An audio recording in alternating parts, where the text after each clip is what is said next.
guinea pig. He activates the non-lethal poison option and they are in serious pain but don't die. Good. He finally deactivates it and the slimes run off. Well, all but one. The slime he saved pulls his shirt to be seen. He, it says. He translated it to mean thank you. He sets back out, but the slime holds on to him. Since the little monster doesn't exhibit bloodlust, he allows it to stay. It smartly wraps itself around him like a belt, since monsters can't be brought to town. Monsters have a detection skill. Maybe this relationship could prove beneficial. He calls it Piggymaru because of the sound it makes. The new companion barely takes a couple of steps together when Piggy pulls him back, and just in time. He barely escapes a dagger thrown at him by a strange man. No, it's a group of people. 4 to be precise. Toka isn't whom the White Walkers seek, but they're ready to kill the strange boy in the woods. After all, he might be an accomplice to their target. They threaten Toka to give them the strange runner's location, but he doesn't know whom they refer to. He doesn't want to fight and pleads with them to spare him, saying he doesn't know the woman. The White Walkers don't care if he's telling the truth or not. They decide to play bully and even test out their new weapons. The sword god commands his dagger to come back to him. He's ready to finish off the stranger with the dagger.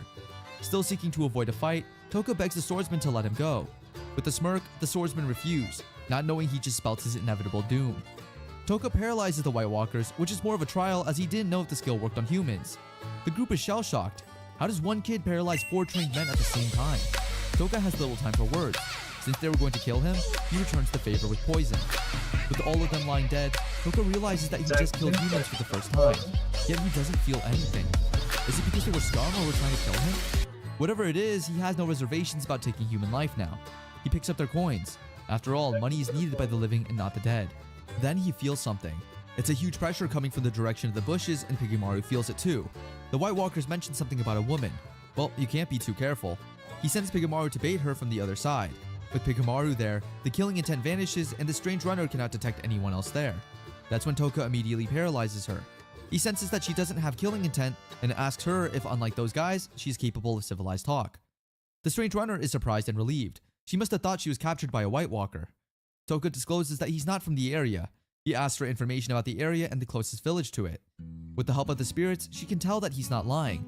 He notices that she can't talk under paralysis, so he frees her mouth. During the conversation, he confirms that she's the one that the White Walkers were after. On the other hand, she's shocked to learn that he encountered and killed the White Walkers. Who is this guy exactly? She insists that they're not enemies, and to prove it, she lets him unmask her. In return, he drops his guard and releases her from paralysis. From his dressing, she guesses he knows a thing or two about magic. She says he can ask anything, and the first thing he does is show her the spellbook. He asks if she can read the language there. She has a horrified look on her face that gives away the answer. She surely knows something about the language and its meaning. Who exactly is this strange woman, and what does she know? He shows her the scroll that the Great Mage had written himself, containing information unknown and out of the reach of the goddess Vysis. He wants to know what this writing says, especially if it's something able to rub the goddess's face in the mud, given that the Great Mage wasn't really on good terms with her all his life. I mean, she did throw him into the ancient ruins area where Toka was disposed of. Unfortunately, after giving a glint of hope as she wore a face that implied she was familiar with the characters, she didn't have a clue how to read, decipher, or explain the scroll. There was something she did know, someone who could read the scroll. There's a woman banished from most of the land for her unknown and otherworldly magic, popularly known as the Forbidden Witch. She should be able to understand the characters in the scroll as she may practice or have dabbled into the same clear magic the Great Mage was disposed of for. The Forbidden Witch lives in the Great Historic Ruins, but getting there will prove quite arduous. Toka's true problem is the fact that he is just a disposed of hero who knows little to nothing about the mappings and terrains of the world he's in. He asks his hostage, well, not for long, to enlighten him on the environment, its pricing system, and how to get to the Great Historic Ruins, unfazed by whatever he would probably face. She briefs him on the maps, currency, and their corresponding worth. She can say all this due to Toka's newly developed skill, partial paralysis, which enables him to free parts of her body. After an informative conversation, he frees her from paralysis and soon heads off to the nearest town called Mirizu with Piggymaru. In Mirizu, a bustling town by the way, he gets the true needs first, food, then shelter, and some new clothes.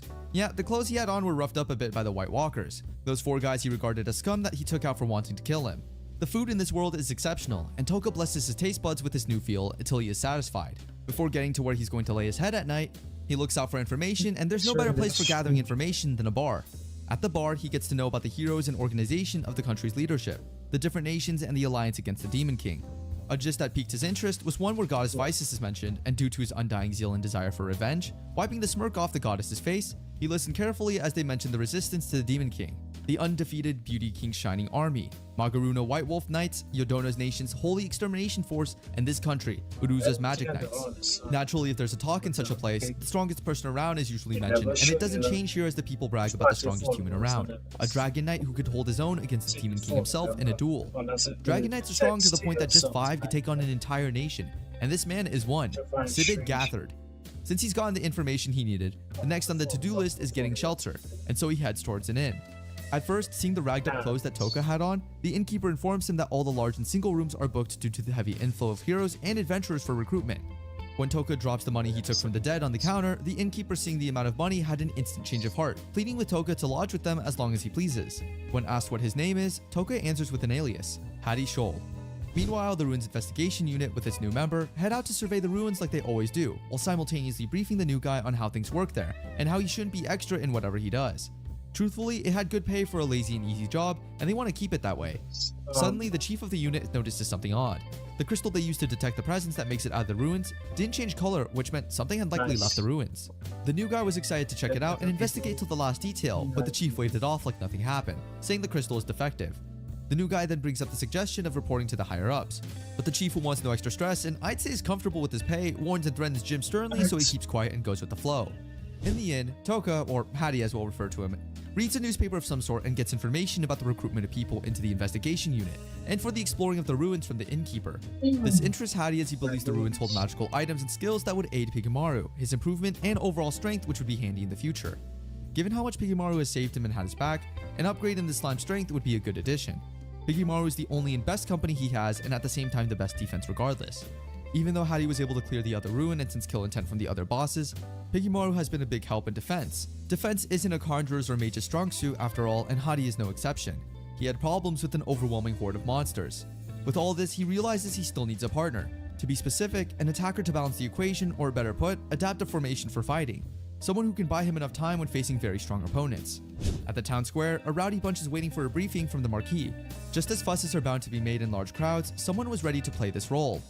Monk Drogody, a self-proclaimed Flash, spots a woman he knows so well. Asarasu Ashrin, a Valkyrie, a warrior elf, who is general of a fallen nation and is now in hiding. It was the woman Hadi, or Toka, saw in the forest that was pursued by the White Walkers. Monk Drogody had asked her out to dinner once, and she refused him, so today he intends to force and most likely bully to accept by threatening to reveal her ears. This woman puts on an interesting act, saying he was probably mistaking her for someone else.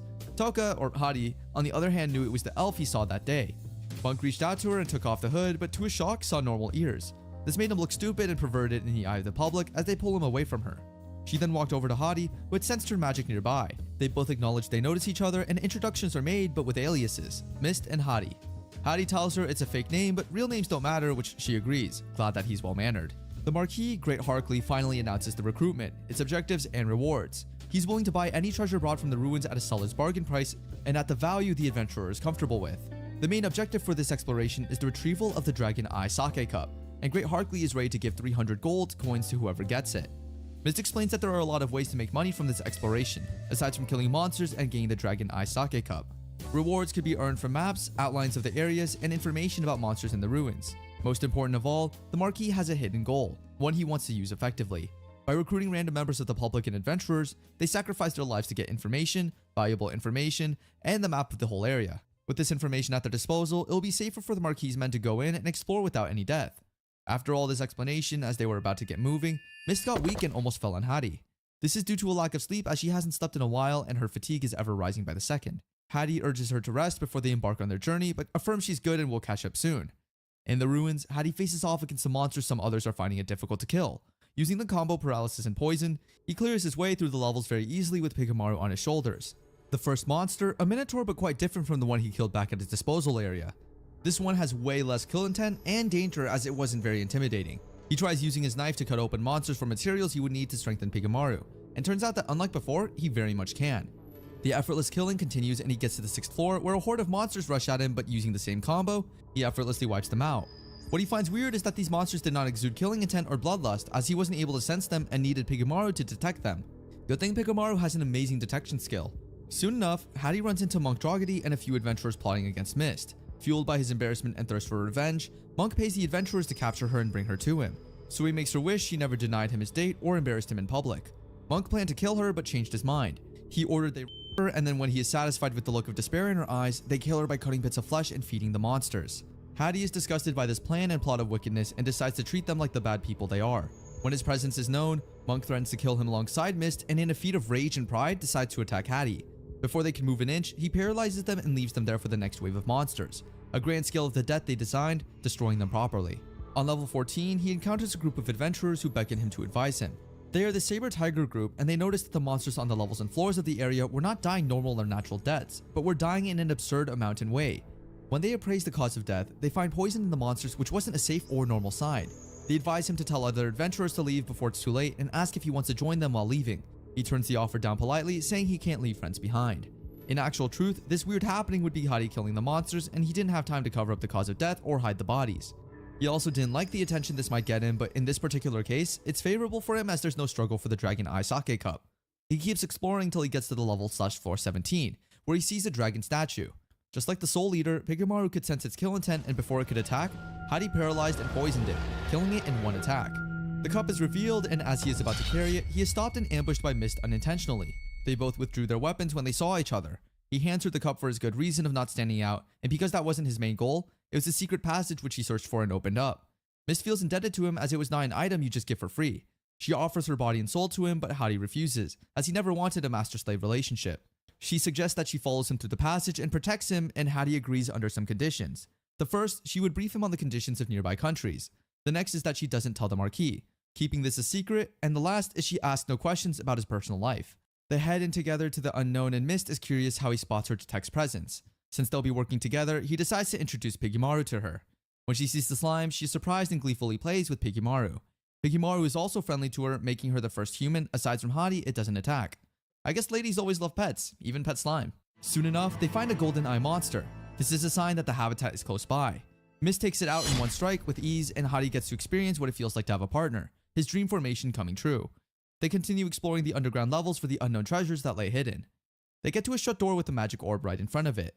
Luckily, while exploring the ruins he was disposed in, he came across the orb and is familiar with how it works.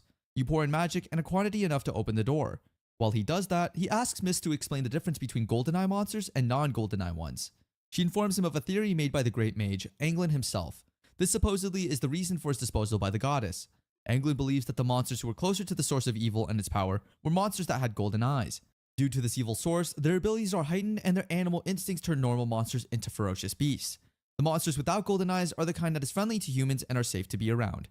The goddess Visis is also suspected of using GoldenEye monsters, and all this resonated as Toko remembers seeing golden light emanate from the heroes who were S-class, especially Kirihara Takuto, before his disposal. Something is unsettling that might be going on here. He wonders where his classmates are now and how they are surviving and doing. Meanwhile, some heroes from his class were engaged in a battle against the skeleton boss and its minions in the Alien Kingdom. They faced the skeletons ferociously while singing self-praises of how strong they are and gaining experience points. Kirihara took on the skeletons and did most of the fighting for his team, while Oyamada Shoga, an A-class hero, backed him up, killing skeletons and racking up points as well. Another key hero is Takao Usuki, blessed with the skill of lightning. She takes on a couple of skeletons at long range with lightning shots. Her elder sister, Takao Hijiri, an S-class hero who is smarter and a freethinker, cautions her, saying it's not only about getting strong or earning points, it's about understanding the system and beating it eventually.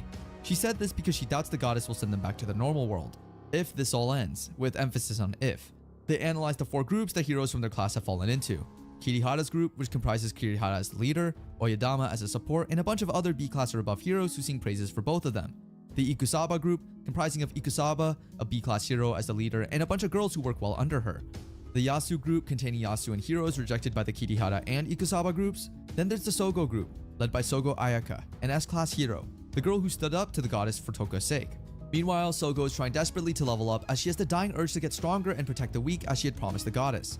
Earlier, she had a conversation with the goddess who was eager to dispose of heroes below the S-class, and anyone weak or unable to fight in the coming war with the Demon Lord. Sogo promises to fight in their stead and protect them so far as the goddess doesn't harm them. In the bid to save the disposable heroes, she steals her zeal to get stronger and prevent another Toka from being disposed of, as she was not strong enough to save him then. Sogo manages to level up a couple of times, but still doesn't gain a unique skill even though she's killing as many monsters as the others were. She manages to kill skeleton monsters around her, but doesn't expect the turn of events that comes next. In an instant, Sakura, a member of her team, had her hand cut off by the skeleton boss. Kashima, another member, thought quickly and rushed over to stop the bleeding while Sogo contemplates her strength and if she could indeed defeat the skeleton boss in front of her. She asks the two to move to somewhere safe so that she take care of the monster in front of them, sending shivers down their spine. Turning to face her grand opponent, she steals her resolve to save others and decides to face it. Sogo recalls her grandmother's teaching, saying she wasn't lucky for being born into this generation, or at this time, but is lucky because she was born with talent. A bit ironic for someone without a unique skill in the other world. Anyway, back to the fight. They remember a technique that is sure to bring down this giant monster, Kisoryu. This technique involves passing energy through your body and the weapon the user is wielding. This way, it magnifies the impact of any strike landed or parried. Using this technique, she summons Helix Spear Collapsing Star. Instead of blocking the attack, she parried it, weakening the skeleton in one strike. Sakura drags her out of the way, saving her from a draconic blast that Kirihara had sent without warning, which finishes off the monster, but would have done a lot of damage to Sogo if she wasn't saved. At the goddess's office in the Alien Kingdom, a meeting is arranged between her and the goddess. Vysis informs her that she has restored Sakura's hand with the skill Heal. The goddess also commends her for her active participation and role in the fight, though she asks Sogo why she didn't or doesn't work with Kirihara as she expected S-class heroes to stick together. Sogo explains that she wouldn't work well with Kirihara. Vysis informs her of the representative meeting and her responsibility, which Sogo agrees and assures she'll do. The goddess gives a fake smile and approval as Sogo leaves, but it turns sour a second after, showing true intentions. Meanwhile, back at the Great Historic Ruins, Hattie tries to talk Mist into sleeping as her fatigue levels have risen so high. After much admonishing, she finally decides to lie down but doesn't sleep, forcing Hattie to use the skill, Sleep. As she sleeps off, the transformation magic she used to hide her true appearance starts to fade away, showing off her true form, as the Valkyrie elf Asadassu Ashran. Saras wakes up and is shocked by the form she sees. She's now exposed and has some explaining to do. Luckily for her, he has no intention of exposing her secret. Toka explains his side of the story, how he felt concerned for her and had to make her fall asleep. Falling asleep made her genjutsu fade, as it needs to be consciously controlled. She tells Toka how she borrows the power of the spirits by offering them her desire to sleep. She can change her appearance with the help of the light spirit, tell if someone is lying with the help of the wind spirits, strengthen her weapons with the help of the ice spirits, and can generate armor and equipment by combining all of them. She had to change her appearance because the White Walkers were after her. Toka notices that she doesn't bother to revert to her previous form. This must mean she trusts him now, and so he lets out a secret of his own. My real name is Toka Mimori. He says he wouldn't tell if she doesn't. He also assures her that they are equal. She isn't his servant and shouldn't be so humble around him. Now that she's well rested, they hope she can fight at full strength. Toka and Saras didn't need to wait so long for a test. They soon encountered the Skeleton King, the boss of the ruins. Saras uses the spirit's power to increase her danger detection, and then she bravely goes in to face the monster. With the Skeleton King occupied with Sarasu, Toka can get close to it and utilizes paralysis and poison skills. Once that happens, the monster is no match for them. Oh, that's another thing Sarasu didn't know about him. He asks her not to tell anyone about his unique skills. With the Skeleton King dealt with, Toka can get what he came for, a powder of silver bones to help Piggymaru level up. Piggy also draws his attention to a strange egg which Toka takes with him. With that, the dungeon is conquered. A little while later, Toka is at his lodge when Sarasu comes to meet him. She has successfully submitted the Dragon's Eye sake cup since Toka insisted that he didn't want it. She was asked to come for the reward the next day. She was also offered accommodation at the mansion but declined for obvious reasons. Speaking of accommodation, Toka has a surprise for her. He got an extra room for Saras so she can sleep well. She wants to reject it but is tempted by the idea of a good shower after a long day. Sometime later, Saras is taking advantage of the accommodation by using the showers. Elves don't have strong body odor, but this is still helpful. She thinks back to her time in the Nea Holy Kingdom. She was so beautiful and every man desired her. That's not something she liked, so she never truly interacted with men. She thinks back to what prompted her to leave the kingdom. The princess, Cattleya, asked her to leave the kingdom because she cannot protect her any longer. For someone that is the captain of the Holy Knights, she should be the one giving protection. But the princess tells her that the Bakosu kingdom will conquer the country soon. Then she wouldn't be able to protect Saras from the men desiring her beauty. Now under her bed covers, Saras can't help but think about the similarities between Cattleya and Toka. They're completely different people, but something about them feels so similar. Since she escorted him to the dungeon, Toka offers to reward Saras. It's a stone of high value, or at least he thinks so. Saras recognizes it to be an Azure Dragon stone, with an even higher value than the Dragon's Eye sake cup. She refuses to accept the reward because of its high value. In reality, Toka got the stone from the victims in the abandoned historic ruins. An Azure Dragon stone is produced by an Azure Dragon, which is the legendary creature of frightening strength level. A little while later, Saras leaves to collect her reward for the cup. The companions agree to meet up by 1 o'clock, as she should be done collecting the reward by then. She leaves for Marquis' mansion while he sets out to do his task. Using the materials gotten from the Skeleton King, he seeks to formulate an enhancement drug for Piggymaru. After a little while of mixing and preparing, the drug is ready for testing. Piggy reacts so violently to the drug being given that it damages most of the room they stay in. Toka can only get off the house owner's back when he promises to pay for damages. On the bright side, the experiment is a success according to the book. All that remains is a battlefield test. It's well past the agreed time for Saras's return, and Toka starts to get worried. Did something happen to her? Has she taken advantage of his kindness and now left him? Both he and Piggy cast that thought aside almost immediately. Then again, he gave her the Azure Dragon Stone in the morning. She claimed to know how to convert the stone to money. Maybe she selfishly wants it all to herself. He sets out to begin his investigation. Before he leaves, he overhears people discussing the woman who found the dragon's eye sake cup. That's Saras. He eavesdrops on the conversation and finds out that her identity was truly exposed. According to them, a magician famous for breaking genjutsu happened to be in the mansion. He broke Saras's genjutsu and everyone noticed that she had the exact face of the previous head of the Holy Knights. The men say that Saras managed to escape to the Dark Forest, but a huge bounty is placed on her head. Before he leaves for the Dark Forest, Toka hears something that would send shivers down the spine of the ordinary man. The Marquis sent his mercenaries to capture Saras. This group is not made up of ordinary knights though. They're rumored to be the strongest knights in the world, the Black Dragon Knights. The Black Dragon Knights are said to be strong because of their abilities, but even more so because they are led by the man in the white armor, Sivit Gatland, the strongest human. As Saras Ashrin runs for her life in the Dark Forest, she can't believe her misfortune. A magician famous for breaking genjutsu just had to be at the mansion. She also thinks about Toka and Piggy and how they must think she betrayed their trust. But even more importantly, she has the Black Dragon Knights in hot pursuit. As expected from such a famous group, she can't shake them off. She has no choice but to face them. The Black Dragon Knights are the world's strongest knights.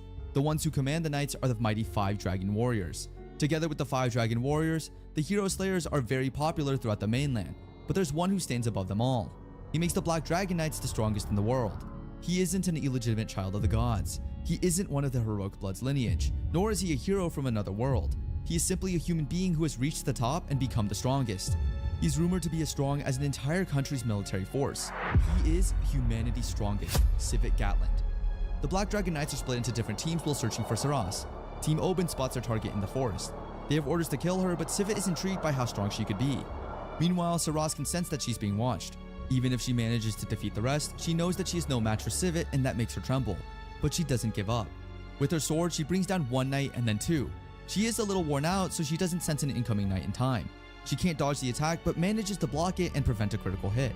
This knight is Kizun, one of the 5 Dragon Warriors and the vice captain of Team Oben. Kizun would be beatable on a normal day, but Saras is unable to use the light spirit power for now, due to the genjutsu being forcefully broken. This means that her weapon and energy level are much lower than normal. As a result, Kizun toys with her in the fight and is finished in no time. With the beautiful warrior helplessly tied to the ground, Kizun cannot control his lustful desires and attempts to forcefully lay with her. Already weakened to her bones, Saras battles in vain to save her dignity, but Kizun overpowers her. All hope is nearly lost, but someone from the bushes suddenly paralyzes Kizun. It's way past the time we promised to meet, he says. Thankfully, he made it just in time. Toka frees Saras, who is thankful but even more worried. He knows that these are the Dragon Knights of the Bakuosu Kingdom, and he knows just how dangerous they are. Why did he come here? Toka combines Kizun's paralysis with non-lethal poisoning and then responds to Saras. He tells her about how the news of her near capture and escape spread all over town, and how he had to rescue her since she didn't betray him. But rescuing her means that he'd also be chased by the Dragon Knights, so she insists that he saves himself and leaves. Toka has an idea. Saras could change to a completely different face with her genjutsu. Nice idea, Smarty, if only she didn't think of it herself. Oh wait, she did. She tells him about not being able to use the genjutsu for now, since it was thrown into confusion by the genjutsu breaking magician. Saras returns the Azure Dragon Stone to Toka as she can't be his bodyguard anymore. Toka confesses that it's a lot of trouble. The warrior elf directs him to places where he could hire mercenaries as guards. She even offers to teach him how to convert the Dragon Stone to money. With a smirk on his face, Toka refuses the offer. By a whole lot of trouble, he meant that getting a better bodyguard is a whole lot of trouble. He insists to stay with her. Toka suggests that she negotiates and hides with the Witch of Taboos. It makes perfect sense since the witch's location is not even on the map. It also makes a lot of sense from Toka's perspective. If he needs to negotiate with the witch, Saras's wind spirit could discern if he's being lied to. He also brings up the monster area as a possible hiding place. Since all these places are more convenient than facing the Black Dragon Knights, they decide to continue their companionship. Saras is blown away by how kind and selfless Toka is to her. He says she reminds him of his aunt who, together with his uncle, took care of him after his parents abandoned him. Abandoning her right now would feel very much like abandoning his aunt when she needs him. There's no way he could do that. They remember that Kizun and his Black Dragon are still under attack from Toka's poison. The Black Dragon is dead, but thanks to the non-lethal option, Kizun is only in severe pain. Toka uses the opportunity to get more information from him. The search for information goes both ways. During the conversation, Toka reveals that he killed Kizun's Oben teammates while coming. Kizun refuses to believe, but the evidence is right there in its full misery. Even with this knowledge, the knight remains cocky. He riles Saras up by telling her about the women of the country and what he did with them. Kizun tries his best to pass the endurance test, but it's a lasting one. Finally, he gives up and is ready to talk. He barely says anything when a spear divides him into two from the waist below. Toka realizes that the attack came from a long distance, even farther than his skill range. That's the reason he didn't sense the attack. Crap, it's him, Sivit Gatland. King Ortora Stramius is the Holy King of the Holy Nea Kingdom. As has been the pattern in recent times, the king wakes up from a nightmare, and it's about the same person, Saras Ashran. The king recalls how she left the capital as instructed by his daughter. It proved to be the correct decision, as the Nea eventually fell to Bakwo's kingdom. Saras is safe from the goddess and knights, so why does this feel like the wrong decision? He remembers Saras and her desirable physical characteristics. He wanted to have her. He wants to have her. He regrets not having had carnal knowledge of her, even if it had to be by force. There's no way he would let another man defile her when he couldn't. He concludes that if he can't have her, nobody should, and so she has to die. Saras Ashran refuses to believe it when Sivit Gatland informs her that her death was ordered by King Ortora. He was such a nice man, how is this even possible? The Dragon Knight insists that the king offered them fortunes and jewelry just to kill her. The Dragon Knights discuss amongst themselves how to kill her. Some of them insist that the beautiful elf should be passed around the subordinates before killing her. How cruel. But the king specifically requested for her corpse with her purity intact. He even claimed that he would know if there were another man sent on her. Now that's creepy. If Saras can't tell when people are lying, why is she getting worked up by these guys? Could it mean that they're telling the truth? Toka's thoughts are interrupted by an offer from the Dragon Knights. The Knights propose a battle between Sivit and Saras to decide her fate. Sivit is just intrigued by how strong she could be, especially after learning about her spiritual powers. He looks forward to the fight, or at least he did before he sighted Toka. The Knights assume that Toka is no more than a porter hired by the elf, but Sivit Gatland knows better. The pair haven't exchanged blows yet, but Toka already has a strong feeling that this man is much more dangerous than the Soul Eater. He needs to handle this carefully, otherwise he might lose his life.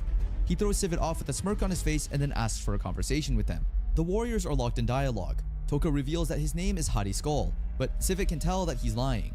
The Dragon Knight senses that Toka has something up his sleeves, so Toka just goes straight to the point. All Sivit wants is an opponent that can satisfy him in battle. Toka shrewdly tries to measure his strength by asking about battles with the Great Demon Emperor and Alion's goddess. Sivit reveals that he can't battle with the goddess because it could risk the diplomacy between both countries. Then again, the heroes summoned by the goddess from the other world intrigue him. Because of their divine blessings, one of them might be able to get to his level and become his arch-rival. There it is, the opening Toka is looking for. He steps up and proposes that he'd be Sivit's ultimate opponent. Wait, what? He baits Sivit by revealing his true name, and that he's one of the heroes from the other world. About 10 odd years between the Holy Nea Kingdom and Bakwo's kingdom, there was a problem in which golden-eyed monsters were pouring out from the historic ruins of the two kingdoms' borders. The kingdoms decided to deal with this problem together and sent their armies. Human-faced monsters were also identified, and the battle was expected to cause huge casualties. When the armies got to the ruins, they saw a boy battling in the middle of a mountain made of monsters' corpses. This boy looked more entertained than stressed. With every move, he sent heads of monsters flying. The armies almost mistook him for the demon that was told of in folklore. The monsters started to stay away from the boy, and the armies took advantage of the monster's confusion and wiped out the rest of the army. The boy looked around and screamed angrily. He complained that the monsters didn't confront him as they should have. The boy wanted an enemy. Eventually, he became the leader of the Black Dragon Knights, as he believed he would meet someone powerful there. He is the strongest abnormality of the human race. He is Sivit Gatland. Sivit is surprised that Toka is a hero from another world, as is Saras. Sivit cannot help but smile. After all, he might have finally found his match. Then again, what is a hero doing in this location? Toka recalls that Sivit can see through his lies, so he must be really smart about his response. Toka responds that he has a special situation and acts differently because of the goddess. He's not lying, Sivit can tell. Sivit questions him further, asking whether he received special orders from the goddess to act separately from other heroes. He replies that he's of a special rank, which is why he's allowed to act separately. Again, he's not lying. The Black Dragon Knight can barely hide his excitement about possibly finding a hero specially recognized by the goddess. That's when Toka shows his cards. He asks for some time to get stronger before facing Sivit. At the moment, he's no match for Sivit, but if he's given some time, he promises to get stronger and kill Sivit. This man is really interesting. Sivit asks how he plans to get stronger, and he says that he's heading to the Golden Ice Monster area to level up. Sivit asks a few more questions, to which Toka smartly responds. Sivit is intrigued by the possibility. But what if Toka intends to run away? How would he find this interesting warrior? Well, he concludes that the goddess wouldn't let Toka go missing, especially as she recognized him as a special warrior. No need to fret. As for Toka, he has scores to settle with the goddess, so he'll surely be there. Sivit agrees to free the companions on these terms. His fellow knights are not happy with the decision, but can't do anything about it. He calls out to Saras and instructs her to protect Toka with her life until he's battle ready. He doesn't miss the opportunity to rile her up, as he threatens her with Princess Cattleya, her former master. He even informs her that the princess has a wedding coming up with the Black Dragon Knight's captain. Enough has been said already, and the Dragon Knights turn to take their leave. Toka breathes a heavy sigh of relief. He just survived humanity's strongest and Seras didn't die too. And even more, he was able to get close enough to put Sivit in his skill range. With his guard down and back turned, it's now or never. Toka almost successfully casts his skill when Sivit notices that something is wrong. He sees Toka doing something and draws his sword to stop him. Did Toka's plan just fail by a few seconds? He put all of Sivit's subordinates under the skill, stopping their movement and harming them if they tried to force it. All the others find it hard to move, but not Sivit Garland as he struggles to take a step while bearing the multiplying pain being inflicted by the skill. He moved quite the distance to surprise Toka, as even the Soul Eater he fought and defeated at the abandoned ruins couldn't move, and quite frankly, that was his strongest and toughest opponent yet. The Soul Eater and Sivit did share similarities, as Toka used fear to deceive the Soul Eater, and also deceived Sivit with something similar, weakness. His strength didn't last long, as soon enough, Sivit dropped to his knees, weakened from the compiled pain from paralysis, and the second skill Toka used, poison. The others were groaning in pain, soon to lose consciousness and meet death and defeat. Immediately, Sivit hit the ground and something unusual happened. A flare went up to indicate that there were problems at this encounter. Originally, the flares were meant for members of the kingdom's knighthood or the other Black Dragon Knights to use as a signal to Sivit that someone strong enough to defeat a Black Dragon Knight had been encountered. Given that such a person is considered a threat, they wouldn't be allowed to escape by killing one knight. Hence, Sivit appears at the point of battle to destroy any such opponent. Since Sivit is the one down and gradually dying, the Black Dragon Knights show up almost immediately, as Sivit had probably asked them to chill somewhere while he handles the situation. Talk about a considerate and charismatic leader. Back to the story, the Black Dragon Knights show up, and Sivit, who surprisingly has enough energy to shout out orders, orders them to kill Toka and Seras, but from a distance as he had experienced firsthand what Toka can do at close range. The fact Sivit could even shout at this point was very impressive, just to be expected from the man nicknamed Humanity's Strongest. Toka has solutions to the range problem for paralysis and poison skills, which is he combines with Piggymaru. The enhancement effect from borrowing power from monsters enhances his skills. On connecting with Piggymaru, wearing the slime-like outer coating, his skills increase as gel sprouts from Piggymaru containing the skill itself. Upon contact with the target, it initiates Toka's attack with an amplified effect. Though this form uses a lot of MP and mental strength, it is an effective means he will use to attack the knights and the dragons they flew on. Next, he faces the knights with Piggymaru on his shoulders, sending attacks at the knights. They try to cut off the slime, but even though they did, the point or surface of the slime is where his skill activates. Hence, there's no way out for the knights, and with this, Toka plans to destroy them all. Sivit realizes the Black Dragons have come to an end. A painful story. Let's delve into Sivit's background and life for a bit here. After the subjugation of a golden-eyed monster by Sivit at a very young age, he amazed the onlookers who took the opportunity he gave them to wipe out the remainder of the monsters. Sivit was invited by the king himself to the nation, and on accepting that invitation, he was soon adopted by a noble family. This family was the Gartland, headed by Earl Gartland. This head loved war and the idea of strength and victory, so hearing about Sivit made him excited enough to ask the king that Sivit becomes his foster son. Things turned out great as Sivit became a member of the noble society, and it wasn't all about strength for this young boy. Another quality that made him stand out was how quickly he adapted and learned the mannerisms and customs of the nobles. He loved and valued his foster family and continued being a recognized member of the Bakuo's kingdom. This wasn't enough as Sivit stood out yet again in the eye of the public. Being the strongest around and recommended by the king, he joined the Black Dragons, and none of the members, the leader, and his son could hold their own against Sivit.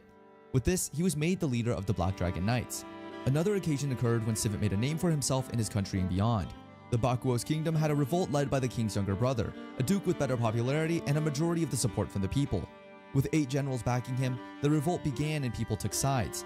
Even members of the Black Dragon Knights sided with the duke, as it's only logical to side with the winning side, so it seemed. Sivit, alongside the Gartland family and former leader of the Black Dragon Knights, sided with the king. During this war, Sivit single-handedly killed all the generals and ended the whole war all by himself by killing the king's younger brother. Yet again, in search of something or someone that could match his strength or likely overpower him, he journeyed into the ruins and the kingdom in search of a monstrosity that could prove a hard time. 2 months passed and no sign of Sivit. The masses had given up their celebrated hero, and the king regretted allowing him to go into the ruins. 2 weeks later, Sivit, Humanity's Strongest, resurfaced with treasures as souvenirs to the king, but with a gloomy face. He had realized he was too strong, and life and battle had gotten boring. As fate would have it, to aid his nefarious plans for the Black Dragon Knights, he unlocks a couple of new abnormal status skills that enable him to handle the knights in the cruelest way. The sleep skill increases to level 3, and new ones like Berserk, Dark, and Freeze. All skills that he would test out, excluding the last so it doesn't affect the combo skill of Paralysis and Poison. He was running low on MP pretty fast thanks to the connection with Piggymaru, and it would prove difficult if Sivit were to break out of the skill. Toka couldn't deny the fact that he wouldn't be able to face Sivit one-on-one if that were the case. He instructs Seras to watch over Sivit and the other paralyzed underlings, so he could focus on the battle with the Black Dragon Knights. Well, right now, I wouldn't call it a battle, because he blocks their eyesight for a short time frame with the skill Dark. Next, he uses the paralysis and poison combo as usual, then the Berserk skill. The skill makes the affected struggle to move against their own will, enhancing the pain inflicted and the effect of paralysis, thereby killing the affected faster. When all the knights and the dragons were down, he killed the dragon Gartland Rodon, gaining points in the process. For heroes in this world, level up points didn't come from killing humans, but dragons did drag a lot of experience points. Seras, who had a front row seat to all the action with little to zero participation, was in awe of how enhanced his skill was when he connected to Pigemaru. She was also surprised that he was a hero, and a special one at that, given his case. They both get to find out in this discussion how similar they were, as Toka affirms that he wouldn't return her to the goddess Vysis, who, by the way, was hunting her and thinks Toka is dead. Borderline, they both hate the goddess with their guts. He also compliments her for staying alert and helping him concentrate, even though she feels deep down she didn't do much. I kinda feel so too. They talk about a reward and Seras feels unworthy of it, till she does something deserving. All this talk was happening simultaneously with the knights and Sivit waiting for Death's final call. Most have consciousness, but the truly strong of the strong, Sivit held on to his for a little longer. I guess it's one of the downsides of murder by poisoning. Minds could be changed during the wait. Some might chicken out, but not Toka. Soon enough, Sivit's life nears its end and he asks what Toka is, as he never expected such a sudden death. Toka bids him farewell as he loses consciousness little by little till he embraces the afterlife. He reminisces about a young Sivit who trained to be stronger beyond limits. After watching Sivit die, they journey most likely to the Golden Eye area to find more monsters to level up with.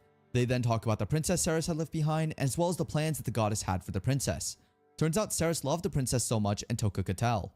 She asked Toka who he planned on carrying his revenge on, and he said with bloodlust and rage in his eyes, the goddess Vysis. Meanwhile, in Albion at the ancient dragon ruins of the nation, the heroes have to face golden-eyed monsters to get more points and level up. As she promised the goddess, she protected and watched over the low class B and below, encouraging them to focus on defending and protecting themselves, leaving all killing monsters to her. If they had strength left to spare, they could join in buying her time and aiding her killings. She vowed to get strong enough to face the Demon King as soon as possible so all her classmates would go home, because she doesn't want anyone dying. But for now, she'll protect as much as she can, leaving no room for another death like Toka that she couldn't save. Borderline, these group members were weak and to be disposed of by the princess, so they're relieved and love the fact that they are part of Sugo's team and can easily protect themselves, especially for one girl, Suo. Sugo asked her if she could help protect the others, as she's the only brave one in the bunch, even though her rank and class don't correlate.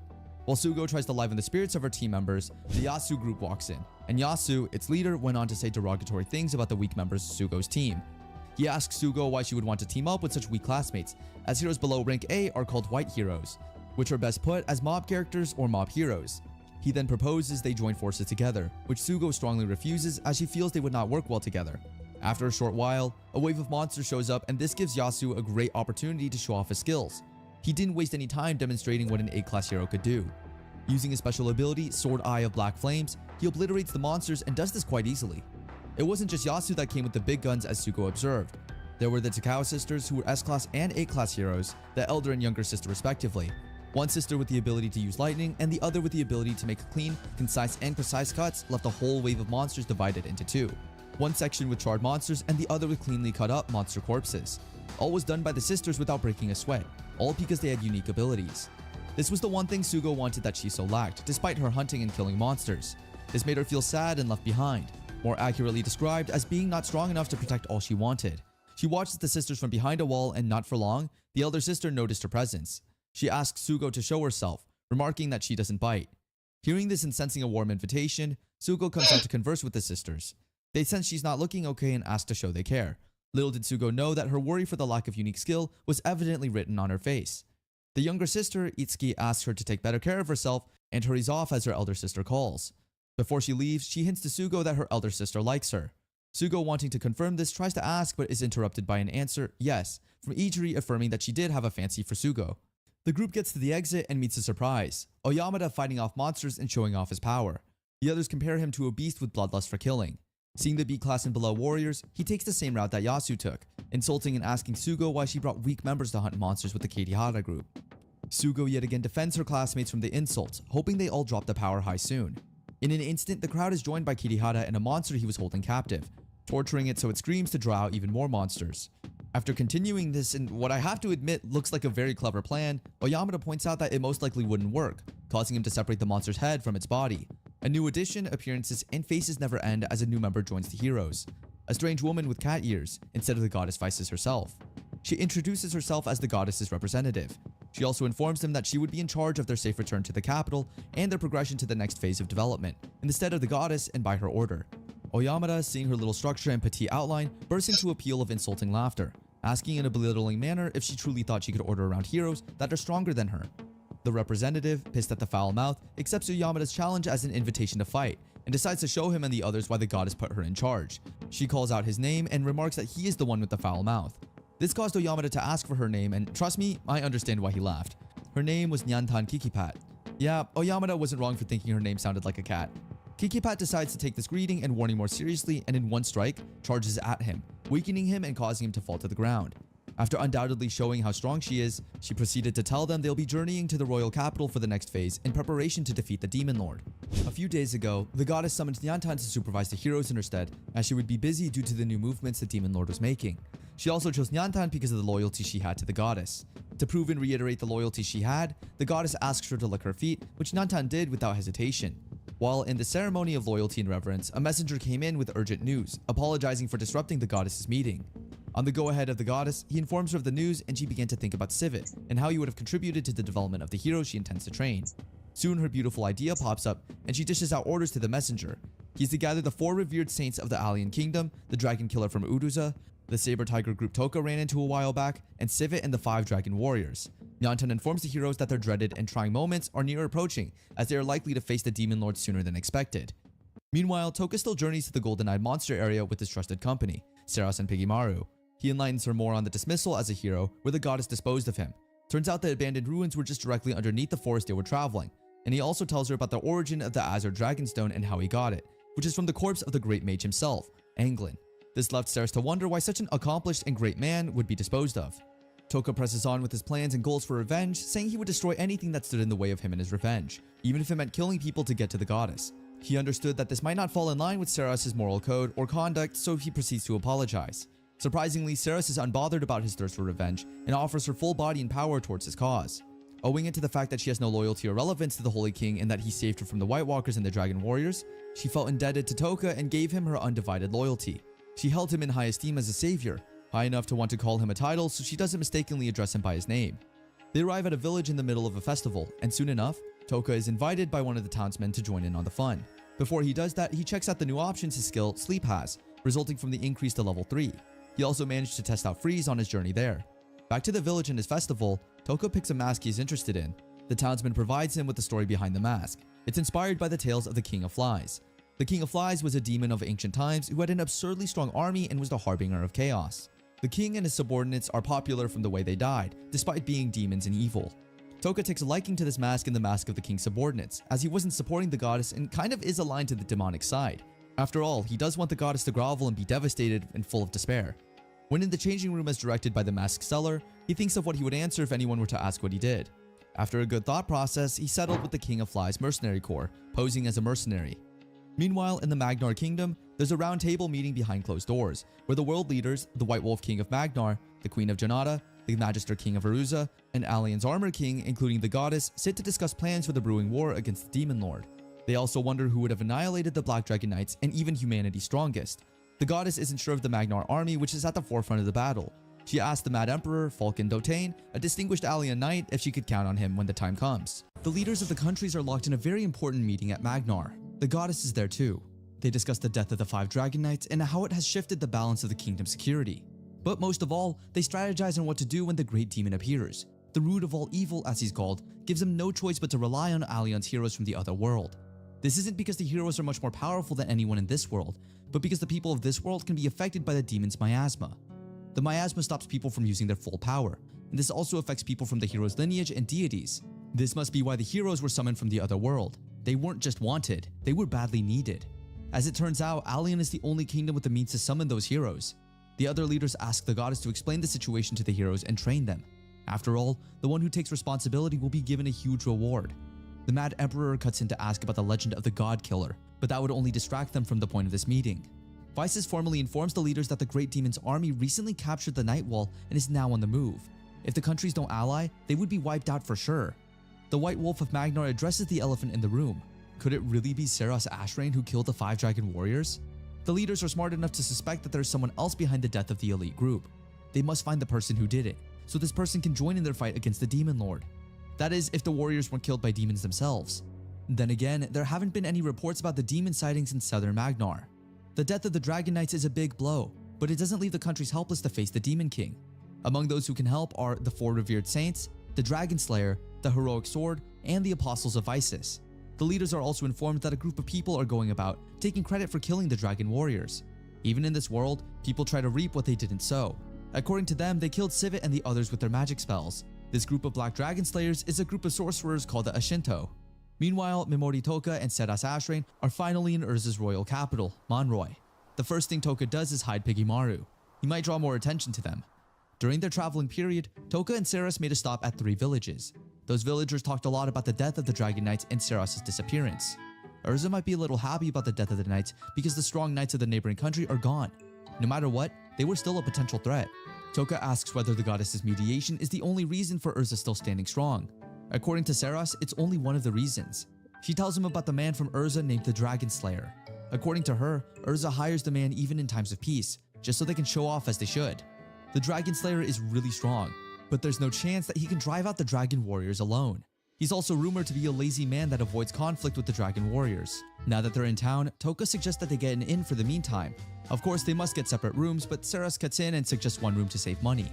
There's that tension again. After discussing it for a while, the companions decide to share a room. Toka registers at the inn as a mercenary who is yet to register with the Mercenary Guild. The man asks whether he's in town for the Blood Colosseum, and Toka plays along. After all, he'd heard stories about the Colosseum from Seras. Blood Colosseum is an arena where mercenaries and slaves kill each other. It's a bit similar to the Colosseum back in ancient Rome. It's managed by 2 organizations, the Mercenary Guild and Urza's Duke. It started as a means to evaluate warriors who wanted to join the Mercenary Guild, but currently it's more of an entertainment sport. That being said, the traditions remain the same. There are rewards for winning battles. Lots of mercenaries enter it to earn money. Famous warriors would also earn their owners through money, so they aren't sold off to the Mercenary Guild and remain warriors in the Blood Colosseum. Seras Ashrain is really like an encyclopedia with her knowledge of this world. It's a good thing she's with Toka. She also tells him a thing or two about the Mercenary Guild, a reliable organization for mercenaries who travel to many countries. According to her, the Mercenary Guild together with the Magician Guild is very influential in every country. The Mercenary Guild also has something to do with the Mills Ruins exploration. Speaking of Mills Ruins, Toka wants to investigate the black egg he found in the ruins. But according to Seras, non-royal capital citizens need a permit to access the library. He decides to wait till they get to the Witch of Taboo's place. Later on, the companions head to the bar for something to eat, but they also intend to hear a little gossip. Again, the people talk about the Black Dragon Knight's annihilation. Oh, this one again? Seras and Toka are settled until the gossips say that Seras Ashrain killed the knights. That's one way to get our elf ears to stand even more. The other man argues that Seras died in the fight and that the ones who killed the knights are the Ashinto group. These guys again? They obviously just want to promote their magic spells. But then again, they should take credit.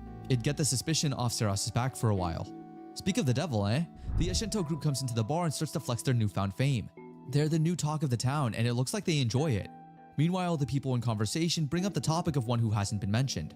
According to them, there's one more person who might have defeated the 5 Black Dragon Knights. It's the Blood Colosseum's leopard, the strongest blood champion in Monroy. What gets Toka's attention is when they mention that she once met the Witch of Taboos. Quickly, Toka buys them more drinks and asks for information on this leopard. If there's one thing that gets a man talking, it's more drinks. They tell him everything they know. The witch is located in the Golden Demon Zone, and she's rumored to be a dark elf. As for the rest of the information, the leopard would know better. Toka sees that it's a good idea to meet this leopard, and he asks for a means to meet her. But it turns out that he doesn't need it. Eve Speed, the blood champion at that moment, walks into the bar. Fate could not have written a better script for Toka. Toka cannot believe his luck. This is his best chance to have a conversation with Eve Speed, the were-leopard and blood champion. But he must tread with caution. There's no way of knowing just how dangerous she is. He doesn't want to show his skills, so he tells Seras to be ready for anything. He goes over to the counter and offers to get Eve a drink, but she isn't in the mood for pleasantries, so he introduces himself as a mercenary named Hadi. She's gracious enough to introduce herself, but she can tell that he's not there just because she's a blood warrior. Toka asks about the location of the Witch of Taboos. Eve denies knowing the exact location. What she tells Toka is that she once wandered the Golden Monster area and might have died if someone didn't help her with magic. She joked that it was the Witch of Taboos, and apparently, the joke became a rumor and spread. She denies knowing the witch's location and also warns Toka that the Golden Monster area isn't for humans. Since he can't expose his skills in public, he goes back to meet and eavesdropping Seras. It's a good thing that Seras can tell when someone is lying because she immediately tells Toka that Eve completely lied about not knowing the witch's exact location. Okay, now they must get the information from her somehow. Later that night, Toka and Seros discuss how to get the information from Eve. Seros advises Toka to gather information about the warrior first. Then they might find something they could give her in exchange for the information. What they know for now is that the Blood Warriors need a lot of money to buy back their freedom. Well, as far as money goes, Toka has something of high value he could offer her. They call that Plan B. Plan A is to get information the next day at the Blood Colosseum. The next day, they spread out to ask different people about Eve. According to what they found out, Eve was originally a slave, sold to the Colosseum by a slave trader. At that time, the audience was starting to get bored with the fights, so the management introduced the were-leopard to spice things up. She seemed to know how to get the crowd moving, and she brought back excitement to the Blood Colosseum. Apparently, she hasn't lost a match in nearly 3 years. She's just that good. The juicy news is that the next day is Eve's final battle as a Blood Warrior. It means that she almost earned enough money to buy back her freedom. Money wouldn't be useful in negotiation then. Seros tells Toka that from what she heard, Eve earned the money to buy herself back 2 years ago. For the past 2 years, she worked to buy someone else back from the Colosseum. This person is a kid, and she isn't even a were-leopard. The situation is a little more complicated than Toka would like. He wonders whether he should just enter the monster area alone. Maybe he should buy her as a guard after she regains her freedom. Seros interrupts his train of thought with one more bombshell. She obtained much more information than he did, and he's curious as to how she did it. She says she went to an information broker and she couldn't take Toka along because they don't like newbies. As long as she got the job done, Toka doesn't mind. Now onto the bombshell. Seros says that most of the previous strongest warriors died after their last match. Normally it would be because they finally met their match, but there seems to be more to it. The Duke who manages the Blood Colosseum does dirty things that puts the warrior at a huge disadvantage. What better way to introduce a popular warrior than to make him or her kill the previous warrior? This means that the Duke would certainly try to get Eve killed the next day. Toka finally sees an opening in his negotiation. Later that evening, Toka intercepts Eve at the Blood Colosseum. Eve recognizes him from the pub, but she quickly denies knowing the witch again. Easy girl, we're yet to get there. Toka tells her that he can tell she's lying. He asks whether she owes the witch some favor or gratitude. Eve gets unsettled and asks what the young man wants. You're in danger, and I can't see you die, Toka says. Toka and Eve discuss in the shadows. Toka comes clean and tells her about the Duke's plan for tomorrow's battle. Okay, stranger danger, why should she trust this man? He tells her that he must keep her safe because he needs information about the Witch of Taboos. Eve knows he can see through her lies now, so she can't hand over false information and leave. She asks for proof, but Toka has none. However, she knows that Duke Xuan can dispose of her. It's not a wild stretch. Toka suggests that she abandons the battle and escapes with the little girl she's planning to rescue. How does this man know so much? She gets aggressive at the mention of the girl, but Toka assures her that he has no wicked intentions. As for tomorrow's battle, she insists on seeing it out. She must buy her freedom by winning the battle, or else the Duke would chase her to the ends of the earth. And in that case, the Mercenary Guild would get involved and try to collect the bounty placed on her head. She wouldn't mind being chased down, but for the little girl's sake, she must regain their freedom by law. Toka suggests that she could hide with the witch if no one else knew where she lived. Then they would never find her. It's not a terrible plan, but the were-leopard insists that the interior isn't a place for humans. She just said interior. She must really know about this place. Toka promises to take care of the girl in exchange for Eve escorting them to the witch's house. Eve looks at the young man and his companion. Seros looks like she could hold her own in battle, but there's nothing about Toka that looks like a fighter.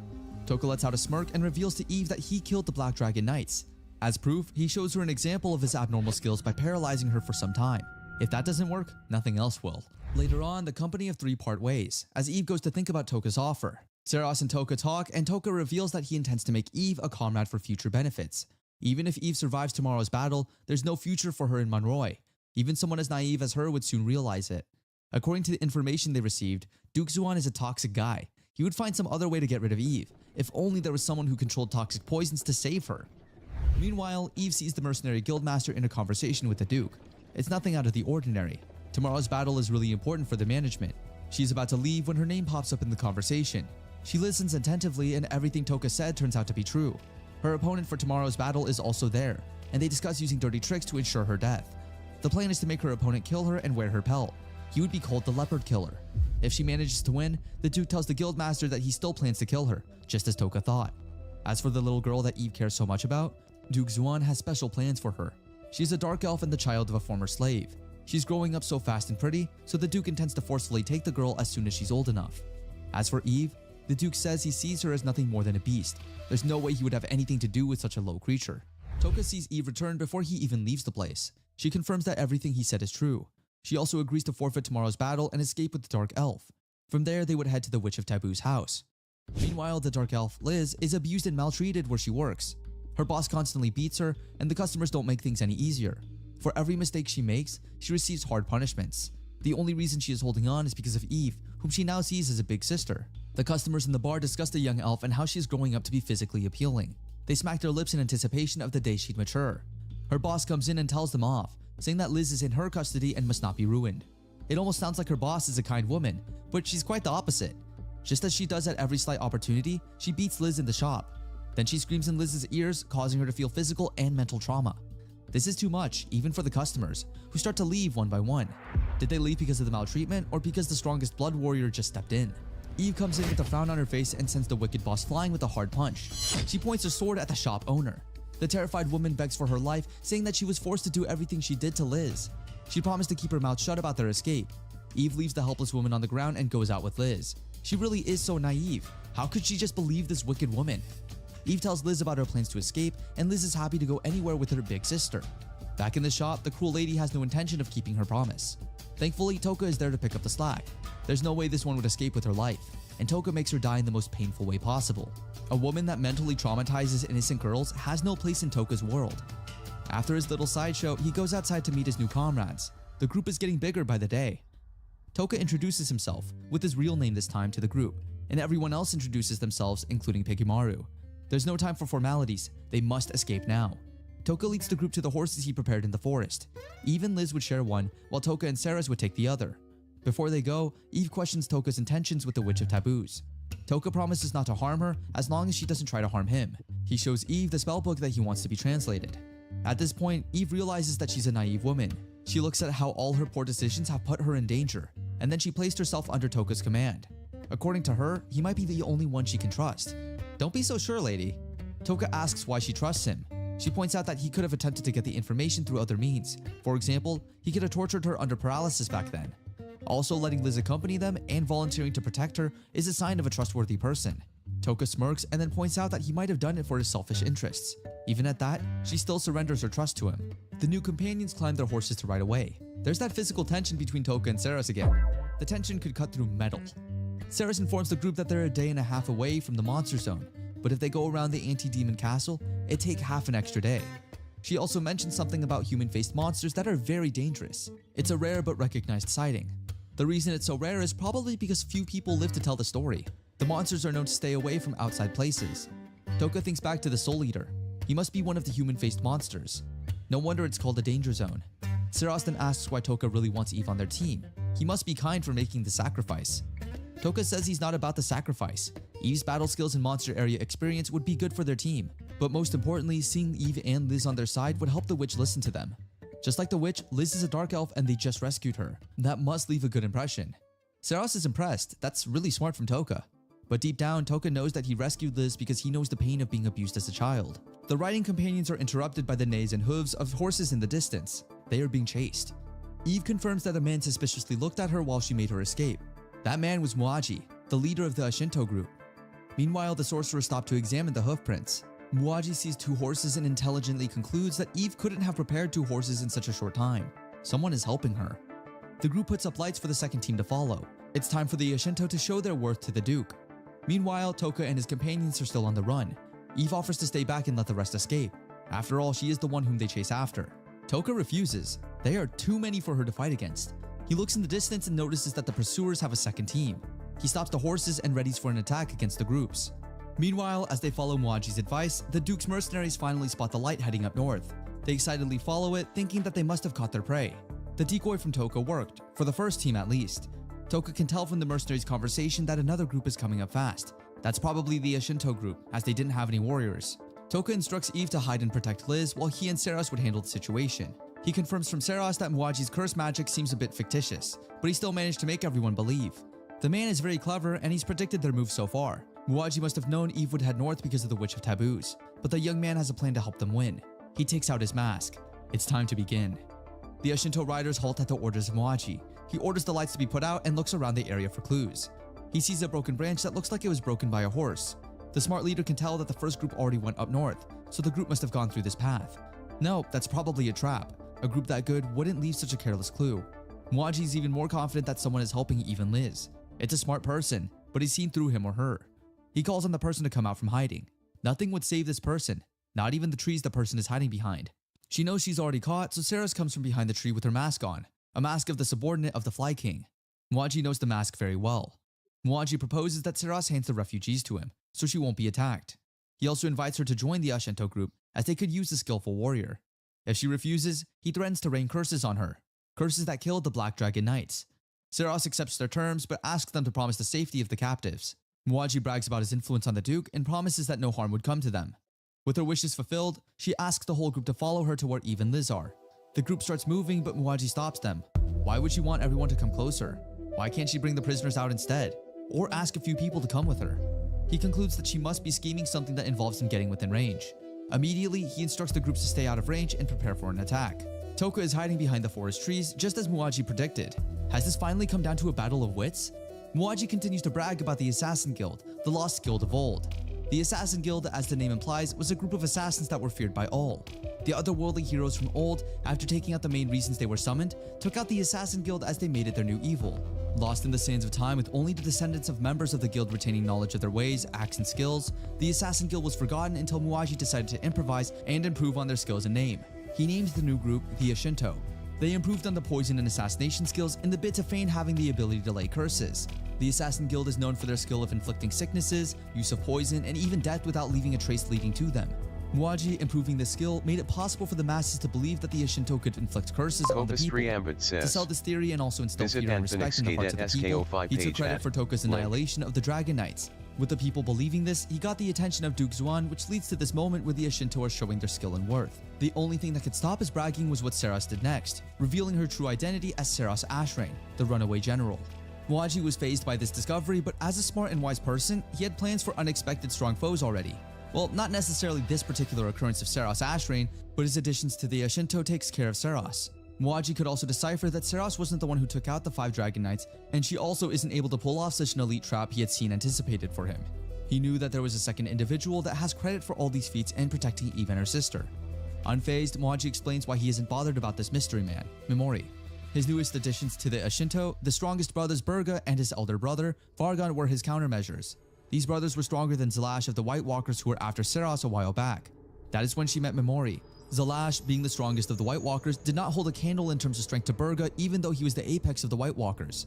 Another reason Muaji was confident that he was in control was the fact that the Ashinto had a detached group of about 15 persons sent to the woods behind Seras, intending to take out whoever she had waiting out there. Muaji was confident of his control of the situation as anyone Aspar in this case would be. Seeing that Seras seemed helpless, he went further to ask her to bring him Eve and Liz quickly and he would take her in. He went on about his lustful thoughts and what he would do to her in sessions he called the Blessing. Seras, who's left with no options, calls out to Toka, who comes out after building his connection to Pigamaru and uses his abnormal status skill of paralysis, has the entire group in the middle of his palm. This all went as he had predicted it would, and Muaji fell deep in Toka's neatly planted trap. This wasn't the physical trap Muaji avoided, it was a grander one. The trap was one of the mind, luring him into doom while Muaji thought he had the trap all figured out.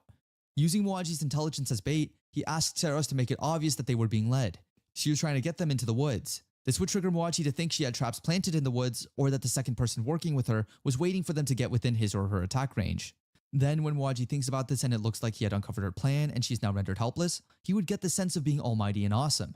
This would serve as self-poison for Muaji, as his almighty feeling would inhibit his thinking, blinding him from seeing Toka's true plan and his connection to Pigamaru. A few moments ago, Toka encountered the detached Ashinto group and took them out using paralysis. After discussing with Eve and her sister, they part ways.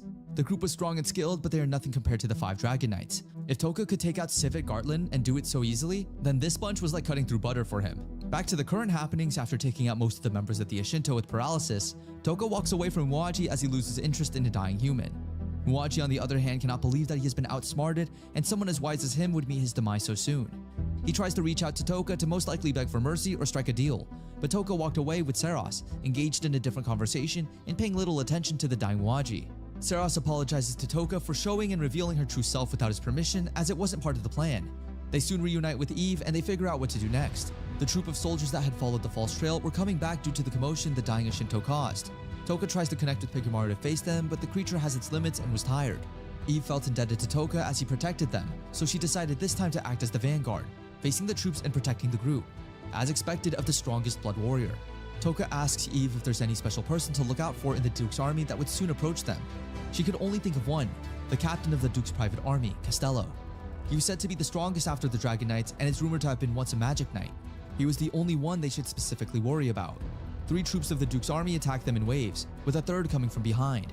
Liz stays with Seras so she doesn't distract her sister and Toka in battle. The battling duo take out the first squad of elite soldiers with ease, scaring the second wave. Then comes Duke Xuan and Costello, with Costello charging at them and promising to hand Eve's fur to the Duke. Toka uses Dark to seize his vision, and in one strike, Eve hunts Costello down. Toka attacks the rest of the army with Berserk so he could no longer use paralysis. The skill had reached its limit on the number of targets, so he improvised. The skill Berserk caused the members of the army to kill each other, and for those that tried to escape, Toka asked Eve to kill them off as they were straining his skill. Eve shows what an excellent warrior she is as she repeatedly kills off soldiers with single strikes. The number of paralyzed individuals reduced as some of the Ishinto members died off. The last troop surrounds them, putting them in the middle of an attack force. Eve is excited that she gets to fight like this again after finding fights boring. She thanks Toka for making this possible, and together they take out all the soldiers around them. She moves towards the paralyzed soldiers like Black Lightning, cutting them down with precision and skill. With just the Duke left, they had completely won this battle. The Duke tries to leave with his pride as he threatens them that he had to retreat for now but will surely kill them the next time they meet. This made Toka ask if the Duke was foolish. Did he really think they'd just watch him go? Toka paralyzed the Duke, making Xuan face reality.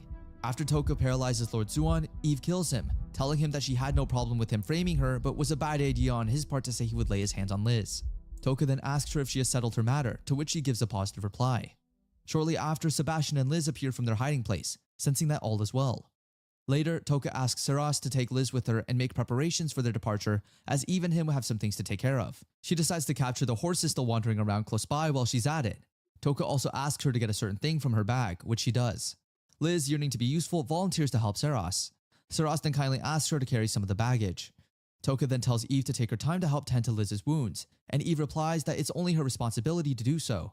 Toka also tells her that he and Seras will help her during the journey, to which she thanks him.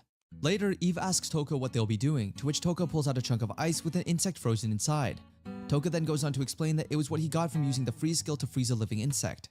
He goes on to explain the nature of the skill, saying it is non-lethal, has a limit of 3, cannot be stacked with other skills, and has 300 days of continuous effect and is irreversible. A very hard skill to use. He then asks Eve to hit it with a nearby warhammer with the intent to smash it. She hits it with a powerful blow and is shocked to see that the chunk of ice is still in one piece, despite the strike having enough power and a good striking position. Toka then further explains that if the freeze skill is used on living things, it becomes indestructible, saying that the first time he tried it, it wouldn't break no matter what he did and was completely impervious to heat. He believes the ice might not melt until it completes the 300-day limit. Toka then brings out another chunk of ice and asks Eve to try smashing it. At first, it seems no different from the first one, but believing he has something in mind, she strikes it and it completely shatters. Eve points out that the sound and hit of the second chunk feel different from the first one. Toka explains that freeze can be used on matter, and while they were the same insect, the crucial difference was that the first one was frozen while alive and the second one was a dead body. Apparently, it categorizes dead bodies as matter, which is why they're not indestructible. Moreover, when crushed, it breaks away into tiny pieces that can be blown away by the wind, and when destroyed, the counter for the limit decreases. Eve then asks what he plans to do, to which he says he's thinking of a way to dispose of the corpses of the Ishinto. When Eve asks why, he states that he wants to make the Ishinto the murderers of the 5 Dragon Warriors forever, explaining that as a sorcerer group that propagated themselves as the one who killed the 5 Dragon Warriors that suddenly vanished, the world would continue to think there's a possibility they could have done it, and as long as they didn't deny it, the possibility would remain, and those who want to investigate the truth would continuously search for suspects that don't exist, acting as a smokescreen. Eve then realizes that this was the reason he didn't want any fleeing survivors. While Toka warns Eve that the crushing of the bodies won't be a comfortable task, she assures him that there's no need to worry about her and urges them to finish before pursuers arrive, telling them to leave a nearby fly mask as the only eyewitness. Toka then thinks about the legend of the Fly King, about how he revolted against his creator and chose his path. Thinking it's a name that suits him, he thinks about how he wouldn't follow the Fly King in the part of losing his subordinates. As for the end of the Fly King, he thinks about the 2 different endings to the story due to the difference in interpretation and wonders what the end of his journey would be.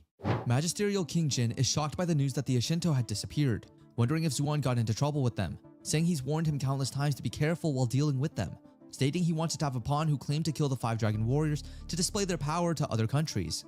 Afraid, he wonders how he'll report the mysterious disappearance to the goddess, especially because he took it upon himself to expose the Ishinto as someone trusted, so much that the disciple they sent to Arusa was called back. Fearfully, he decides that he needs to find the Ishinto and make negotiations with them again, believing they annihilated Duke Xuan's private army, including Costello, and that there's no reason to doubt their ability to kill the 5 Dragon Warriors, adding that it would be difficult to defeat them even if the Magic Knights are involved. The messenger then asks if there's anything wrong, to which King Jin replies that while he's shocked by the death of King Xuan, he's otherwise fine. When the messenger asks how they would report the Ashinto case to Allion, King Jin tells them to search for the Ashinto no matter what, telling him they must report it to the goddess. When the messenger asks about Eve and Liz, referring to them as the Were-Leopard and the Dark Elf, he bursts out in anger, telling him to ignore them, calling them weak and cowards and saying they'll die somewhere in the wild, and telling him to focus on searching for the Ashinto and to use everything to track down their every trace. Later, Vices receives word that the sorcerer group killed Duke Zuan and disappeared, calling it a frightening case, albeit with a relaxed, somewhat playful expression on her face. She then begins to question the existence of curses, saying she still can't believe in them, or wondering if she doesn't know anything about them. She then asks Nantan if she knows anything about it, to which she gives a negative response. Vices then begins to think aloud about how scary it would be, especially if it fell into the hands of the Mad Emperor. She then talks about not being able to send Nantan back to Uruza since she has an important role. We are then introduced to the 4 revered saints, siblings descended from the blood of heroes, said to be stronger than the saint in Jonato. The eldest son of the group tells Vices to currently worry about the army of the Great Demon Emperor, which is increasingly active. The second son then laughs heartedly, pointing out that Vices is surprisingly a warrior and that ultimately, Vices won't be affected by the influence of the root of all evil, regardless of if they fight the Ashinto or the 5 Dragon Warriors. Vices then playfully asks if there's anything wrong with that, saying that while she's sure he meant no offense, the words made her feel a bit uneasy. A servant enters the room, informing the goddess that Master Banewolf has arrived. Banewolf apologizes for being late, but Vices tells him that it's no problem and that she's glad he came, calling him a dragon slayer.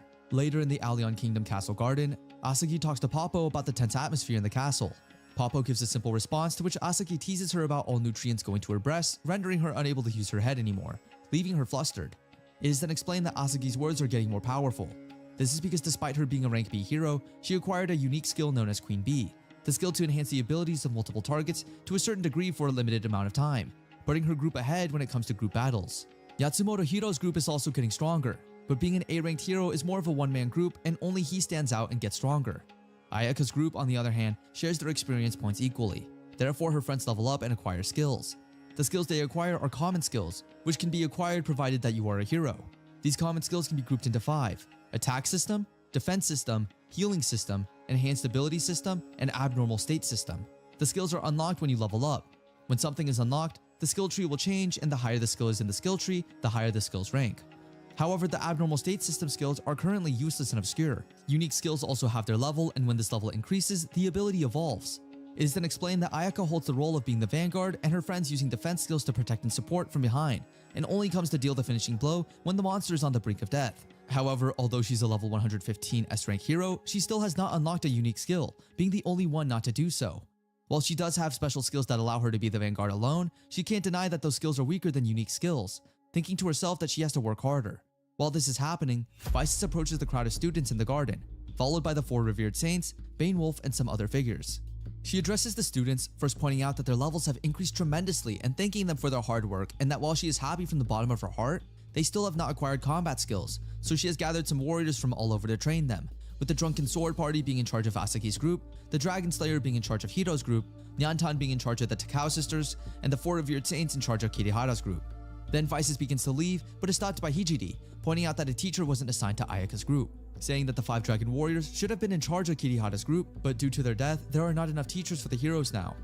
At first, Vices suggests that Ayaka teaches her group the ancient martial arts she has, adding that was what she expected her to do, but Hijiri believes it's a bad idea to do so. Vices then apologizes, saying she took some measures because she believes in Ayaka's ability, but admits she can't call back any of her apostles from other countries to take care of her group. She then asks if there's anyone who wishes to take care of Ayaka's group, promising to pay them in installments, but warning that their work would be doubled. No one answers, but then Banewolf volunteers, believing it's best to increase their survival probabilities since they're heroes with bright futures, and promises to do everything he can to train them all without lowering the quality. Vices then announces that they will be moving around the ruins to defeat the Golden Eye monsters and level up to kill the enemies and survive. She informs them that the Demon Emperor's side is moving actively, telling them that the number of monsters gathered at the Night's Wall is overwhelming and that the next war with the Great Demon Emperor will exceed the previously expected scale, and therefore, she would like them all to brace themselves for the coming war. Vices is watching the students train, saying that while it isn't perfect, training seems to be going well and thanks everyone for their hard work. She adds that as long as they fulfill the conditions she has set, she will leave it to them how to accomplish the goal, prioritizing results over the process. When one of the 4 revered saints asks her what's wrong, she explains that while they're in a hurry to get the heroes to learn practical skills, they must also continue to increase their levels. However, with the Great Demon Emperor's army on the move, they can't afford to travel to the ruins in other countries, so tomorrow they will depart for the Golden Monster Zone. Toka, Ceres, Eve, and Liz are traveling through the Golden Monster Zone. Eve, being somewhat familiar with the place, says she only knows as far as the place she and Liz reached last time, a place where they could get drinking water and some old buildings where they could hide. Toka reasons that the only reason Eve and the others fled from the demon zone was because of the monsters, so for the time being, as long as they could defeat the monsters, they could go deeper without any problems. Toka asks if Liz is afraid, to which she replies that she's fine and thanks him for his concern. He then compliments her, saying she's now a fine member of the group. Liz then cheerfully says that she'll be happy anywhere provided she's with Eve. Eve then apologizes to her for being stupid, but Toka assures her that if anything, her very existence is Liz's salvation. She then smiles, saying she's no match for him. As the group gets closer to their destination, Toka is unsure whether they should continue in a straight line since the map doesn't show the terrain in detail, adding that depending on the terrain, they might have to go the other way around. Then, out of nowhere, a Golden Knight appears and attacks them. Toka, with Eve's help, then casts a paralyze spell on the monster. Seeing that it's effective, he also casts the poison and sleep spell on the monster, incapacitating it. Toka then points out that it's much weaker compared to the monsters he's killed, saying that in every aspect, the monsters in the ruins were far superior and that it seems unlikely that monsters in this zone are generally ridiculously strong. As they continue their journey, Toka mentions his encounter with the two-headed wereleopard to Seras, asking her the difference between it and Eve. Seras explains that Golden Knight monsters were created by the root of all evil and that there's a strong theory it has something to do with the element of evil he possesses. Toka then asks if an ordinary demon can become a golden-eyed monster, to which Seras replies that while it may not be impossible, it's unheard of. She explains that many of the non-golden-eyed monsters went into hiding because a hero warned of the danger of them turning golden-eyed, and so there was an operation to wipe them out. She further explains that non-human races which can speak and understand human language were classified as demi-humans, including elves, and while many demi-humans still hide from humans, elves often have friendly relationships with humans. Moving away from the subject, Seras suggests a name for the group, the name being the Fly King Squadron, to which Toka agrees. Later, they encounter another monster, which Toka easily defeats. Eve marvels at his prowess, stating that the first time she encountered it, all she could do was escape. Suddenly, Toka's BG begins to rattle, indicating the presence of a demon, and immediately tells everyone to tighten their guard. He then brings out an egg from his bag, which Seras recognizes as the one he got from the Miruzu ruins. All eyes are on the egg as it begins to hatch. As the Fly King Squadron group have zero ideas of what could be inside, they take a couple steps back. The egg has a crack and then two. Before long, it starts to give off light till everywhere is completely illuminated. When the light clears, Toka and his companions see a very little horse in front of them. If this is supposed to be a golden-eyed monster, it's not a very good one. Rather than being aggressive, it's just really cute. Liz is especially attracted to this pony look-alike. The others are observant to notice something strange. The monster just grew a bit in size while they watched. It's not his normal world, so Toka needs to confirm that here, horses don't usually hatch from eggs either. Then, what sort of monster is it? Seras confirms that according to the general classification, it should be a monster. However, she points out that even though she knows different monsters in the horse family, this one is an unfamiliar breed. While the group looks on, Piggymaru comes out to talk to the monster. The two monsters talk, and this horse doesn't seem to be hostile at all. Liz takes this chance to approach the horse and cuddle it a little bit.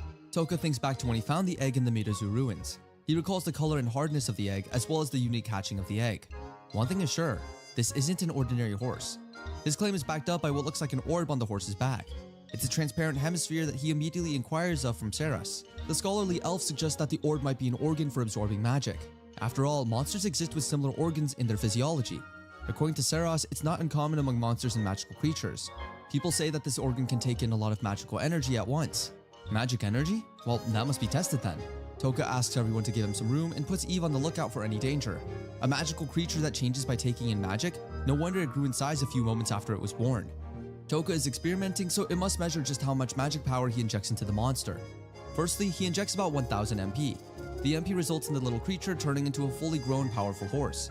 If this is what 1000 MP can do, it's simply amazing.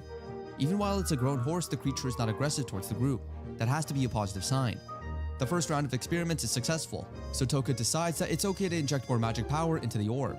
He injects 1000 MP and then 5000. He injects up to 10,000 MP.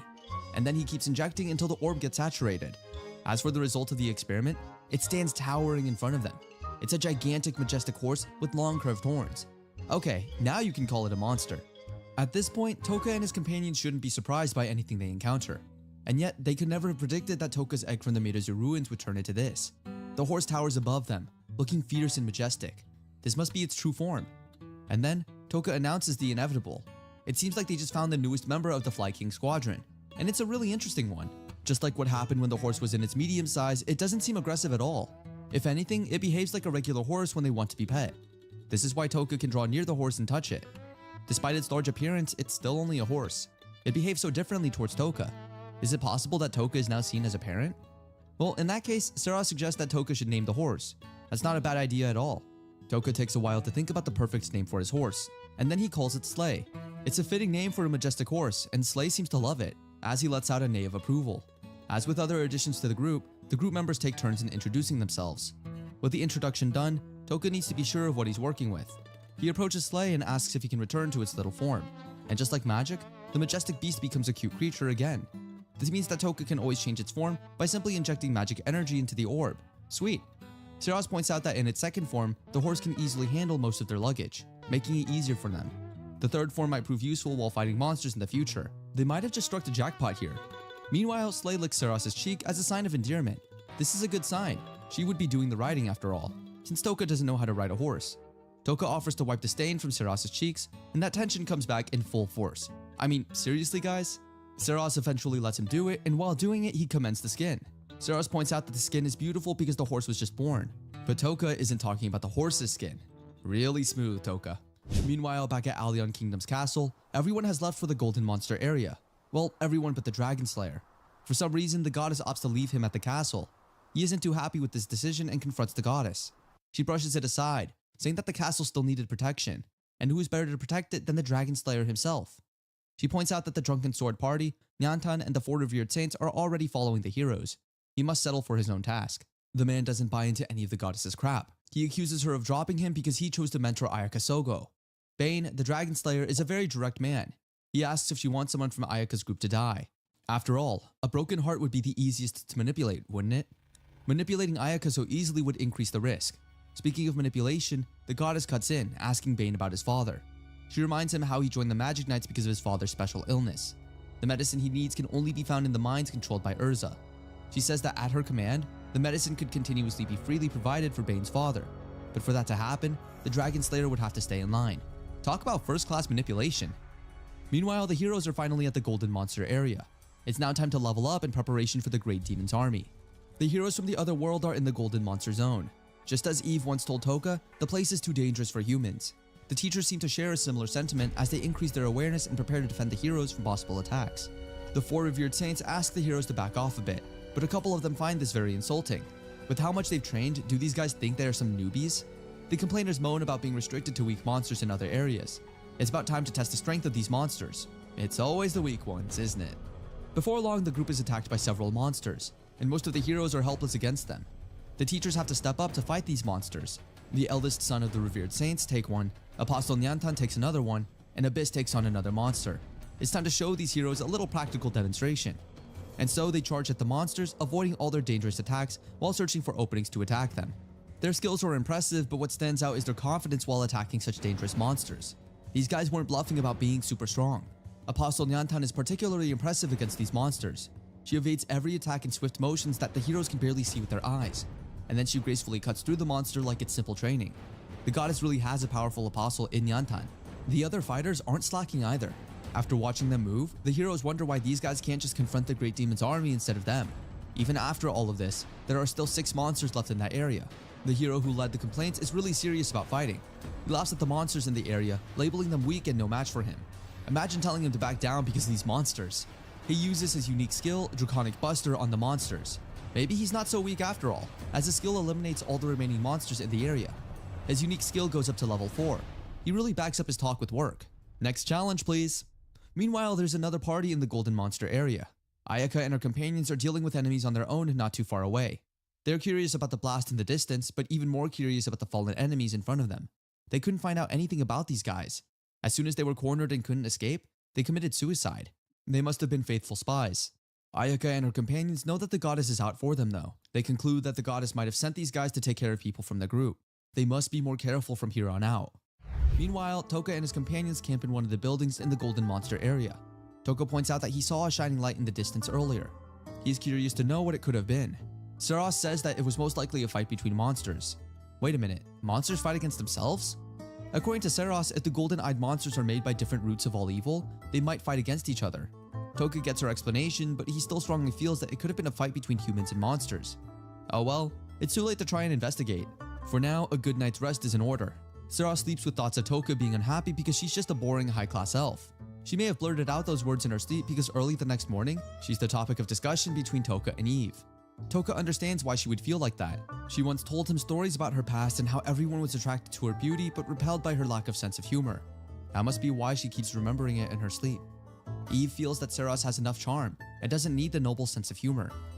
Finally, Toka and Eve get to the first floor of the building, the reason for their morning walk. Toka instructs Eve not to immediately show her face when the door opens. It could be dangerous. No wonder he left Saros in charge of Liz. They enter the room and it's right there, a human-faced monster.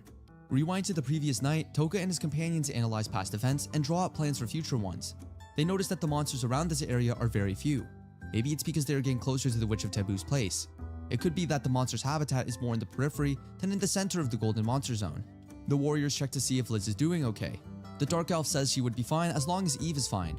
Besides, Saros already assured her that as long as Toka lives, they would get to their destination safely. Speaking of Saros, Eve talks about her admiration for the warrior elf. Eve might have the advantage when it comes to speed, strength, and skills, but Saros' intelligence is what makes her stand out from others. When that intelligence is combined with the power of the spirits, most warriors are no match for her. Saros tries to be modest, but Toka joins in on the praises, pointing out that she wouldn't lose to the Black Dragon Knights if she's at full power. On the contrary, Toka wins fights by not letting his opponents show their true strength. If it comes to a battle of swords, he would have to depend on Eve and Saros for his safety. As an example, he defeated Sivit without letting him show his full strength. Since they're talking about strong people, Toka lets them know that he's done a little research on other strong warriors. In the country of Jonato, there's a woman called Kyria Gilstain. She's known as Jonato's saint and is the most powerful woman in Jonato. Besides her, a group known as the Four Revered Saints is a powerful group too. The eldest son and eldest daughter are the most powerful of the group. In the Mila Empire, the strongest person is the Mad Emperor. Very few people have seen him fight, so no one knows just how strong he is. But one thing is for certain, he's not an ordinary man. In Urza, the strongest person has to be Eve. Eve cuts in at this point. She's pretty strong, but the strongest person in Urza is the Dragon Slayer of the Magic Knights, a warrior that Eve respects. Wow. As for the Kingdom of Nea, Saros has that title, or at least she used to. Bakros used to have Sivit Garland before Toka happened, while the Kingdom of Magnar has Sigurd Sigmus. Toka is really intrigued by the strong guys, and he asks questions about the strength of the 13 Cavalry of Alien. According to Eve, the 6th Cavalry is usually known as the strongest, but when it comes to strong individuals, Nyantan is generally known as the strongest. These are famous individuals who don't belong to any country. For example, the Drunken Sword Party, the White Walkers, and another unknown guy known as the Sword of Valor. That's everything she knows about the strongest guys. Before she ends the small talk, Eve reminds Toka of the one whom he should fear right now, the monsters. She warns him to flee the moment he comes across a human-faced monster, as these ones are not ordinary. Back to the present, Toka and Eve are in the room with the human-faced monster. They hide behind pillars because the monsters are too fast once their prey is in line of sight. They can't hide forever though. Toka tells Eve about his plan to kill the monster. Human-faced monsters can't hide their sadistic emotions at all, and this one doesn't look like it'd let them escape. They must think of something. At the moment, they stand no chance against the monster. Its reactions are too quick for them to defend against. They are probably still alive only because they are out of range, or because the sadistic monster is trying to tease them with death. The warriors are cornered and must think of something. Without thinking it through, Eve picks up a rock and throws it at the monster. She throws it so quickly, but the monster reacts with lightning speed that Toka can barely keep up with. Wait a moment, she may have just given Toka an idea. Toka notices Eve's throw together with the monster's reaction, and has an idea about how to beat the human-faced monster. He calls out Pigimaru and Slay, and Eve finally grasps what the young man has in mind. He offers to ride the horse and play the bait. After all, she's a better warrior and horse rider than him. While Eve saddles the horse, Toka prepares to combine with Pigimaru. The human-faced monster reacts to anyone within range of its attack, and it attacks at lightning speed. Its range of attack is a little wider than Toka's, which is why he needs to buy some time by using Eve as bait.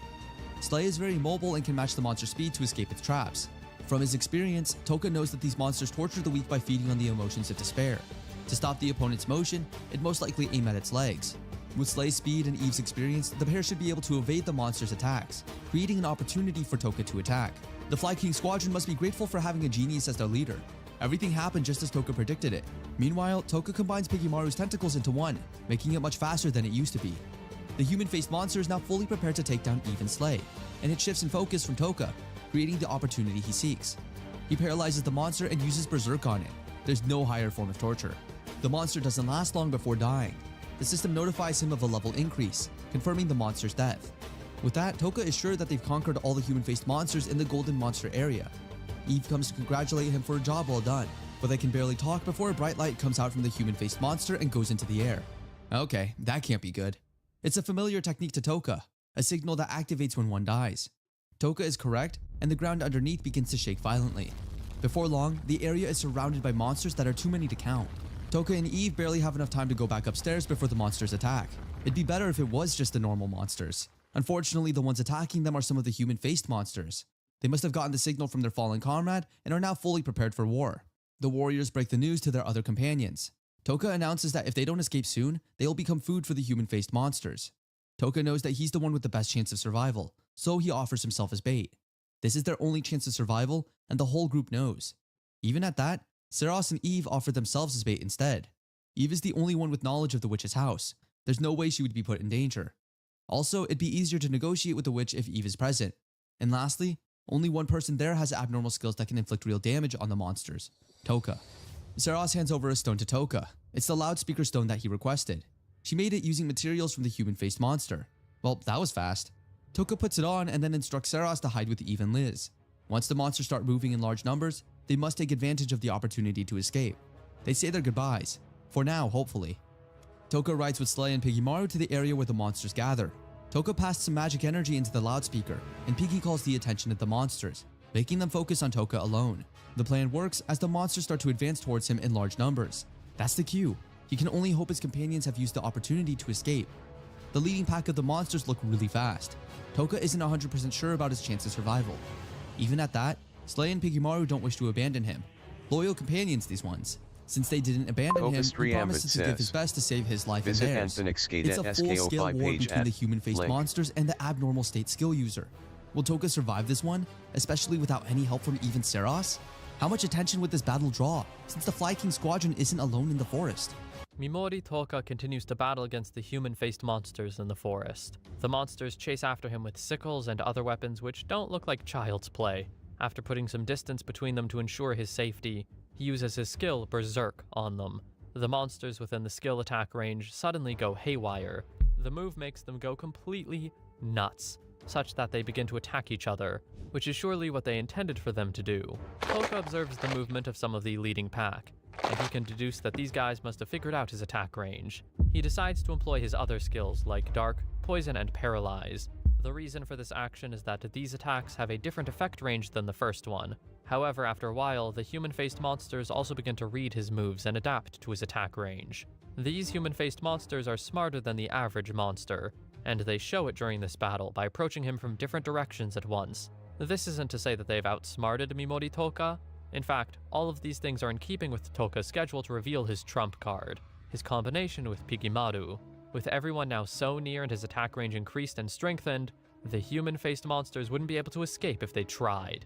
Toka unleashes Paralyze and Berserk on the monsters. He also uses Poison and Sleep to kill them off as quickly as possible. Toka's combination with Piggymaru consumes a lot of MP just to maintain it. This is why he tried to make sure everything was right before using it. Toka's current show of skills is a fighting style that specializes in using killing combos on multiple targets with medium to long range attacks. Toka's skill, Poison, takes a lot of time to kill human-faced monsters, and since he needs them to die before his MP is drained, he's had to use the skill alongside deadly combos like Paralyze and Berserk. If a normal person tries to move during this combo, they would be damaged by the amount they move. Now imagine a human-faced monster with all that immense power trying to move. The damage that would be inflicted on the monster is enormous. The muscles of the body may be torn to shreds. Blood might begin to uncontrollably spurt from the veins. No matter how much they think they can resist it in the end, this move always ends up in one way: rain. But with the human-faced monster's blood. Toka checks his status and sees his level increase from 1903 to 1921 after the battle. He also notices that his MP has replenished. He decides to continue to use the MP he gains from defeating the monsters to level up, and replenish his regular MP. If this works out, it would theoretically mean that he could keep fighting for a long time without running out of MP. In the end though, Toka's genius skills and plans are not without risks. Toka knows that if he's caught off guard and is hit even once, it could prove fatal. Toka isn't sure whether he can continue and sustain this method, but there's only one thing that keeps him going during times like these: the thought of the goddess getting rid of him as an E-class hero. If anything, he's more determined than ever to survive, and not just that, but to devastate everything, and kill them all. Meanwhile, the forest is currently occupied by the heroes from the other world, Toka's classmates. They are all involved in the all-out war against the human-faced monsters. Survival for them is a little trickier than it proved for Mimori Toka. This would be a result of their difference in special skills. When a couple of human-faced monsters attack, Ayaka is the one who rises to the challenge. First of all, she asks Suo to clear out the area to prevent anyone from getting hurt. With the area all cleared out, Ayaka can now fight to her heart's content, and not let anyone interfere. Ayaka lives up to her billing, and manages to see off a few human-faced monsters that attack them. A little while after the battle, Ayaka goes to search out for her comrades. She sees Yasu on the way, but he's not exactly in the happiest of moods at the moment. Ayaka looks around and observes two human dead bodies, whom she recognizes as Hiruka and Sakuma, two of her classmates. Ayaka begins to question Yasu, asking why he failed to protect the people who were his responsibility, when the demon horde reared its ugly head. Ayaka fails to wrap her head around the deaths of these two, and she questions Yasu until it gets to a point where he can't take the questions anymore. Yasu yells at Ayaka, pointing out she could use a lot of growth character-wise. He reveals that she always does this kind of thing without knowing, looking down on people so easily. According to him, it's been like that from the start. Ayaka simply looks down on people even though she doesn't know it. She does this with a pure and innocent face, but she still points out the difference between her power and that of others. While Yasu continues to yell, a third party steps onto the scene, smirking and calling out Yasu for being a loser. It's Kirihara Takuto, and he's here with Shogo. Kirihara criticizes Yasu's methods and results, taunting him by saying he's not the right vessel. He points out that no matter the feats Yasu might have accomplished in the past, if he doesn't have a large enough vessel like that of a king, then his success is only temporary. As a man with a small vessel, one might think he's achieved a lot and succeeded beyond his stature. However, that's only viewing it from one angle.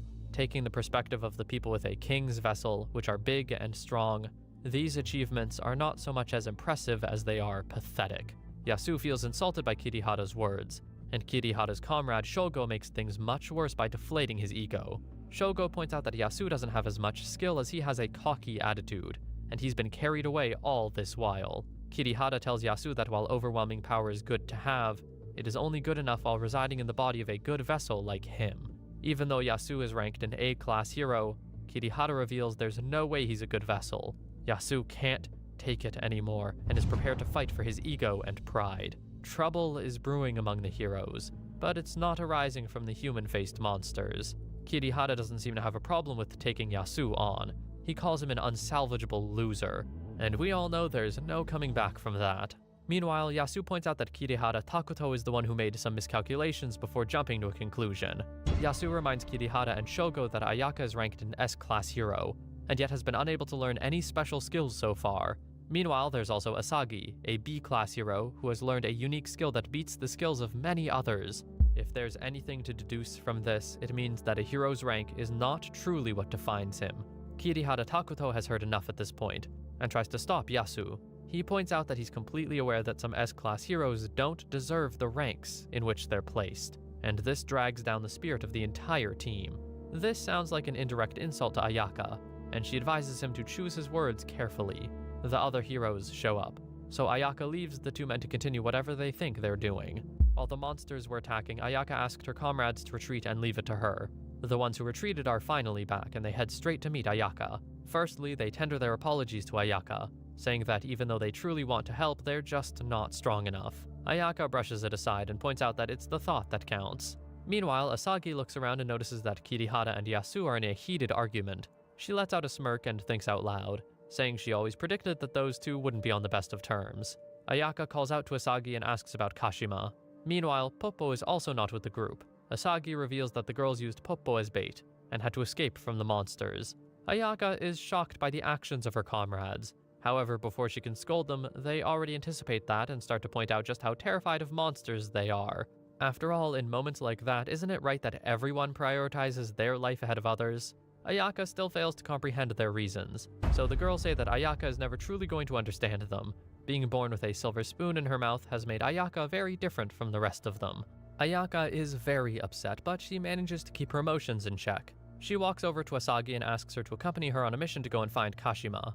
Asagi, in her usual cheerful yet carefree demeanor, wishes Ayaka the best of luck, and she embarks on this mission alone. Ayaka is shocked that Asagi isn't prepared to rescue a member of her group, so Asagi decides to make it clear to her. While she admits that losing Kashima wouldn't be the best thing to do, She reveals that she already considered the risk of either losing one person or losing the entire group. If she decides to go after Kashima, she may end up losing more than one member of her group. In the end, Asagi advises Ayaka to leave the mission of finding Kashima to the 4 revered saints, people who are a lot stronger than they are, and are also aware of the surroundings of their world. Ayaka hears the explanation but doesn't agree with it. She announces that she intends to go and search for Kashima, even though it means that she would have to go on her own. However, one of the 4 revered saints cuts in and stops her from leaving. He announces that the 4 revered saints intend to search for Kashima one more time before sundown, so the others can rest easy. He also reveals that there's something very strange in the demon area today, so they must all be careful. Lastly, he ends the expedition for the day on account of the deaths which happened. Ayaka intends to join them in the search, but they don't mince words when they point out that she's too weak to accompany them. If she ends up coming with them, she would just be a liability and get in the way.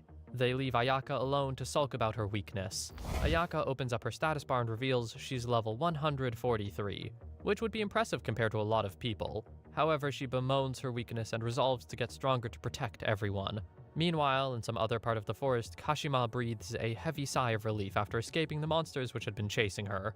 Thankfully, she left a few markings to guide her, even though they might not be enough. She recalls how weak she was when Toka was pushed to his death by the goddess. As much as she wanted to do something and intervene, all she could do was cower in fear. While she's come a long way since then, she still doesn't feel like she's strong enough. She mutters to herself that at her current rate she might die sooner than expected. Meanwhile, speaking of deaths, a were-leopard jumps down from the surrounding trees. It's Eve Speed, and Eve is surprised that she had just run into a different human in this area. Rewind a little bit. Eve Speed informs Ceres and Liz that she intends to go after Toka, while she admits that there's a high probability of her master's survival, as he wouldn't go into a battle without a plan to even the playing field. Eve isn't confident that even Toka can fight against an entire army of human-faced monsters and come out of the battle completely unscathed. Since she's not a human, Eve points out that there's a good chance she might be recognized as a monster and not be attacked by them. Also, disguise, concealment, and moving in such terrains are things she's very much used to. If it happens that Toka survives but is seriously injured along with Slay, then Eve Speed would be the only one who can carry them. It almost feels like all the conditions are aligned with her desire to go. Meanwhile, Ceres would also like to go, but she's very aware that they can't leave Liz unprotected. Since Liz also can't be taken to the battlefield, Ceres offers to stay and take care of her. Eve Speed says goodbye to her little sister, thanks Ceres, and then heads out to search for her master, Mimori Toka. Running out in the nighttime this way sort of reminds her of her time as a blood fighter. Eve Speed decides to give in to her beastly instincts just for one more night. After looking for a while, she can deduce that a great battle truly happened in the area. She keeps on looking, and she tries but fails to sense Toka's presence. She even tries to sense Pigimaru's presence, but she fails again, which isn't surprising this time, as Pigimaru's presence is usually more faint than Toka's. Suddenly, Eve senses something. The were-leopard draws her sword, but she realizes the creature around her isn't a monster. She goes to check it out and sees a human girl on the ground trembling. Eve Speed tries to inform the girl that she has no malicious intent. However, when she reaches out to take the girl's hand, she's attacked by a whole different person from the trees. It's Itsuki, another human that Eve Speed isn't familiar with. Boy, is she running into the wrong humans today. Itsuki sends a stage 1 lightning shifter attack straight at Eve Speed, but she manages to react and stop the attack in time. Itsuki is left shocked by this, as her big sister had previously assured her that only an S-class hero would be able to stop such an attack. Itsuki doesn't relent, as she figures out that from a closer distance, it would be even more difficult for Eve Speed to do anything about the attack. She sends a stage 2 lightning shifter attack, and the skill hits the right spot this time. Well, if you call Eve's throat the right spot. Eve is left bewildered, and the lightning's impact on her throat currently impairs her voice box, so she's condemned to silence for now. Itsuki draws her sword and forbids Eve Speed from touching Kashima. It's her big sister's orders, according to her. Kashima is delighted to see Itsuki swooping in to save her. Meanwhile, Eve Speed remains shocked, pun intended, by Itsuki's lightning attack. She analyzes the move and realizes that the lightning didn't affect Kashima. There's also no thunder, so the lightning is surely not naturally occurring. Then it hits her. She realizes that this lightning shifter must be Itsuki's skill. Seeing all that has happened also leads her to correctly deduce that both Itsuki and Kashima are heroes from the other world.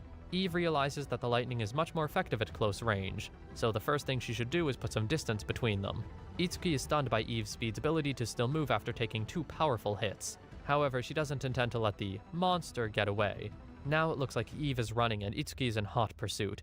Eve knows that she has to put some distance between them, so she uses her anticipation skill, a skill which makes use of her sharp eyes and fast processing to anticipate an opponent's next move and stop her before she can make it. Anticipation is brought about by her experience as a warrior, her decision-making ability in the heat of the moment, as well as her instincts as a beast. Eve's anticipation doesn't seem to be enough to stop Itsuki from constantly launching attacks. Eve realizes that Itsuki's power is not just a result of her speed, her fighting power and skills are also commendable. Even though her skills could use a little brushing up, she also executes them to a very high standard. Eve's speed admits that her opponent is a combination of wildness and intellect, and that's not the ideal opponent one would like to fight against. Meanwhile, the admiration goes both ways during the battle. Itsuki assesses Eve's speed and wonders how she can still move after being on the receiving end of some of her best moves. According to Itsuki, she's been using the golden attack pattern that her big sister introduced to her. Even at that, she has failed to finish Eve off so far. Itsuki deduces that this must mean she's not strong enough, or her big sister made a mistake. Since Itsuki has put her big sister on such a high pedestal, it's very easy for her to conclude that it's she who's not good enough. This conclusion, however, makes her more angry, and makes her fight with more spirit. Eve's speed notices this, and looks at Itsuki as one who goes on to become stronger during fights. Meanwhile, their battle goes on until after a while, Itsuki finally finds an opening to strike with her sword. With the small distance between them, Eve's speed is caught off guard and is helpless against the attack. Itsuki is about to deliver the final blow with her sword, when a voice calls out and asks for her to stop. It's her big sister, and she respects the call and puts away her sword immediately. Kashima is safe, which is surely their priority at the moment.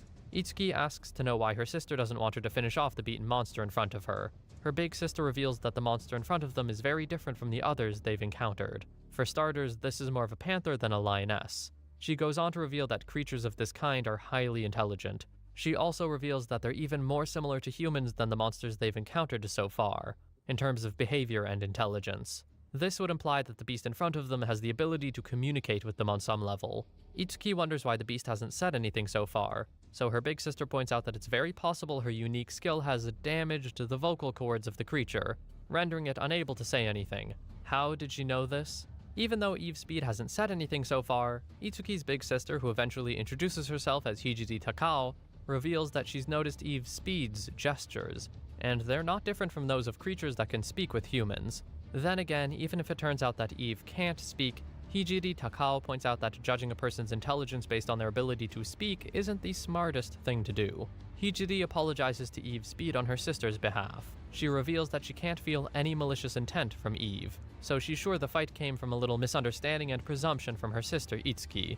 She also asks Itsuki to apologize to Eve, and of course Itsuki obeys her. Hijiri Takao commends Itsuki for not using Kashima as an excuse for what she did, and she also admits that she didn't give the clearest of orders either, so she also has some fault in this. Now that the apologies are out of the way, there's only one thing left to do: get acquainted with each other. Hijiri Takao reveals that she would like to ask Eve a couple of questions. If she still can't speak, Hijiri provides her with the option of responding to her questions using simple gestures. Hijiri then asks Eve's speed if she has any animosity towards them, and Eve's speed raises her left hand, indicating she doesn't. When Hijiri asks if Eve's speed won't have any problem with them leaving, she raises her right hand. After Eve is done answering, Hijiri tells her that those are all of her questions, and that she's just there to bring Kashima back, not to fight her. Eve's speed notes that Hijiri is similar to Toka but different in her own way, so she wonders who the lady is. She also observes that Hijiri is emotionally unwavering, unpredictable, and her instincts tell her that Hijiri is not a person she can deceive. Under the circumstances, she is forced to accept Hijiri's proposal and part ways. Eve's speed suddenly hears a rustle in the bushes, but before she can react, a one-eyed monster charges at her. However, Hijiri, who is faster, uses her wind magic on the monster, destroying it immediately. Eve's speed is shocked that Hijiri was aware of the monster behind her, and Hijiri's first move was invisible to her sharp beast eyes. She is conflicted, because even though the effects of the electric shock she was hit with still remain, she can't believe she could react so late, and the only one she knows who could stand up to someone like Hijiri is Ceres. After the monster is defeated, Itsuki praises Hijiri, saying the stronger she gets, the less she feels she'll ever reach Hijiri's level. Eve's speed remembers that the students who were summoned alongside Toka all believe he's dead, and even Toka talks as if he doesn't want them to know of his existence. So Eve's speed decides it would be unwise for her to mention anything about him. Suddenly, Eve's speed speaks up, saying that she's looking for her master, and Itsuki is surprised that she's able to speak. She says that she would have felt guilty for the rest of her life if Eve's speed had lost her voice because of her. Eve apologizes for reaching out to Kashima so carelessly. Hijiri tells Eve that the human master she's looking for must be a good lord, and Eve confirms. Takao tells her that her master is indeed human after all, and Eve is shocked because she answered Hijiri's question so thoughtlessly.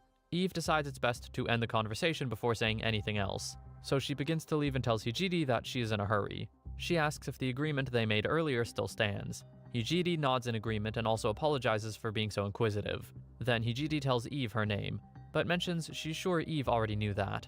As a courtesy, Eve also shares her name. Hijiri explains she assumed Eve was Eve's speed because she had heard tales of a were-leopard blood warrior that disappeared, so she predicted Eve is the one most suited to the information. Hijiri then assures Eve that she has no intention of telling anyone about their meeting that day. Eve tells Hijiri she would never forget her name. Hijiri uses that opportunity to tell Eve's speed that she is still very interested in her master, because the fact that she is searching for him means that she is convinced her master would survive, despite being caught in the Great Migration. She also tells Eve that the human-faced species that were mixed with the Great Migration are tough nuts to crack, even for the four revered saints and the followers of Vysis, and only the former mankind strongest or Vysis herself would be able to defeat them unscathed. So in other words, her master is someone who can survive these monsters.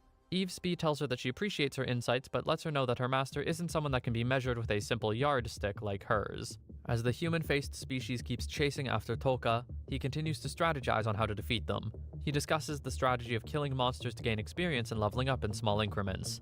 Every time he levels up, his MP increases, maintaining the fusion state with Pigimaru, which constantly consumes MP and continues the battle. He knows it's a reckless strategy, but it's the only way for him to survive. He receives a system notification that his skill Berserk has increased, but he hesitates to use it because he believes it's difficult to use in this melee battle.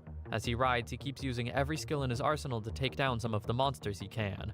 He says that Paralyze and Berserk are an excellent combo, but Berserk still can't perform wide area attacks. In those situations, it's best he uses Poison for applying continuous damage to multiple targets. Toka also talks about how Dark is the skill that requires the fewest number of letters to pronounce, and how he'll survive using all the skills in his arsenal. Soon enough, Toka's horse, Slay, begins to slow down due to the pain in its foot, and not long after, Toka gets encircled. Toka apologizes to Slay and Pigimaru, asking if they can do one last job for him, a question they acknowledge with sounds. He sizes up the monsters and sees a fast-moving melee-type wolf, a four-legged creature with mid-range spear attacks, and a long-range light ray-emitting monster. The monsters charge at him, and he believes that if he uses Berserk to provoke them to fight each other, the enemy's side would be easily destroyed. Before long, the short-ranged wolf and the mid-ranged four-legged creature kill the long-ranged one, and then turn on each other. After he finishes all of the monsters, he receives a notification that a higher-level skill of the skill Paralyzed has been unleashed. He checks the name of the skill on his system board and sees it's called Slow. Toka continues to apologize to Pigimaru and Slay for pushing them too hard. He decides to continue his journey and meets up with Ceres and the others. He mentions that if they follow the trail of corpses, they'll eventually make it back. Suddenly, Toka finds himself surrounded by remnants of monsters, but there are no human-faced monsters among them. He decides to test the new Slow skill he just acquired. Upon activating the skill, he realizes it depletes his MP at a tremendous rate, comparable to when he's connected to Pigimaru or even higher. As the monster attacks, he then realizes that everything around him is moving so slowly, and yet he can move normally. Toka then calls on Pigimaru and Slay, and they respond to him. At that moment, he realizes that Pigimaru and Slay are probably not slowing down, maybe because they're in close proximity to him, and that he'll have to verify a lot of things. He tries to activate his Dark, Berserk, and Poison skills alongside the Slow skill, but he immediately receives a notification that overlapping usage of skills is not permitted, which means that the Slow skill can only be used alone. He then assumes that the Slow skill can be used in various ways depending on how well he can use it. Toka almost gets his head ripped off by a monster that closes in on him, but suddenly regains its normal speed. Toka then realizes that the skill has a disadvantage. If something or someone gets within radius, the slowness disappears. Additionally, the new skill can affect any target within range, even if the target is not in sight. It is best used in situations where the user doesn't want to be taken by surprise or when they want to escape from the attacker's range. It can be used for various purposes, and the fact that it decreases from the maximum value means that the effects last until his 5000 MP becomes 0. but it cannot be used continuously. This only means that useful powers actually have limitations. Toka believes that he has finally understood the nature of slow to some extent. Before long, Toka begins to feel weak and collapses to the ground. He knows that his MP may be restored, but his strength can't carry him any longer. He suddenly loses all consciousness and closes his eyes. The next time he reopens them, he sees himself riding on the back of Eve Speed, who is happy that she found him at last. He closes his eyes again, and the next time he opens them, he finds himself in a cave with Ceres in front of him. Ceres tells him that she is relieved he's alive. Toka then asks about the well-being of Slay and Pikimaru, and Ceres informs him they're safe. Eve Speed arrives and is relieved to see that Toka is awake. She informs him that she has examined his body and found no serious injuries. Then she reveals that while searching for him, she encountered heroes from another world. Toka is surprised to learn that the Class 2C students were in the forest, speculating that they were there to hunt the golden-eyed monsters and gain experience. He remarks that Eve was fortunate to only encounter Hijiri and Itsuki, as encountering any others would have been dangerous. Eve Speed agrees, acknowledging that Hijiri was indeed a reasonable person. Toka tells Eve Speed that she was right to not reveal his name, and he warns her that now they're in the same vicinity with his classmates from 2C, they might run into each other again. Toka then notes to himself that he can foresee his former classmates as a potential obstacle in his quest for vengeance against the goddess, and it is likely that they'll fight against him in one way or another. But until he has the forbidden spell that might be a countermeasure against the goddess's magic that nullifies all abnormal skills, he needs to make sure every one of his classmates believes he is dead. Toka tries to stand up, but Ceres tells him not to because his wound isn't shallow. She suggests that he lay down for a while. Toka praises her ability to treat wounds and her extensive knowledge about the world. He mentions that she can use the power of spirits as well as the sword, and she's also skilled at horse riding. He wonders what more he could possibly ask for. She then smiles at him and modestly calls herself just a boring high elf. Toka, however, tells her that he's grateful to have her no matter what she thinks of herself, and then she thanks him for the compliment. Toka tells Ceres that the way she tends to him is reminiscent to how he would feel if he had a big sister. Ceres is surprised that he's calling her big sister. She asks him his age, and he tells her 17. She's somewhat taken aback to find out he's younger than her. Toka explains that it's plausible because high elves live for a long time, but Ceres clarifies she's only 19. Toka is shocked and blurts out that he thought she would have lived for 100 years or more. Ceres then explains that while elves have longer active muscle periods, some look and age similarly to humans, meaning the relationship between age and appearance is almost the same for elves as it is for humans. Toka then asks Ceres how old she thought he was, and she tells him that she thought he was in his early to mid-20s because he's too calm. Toka then asks her if this means he's going to be treated like a little brother from now on, and Ceres clarifies that she won't treat him that way because he is the king of the Fly King Squadron, and she has no intention of changing her attitude towards the king to whom she swore her allegiance, even if he is younger than her. Toka suddenly closes his eyes and smiles, and Ceres asks him if he can't sleep, and he tells Ceres that he can't because his nerves are too excited. Ceres then tells Toka that she hopes what she's about to do will calm his nerves. She recalls how her aunt used to let her lay on her lap for a long time ago. Ceres then places Toka's head on her lap and tells him to not keep his struggles to himself. Toka asks her if he looked like he was having a hard time, and Ceres responds that when the demons attacked all at once, Toka had the attitude that he was fully capable of defeating them, so much so that even Eve, Speed, and Liz were assured by his attitude. However, sometimes she gets scared that one day he would place too much of a burden on himself, and that she is also afraid that he would suddenly break down. Toka tells her that he is probably already past the worst situation he can think of, and that he is not made to break so easily. Ceres tells him that maybe that's just what he thinks, but Toka tells her that if she really cares about him, then he would need her to support him the best she can. Ceres agrees to do so, and tells Toka to leave it all to her. After a while, Ceres notices that Toka isn't speaking anymore, and asks if he's sleeping.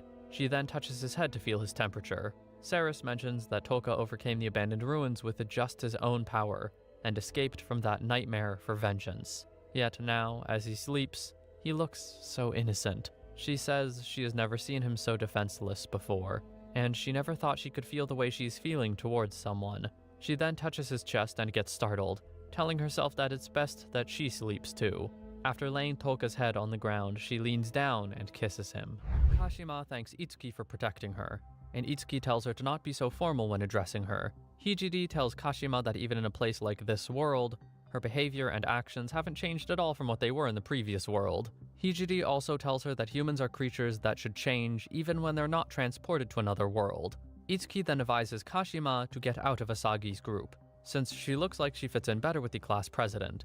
Kashima then has a flashback of how Asagi mistreats her teammates and exerts her influence over them. She surprisingly tells Itsuki that she wants to remain in Asagi's group. Itsuki tells her that she doesn't feel good about Asagi, and Kashima says that she knows that, but she can't leave Asagi's group because it might save Sogo someday. Itsuki is curious about what she means, and Kashima says that she knows Asagi thinks she's an idiot, and since Asagi knows that she is scared of her, she is sure she can never disobey her. She knows that one day Asagi would let her guard down and tell her about important plans somewhere in the future, and if Asagi tries to do something to endanger Sogo's life, she who is closest to Sogo would be the first to tell them about it. Hijiri smiles and tells Kashima that it seems they were right to come looking for her. She then informs Kashima that the goddess has sent a detachment to the expedition without informing them. Hijiri speculates that the goddess probably intended to inflict a psychological burden on Sogo by causing the deaths of her valued comrades. She suggests that the goal might be to brainwash Sogo and mold him into the kind of hero she desires, ultimately making him an obedient pawn. Kashima is shocked by the news and asks how the goddess could do such a terrible thing, given that she was the one who summoned them. Hijiri responds by expressing a doubt that even if they fulfill the conditions for their return to the human world, which is overthrowing the great demon emperor, the goddess may not simply let them go. After Kashima returns to camp, her classmates, including Sogo, are happy to see her. Kashima informs everyone that she was saved all thanks to the Takao sisters. However, Kirihara interrupts, complaining that they should all be aware they've wasted his precious time by disappearing on their own, and that the only decent S-rank student is Hijiri. He then demands that Hijiri and Itsuki come work under him or join the dropouts. Itsuki insults him by asking if there are maggots in his head. Kirihara retorts that she shouldn't make him repeat himself because he has simply realized that he's so powerful he will soon become a king. Itsuki counters by reminding him that she doesn't want to be told what to do by someone who has lost to her several times in the final exams. Kirihara tries to touch Hijiri while telling her that her sister isn't well-disciplined, but Itsuki slaps his hand away and asks him not to touch her big sister. Kirihara tells Itsuki that he will show them the difference in their powers, and she won't get away with it lightly, and Itsuki dares him to try it. Both of them seem ready to attack each other until they're interrupted by Kayako, who threatens to beat them up if they don't stop fighting amongst themselves. Kirihara gets annoyed and leaves, saying that because of good guys like the Takao sisters interfering, the number of insolent, low-spec people who misunderstand the situation keeps increasing. Hijiri thanks Itsuki for standing up for her. Another one of their classmates rides in on a horse, informing them that a messenger on a fast horse from a lion was dispatched to their encampment near the border of the Demon Zone.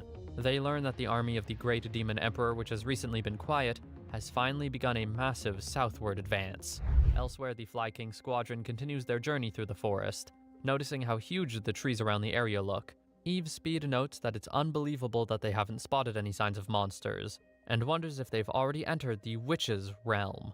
Nyantan is seen in a private meeting with Vysis, the goddess. Nyantan gives Vysis updates about how the heroes from the other world have fared so far, especially after being sent to the Golden-Eyed Monster area.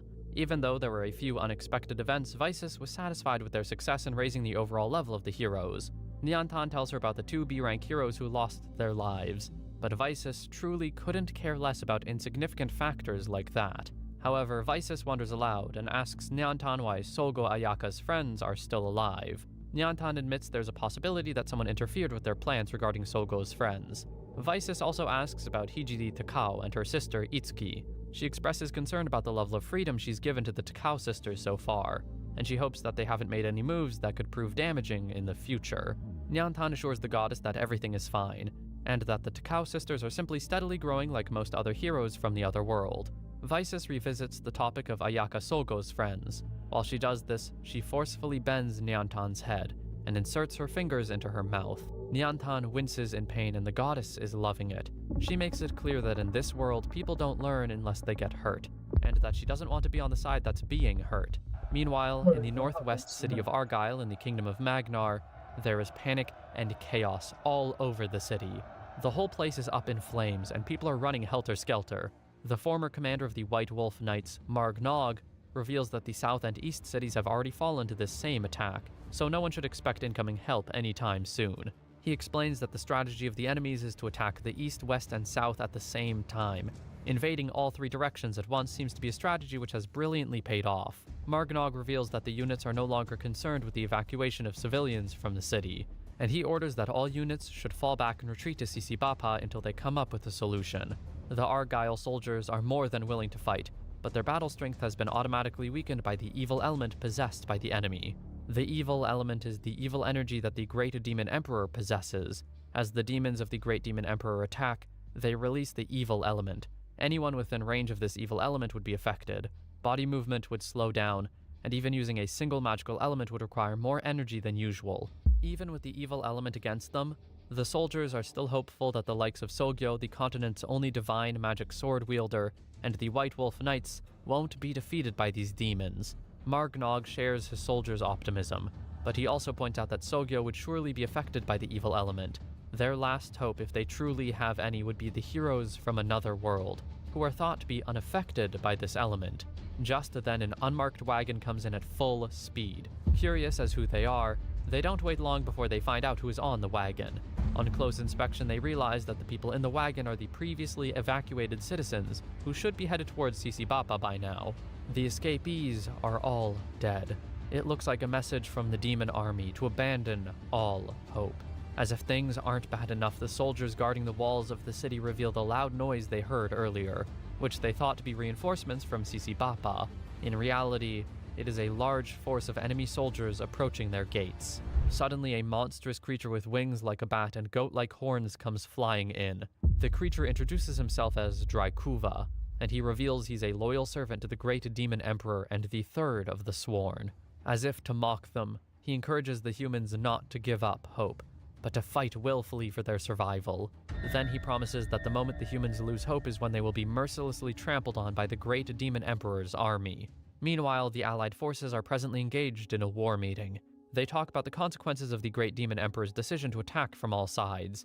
They conclude that the scale of this attack is much larger than the other attacks in the past. If there were ever a time to reveal trump cards, now would be it. As a consequence, after returning from the Golden-Eyed Monster area, the heroes from another world depart the castle of Aelion and set out to the kingdom of Magnar for battle. While the battle rages on, Mimori Toka and his companions are a step closer to achieving their goals, having successfully found the place where the Witch of Taboos, Erica Anorvale, resides. They must now find a way to convince her to let them in for a start. Toka completely opens up to Erica about how the goddess abandoned him to the ruins, after finding out how weak he was. He tells the story of how he battled to survive and continue his search for the forbidden spell which one could use to defeat the goddess. Erica Anorvale finds it a bit difficult to believe that Toka didn't just survive, but found a way to kill the human-faced monsters. She's also shocked that someone like Toka could use strange magic to restrict the movements of her handmade golems which served to protect her. Toka tells her it wasn't cast magic or a spell, but it was the power of a hero from another world. Seeing as he's the goddess's outcast, the Witch of Taboos gets a clearer picture as to how he's made it this far. Erica Anorvale seeks to know the true purpose of their visit. Toka reveals that there are two reasons why they've searched far and wide for the Witch of Taboos. Firstly, the leopardkin Eve Speed and the dark elf Liz require protection. Toka tells Erica that if she can't offer Eve and Liz protection, then they may be condemned to a life on the run. Erica asks why he didn't seek protection for himself and the high elf Ceres. Toka informs the witch that he doesn't intend to stay for a long time. Once he's attained his second purpose along with Ceres, he intends to continue on his way. To lower her suspicions, he also reveals that he doesn't intend to spread rumors about her once he leaves, as starting speculations concerning the Witch of Taboos wouldn't benefit him in any way. Erica is intrigued so far, and she seeks to know the other reason for Toka's visit.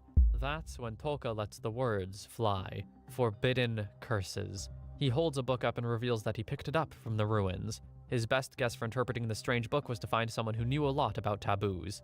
Erica directly questions whether he seeks this power to be able to defeat the goddess of Aelion. Without mincing words, Toka admits to this. However, the Witch of Taboos doesn't just let out her secrets. She reveals that she's not completely sure whether the young man standing in front of her is the right person to share her knowledge of forbidden curses with. Erica Anorvale looks down and spots Eve again. She asks whether Eve is of the Speed tribe. Eve replies that she's indeed the daughter of Idem Speed. This takes the witch by surprise, as she used to know Idem Speed very well. Erica asks about the well-being of Idem and Pakwi, and she's surprised to learn that the father and mother of Eve's Speed are gone. She instantly apologizes for bringing up the matter, but Eve has no problem with it.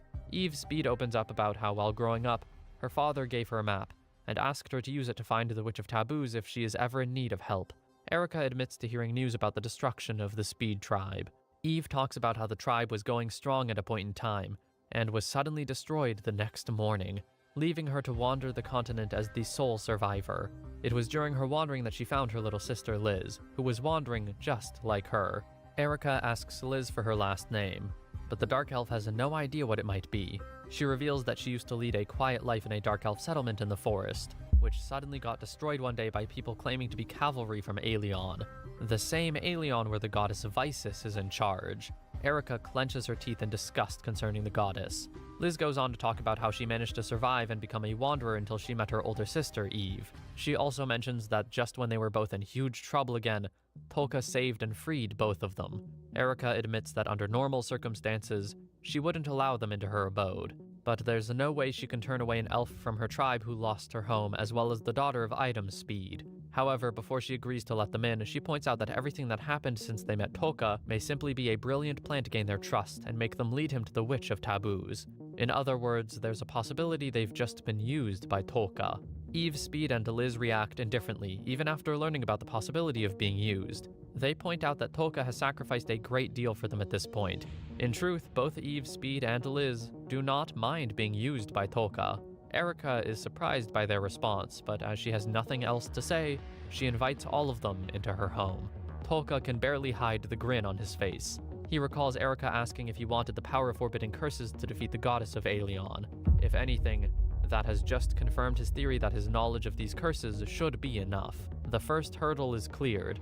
Now, it's on to the next. The Witch of Taboos, Erica Anorvale, takes them in, but she is still curious as to how Tolka defeated the Soul Eater, killed the Black Dragon Knights, and the one known as humanity's strongest, destroyed the Ashinto sorcerer group, and defeated the monsters in the Golden-Eyed monster area. She's eager to understand how he survived all of these with just his abnormal state skills. She's aware that these skills are known to be useless in terms of success rate, sustainability, and efficacy, which is why they're tagged examples of the failure frame. With Tolka's companions settled in, she asks about Tolka's desire to take revenge on Vysis. Tolka reveals that Vysis has the Dispel Bubble, which is why he figured that he must learn the taboos to stand a chance of defeating her in battle. Erica Anorvale reveals that other than the Dispel Bubble, Vysis possesses extraordinary individual fighting powers. According to rumors, Vysis even succeeded in brainwashing the Soul Eater, so she's surely more than a little crazy. Erica explains that the Golden-Eyed Demon is the creation of the Great Demon Emperor, who is the root of all evil. The original form of the human-faced monster is a golden-eyed demon, and since there were no human-faced monsters in the army of the Great Demon Emperor, some form of mutation must have occurred. Now, the condition for a mutation to a human-faced monster would probably be eating a human being. Tolka understands that much, as he's very perceptive. This theory leads them to deduce that Vysis must have fed brainwashed humans to the golden-eyed monsters. After doing this by sacrificing lots of people over some time, that must have been how she was able to control the Soul Eater and place it at the exit of the disposal ruins. After their chat, Erica Anorvale admits that she's starting to come around to Tolka, but it's still up to him to earn her trust during his stay there. She also points out that he has a wound on his left shoulder, and she intends to let him heal from that injury first. Before going, she makes a side comment, saying Vysis might have made a terrible mistake by attempting to dispose of her most formidable adversary yet. The Witch of Taboos leaves the room, and Tolka's companions are free to talk about how glad they are that she's a good person. Saris also points out that from Erica's body language, she can tell that she's not the biggest fan of the goddess either. Meanwhile, Tolka reminds Saris that they will be sharing a room with only one bed this time, as there are only 2 free rooms in the house. While Liz and Eve Speed got one, the other is to be shared by Tolka and Saris. Saris panics and blushes, before stating that Tolka is her king, and she belongs by his side. She also says that she's given him all of herself to do as he pleases. Later that night, neither Tolka nor Saris can sleep comfortably. Saris whispers that sharing the bed with Tolka is the first time she shared a bed with anyone other than her father. Tolka says it's the same for him, so she wonders how he's remained calm so far. Tolka teases her, saying she's not the only one who can remain calm in these situations. He also reveals that there's something else that keeps him calm, but he'll tell her when he feels the time is right. Saris looks forward to it, and she also admits that she has something to tell him when the time is right. There is silence for a while as they try to sleep again.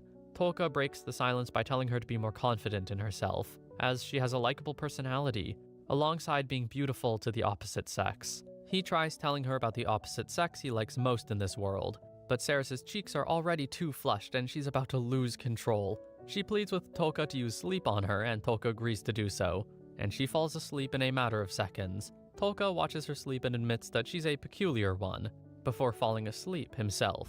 Meanwhile, the armies of the Allied forces are still on their way to fight against the Great Demon Emperor's army.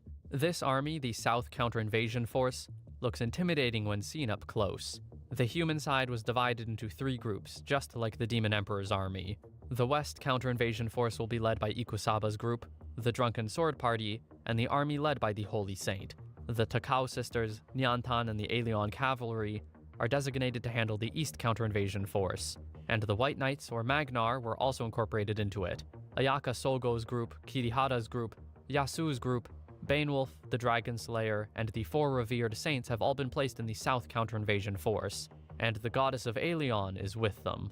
Meanwhile, Ayaka Sogo looks a little off, and Suo seeks to know what's wrong. Suo also reveals that she's a little worried about the power gap between the rest of the group, including herself and Sogo. Sogo reassures Suo that she'll do her best to protect all her 2C classmates. Vysis cuts in, saying that Sogo might as well learn some unique skills while she's doing that. She mentions that it's not just for her sake, but for national pride, as it's embarrassing to have an S-class who doesn't have any unique skills. Sogo apologizes to the goddess for not learning anything so far. Banewolf cuts in, and says that Sogo is trying her best. He also points out that her squad has shown massive growth, including Suo, so Sogo should be regarded as a force to be reckoned with. Vysis then implies that Banewolf might have a crush on Sogo. Sogo lights a cigarette and fails to deny this. Instead, he points out that the goddess has been a little over the edge since the appearance of the Great Demon Emperor. Vysis rides ahead of them. Banewolf puts out his cigarette and encourages Sogo even more, asking her to let others help her. While she's grateful for the encouragement, she's unhappy that Banewolf simply littered his cigarette stick. She recalls her days in the other world when she used to stop people from littering. That aside, she asks if the Demon Emperor's appearance truly bothers Vysis that much. Banewolf admits that the true reason might be the annihilation of the Black Dragon Knights, alongside humanity's strongest, Civet Gartland. If only Civet were still alive, the goddess might have comfortably cut down the number of heroes a little more. He reveals that one of Vysis's greatest fears is that the heroes might become too strong and too difficult to control, hence the need to cull them to a controllable number. However, culling them is a little dangerous before the Demon Emperor is defeated. The whereabouts of the Ashinto Knights remains unknown, and so does the true strength of the Demon Emperor's army. All of these uncontrollable factors must be combined to give Vysis a real headache. Meanwhile, Vysis rides ahead to meet Kirihara, who proudly asks whether the stage is set to show his true strength. Vysis says they can't reveal their trump card Kirihara so easily. At a level 279, Kirihara is at least 50 levels ahead of the next highest, Hijiri. This gives him the confidence to call himself the strongest, even among those in S-class. Meanwhile, a message comes in that the monsters in the East Invasion army are increasing rapidly. Vysis says that they wouldn't have kept their true number hidden for so long, and she rules out teleportation devices because she knows that such a trump card would have been used more effectively. In the end, there's only one conclusion that makes sense. These demons are being created on the spot, which means the Great Demon Emperor has truly returned. Meanwhile, Tolka and his companions remain at the house of the Witch of Taboos. They look well settled in at this point. Erika and Eve walk in, but they notice that Eve now wears a band on her arm. Erika asks Tolka to put some magic into the armband and see what happens. When he does it, it transforms Eve's speed into a pretty human lady. Erika reveals it's a special armband she made for Eve's father and all members of the Speed clan. The bracelet can transform all Leopardkin into human form. Eve finds her new human body a little difficult to adjust to. It's very uncomfortable being so hairless and naked, so she understands why humans wear clothes.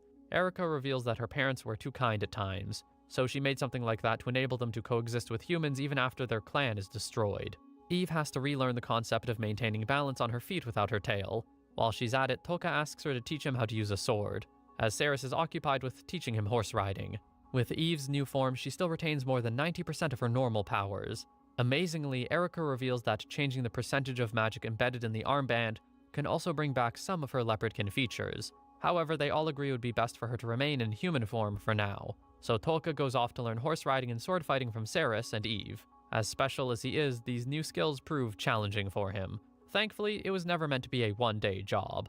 A little while later, he cools off by reading the Book of the Forbidden Arts. He reads the book during every bit of spare time he has, and Erika is a little curious. She asks, and he confirms that he found the book at the disposal ruins. She requests to see it, and she confirms that this is a sign of her new trust in him.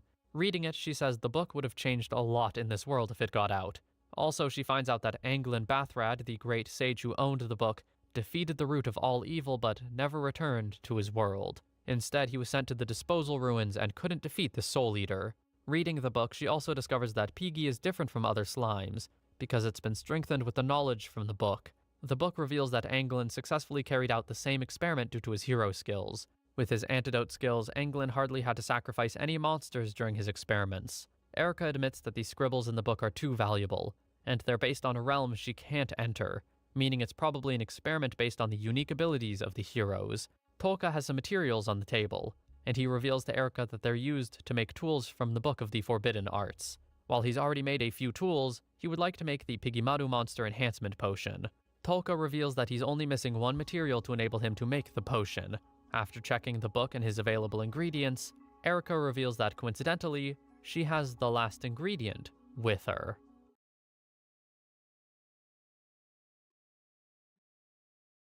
The story begins at the main character's school. His name is Sakura Our Makoto. story begins in He the was told by the school authorities that he was expelled. Surprisingly, he wasn't sad. Instead, he smiled at the situation. The other students were talking and murmuring about him. Some said he was cool, while others cursed him, saying he had beaten up many people. Hearing this, Sakura thought that students could say whatever they wanted. He had only stepped in to stop the bullying, which then turned into a fight. Even though he was the only one who got beaten up, the school forced him to drop out because the bully was the student council president's son. Upon leaving the school, Sakura saw the bully waiting for him. The bully asked if Sakura had been expelled, but Sakura didn't respond and kept walking. This made the bully furious, and he kicked Sakura from behind. The bully laughed and told Sakura not to think he could escape so easily. He shouted that he didn't know what a supporting character like Sakura was thinking, but if Sakura wanted to play the hero again, he should remember to choose the right person next time. When Sakura got home, his parents shouted at him for getting expelled. They asked why he caused trouble when he knew how they would react. His father also yelled at his mother, asking why she hadn't called the school to discuss it with others. Sakura got furious and started to leave the house. His father shouted after him, asking him to wait because the conversation wasn't over. But Sakura shouted back that for him, it was over since it was all his fault anyway, right? Sakura found himself standing on a bridge, thinking about how difficult it was for adults to talk about certain things, especially social relationships. To him, these things seemed restrictive and ridiculous. Sakura's main wish was to live more freely and happily. Suddenly, he noticed a newly constructed building in front of him. Curious, he wondered what it was, and as he looked around, he saw several more buildings of the same type. At that moment, the ground started shaking slightly. Sakura was startled and scared by what felt like an earthquake. When the shaking stopped, Sakura looked around and was surprised to see that a similar building had appeared behind him out of nowhere, as if by magic. Sakura noticed stairs leading downward and wondered if there was a way to explore further inside. When he searched online, he discovered that people from all over the world had been posting about it. Digging deeper, he was happy to learn that the newly constructed building was known as a dungeon. Filled with joy and seeking freedom, Sakura ventured into the dungeon. Meanwhile, on television, reporters shared that around 6 p.m. in Japan, there were numerous earthquakes exceeding magnitude 5 worldwide. The epicenter was unknown, and mysterious constructions resembling dungeons had appeared, leaving people puzzled. There was information that some people had been attacked by strange creatures upon entering that structure, and tragically, some had been killed. In response, the government issued a notification stating they would conduct an investigation and issue an emergency evacuation order the next day. Reporters also urged people living around the dungeon areas to stay away from them for safety. The scene shifted back to Sakura, who had entered the dungeon. He was amazed by the structure inside. Suddenly, out of nowhere, he heard a voice announcing that the level system had been activated. Wondering where the voice came from and what the level system was, Sakura listened as the system explained that if he shouted "Status Open," it would display his current status, belongings, and magical items. Excited by the idea that it was like a game, Sakura shouted "Status Open." When he saw his own status, he was surprised to find it very low. Even as the system began explaining it further, Sakura asked it not to continue, as he already knew about it. The system apologized, thinking it would be helpful to display the information, and asked if it should delete it. Sakura declined, telling the system to leave things as they were because it wasn't confusing to him at all. The system responded happily, ensuring Sakura's satisfaction. When Sakura asked about skills, the system explained that as Sakura reached certain levels, he would receive a random skill or the level of an existing skill would increase. So at the start, Sakura obtained a skill called Infinite Level Up Fire Magic Skill at level 1. Curious, Sakura asked what Infinite Level Up meant. The system explained that it was a skill allowing him to surpass normal level limits and continue leveling up indefinitely. Suddenly, a slime monster appeared in front of him. The system encouraged Sakura to try his skill for the first time, instructing him to point his hand at the monster and shout the skill's name. Sakura complied, shouting Fire Magic Level 1. To his surprise, a flame indeed shot out of Sakura's hand and burned the slime. The system announced that his level had increased by 1 and that the tutorial was now complete. Excited by this, Sakura first thought to ask the system its name. Upon Sakura's suggestion, the system agreed that Sakura could call it anything he liked. Sakura then proposed naming it Dropping Out Chan, which the system agreed to. Suddenly, Sakura's system wished him good luck. Sakura was confused by this, but his confusion turned to tension moments later when a level 20 Minotaur appeared behind him. The Minotaur attacked Sakura, but he managed to dodge it. When Sakura tried to counterattack with his skill, he was shocked to find that no flames came out. Checking his status, he realized his mana points had dropped to 0 from using the attack on the slime earlier. Sakura focused on the fact that his level had increased and shouted that with this skill, the Minotaur would be easily defeated. He started running back and found another slime. Once again, he wiped it out, and his level increased by 3 levels. This time, Sakura acquired a new skill called 1000 times experience points. Sakura was thrilled because now, defeating demons or monsters would grant him 1000 times more experience points than usual.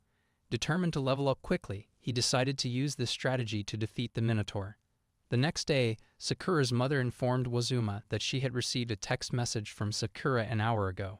Wazuma anxiously asked where Sakura was. Sakura's mother replied that Sakura had said he was in the dungeon. The scene shifted back to the dungeon where Sakura was still battling with the Minotaur. By now he had leveled up to level 15. Sakura mentioned that he had been in the dungeon for half a day and had also learned a few more things.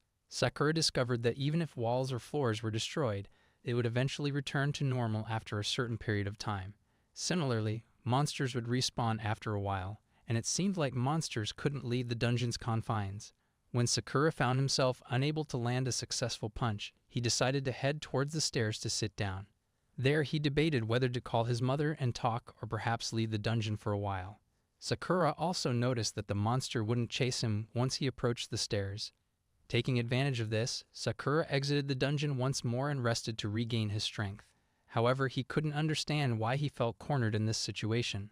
At that moment, Sakura encountered a bat-like monster. With 0 MP left from his battle with the Minotaur, he couldn't level up or effectively attack. Adding to his troubles, Sakura felt exhausted and hungry. In his desperate situation, Sakura wondered if the monster she had defeated upon entering the dungeon might have revived.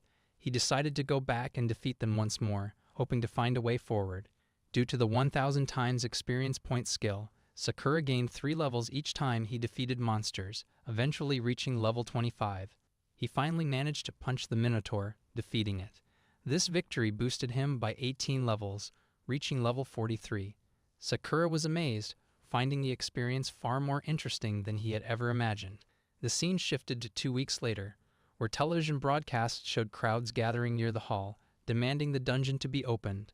The whole world was focused on a United Nations meeting discussing whether to open the dungeon or not. The President of Japan urged all other nations to open the dungeon, highlighting that items obtained from the dungeon and the level system defied explanation by current science, suggesting their potential significance for global understanding and development. He also asked if there was another way to utilize the dungeon's discoveries besides pursuing a technological revolution. Someone else shouted that it shouldn't be a reason to open the doors for people to enter. The Japan president reiterated his question, asking if they had thoroughly investigated the dungeon, where not only guns and bullets, but even modern scientific equipment utilizing telecommunications waves had been found. He urged them to discard old ways of thinking because what they needed now weren't just armies, but individuals with high levels of skill. He proposed disregarding regional boundaries and allowing any citizen to freely explore the dungeon. The president suggested that the state could purchase items obtained from the dungeon, which would be the most effective approach. He emphasized the need to acknowledge the dangers of exploring dungeons and ensure adequate treatment for any risks involved. However, he also believed that individuals should take responsibility for their own decisions to explore the dungeon. Furthermore, regardless of whether they pursue dreams, money, fame, or freedom, and despite the dangers involved, those who explore and seek these things need a name that neither idolizes nor degrades them. Let's call them players.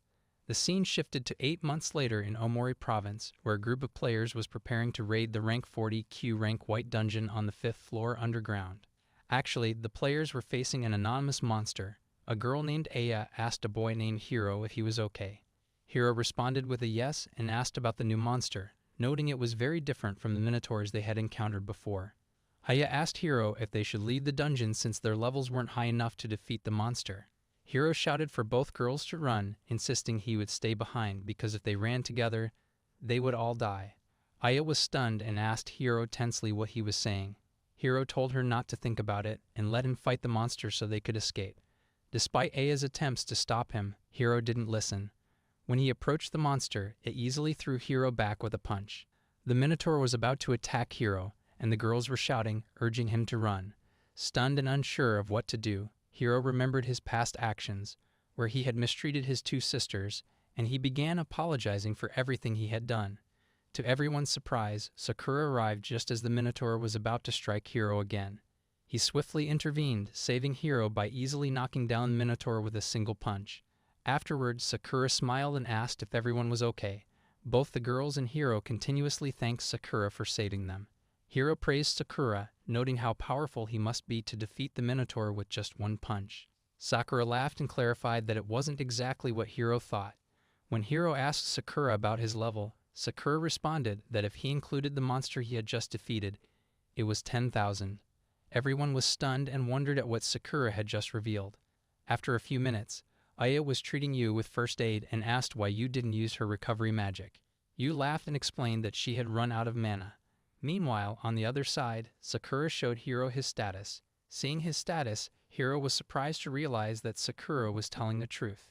He also asked if it was because of the infinite level up and 1,000 times experience point skills Copistry that Ambit Sakura was says, able to achieve such an visit unbelievable Anthenixgate level. at SKO5 Sakura page responded with a yes link. and smiled, acknowledging that he had indeed done well.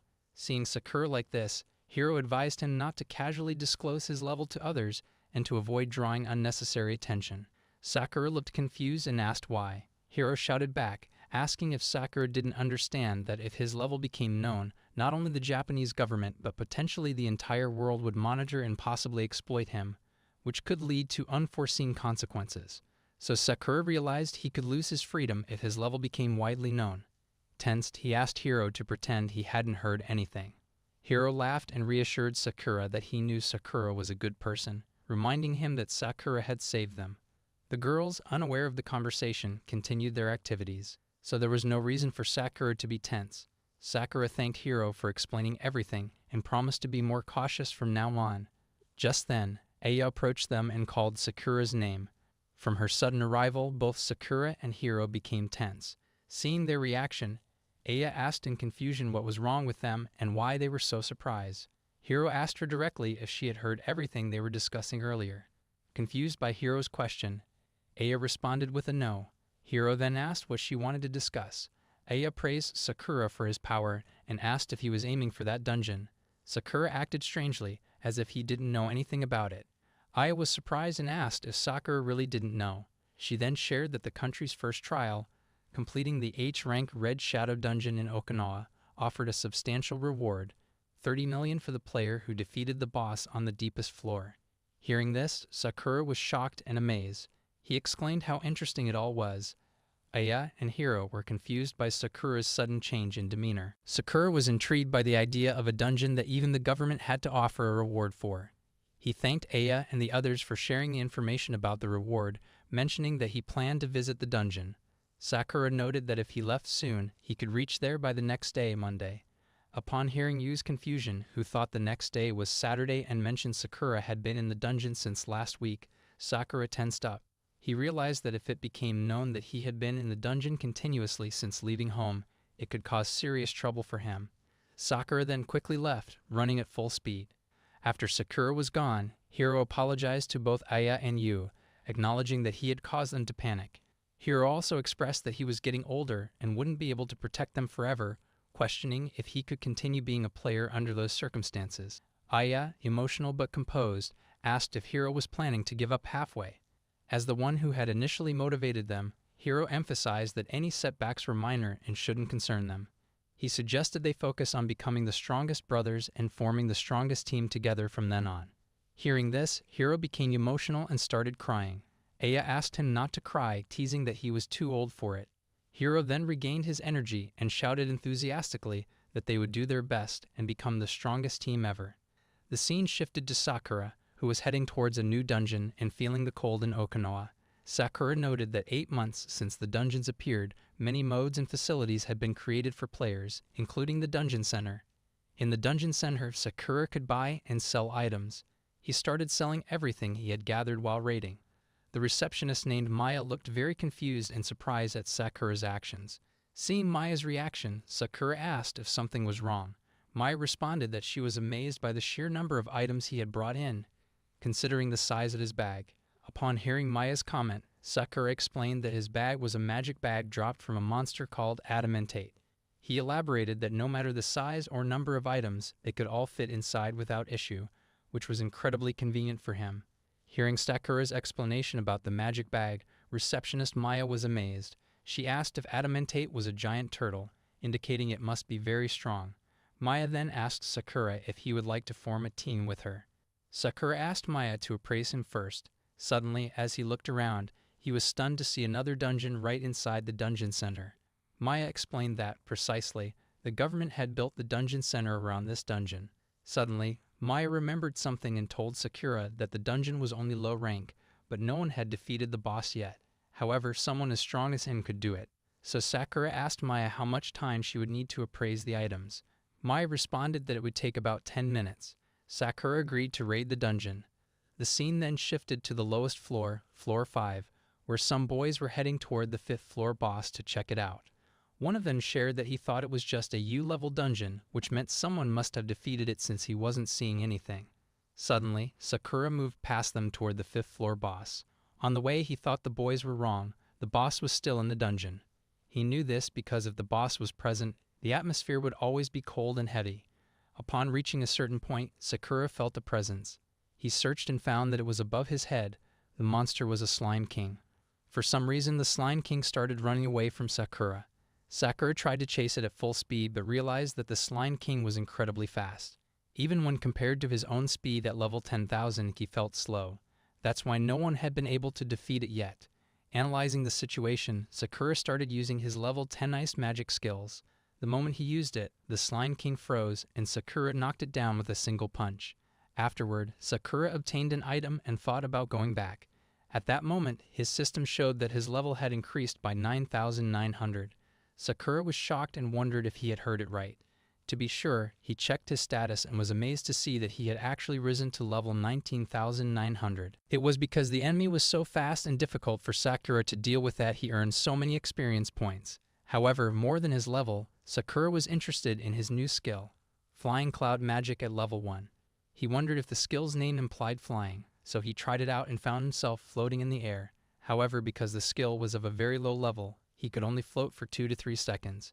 As a result, he felt a little disappointed because he had hoped he could return to Okinawa by flying, but now he had to stick with his original plan of taking a plane. 2 days later, the scene shifted to Okinawa Province at the H-rank Red Shadow Dungeon. Sakura was very happy to see the dungeon and the crowd surrounding it. Eager to return to the dungeon after being away for just 2 days, Sakura wanted to dive back in. Outside the dungeon, some people were discussing its high reward, speculating that the monster inside must be of a high level and too dangerous to face. They decided not to take the risk of going in. As Sakura entered, a man standing nearby told him that he understood Sakura must be tempted by the 30 million prize, but he advised against going further because the dungeon was extremely dangerous. The man also mentioned that despite being level 66, he could only risk his life to escape from the dungeon. As they talked, Sakura suddenly heard a different sound approaching. When he looked, he was surprised to see a helicopter landing very close to the dungeon. From the helicopter, a girl and 3 guards emerged. The girl asked Sakura to quickly move out of her way. Sakura wondered if this was his first time seeing a real lady, but he remarked to the girl that he thought she was still a child, even though they were likely the same age. The girl responded that she wasn't a child, and neither was he. She introduced herself as Maria Fangold. Suddenly, Sakura noticed that the man who had been advising him had disappeared. Maria also mentioned that for someone like her, at level 99, an H-rank dungeon wasn't a big deal. Upon hearing this, Sakura asked Maria if she was truly at level 99. Maria confirmed it with a yes and mentioned that level 99 was the highest in the country. Sakura then remarked that she still seemed young, but quickly apologized for accidentally saying it out loud. Maria also became a little furious at Sakura for his impoliteness. Sakura then asked her how old she was since she had claimed she wasn't a child. Maria responded indignantly that she was 12 years old, emphasizing that Sakura's question was rude. She also asked Sakura if he considered 12 years old enough.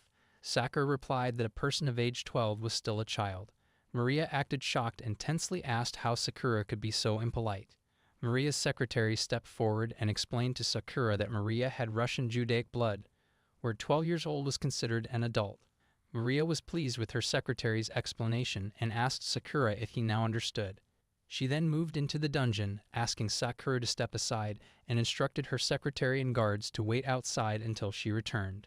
As she disappeared inside, Sakura pondered that perhaps being level 99 was sufficient to venture alone. Suddenly, Sakura heard Maria's secretary apologize, prompting him to ask for confirmation. However, this time, Maria's secretary replied that it was nothing and she hadn't said anything at all. The scene then shifted inside the dungeon. Sakura had defeated a monster and was amazed because he hadn't encountered any monsters until now. He also found the interior of the dungeon to be quite impressive. At that moment, Sakura heard someone shouting for help. Tensely, he looked towards the direction of the voice and saw a girl running towards him, pursued by a monster, pleading for assistance. Upon closer inspection, Sakura realized that it was Maria, the level 99 player and young girl, who was asking for help. Maria shouted again, asking if anyone else was in the dungeon. Seeing her, Sakura wondered what she was doing, but he quickly asked her to duck down. He then used his level 10 fire magic skill. Witnessing its power, Maria got scared and quickly ducked down. After defeating the monster, Sakura approached Maria and asked if she was okay. Confusion crossed Sakura's face when he saw Maria's expression. Maria responded that she hadn't asked for his help. Sakura questioned why she would tell such an obvious lie. Maria stood up and asserted that she could stand on her own and didn't need help. Sakura, still addressing her as a kid, asked why she had been running. In response, Maria shouted angrily that she wasn't a kid. Her name was Maria. Sakura asked Maria again why she ran away from the fight, given that she was level 99. Maria replied that it was because she had never successfully defeated a moving monster before. Seeing her say that so proudly, Sakura frustratedly asked why she was boasting about it. He questioned whether the story about being level 99 was all a lie. Maria responded with a firm no, explaining that her secretary and guards would battle the monster until they were nearly defeated, and then she would finish it off to gain experience and level up. Sakura became upset upon hearing Maria's explanation, but he forced a laugh to mask his feelings and advised her to be careful when she returned. To his surprise, Maria suddenly hugged him from behind and held him, preventing him from moving. Furiously, Sakura asked Maria what she was doing. Maria laughed and told Sakura that she would grant him special permission to join her team. Sakura replied by pointing out that the exit was behind her, suggesting she go that way instead. Maria shouted back, refusing to go outside as she was determined to finish the dungeon. Hearing this, Sakura suggested that she go outside and seek help from those in black instead of bothering him. Maria asked if Sakura was kidding, pointing out that she had spoken passionately outside but couldn't just run away like that in front of everyone. She admitted to Sakura that she was scared and asked him to take out the monsters for her. Sakura finally understood that Maria was being genuine. Frustrated, he asked her directly what she wanted to say. Maria responded by suggesting they team up, and she wouldn't let him go until he agreed. Sakura responded that he understood her request to let him go. Maria started celebrating, but Sakura interrupted and asked her to stop and speak clearly first. He then questioned whether helping her would benefit him in any way. Maria asked Sakura in confusion if he was saying that teaming up with her wouldn't benefit him. Sakura reiterated that he wanted to understand why she was so determined to finish the dungeon, as it didn't seem like her goal was solely the 30 million reward. Maria responded with a firm no, explaining that her goal was to clear the dungeon and demonstrate her maturity to her parents who lived far away. She clarified that her desire was not for experience points or the 30 million yen reward, but simply to be honored as the person who completed the Red Shadow Dungeon. Hearing this, Sakura was shocked and thought that for people like him, seeking honor and attention was really annoying. Instead, he decided that Maria should have all the honor for completing the dungeon. Sakura responded to Maria that he agreed to team up under the condition that she would say she completed the dungeon alone. Maria happily agreed to his condition. Soon she realized she was becoming too friendly, so she stepped back and told Sakura that he should feel honored to be on the same team with her. Sakura became tense and reminded her that he had already said the deal was only for the Red Shadow Dungeon. Maria responded that Sakura didn't need to say that because she already knew. They proceeded to the second floor, where there was a level 60 Devil Boar. Maria appeared confident this time. Sakura remarked that if Maria couldn't defeat the monster on her own, it would be a problem. Maria shouted back, feeling disrespected by his comment. Sakura quickly silenced her and asked if she had brought any weapons with her. Maria smiled and embarrassingly showed her bare hands. Sakura felt tense but handed her a dagger, encouraging her to use it. He reassured her that while she might find it scary at first, being level 99 should make it manageable. Maria took the dagger and gathered her courage. She jumped towards the monster and thrust the knife into its head. The monster was defeated, and she began celebrating, excited that she had defeated a moving monster for the first time in her life. While heading towards the third floor, Sakura wondered that being level 99 wasn't just for show, so as long as it held true, everything should be fine. Maria was excited and urged Sakura to move quickly as she intended to clear the dungeon by herself. However, in her haste, she tripped and fell down the stairs.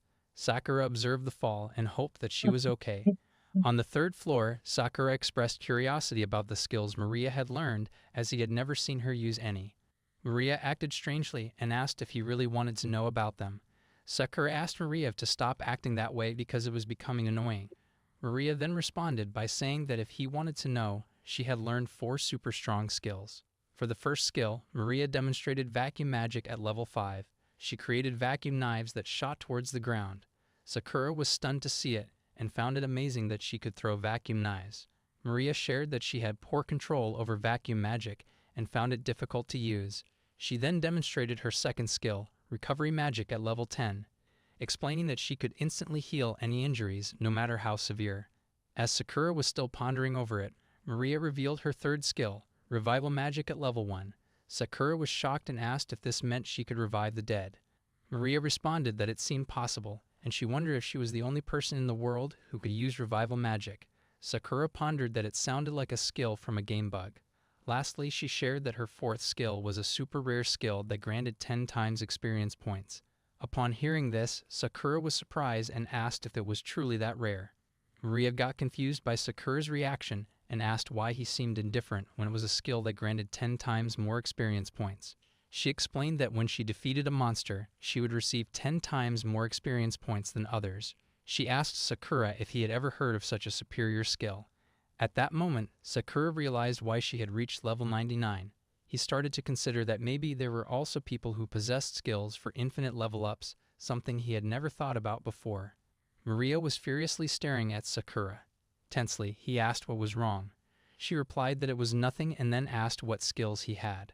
Sakura wondered why she was so angry and thought that bringing up skills like 1,000 times experience points and infinite level ups was unnecessary. Besides, Sakura didn't like rumors spreading, so he needed to be careful. He then showed Maria his skills: fire magic, ice magic, and lightning strike magic, all at level 10, along with flying cloud magic at level 1.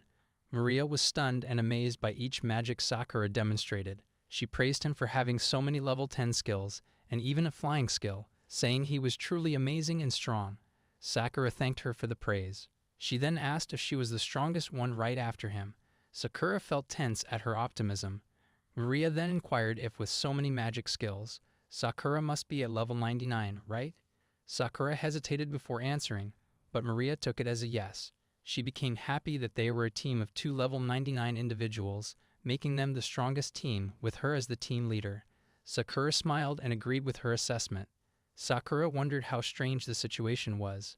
Despite the mutual benefits, teaming up with another person was shocking for him. However, he considered that trying it out sometimes might not be so bad after all. On the other hand, Maria was shocked to see Sakura smiling so freely.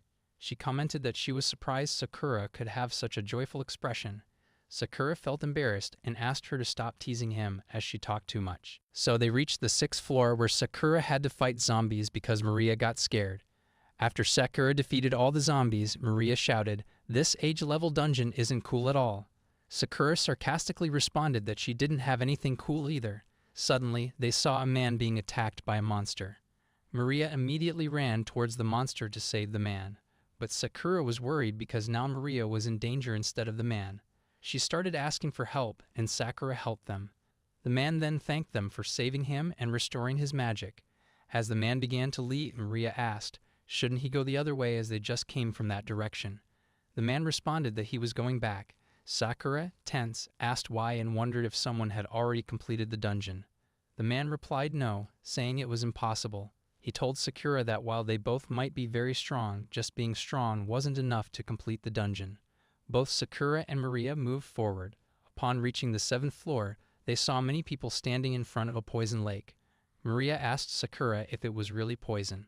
A girl nearby warned them to be careful, explaining that if they touched the lake, their bodies would slowly become numb and eventually they wouldn't be able to move. Maria was surprised by how much the girl knew. The girl also shared that about an hour ago, an idiot jumped in without thinking. If it hadn't been for the sister with glasses, that boy would have been dead by now. She then asked if they could use detoxification magic. Both responded with a no. The girl explained that, in that case, it was impossible to get across. Everyone, including her, was waiting for someone who could use detoxification magic, and they planned to offer money for that person's help. Maria then asked Sakura what they should do since they couldn't use detoxification magic to get to the other side. Sakura responded that it wasn't a problem because there were other ways to get across the lake besides using detoxification magic. Suddenly, to her surprise, Sakura picked her up in his arms. Embarrassed, she started shouting and asked him to stop because it was embarrassing. Sakura asked her to hold on tight and started running towards the lake.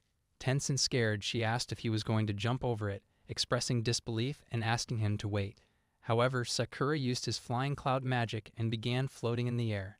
Everyone was surprised by this, and Maria felt a bit relieved. Sakura also asked her to take a look. Angrily, Maria told him to shut up and said he should have explained before acting. Sakura laughed and apologized. Maria then asked him not to take the opportunity to touch her and quickly let her go. Sakura responded that if he let her go at a time like that, she would fall into the lake and possibly die. After reaching the other side, Maria was very embarrassed, thinking it was unbelievable that someone who wasn't her boyfriend had hugged her so tightly in front of so many people.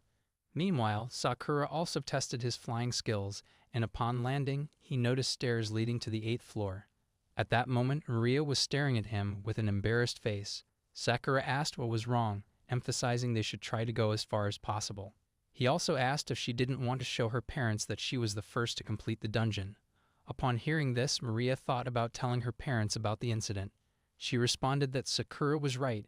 She must show her mother and father. Sakura was confused as to why she was repeating what he had said, as it was exactly the same. The scene then shifted to some time later, where Sakura and Maria had reached the 13th floor. Sakura was fighting and clearing the monsters. Sakura was happy that he had finally mastered the flying technique. Maria was also praising him when suddenly a monster came from behind her, attempting a sneak attack. Sakura quickly saved her, patting her head gently as he asked if she was okay. Maria happily responded with a yes and asked why so many monsters had suddenly appeared. Sakura replied that it was because of the button she had pressed earlier, which obviously looked very strange, and no matter how she looked at it, it still seemed very strange to Maria. With a confused expression, she asked Sakura if buttons weren't meant to be pressed. Sakura fell silent upon hearing her question, unsure how to respond to her innocent logic. He asked her if she was tired and suggested they take a rest. She replied, teasingly, that he was really lazy because she still had plenty of energy left. Sakura then asked her to wait a few seconds and pulled a tent out of his small bag. Maria was shocked by Sakura's actions and his preparedness. He reassured her that he had plenty of food and clothes, so she could ask for anything she needed. Sakura then insisted that he would stand guard, allowing her to sleep first. He then took out a seat and towels as well. Maria was becoming even more shocked. Confused, Sakura asked her what was wrong. She asked him about the bag, commenting that it looked so magical. Sakura suddenly realized that he hadn't told her about the bag before. Upon learning about the bag, Maria expressed her desire to have one like it. Sakura replied that next time he saw a similar bag, he would give it to her. She became happy upon hearing this and asked with a smile if he was promising her. Sakura responded with a yes, promising her. Maria happily went inside the tent to sleep. Sakura thought to himself that it felt like he was babysitting. After a few minutes, while Sakura was sitting in the chair, Maria suddenly thanked him from inside the tent. Noting how he had been fully prepared from A to Z, Sakura was surprised and asked her in disbelief if she even knew how to say thank you. Maria furiously shouted that it was very impolite of him, but she also praised his level 10 fire magic as awesome. Sakura asked why she was suddenly saying these things. Maria replied that his fire magic had saved them many times throughout the day, and she compared it to Kato's from Senku no Guren, right? Suddenly, Maria heard a weird sound and woke up tensely, asking Sakura what had happened and what that sound was. Sakura reassured her that it was nothing to worry about. He then asked why Maria knew about the Senku no Guren team. Maria responded that it was obvious she should know about them because, considering both their appearance and strength, they were currently the most popular team among young people. Sakura, surprised, asked if there was really an exhibition of their goods too. Maria also shared that she found the team's leader, Kamishiro, especially cool and expressed a desire to meet him just once. Sakura then shared that he had actually met them before when he went on an adventure with them once, but he hadn't expected them to become so famous. Maria thought Sakura was lying and teasingly accused him of being jealous to such an extent. She laughed and commented that Sakura also had a cute side. He told her it was very noisy and suggested she go and sleep now. After that, he remembered the time when he met them, and one of them had asked him if he wanted to team up with them on an adventure. Since that meeting, the sense of freedom inside him had been shaken up. The scene then shifted to 7 months ago at the S-rank Shallow Serene dungeon, where Kamishiro asked Sakura if he had really been in the dungeon since he left home, and suggested that Sakura should consider being a little more mature. Confused, Sakura looked towards Kamishiro. Kamishiro asked if he had said something wrong. A girl named Negasawa, standing beside Sakura, told Kamishiro that he should get used to it. Sakura looked at Kamishiro with pity. Suddenly, from behind, a boy named Kato jumped on Sakura and remarked that getting expelled from school, running away from home, and going into a dungeon meant Sakura must be very interesting. Seeing them, Kamishiro commented that he thought both of the idiots really got along well. Meanwhile, Sakura was wondering what was wrong with everyone. While lost in thought, a girl named Mizukawa tried to get his attention, and when Sakura heard her voice, he turned to look back at her. Mizukawa got startled and hid behind Negasawa. She whispered something in Negasawa's ear. Negasawa then relayed that Mizukawa was asking Sakura if he was a solo player. Sakura asked in confusion what a solo player was. Negasawa responded that if he didn't know, he shouldn't bother trying to figure it out. She then explained that when exploring dungeons there were 2 types of players, solo players and teams. So the choice of playing style was up to the players, and even if someone formed a team, they didn't necessarily need to register. Negasawa was about to tell her team's name, but before she could, Sakura accidentally stepped on something, causing a swarm of monsters to attack them. Sakura tensely apologized to everyone for stepping on something. Despite the interruption, they quickly defeated the zombies in a few seconds. Kamishiro then revealed that their team name was Senko ni Guren. Sakura wondered about it, curious about the meaning or significance of the name. Kamishiro explained that their team name was derived from the first letters of their names, which he thought was very cool, and he was the one who came up with the idea. Negasawa interjected, saying that it wasn't really important, but she and Mizukawa were the ones who actually came up with the name. She asked Kamishiro why he was lying about it. Kamishiro furiously asked Negasawa why she mentioned it if it wasn't important. Negasawa responded that she felt angry about it. Meanwhile, Sakura was wondering why he didn't have to do anything strong. Suddenly, a monster bird came towards them, and Sakura swiftly defeated it with a kick. Suddenly, Kamishiro and the others ran towards Sakura, asking if he was okay. Kamishiro instructed Mizukawa to use her recovery magic. Mizukawa began using her recovery magic, while Sakura was confused and wondered what was happening. Suddenly, out of nowhere, Sakura fainted, and the next moment he woke up, he found himself lying under a blanket. Kamishiro asked Sakura how he was feeling. Sakura was shocked and said he thought he had fainted. Kamishiro explained that it was poison from a monster called the poison bird, which had a poisonous gland in its head. Sakura asked in confusion how there could be poison involved. Kamishiro explained that the poison would penetrate from the wound, causing damage little by little, eventually leading to death. Confused, Sakura asked why he was still alive then. Kamishiro responded that Mizukawa had used detoxification magic to remove all the poison.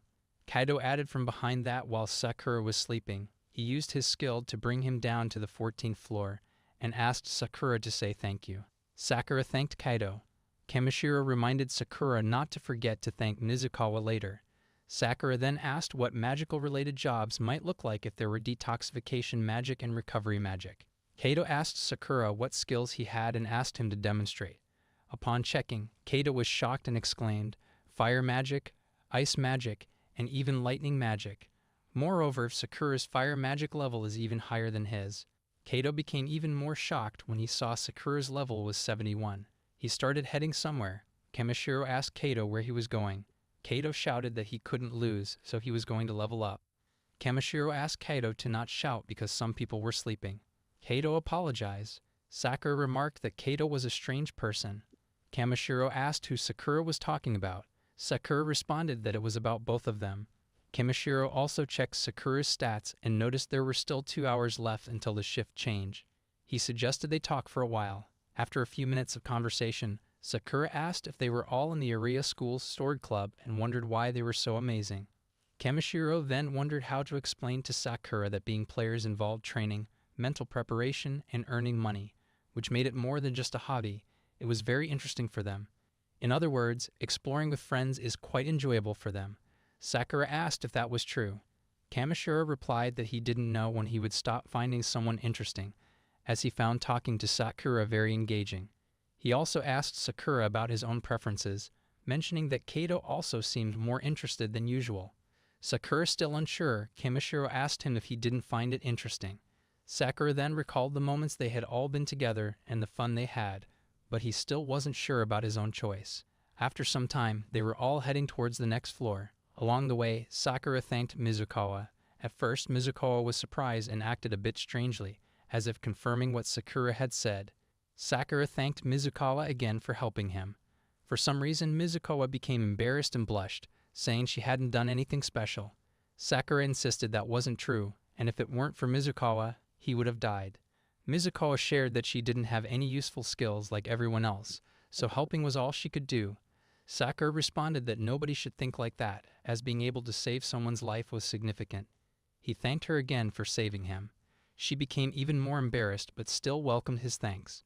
Nugasawa was happy to see them. Copus Kaido Preambit interrupted, says, claiming he deserved visit credit for saving Anphoenix Sakura too. SK05 page at Nagasawa link. angrily told him to shut up. As they approached the stairs leading down to the next floor, Sakura felt something and called out to Kamishiro to inform him. Kamishiro responded affirmatively, noting that the atmosphere was unusually cold, indicating that there was definitely a floor boss on the 15th floor. Upon hearing Nagasawa's suggestion to play rock, paper, scissors, Kaido eagerly joined in. Seeing this, Sakura asked Mizukawa what it meant. Mizukawa tensely responded that she didn't know. Nagasawa then explained that defeating the boss would yield a lot of experience points, so they always used rock, paper, scissors to decide who would deliver the final blow and defeat the boss. Upon hearing this, Kaido asked Nagasawa to wait, pointing out that Sakura couldn't participate because he was already at level 71 and wasn't part of their team. Nagasawa then asked Sakura if it was true that he was already at level 71. To everyone's surprise, Mizukawa asked Kaido why Sakura couldn't participate, arguing that Sakura was their friend and leaving a friend behind wasn't right. Kaido felt tense and looked towards the others, who were smiling in agreement. With no other option, he reluctantly agreed to let Sakura participate just because they were friends. So they all played the rock, paper, scissors game to decide. The scene then shifted to the 15th floor, where Kamishiro asked Kaido not to go alone because it was so dark. They were searching for the floor boss, but suddenly the boss attacked Mizukawa. To save her, Sakura stepped in and took the attack on himself. They all were shocked to see this, but Sakura shouted at them to stay back and quickly asked if the attack was not poisonous. Kaido then came and punched the monster. Surprised to see Kaido intervene, Sakura hesitated. Kaido asked Sakura if he was going to handle it, implying there was no need for Sakura to step in, so he should stand back and observe instead. He also asked Sakura to watch how quickly he would defeat the floor boss. Mizukawa started healing him, while Kamishiro asked Sakura if he was okay. Sakura responded that there might be something more dangerous happening, noting that after being hit by the floor boss, his HP dropped to half, possibly due to some special effect. Sakura also mentioned that Kato was only at level 24. Suddenly, Negasawa saw something and shouted Kato's name. When Kamishiro looked over, he saw that Kato was losing the battle and had been bitten by the floor boss named Two-Tail. After 2 bites, Kato's HP deteriorated by 75%. Meanwhile, Kamishiro and Negasawa rushed to save Kaido and began fighting the floor boss. On the other side, Sakura asked Mizukawa to go and help Kato now that he was fine. While Nagasawa and Kamishiro were fighting the floor boss, Mizukawa was healing Kato. Kato was furious with himself for being careless and told Mizukawa to run because he saw that the floor boss would keep attacking him. Just as the floor boss ran towards Mizukawa and Kato to attack, no one could do anything. But to their relief, Sakura used his lightning skill magic to defeat the floor boss. Sakura leveled up by 20 levels. Everyone was shocked by what happened, but they were even more surprised when Kato stood up and started walking towards Sakura. Sakura tried to ask if he was okay, but to his surprise, Kato punched him. Everyone else was shocked too, and Negasawa asked Kato why he was doing that. Kato angrily told her to shut up and then demanded from Sakura why he had stolen his prey. Hearing this, Sakura was surprised and asked how Kato could say that in a situation like this. Kato then left him and started moving forward. Nagasawa also asked what was wrong with Kato, as he was acting like this even after being saved by Sakura. Kamishiro also apologized to Sakura, saying he didn't expect Kato to act that way. Sakura replied that he had already expected it to turn out like this. He then stood up, thanked them, and said he would go back first. They tried to stop Sakura, but he decided that from now on, he wouldn't accompany anyone anymore. At that moment, Sakura kept hearing someone calling him. The scene shifted back to the present time where Sakura woke up, revealing it was a dream about his past. Maria asked Sakura how he could fall asleep while guarding. At that moment, Sakura noticed that Maria had changed her clothes and told her that they really suited her. Maria made an angry face, finding his comment annoying. Sakura then asked where the clothes came from since he didn't remember buying them. Maria responded that she just modified the clothes he had given her. Sakura then turned around and saw that the tent was packed back into its original form. He wondered how something that had seemed too complicated for him to set up, so he had just kept it in his bag, was easily packed by Maria. Sakura praised Maria, saying it was very impressive how good she was at handling family chores. Maria responded that she was happy to be praised, but noted that calling it unexpected was a bit redundant. After that, they both entered each floor steadily and cleared them one by one. Now they found themselves on the 19th floor, but somehow they got lost there. Sakura smiled and remarked that it was his first time encountering a dungeon that looked like such a maze. Maria asked Sakura in confusion why he was laughing. He explained that in a maze, if she placed her hands on the wall and followed it, eventually she would find her way out. Maria was amazed and asked if it was true, and why it worked that way. Suddenly, Maria heard some sounds and told Sakura that she heard someone talking from that direction. Sakura also felt it and thought that there really seemed to be someone there, making it feel like a scene from a horror movie. Hearing this, Maria became more scared and shouted at him not to say such things because it was too frightening. Sakura apologized for his remark. Suddenly, Nagasawa and the others arrived. Upon seeing Sakura, Nagasawa became happy and greeted him, saying it had been a long time since they last met. In the past, Maria was watching television about the Senku no Giran team, and her secretary mentioned that Maria's father praised their skills. Inspired by this, Maria decided to become like them and strive to become an outstanding player. Others were surprised to see Sakura, and Kamishiro thought it was a coincidence. Nagasawa then asked Sakura who the kid next to him was, wondering if she could be his girlfriend. Meanwhile, Maria was excitedly shaking Sakura, exclaiming that they were the Senku no Giran team she had seen on television.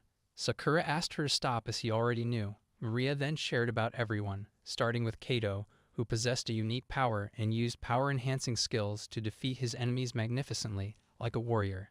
Secondly, Nagasawa was described as playing with her enemies using her outstandingly fast and beautiful kendo techniques, which were both impressive and graceful. Thirdly, Mizukawa was noted for her diverse set of skills, always supporting and helping the team to secure victories. Finally, it came to Kamishiro, but Maria admitted she didn't know much about him. Kamishiro looked at Maria and asked who she was.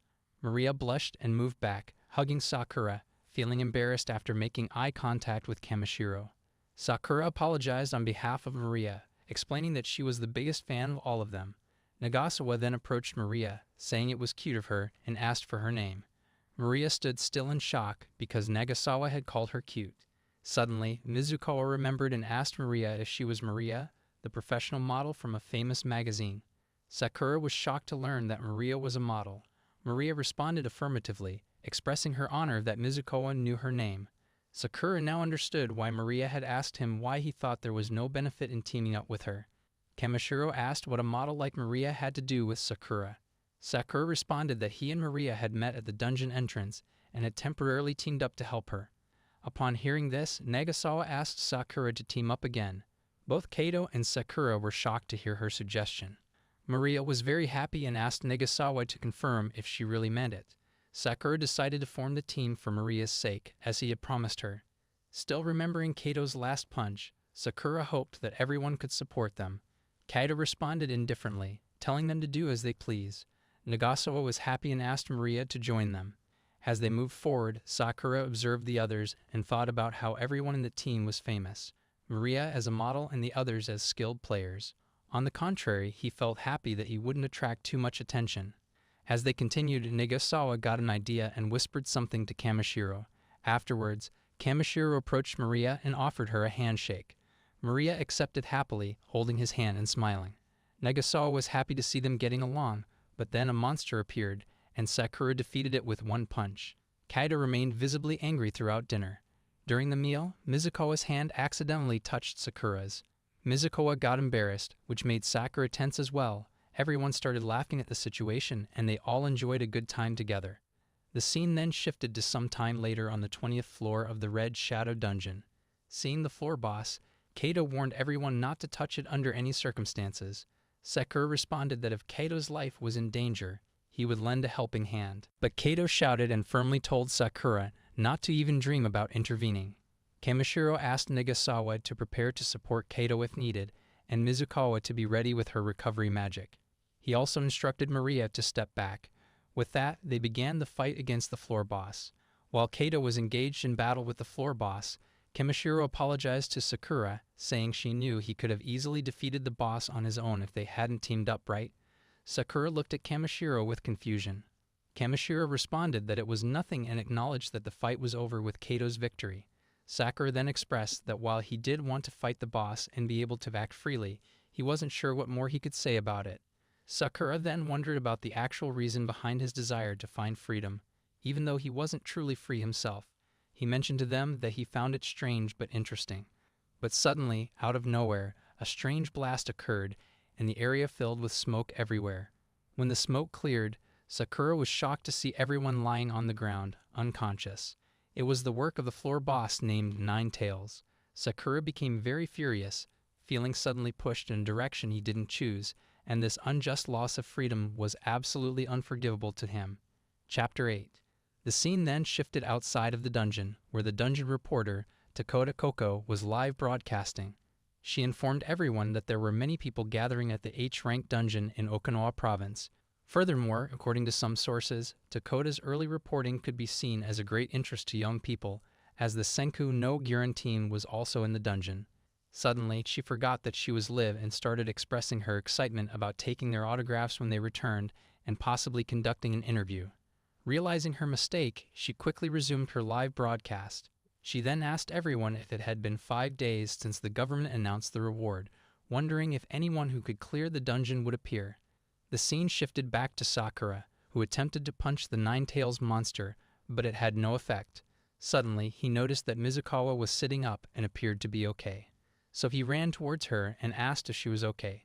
Mizukawa, looking shocked, asked what had happened, as she realized everyone had been defeated, which was both painful and shocking.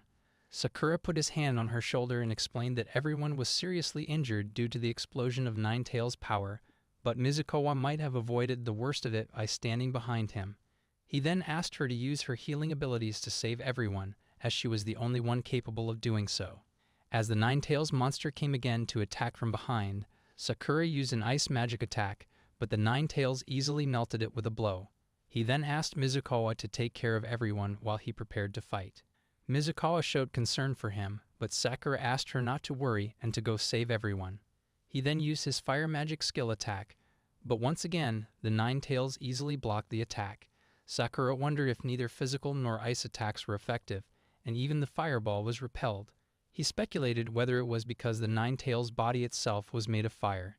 He then used his cloud magic to fly into the air and launched an attack with lightning magic as his last hope. However, the Ninetales easily defended itself and pushed back the lightning strike towards Sakura. At that moment, Sakura remembered his past in school, recalling a time when he couldn't accomplish something. He then angrily remembered someone putting flowers in his shoes and demanded to know who had done it. Sakuraba laughed at him and said Sakura shouldn't come to school because if he were in Sakura's shoes, he might not have the courage to face life anymore. Furious, Sakura threw his bag at Sakuraba's face. This action led Sakuraba's group to start beating up Sakura. Sakura shared that he couldn't do anything at that time, and if only he had been able to stop Sakuraba, maybe his classmates and teachers would have supported him, and perhaps he would still be in school. But regardless, Sakura realized that dwelling on Sakuraba's group and their actions was not worth it anymore, as he had found a place he didn't want to lose. The scene returned to the present where Sakura resolved that if one move wasn't enough, he would use continuous actions to confront the challenges ahead. Suddenly, Maria shouted and called to him, and Sakura was happy to see her. Maria shouted that he didn't need to be tense because he was the strongest. Sakura then began using continuous lightning attacks on Ninetales, taunting that it was a pity for the Ninetales because they were not on the same level. Sakura wondered if this moment could be different from the time when he felt powerless, determined to protect what he didn't want to lose. Finally, the Ninetales monster was defeated, and Sakura leveled up by 417 levels. After Sakura won, Maria started celebrating, and slowly everyone else was revived. Sakura said he was relieved that everyone was safe. Kamishiro said it's all because of Sakura, as they couldn't have done anything without him.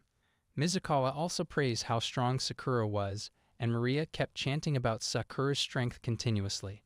Then Kaito called Sakura and said he wouldn't lose to him next time, also apologizing to Sakura for their last encounter. Mizukawa asked Kaito to speak louder, to which Kaito replied that if they had enough energy to be loud, they should use it to recover and return. Mizukawa then pointed out that Kaito was the one being louder than usual. Kamishiro announced that they had finally conquered the H-level dungeon.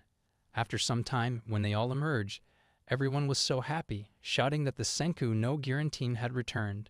Sakura then shows something to them, after which Kamishiro asks, "What's this?" Sakura responds, "It's an item dropped by the Ninetales." He then explains that it's proof of their victory over the Ninetales and offers it to them as a memento. In return, Sakura asked them to announce to the world that the 5 of them had completed the dungeon, excluding him. Kamishiro wondered how they could agree to that. At the same time, Sakura suggested they accept it, as he didn't want to attract attention from the world. So Kamishiro announced that the H-level dungeon had been conquered by the Senku no Girin team, with Maria's help. Upon hearing this, everyone started praising them and cheered for Maria, admiring both her cuteness and power. In between, Kamishiro turned again and asked Sakura if he was sure he wanted it that way. Sakura responded with a yes and told them that it was time for him to go back. They were surprised and asked why so soon. Mizukawa asked him to hang around with them for a while. Sakura smiled and told them that he would, but next time. Mizukawa then told him that she would remember this for next time. Lastly, Kamishiro told Sakura that their arms would always be open for him, not just as a team, but also as a friend. After that, Sakura headed towards his home, and on the way, he kept looking at his hands constantly.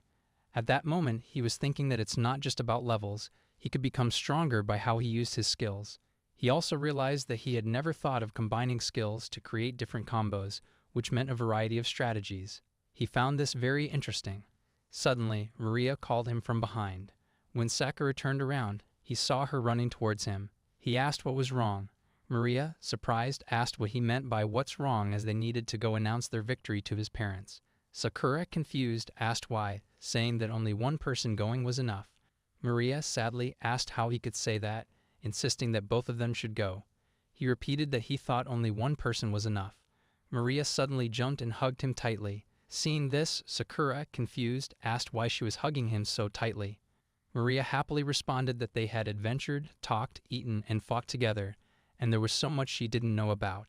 She also said that she had always been happy, surrounded by her parents' love, but she knew the outside world held many more wonders, and she believed that if it was Sakura, everyone would agree with her. So Sakura didn't have to worry about it, and they should go tell his parents. Sakura, still totally confused, asked what she was talking about. Then he remembered his past and told Maria that she was a great person. He admitted that, to be honest, 8 months ago he had argued with his parents and hadn't returned home since then. However, he was still their son, and he knew it wasn't right if he didn't apologize properly. She thought for a few seconds and responded that she would also hate Sakura if he were someone who didn't love his parents. So Maria said that when Sakura became a true gentleman worthy of her, they would meet again. Sakura smiled, said goodbye, and agreed that they would meet again. She boasted that they were the strongest team after all. Sakura laughed, shook her hand, and agreed. The scene then shifted to Morioka Province at Sakura's house. He had already told his mom that he was coming, so the moment Sakura opened the door, she ran to him, hugged him tightly, and started crying. His mom welcomed him, calling him a big idiot. Sakura went inside and greeted his dad, who hesitated in saying welcome.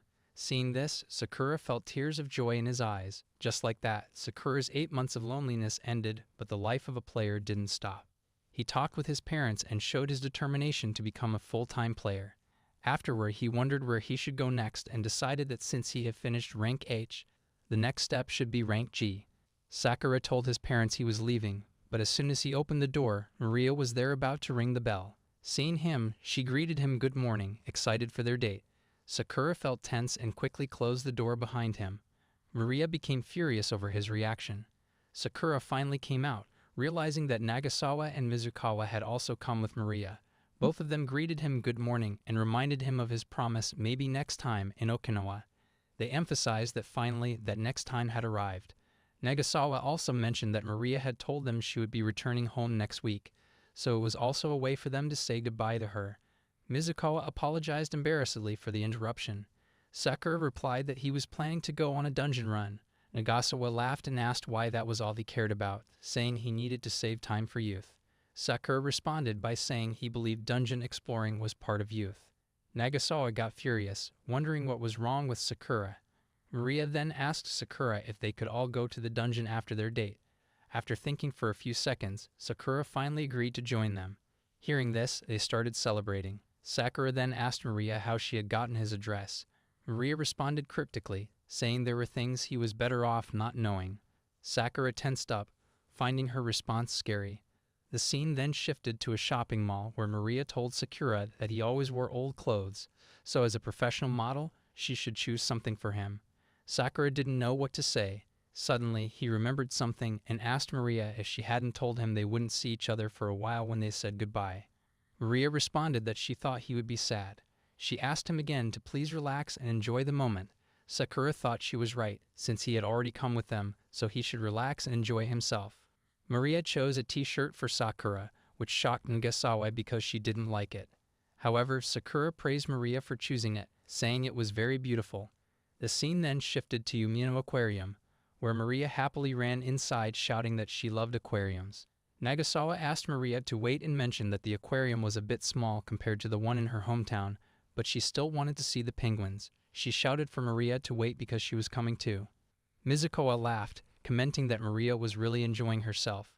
Sakura then asked Mizukawa if it was her idea to visit the aquarium, and he asked her what she wanted to see. The scene then shifted inside the aquarium near the jellyfish exhibit. There Sakura asked if it meant she liked jellyfish. Mizukawa responded affirmatively, saying jellyfish were mysterious and mystical. She also mentioned that some types of jellyfish were kept as pets. She then shared that there's also a World Jellyfish Museum, which had rare ones on display. Suddenly, she started running towards it, shouting for both of them to go and see it. After leaving the museum, Sakura said he had a lot of fun. Mizukawa responded that she also had a great time, especially seeing rare jellyfish and hanging out with him made her very happy. Sakura suddenly remembered and said that he almost forgot he had brought something for her. Mizukawa got surprised and asked why. Sakura responded affirmatively, suggesting she keep it as a souvenir, and mentioned that he also got something for the others too. Mizukawa joyfully responded with tears of happiness, thanking Sakura and saying she would keep it for her whole life. Sakura laughed, suggesting it might be a bit of a stretch, and secretly wondered if he had really just randomly picked it up while he was looking at the Umebuta t-shirt. Sakura then asked where the other two were. Mizukawa responded that she hadn't seen them. At that moment, Mizukawa received a call from Nagasawa.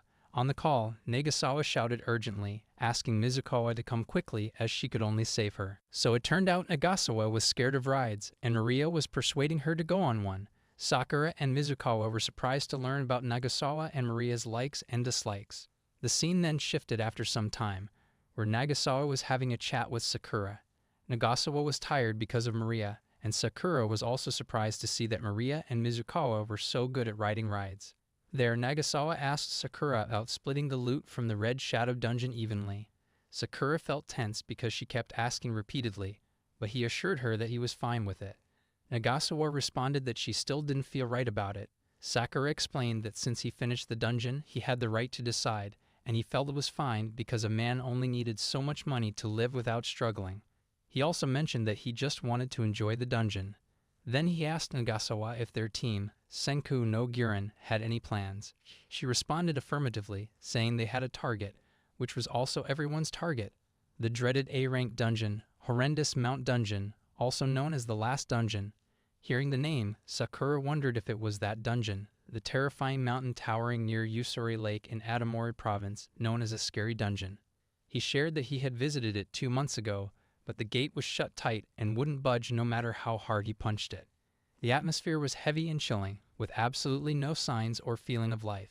Sakura asked about a few more things, but suddenly Nagasawa interrupted, saying it wasn't right to talk about dungeons while they were hanging out. Now Sakura had to make up for it by buying some drinks. Sakura got confused and asked why Nagasawa was the one who had brought up everything about dungeons earlier. Nevertheless, he went to get the drinks, and when he came back, he was surprised to see 2 boys asking Nagasawa to hang out with them. Seeing Sakura, Nagasawa ran towards him and asked why he took so long. Both boys were shocked to realize she was waiting for her boyfriend. Nagasawa told Sakura that these guys had been bothering her while he took his sweet time. Sakura, confused, asked if they weren't both her friends. Nagasawa, frustrated, asked Sakura which eye of his saw them as her friends. Suddenly, one of the boys furiously came forward, shouting that he had heard her calling them weirdos, demanding to know how she dared to say that. Nagasawa responded to them, saying they were both thick-headed and dressed like idiots in weirdo shirts. The boy shouted back, saying they were the strongest duo YouTubers, the Tsuchikura brothers, and now she had to pay them for trash-talking them. They boasted that they were both level 99, so she had some time to apologize before they took action. Sakura felt tense, internally scoffing at their focus on levels, considering himself to be level 20,000. The Tsuchikura brothers laughed again, insisting she apologize or face consequences. The Tsuchikura brothers, Lin and Tin, were doing a livestream with the help of their friend. Lin shared that it's a popular trend for players to fight each other for fame. The Tsuchikura brothers are well known for their unmatched 38-game winning streak. Lin then told Sakura and Nagasawa that they should record a fight with them as compensation. Even though he was rejected multiple times and his favorite t-shirt was insulted, he was lucky enough to come across Nagasawa from the Senku no Giran team and her boyfriend. Hearing this, both Sakura and Nagasawa shouted that they weren't dating. Lin then reassured them not to worry, saying that even if they got hurt, their excellent staff could easily heal them using level 8 healing magic.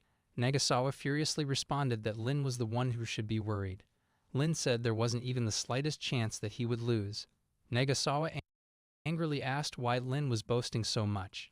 Lin responded that the starting stats appeared when the leveling system first activated and represent the user's physical power, which is different from others. Sakura wondered if Lin was right since he also had very low stats in the beginning. So Lin asked them to take a look, pointing out that both brothers had much higher strength. Even if Sakura and Nagasawa were at level 99, they still couldn't beat the Tsuchikura brothers. Hearing this, Nagasawa became furious and shouted at the Tsuchikura brothers to stop talking and come at her. She called them weirdos again. Sakura tried to calm Nagasawa down, saying they didn't have any reason to fight the brothers. Nagasawa responded that those guys were getting on her nerves, and Sakura could stand aside and just watch if he wanted to. After this, Sakura asked Nagasawa about her level and weapon. Nagasawa responded that she was at level 94 and her weapon was a sword. Sakura then shared that he didn't really want to fight, but he would take her place. Nagasawa asked confusingly why. Sakura asked her how she could fight someone with higher stats at level 94, especially since she couldn't even slash them. Nagasawa agreed, but warned Sakura that if he lost, she would kill him. Sakura smiled and responded with an okay, confident that there wasn't the slightest chance he would lose. Lin then asked his staff to get ready to start recording, and the fight began. Lin ran towards Sakura and kicked at him, but Sakura blocked it with his hand. Seeing this, Lin laughed and asked Sakura if it hurt, suggesting that Sakura should try blocking his attack again. Seeing no reaction from Sakura, Lin became more furious and shouted, asking if Sakura could block the next move. Sakura was getting bored because Lin talked too much. Lin continued to attack Sakura with punches, but Sakura easily dodged every attack. Seeing the speed of Lin's punches, Nagasawa was stunned, and even Tin boasted that no one had ever stood up after getting Lin's rush of punches. To everyone's surprise, Lin was tense because none of his punches were connecting with Sakura. Suddenly, Sakura landed a single punch on Lin, sending him flying through the air. Everyone was shocked by the impact. Sakura, however, was tense, worried that he might have used all his strength accidentally.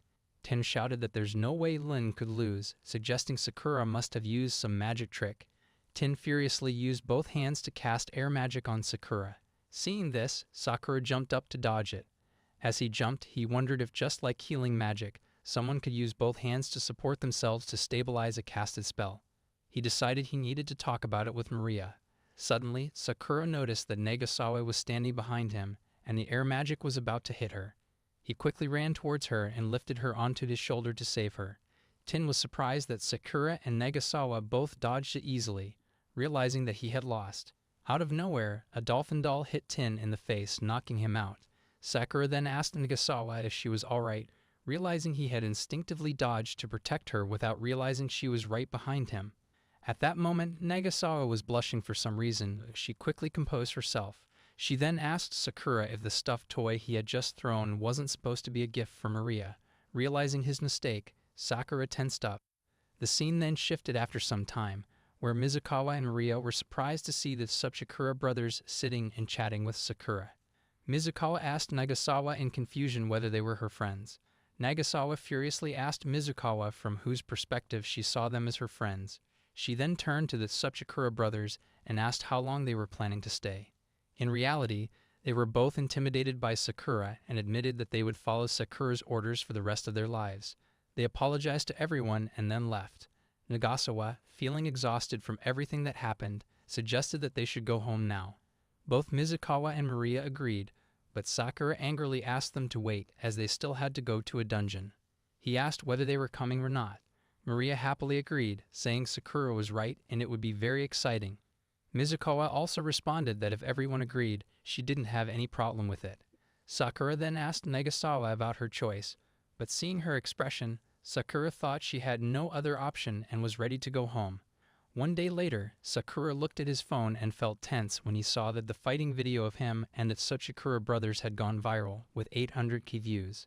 Sakura was stunned to realize how famous the Tsubakura brothers were, but he was also angry that they had recorded him without his permission.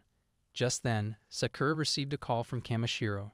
At first, Sakura was surprised that Kamishiro called him, but then he remembered that they had exchanged numbers in Okinawa.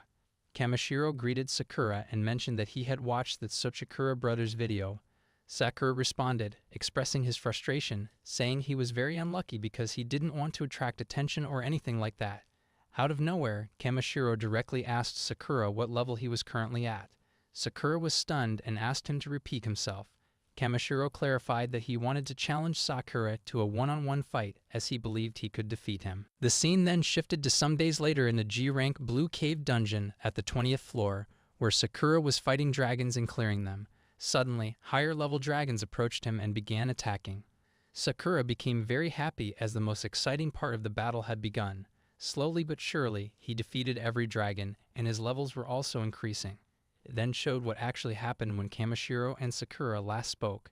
Kamishiro mentioned that ever since they first met, Sakura had shown him his status board, revealing skills with 1,000 times experience points and infinite level ups.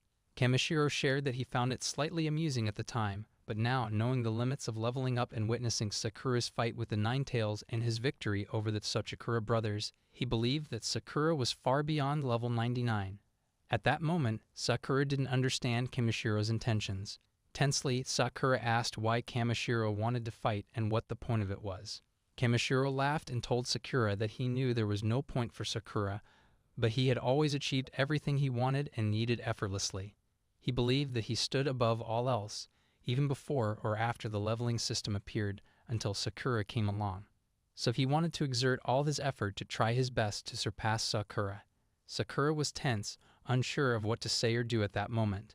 Kamishiro continued to say more things and finally mentioned that he didn't mean they would fight right at that moment, as he knew Sakura also had his own life. So whenever it worked for Sakura, he was ready to fight. The scene then shifted back to the present, where Sakura was looking at his stats and saw that he had reached level 23,011. At that moment, Sakura wondered if Kamishiro was right, that even if it were up to him, he wouldn't know how to defeat an opponent like that. Suddenly, something fell from above. It was a girl. She screamed in pain upon landing, startling Sakura, who turned back to check on her. Seeing her, Sakura was surprised. The girl stood up and ran towards him happily, asking if he was Sakura. Sakura, surprised, asked how she knew his name. The girl responded that she had watched the Sakura brothers video and thought he was very cool. She also asked if he was the one who defeated the dragon monsters, right? Sakura responded with a yes. Excited upon hearing this, the girl got very close to him. She then introduced herself as Iso Miki and thanked Sakura for saving her. Sakura responded that he didn't recall saving her. Iso explained that she had been swallowed whole by the monster, and if Sakura hadn't defeated them, she would have been trapped there for the rest of her life. Hearing this, Sakura became tense, wondering what was wrong with her or what drugs she might have taken to act so strangely. Suddenly, he realized that there was another person besides him who didn't have any equipment or weapons.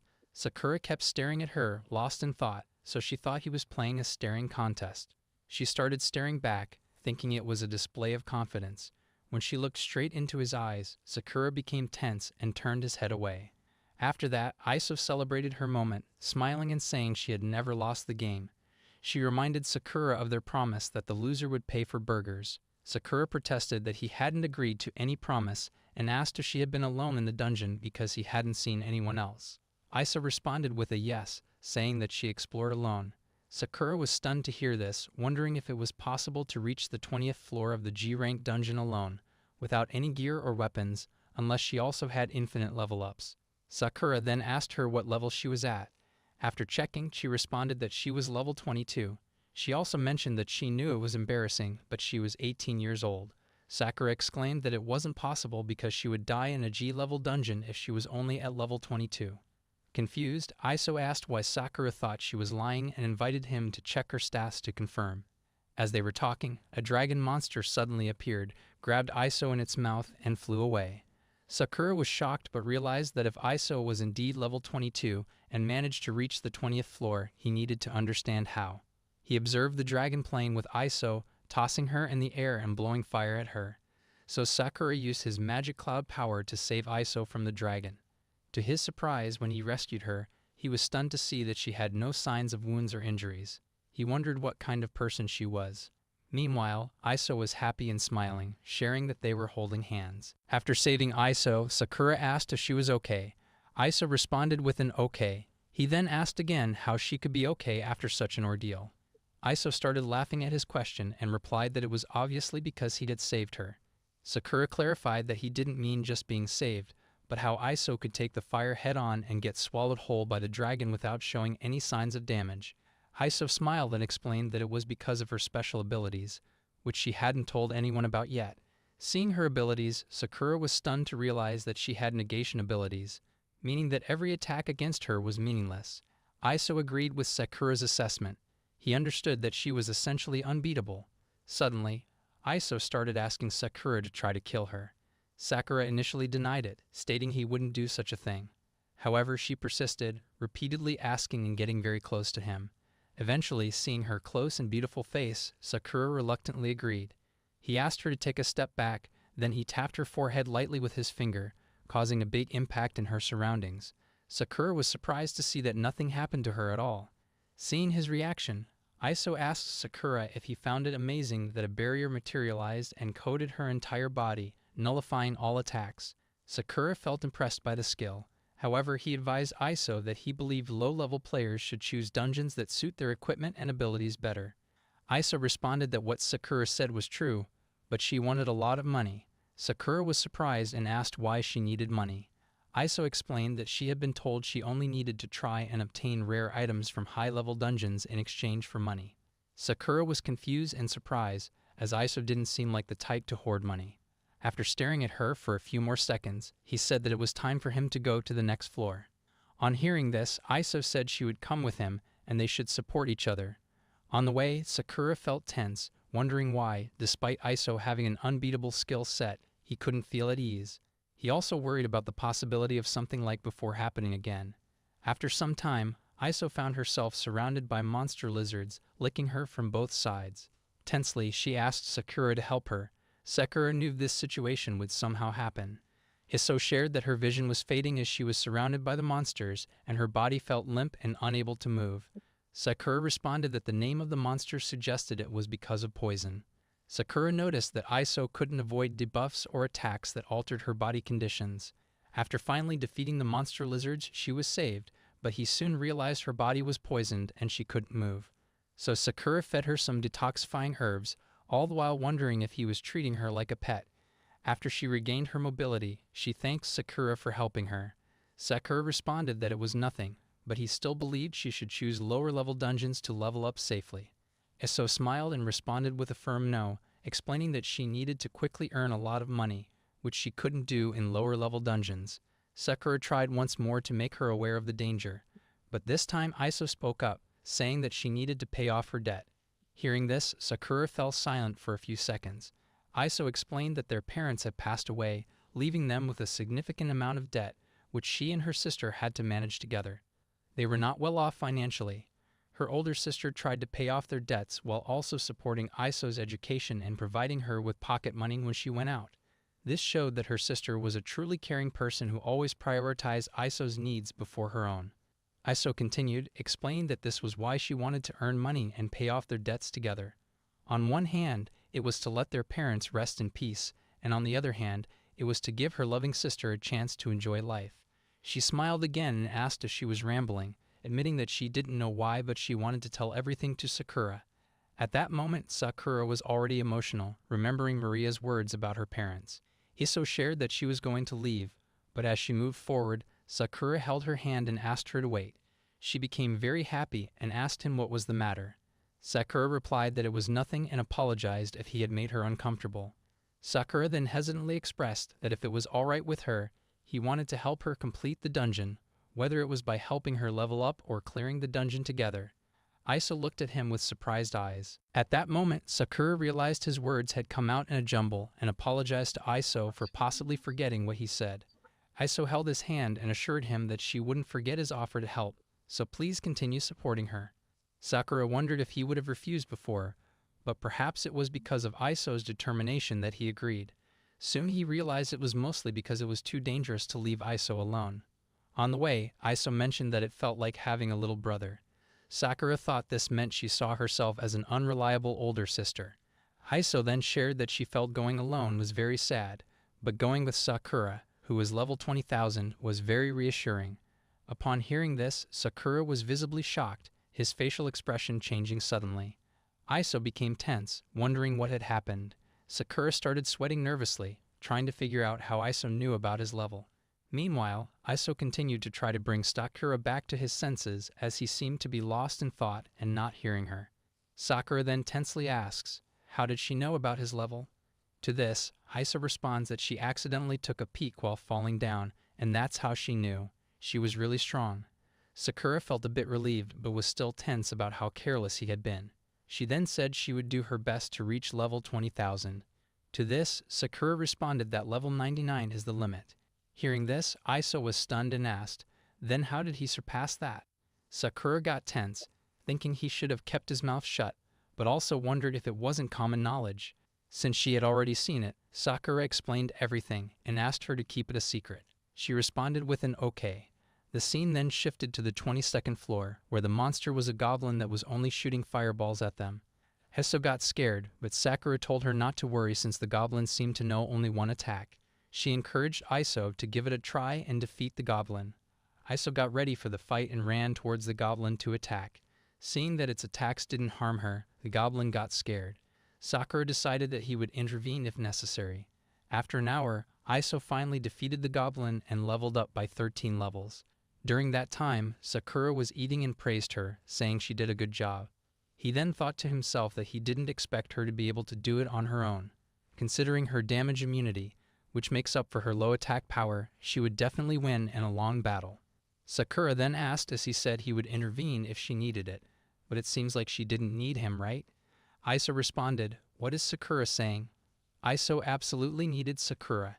When Iso was alone, all she could do was flee and hide. It was only because of Sakura that she dared to try and fight. Sakura then saw the axe she was holding and asked what it was. Iso responded that it was a dropped item, and having a great weapon in hand meant it was time to charge forward. Afterwards, she slowly cleared up to the 30th floor and obtained the skill Flash Magic, along with 1/10 of the experience points needed. In the present time, Sakura and Iso had collected 5 more dropped items: Ex Machina, Exodia, Gargantua, Dragon Mail, and Stone Bomb. Sakura mentioned it was his first time seeing these items, so he didn't know their uses, but he was confident the Stone Bomb would work as its name suggests. Iso was very happy, thinking these items could be sold for a good amount of money. Sakura was also pleased, hoping Iso would be able to pay off her debts with the proceeds. On the 60th floor, Sakura encountered snake monsters in front of her and hesitated momentarily. However, seeing her sister's face in her mind, she became determined to defeat them. After the battle, she leveled up to 60 and acquired a skill called Magical Detoxification. On the 69th floor, Sakura encountered dragons, and despite her fear, she attacked, declaring that she wouldn't be swallowed by a dragon again. Impressed by her fighting skills and determination, Iso watched Sakura and believed she would surely become a great player. Finally, Iso upgraded to level 71. Sakura praised her, saying she didn't need his help after all. Iso smiled and responded that she definitely did. She was very afraid, so he had to come with her. Sakura then noticed the skill Magical Identification and asked what it was. Iso responded that he thought it probably helped her to learn more about monsters and item information. Sakura was shocked to learn about such an amazing skill, so she tried using the skill on her own weapon, and it showed that it was a destructive axe. Iso thought that the information might be limited because she was only at level 1. After that, they both tried to identify items with unknown uses, but they weren't able to see anything. Iso apologized, unsure if it was because of her level 1 status. Sakura asked why she needed to apologize and directed her to look at the dropped item on the floor before moving forward. The scene then shifted to the 40th floor, where Iso was amazed by the majestic yet cold room. Sakura noted that it was colder than usual and felt like they were nearing the lowest floor. Suddenly, the gate from which they entered closed, and Iso shared with Sakura that they were trapped. Suddenly, Sakura felt another presence and, upon closer inspection, discovered a floor boss named Dark Liger appearing out of nowhere. She shouted Iso's name to let her know about it and wondered whether the floor boss had been there since they entered. Iso commented that Dark Liger looked very scary. Sakura asked if Iso could use identification magic on it.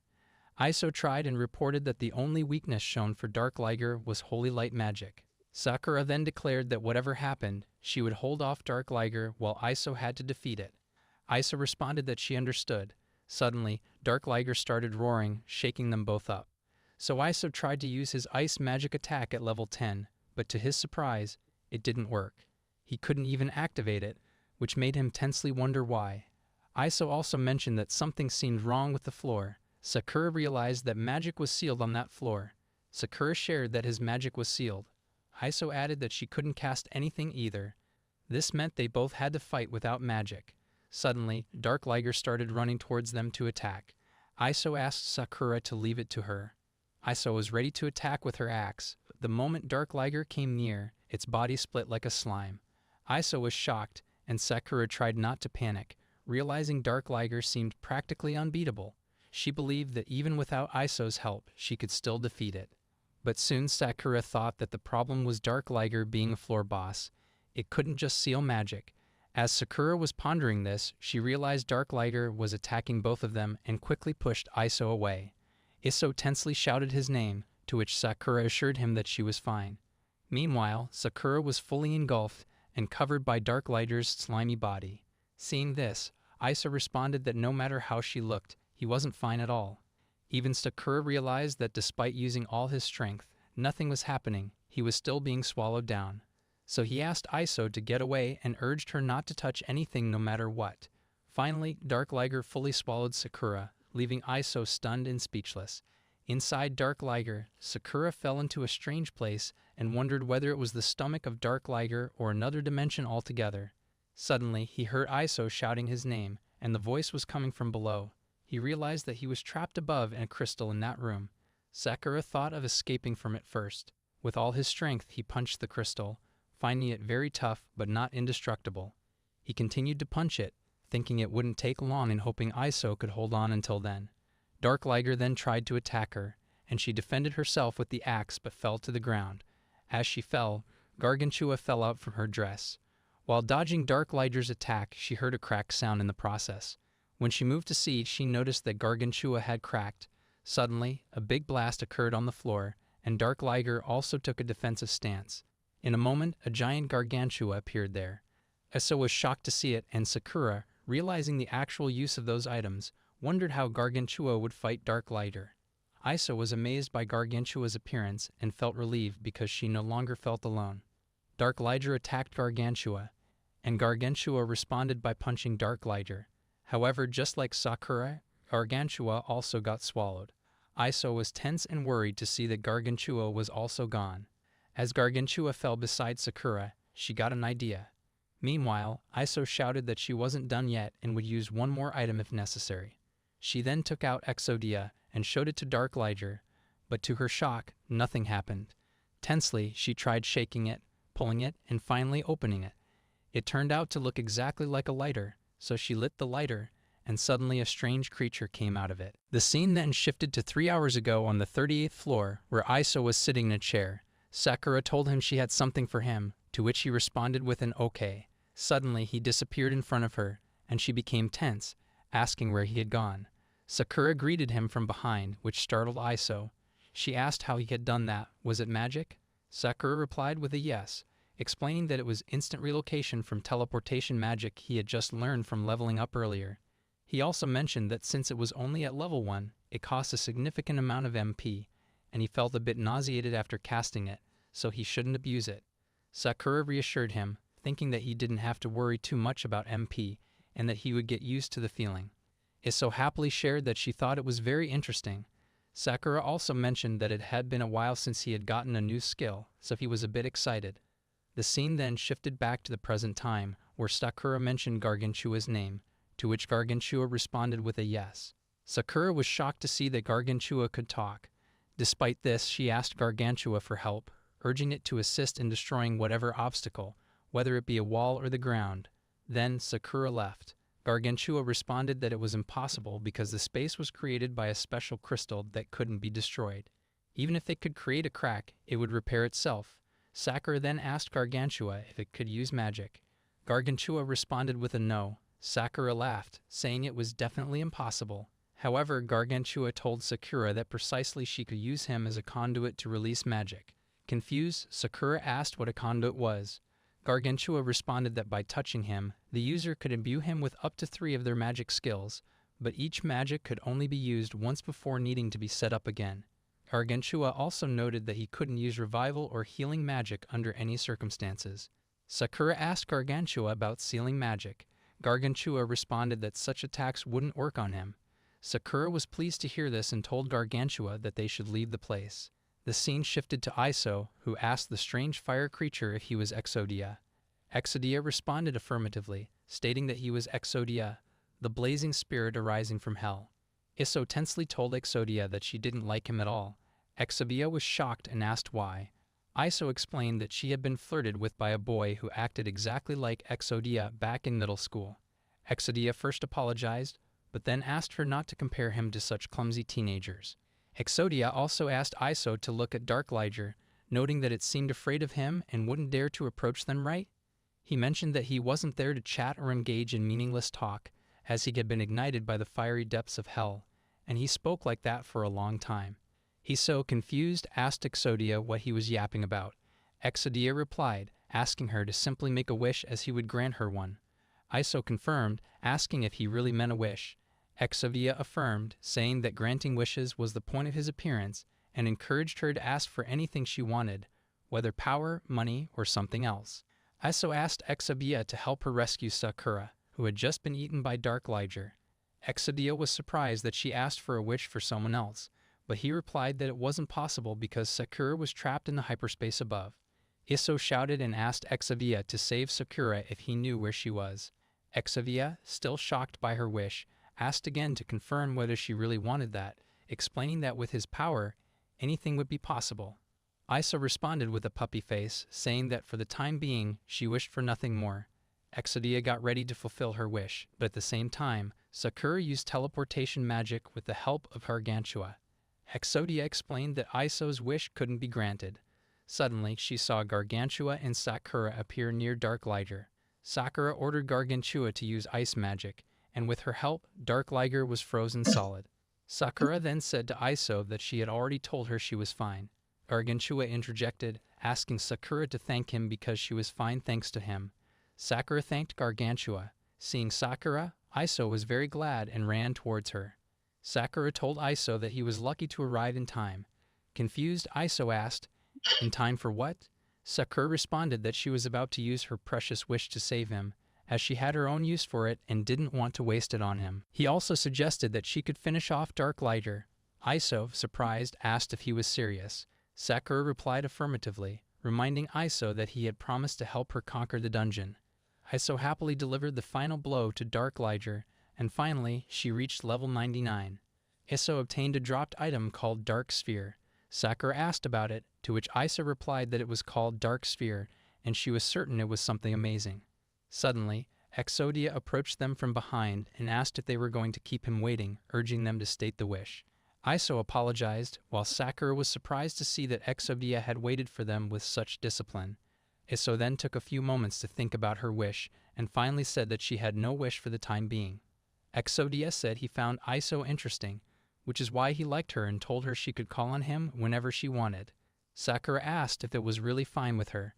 Iso responded to Sakura that Exodia had already helped her so much, and now she had to finish the rest of the work on her own. Sakura laughed, saying Exodia didn't do anything. Iso was impressed that even after all Exodia had done, he was saying that. She then gave a high five to Exodia and even to Gargantua. Sakura mentioned that she wondered how much they would get from it. Iso suggested they should first get something to eat. The scene then shifted to the dungeon center where Sakura asked in surprise if Maya had mentioned 100 million yen. Maya responded with a no, explaining it was just a rough estimate. She clarified that 100 million crystals were expected to become the new energy source for the world. Maya then asked if they knew that through magic appraisal, it was determined that the dark globe held an energy source several 100 million times greater than normal. Sakura and Iso were amazed to hear this. Maya also shared that while it's an estimate, it's still beyond the authority of a local dungeon center to decide its price, but she was certain it's a valuable commodity. She then asked if Sakura and Iso would be okay with them contacting Miss Iso once they confirmed the price after further inspection. Iso responds with a yes, but Sakura realizes that Iso didn't understand what Maya had said. Maya then asks them to wait, confirming that they cleared the Blue Cave dungeon right. Sakura responds with a yes. Maya explained that ever since the Red Cave dungeon was conquered, any player who finishes an unmapped dungeon would receive a reward. Sakura and Iso looked at Maya with confusion, prompting Maya to realize that they didn't understand anything. She then shared that for clearing the Blue Cave dungeon, they would receive 3 million yen after the center confirms it. Maya asked Sakura and Iso how they wanted to split the reward. Sakura responded by asking Maya to transfer everything to Iso. Upon hearing this, Iso got furious and shouted no. Sakura tried to persuade her, saying that she was the one who cleared it. Iso then asked Maya to split it evenly since they both had cleared the dungeon. Sakura tried to stop her, but Iso shouted at him, warning not to make her angry because she could be very scary when she was. Seeing this, both Maya and Sakura smiled, amused that someone as low-key as Iso could get angry at him. After leaving the dungeon center, Iso was very happy about receiving so much, knowing her sister would be surprised. Iso then asked Sakura if he was very close friends with Gargantua, wondering if he could sell it to him. At that moment, she noticed that Gargantua wasn't going back into the dungeon. She asked him if he didn't want to go back in. Gargantua pointed towards the entrance and replied that he was afraid because the door was too small for him and his duty was finished, so he was going to stay there and rot. Iso asked him not to say such negative things. Sakura thought for a moment and then asked Gargantua if he would like a task. to protect him while he slept, as it was very annoying when monsters woke him up. Gargantua responded that it was his pleasure. Sakura then remembered and apologized to Iso for not asking her first, since Gargantua was her property. Iso agreed, saying that Gargantua seemed happy, so it was okay. She then asked tensely about what they could do with the door. Sakura responded reassuringly that it was fine, as his magic bag would provide a very comfortable space for Gargantua. He also assured Iso that since Gargantua was her property, he would never sell him. Iso then shared that she remembered something upon seeing Gargantua and him together. Iso took out Exodia again. Exodia asked what was going on. Iso explained that she had decided on a wish. Exodia got excited and urged her to reveal it, encouraging her to express all her desires and ambitions. To Exodia's surprise, Iso asked him to be her friend. She also mentioned that she had been thinking about the guy who flirted with her in middle school, wondering if he was just bored or simply wanted to be friends. She then smiled and asked Exodia if he was bored, right? Exodia remained silent on the matter and explained that he didn't need to use his power to achieve something as simple as being friends. He also added, somewhat patronizingly, that she shouldn't compare him to teenage kids. Iso furiously shouted at Exodia, telling him not to call her little girl because her name was Iso Miki. She then asked Exodia to say that he was her friend. Exodia chanted that Iso was his friend, and then he disappeared. Sakura was happy to see that Exodia and Iso had become close. Iso then asked Sakura what they were going to do next. Sakura thought about Kamashiro's wish and then proceeded to tell Iso everything about his conversation with Kamashiro. Iso asked if Sakura was really going for a player versus player match. She wondered if it was against the Sachikura brothers. Sakura denied it, explaining that if it were them, he would have declined. He then explained that it was a friend of his, which was why he hesitated. It seemed like a meaningless fight to him, and he didn't care who won. Iso called his name, recalling that when they first met, he had immediately avoided her eyes. She said that now there was no need for meaning, but he shouldn't avoid his own friends. Then they both kept glancing at each other, but Iso got embarrassed and turned her face away. Sakura started celebrating his victory. Iso was fully embarrassed, hiding her face at that moment. At that moment, Sakura thanked her. Iso replied that it should be her saying thank you to him. With that, they said their goodbyes. Afterwards, Sakura opened his phone and messaged Kamashiro that he was ready for the fight. The scene shifted to the Senku no Renge group where they were fighting a floor boss. Kamashiro defeated the boss, surprising everyone since he had done it single-handedly. Kato asked tensely, "What was that?" Even Negasawa chimed in, noting that it had been a long time since they had seen Kamashiro so serious, and wondered if something was bothering him. Kamashiro responded that he was just excited. His excitement stemmed from Sakura's message indicating he was ready for the fight. The scene then shifted to a few days later at Sakura's house, where Kamashiro had visited and greeted Sakura with a good morning. He asked Sakura to come along with him as he wanted to show him his mining site. Sakura asked Kamashiro where he got Sakura's address from. Kamashiro responded that he couldn't say who exactly, but someone had told him. Sakura figured it must have been Maria. The scene then shifted to Kamashiro's mining site, where Kamashiro threw a ring towards Sakura. He explained that the ring, called Big Shell, was an item that could absorb hits for its user up to 3 times. When struck, it would gradually change from red to black before breaking. Says, Sakura asked if whoever broke it first would lose, right? page at Kamashiro responded affirmatively with a yes, and asked if it would help Sakura fight with all his might. Sakura grew a little sad, asking if it was really okay since Kamashiro could end the battle in an instant. Kamashiro smiled and asked Sakura if he really thought that way, then why did he agree? Sakura responded that he felt he had to face his friends no matter what, and that was his thought process. Kamashiro shared that he thought Sakura had changed and asked if it was because Sakura had fallen in love with someone. They then ended their conversation and prepared for the fight. Sakura was confident that he would defeat Kamashiro, but at that moment he realized that he had never seen Kamashiro give it his all. At the start of the battle, Sakura's surroundings filled with ice, prompting him to wonder why only ice magic was being used and finding it peculiar. Sakura decided he didn't know what Kamashiro was planning, but he wouldn't hold back. So Sakura attempted to attack Kamashiro using teleportation magic, successfully landing the first strike and transporting himself far away from Kamashiro. Sakura became tense because he wasn't accustomed to using teleportation magic. Kamashiro praised Sakura for landing a successful strike. Sakura then attempted to attack Kamashiro again, but this time an ice block appeared in their path. When Sakura moved in the same direction again, he was surprised to find that Kamishiro wasn't there. Suddenly, Sakura realized someone was coming from behind and quickly dodged the attack. Kamishiro smiled upon seeing Sakura dodge his sneak attack. Kamishiro then tried his best to hit Sakura, but each time Sakura managed to dodge his attacks. With the battle following a pattern of Kamishiro attacking from behind, Sakura counterattacking, and now Sakura using his teleportation skill, Kamishiro was prepared and managed to land a slash on Sakura, scoring a hit. Now both were on even terms with one successful strike each. Sakura realized that Kamishiro had deceived him by luring him into using teleportation. He noticed that ice magic had been appearing since the start without Kamishiro needing any preparation time. So Sakura asked Kamishiro where he had cast his magic. Kamishiro was impressed that Sakura had caught on, so he admitted that he currently had 4 skills. Kamishiro shared that one of his skills was ice magic, another required only 1/10 of the usual experience points, and the third was called Magic Field. Curiously, Sakura asked what Magic Field was. Kamishiro responded that Magic Field was a spell that operated within a specified area, and its uses could be quite unique depending on the user. His specific ability with Magic Field was Magical Domination Expansion, which allowed him to freely cast magic within a designated area. Suddenly, the whole area was filled with Kamishiro's ice magic, prompting Sakura to teleport himself into the air to avoid it. Kamishiro remarked that Sakura's movements were too predictable and simple, noting that Sakura was really bad at reading his opponents. Kamishiro also mentioned that he knew Sakura would definitely dodge upwards and to the right. When Sakura teleported into the air, Kamishiro, anticipating this, launched another ice magic attack from behind, landing his second hit on Sakura. Kamishiro shouted that he had checkmated Sakura. The scene then shifted to Kamishiro's childhood, where all his classmates were asking him to teach or help them with their studies. In response, he just smiled.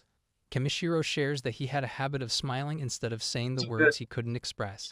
He also mentioned that his mother and father always told him not to be affected by his surroundings and to never stop working hard. For Kamishiro, working hard was very comfortable. In the middle school national kendo competition, Kamishiro easily defeated his competitors. Everyone was stunned and praised him for being so strong. After that, Kamishiro wanted to become even stronger and happier, so he worked hard. However, he was disappointed by the growing distance between himself and everyone else. For a long time, he had been going easy on his opponents just to make the fights last longer. Because he always won so easily, people started calling him a genius and saying that he was just toying with his opponents. The scene then shifts to the present, where Kamishiro is wondering if he will ever have an exciting battle, even if it's a real fight. Sakura received the assistance of Infinite Level Up and 1,000 times experience points, but his movements and attacks were all very predictable. After a glance, Kamishiro thought that Sakura was only good because of his skills, but that wasn't the case. Sakura praised Kamishiro, saying he was very good. However, by good, Sakura meant just average, as he was now starting to use his real powers. Kamishiro then used his magic field to attack with ice magic from all sides. But Sakura saw the attack coming and dodged it easily. At the same time, Kamishiro went for a sword slash at Sakura. In defense, Sakura tried to punch Kamishiro down, but it was actually a bluff. Kamishiro used his magic circles against Sakura again. Sakura also used teleportation to get above the magic field. Then Sakura attacked Kamishiro with a spell. Kamishiro realized Sakura was casting a spell on him, but wondered why he was doing it from such a distance. So Kamishiro decided to strike Sakura with ice magic.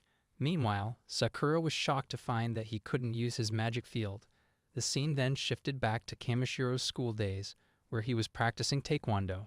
Kato approached Kamishiro and asked if it was really fun practicing alone. Confused, Kamishiro asked who he was. Kaito replied that he was also a first-year student. Upon hearing this, Kamishiro asked what Kaito would do about it. Furious, Kaito grabbed Kamishiro's collar and said that Kamishiro's attitude was getting on his nerves because he didn't respect a fight. Kaito asked Kamishiro to at least give his best. Kamishiro smiled and challenged Kaito to make him pay for it, as he believed he could defeat Kaito with just one hit. Suddenly, Nagasawa arrived and asked both of them to stop fighting. Kaito furiously asked what was going on. Nagasawa responded that Kaito couldn't fight like that because they would get in trouble if anything happened, and the first-year students would face the consequences. She also mentioned that there's a rule in their school where matters can be resolved through sword fighting instead of words. Nagasawa added that she knew Kaito couldn't defeat Kamishiro on his own, which is why Kaido was afraid. Kaido was about to say something furiously, but before he could, Nagasawa asked Kamishiro how he felt about a 3 versus 1 match. She also expressed that she didn't care about any rumors regarding Kamishiro being a genius. She then asked Kamishiro if he wanted to fight with all his might, and that's what he got. Kamishiro was tense, unsure of what to do. Kaido then told Kamishiro not to think he couldn't beat him, emphasizing that the only thing truly unbeatable was a real genius. The scene then returns to the present, where Sakura, unable to cast a spell in the magic field, remarked that creating a magic circle in a specific area seemed difficult. Suddenly, he attacked Kamishiro, but to Kamishiro's surprise, nothing appeared in front of him. Suddenly, out of nowhere, Kamishiro felt something coming from behind. He quickly realized and wondered if Sakura had teleported a magic circle behind him. Sakura then used lightning magic. At that moment, Kamishiro remembered Kaido's words that the only unbeatable thing was a true genius. Now both had 2 strikes against them, leaving just 1 strike remaining for someone to win. Kamishiro was delighted to see Sakura using his full power, so he jumped towards Sakura to attack with his sword, limiting the magic field for greater precision. Kamishiro also used ice magic to reshape the ice, enhancing his speed with additional movements. Seeing this, Sakura was stunned and wondered how much practice Kamishiro had put in to learn those skills. Sakura began dodging the attacks. Kamishiro was pleased that Sakura had finally started using his intuition to predict when to dodge. Kamishiro also noticed that Sakura could combine magic, but now comes the twist. Kamishiro had a trump card in the form of his new skill, Cloning Magic level 10. So Kamishiro used his clone to attack from both sides, but to Kamishiro's shock, Sakura used teleportation magic and ice magic together to counter. Sakura then mentioned that Kamishiro had revealed he had 4 skills. Kamishiro realized that Sakura was right. He had mentioned it at the beginning of the fight. It was Kamishiro's mistake for forgetting that Sakura knew about his skills. Sakura then landed a decisive blow on Kamishiro, and finally, the battle came to an end. Thus, the winner between the monstrous player Sakura and the genius Kamishiro was Sakura. The scene shifted to Kamishiro's house where they were about to have dinner. Seeing so much food on the table, Sakura asked Kamishiro in confusion whether he really ate this much food. Kamishiro responded with a no and explained that he had already told Kuyo that he had a friend over, which is why Kuyo made all that food. Sakura then thanked them for the meal and praised Kuyo for it. Kuyo responded that she was worried the food wouldn't suit Sakura's taste, but she was now happy that it did. Kamishiro then thanked Sakura again and admitted that he had failed miserably in the battle. Sakura responded that it wasn't like that, mentioning that despite the level difference, he had struggled a lot as well. They then had some conversation, and finally, Kamishiro asked Sakura to get straight to the main topic. Sakura looked at Kamishiro with confusion. Kamishiro then asked Sakura how he felt about officially joining Senku no Girin. Sakura responded that he would refuse the offer. Upon hearing this, Kuyo came very close to Sakura and started staring at him intently.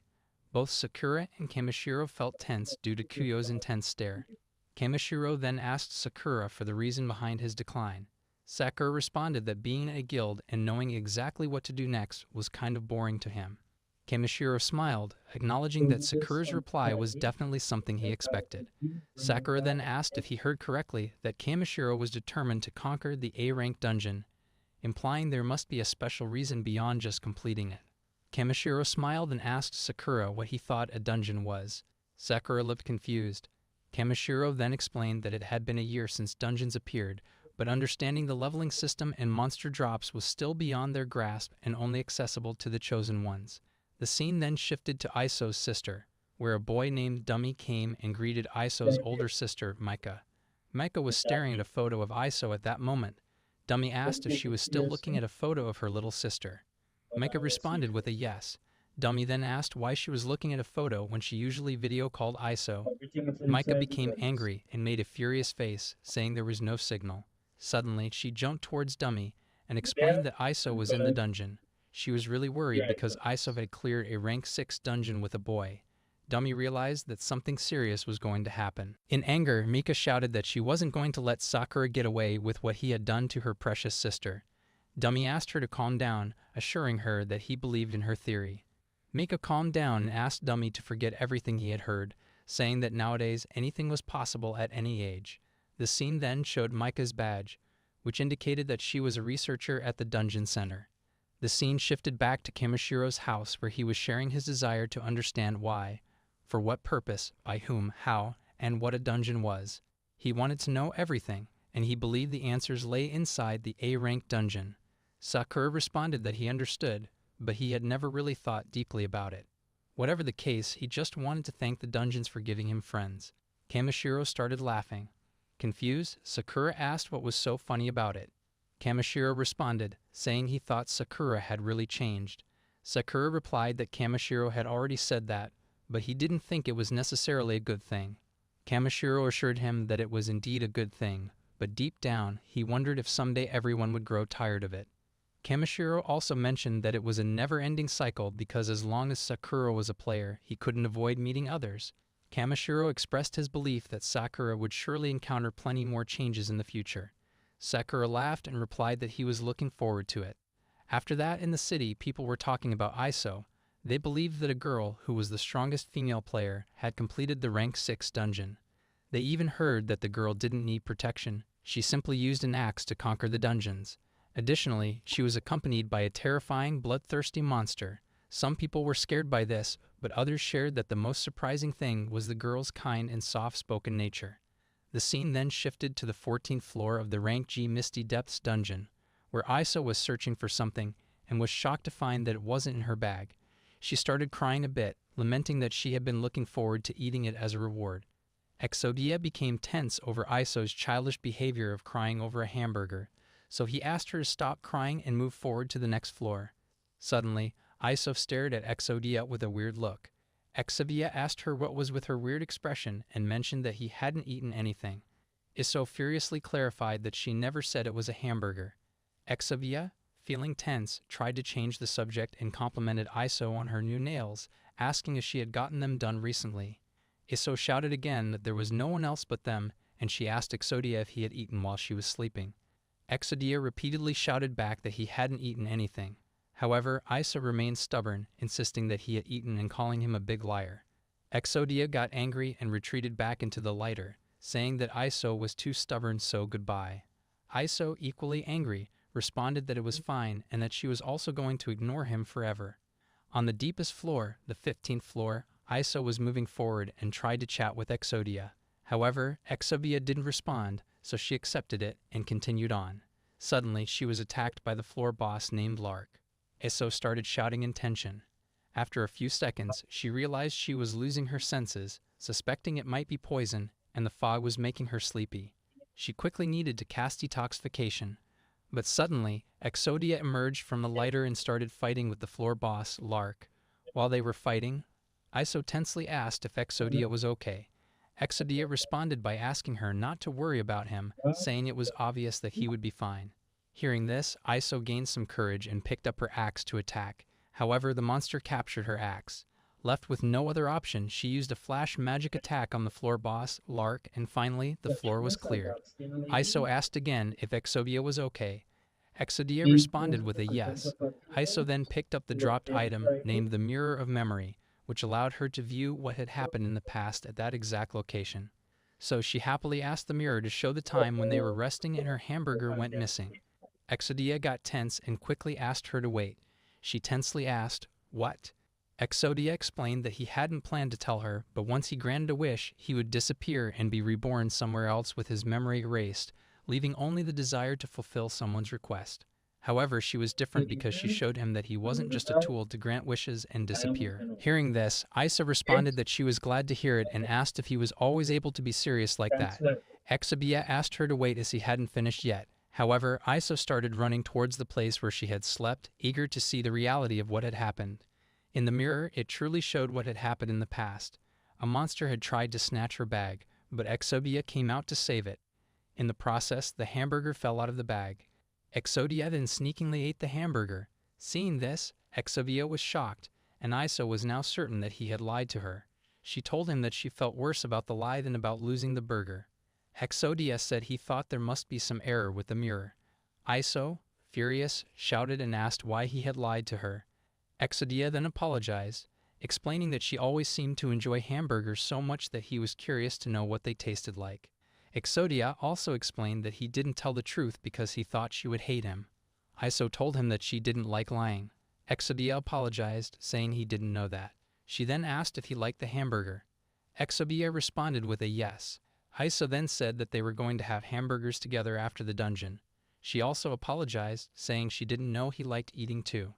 While coming out, Iso asked Exovia to tell her what he was going to say earlier. He tried to dismiss it, but Iso insisted, saying she was very curious to know. Exovia then revealed that he was never actually going to grant her wish. Iso didn't understand what he meant. As they reached the dungeon exit, she stepped out and celebrated, excitedly announcing that she had conquered another dungeon. Next, she thought of telling Sakura about it, so she started typing a message. Exovia asked her why she didn't call him directly. Iso responded that she wasn't sure why she didn't call, but she felt strange when it was Sakura on the other side. Exovia thought for a moment and then sneakily pressed the call button on her phone. Iso shouted that he was bullying her, to which Exovia laughed. Just then, Sakura picked up the phone and greeted hello. They both had a conversation, reflecting on how a whole year had passed since the dungeons had arrived. Let's see what happens with Sakura before Iso calls him. Sakura shared that ever since he and Iso completed the Blue Cave dungeon, 2.5 months had passed, and without much thought, he focused on finishing as many dungeons as possible. And his level was around 40,000, and he had acquired some new skills: abnormal status self-recovery, magical resistance, septuple magical efficiency, and reduced experience points needed by 1/20th. So as a result, he received a lot of attention, with people praising him and having crushes on him. One day, while Sakura was going somewhere, Sakuraba came out of nowhere and asked Sakura if he could have his autograph. Seeing Sakuraba, Sakura recalled everything from the past. Sakuraba shared with Sakura that he had heard some news about him being the man who took advantage of Team Senku no Guren, the myth who was hiding behind the skirts of the strongest solo player, Iso Miki, and the legend that staged the fight against the Sochikura brothers for fame. Sakuraba commented that he felt great after meeting Sakura, remarking that Sakura was still just a useless boy. Sakuraba's group of boys stated that Sakuraba was really great compared to Sakura, noting that Sakuraba had just finished a J-rank dungeon. Sakuraba also asked Sakura to give him his wallet, assuming it wouldn't be a problem. Sakura silently watched them. Sakuraba's group made fun of him. Sakura then commented that Sakuraba hadn't changed. He was still acting like an asshole. After Sakura disappeared, Sakuraba and everyone else became tense, wondering where Sakura had gone. Feeling offended by Sakura's attitude, they decided they had to catch him no matter what. The scene shifted to where Sakura had been teleported. Sakura didn't want to waste time with Sakuraba, so he used teleportation. There, Sakura accidentally bumped into a boy and apologized. When they looked at each other, the boy asked Sakura if he was Sakura, right?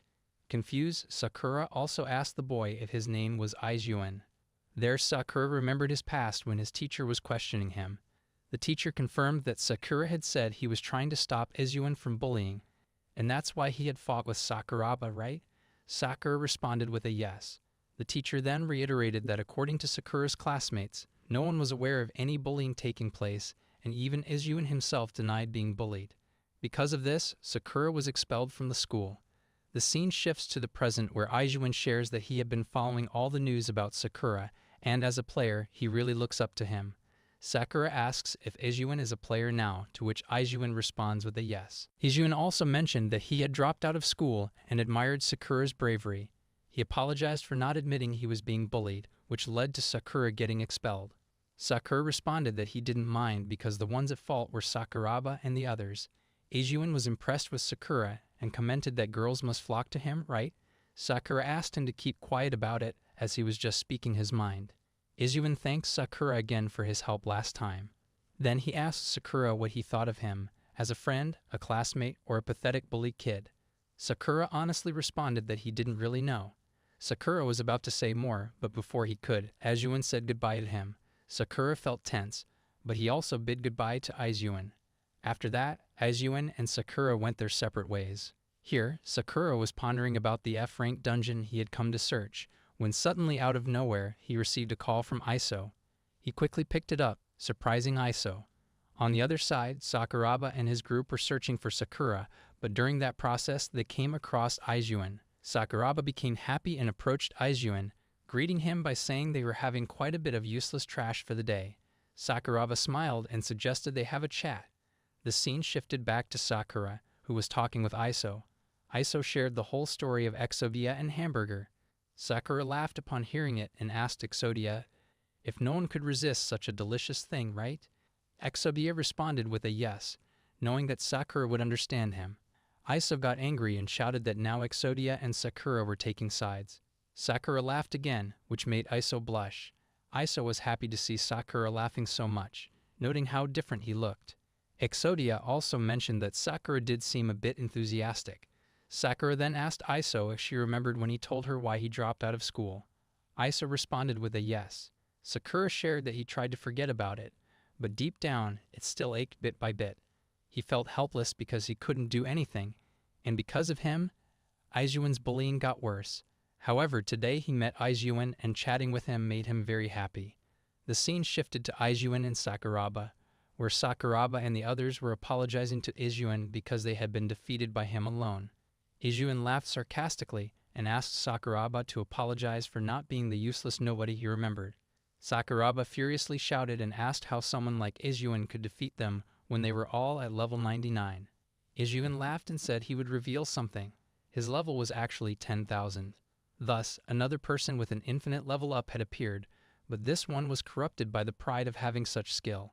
The scene then shifted to some days later at the G-rank dungeon, the dungeon of Endless Desert. Sakura heard some voices and woke up. He wondered why he had been sleeping. When he opened his eyes, he saw two people asking him if he was alive or not. Sakura remembered that he had been poisoned. The boy asked the girl to bring out the panacea they had. Sakura stood up and recalled a past incident where he had mistaken a poisonous eggplant for a vegetable, causing him to become poisoned and faint. Seeing Sakura move, they confirmed if he was alright since they had initially thought he was paralyzed. They were surprised to see that Sakura was indeed fine. Sakura responded that it was because he had the ability to recover from abnormal statuses. At that moment, Sakura wondered if they were really going to use such an expensive item like the panacea on him. The other two were amazed to hear about Sakura's skill, as they didn't know that such amazing abilities existed. The boy and girl then introduced themselves. The boy's name was Otsuka Eiji, and she was his wife, Hiroko. Sakura was surprised to learn that they were a couple. Otsuka then asked if it was Sakura's first time in the dungeon, noting that it was very dangerous for Sakura. Sakura tensely responded that he was already at level 99. Hiroko asked if Sakura was kidding, finding it unlikely that someone above level 90 would be defeated by a poisonous eggplant so easily.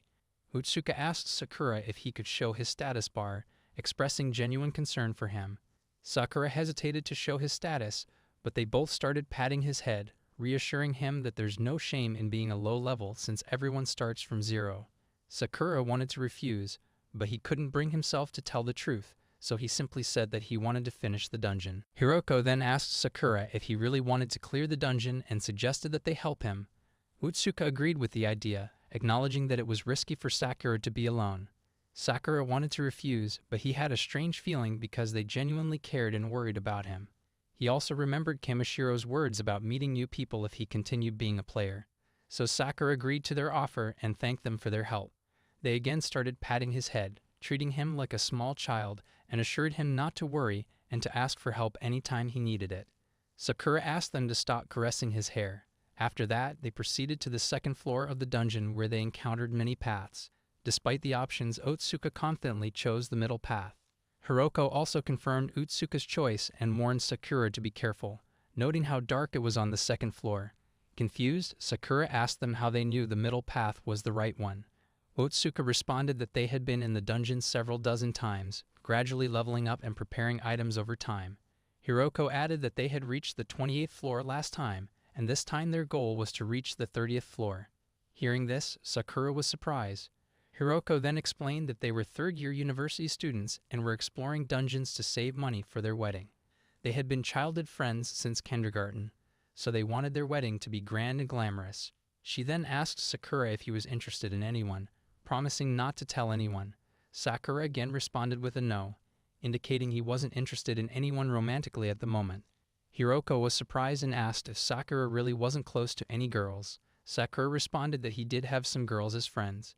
Hiroko became happy and said that he would definitely develop feelings for someone soon. Seeing Hiroko and Utsuka discussing, Sakura became tense and wondered if he should just leave to avoid further questioning about his personal life. At that moment, Sakura wondered about his childhood friend and remembered that he had a girl as a friend before his dad got remarried. He questioned whether he was remembering correctly or if he was mistaken. Until they reached the floor, encountering monsters like the Yellow Bee and Earth Dragon, Hiroko asked Sakura to wait for them as it could be dangerous for him. Hiroko then used level 5 explosion magic, causing a powerful explosion that filled the area with flying sand. Seeing this, Sakura wondered how they would be able to see anything now. Hiroko then used level 5 location magic to find the Yellow Bee's position and informed Otsuka that it was at 2 o'clock. Without hesitation, Otsuka headed in that direction and defeated the Yellow Bee. Sakura was impressed by their teamwork, first reducing the monster's visibility and then using location magic to pinpoint its position. Suddenly, the earth monster appeared behind Sakura. Otsuka told Hiroko that something was amiss because he didn't find the earth monster along with the Yellow Bee. Hiroko hastily used her location magic again, but by the time she did, Sakura had already defeated the earth monster, and her search yielded nothing. Surprisingly, they hadn't seen that Sakura defeated the earth monster and wondered if it had been taken down by the explosion magic. They went to check on Sakura and found him buried beneath the sand. Seeing Sakura buried in the sand, they asked him how he ended up like that and warned him not to stray so far from them. Sakura picked up the dropped item, and they assumed he had been wandering off, shouting at him not to wander alone. When Sakura returned, they scolded him like older siblings or parents would. Sakura responded that he was fine and felt happy realizing they were genuinely kind people. Seeing his smile, they asked him not to distract them with his smile and to let them scold him.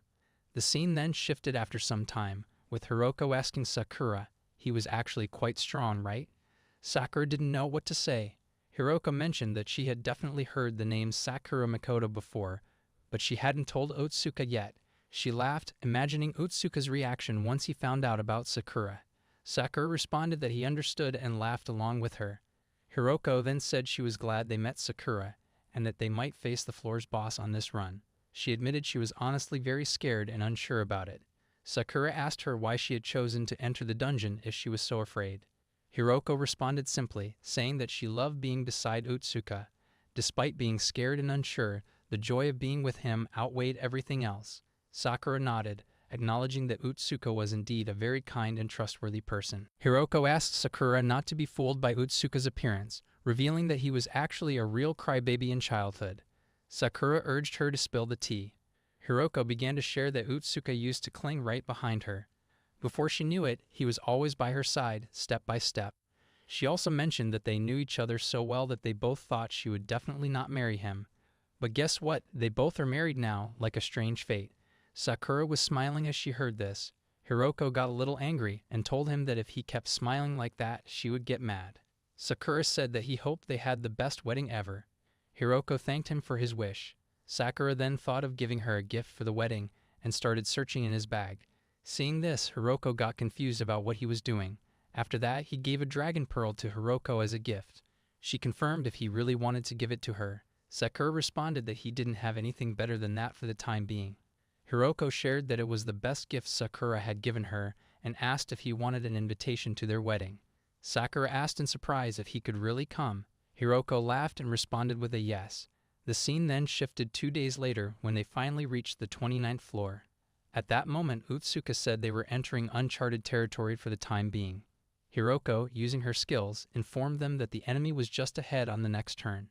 Otsuka became serious and asked Sakura to stay back for that fight. As they approached the enemy, they saw it was a monster named Masked Mon. Visit Otsuka commented that he had never seen such a monster before, link. and although its recommended level wasn't very high, they still needed to be careful. Suddenly, Masked Mon used magic and their surroundings changed from a tunnel to a wide open area. Sakura was shocked and wondered if they were really in that place, as he remembered being in a tunnel just moments ago. Suddenly, a monster named Adamantite appeared behind Sakura, but he easily defeated it with one punch. Afterward, Sakura wondered aloud that an Adamantite should be a floor boss in another dungeon. As he was thinking, another monster appeared, a mechanical knight of level 107. Sakura easily defeated that monster with one kick and started thinking about finding the other two monsters as soon as possible. Just as he noticed he hadn't leveled up after defeating the boss, the mechanical knight grabbed Sakura's leg and a big blast occurred. Sakura was hurt, but due to his infinite level up, he didn't die. He realized it was a self-destruct attack, which caused some damage to him, though not as much as the damage from the Nine Tails. After this, he became tense, lost in thought. Meanwhile, Otsuka and Hiroko managed to defeat the last mechanical knight. Otsuka asked Hiroko to let's go and find Sakura, as he must be in danger. But Hiroko knew that Sakura would be fine. Just then, Sakura arrived, and they both felt a little relieved. Sakura noticed the defeated mechanical knight monster and became tense because he knew what was going to happen next. He shouted and asked them to get aside quickly. Hiroko was confused about what he wanted, but it was too late as the mechanical knight captured her. Everyone tensed up, and Sakura used his teleportation magic to quickly reach Hiroko and save her. Before he reached her, a blast occurred and Hiroko died in the explosion. Both Otsuka and Sakura were completely shocked. Otsuka noticed that her HP had reached 0, and he started crying and howling in pain. It was the harsh reality of the dungeon, where death lurked around every corner. Sakura remembered the notice board he had seen before entering the dungeon, where there were reports of many injuries, deaths, and missing persons in the city. The government had advised everyone to choose a dungeon suitable for their power level. Sakura shared that in every dungeon center, it displayed level statuses and offered protective gear, healing magic, and healing items.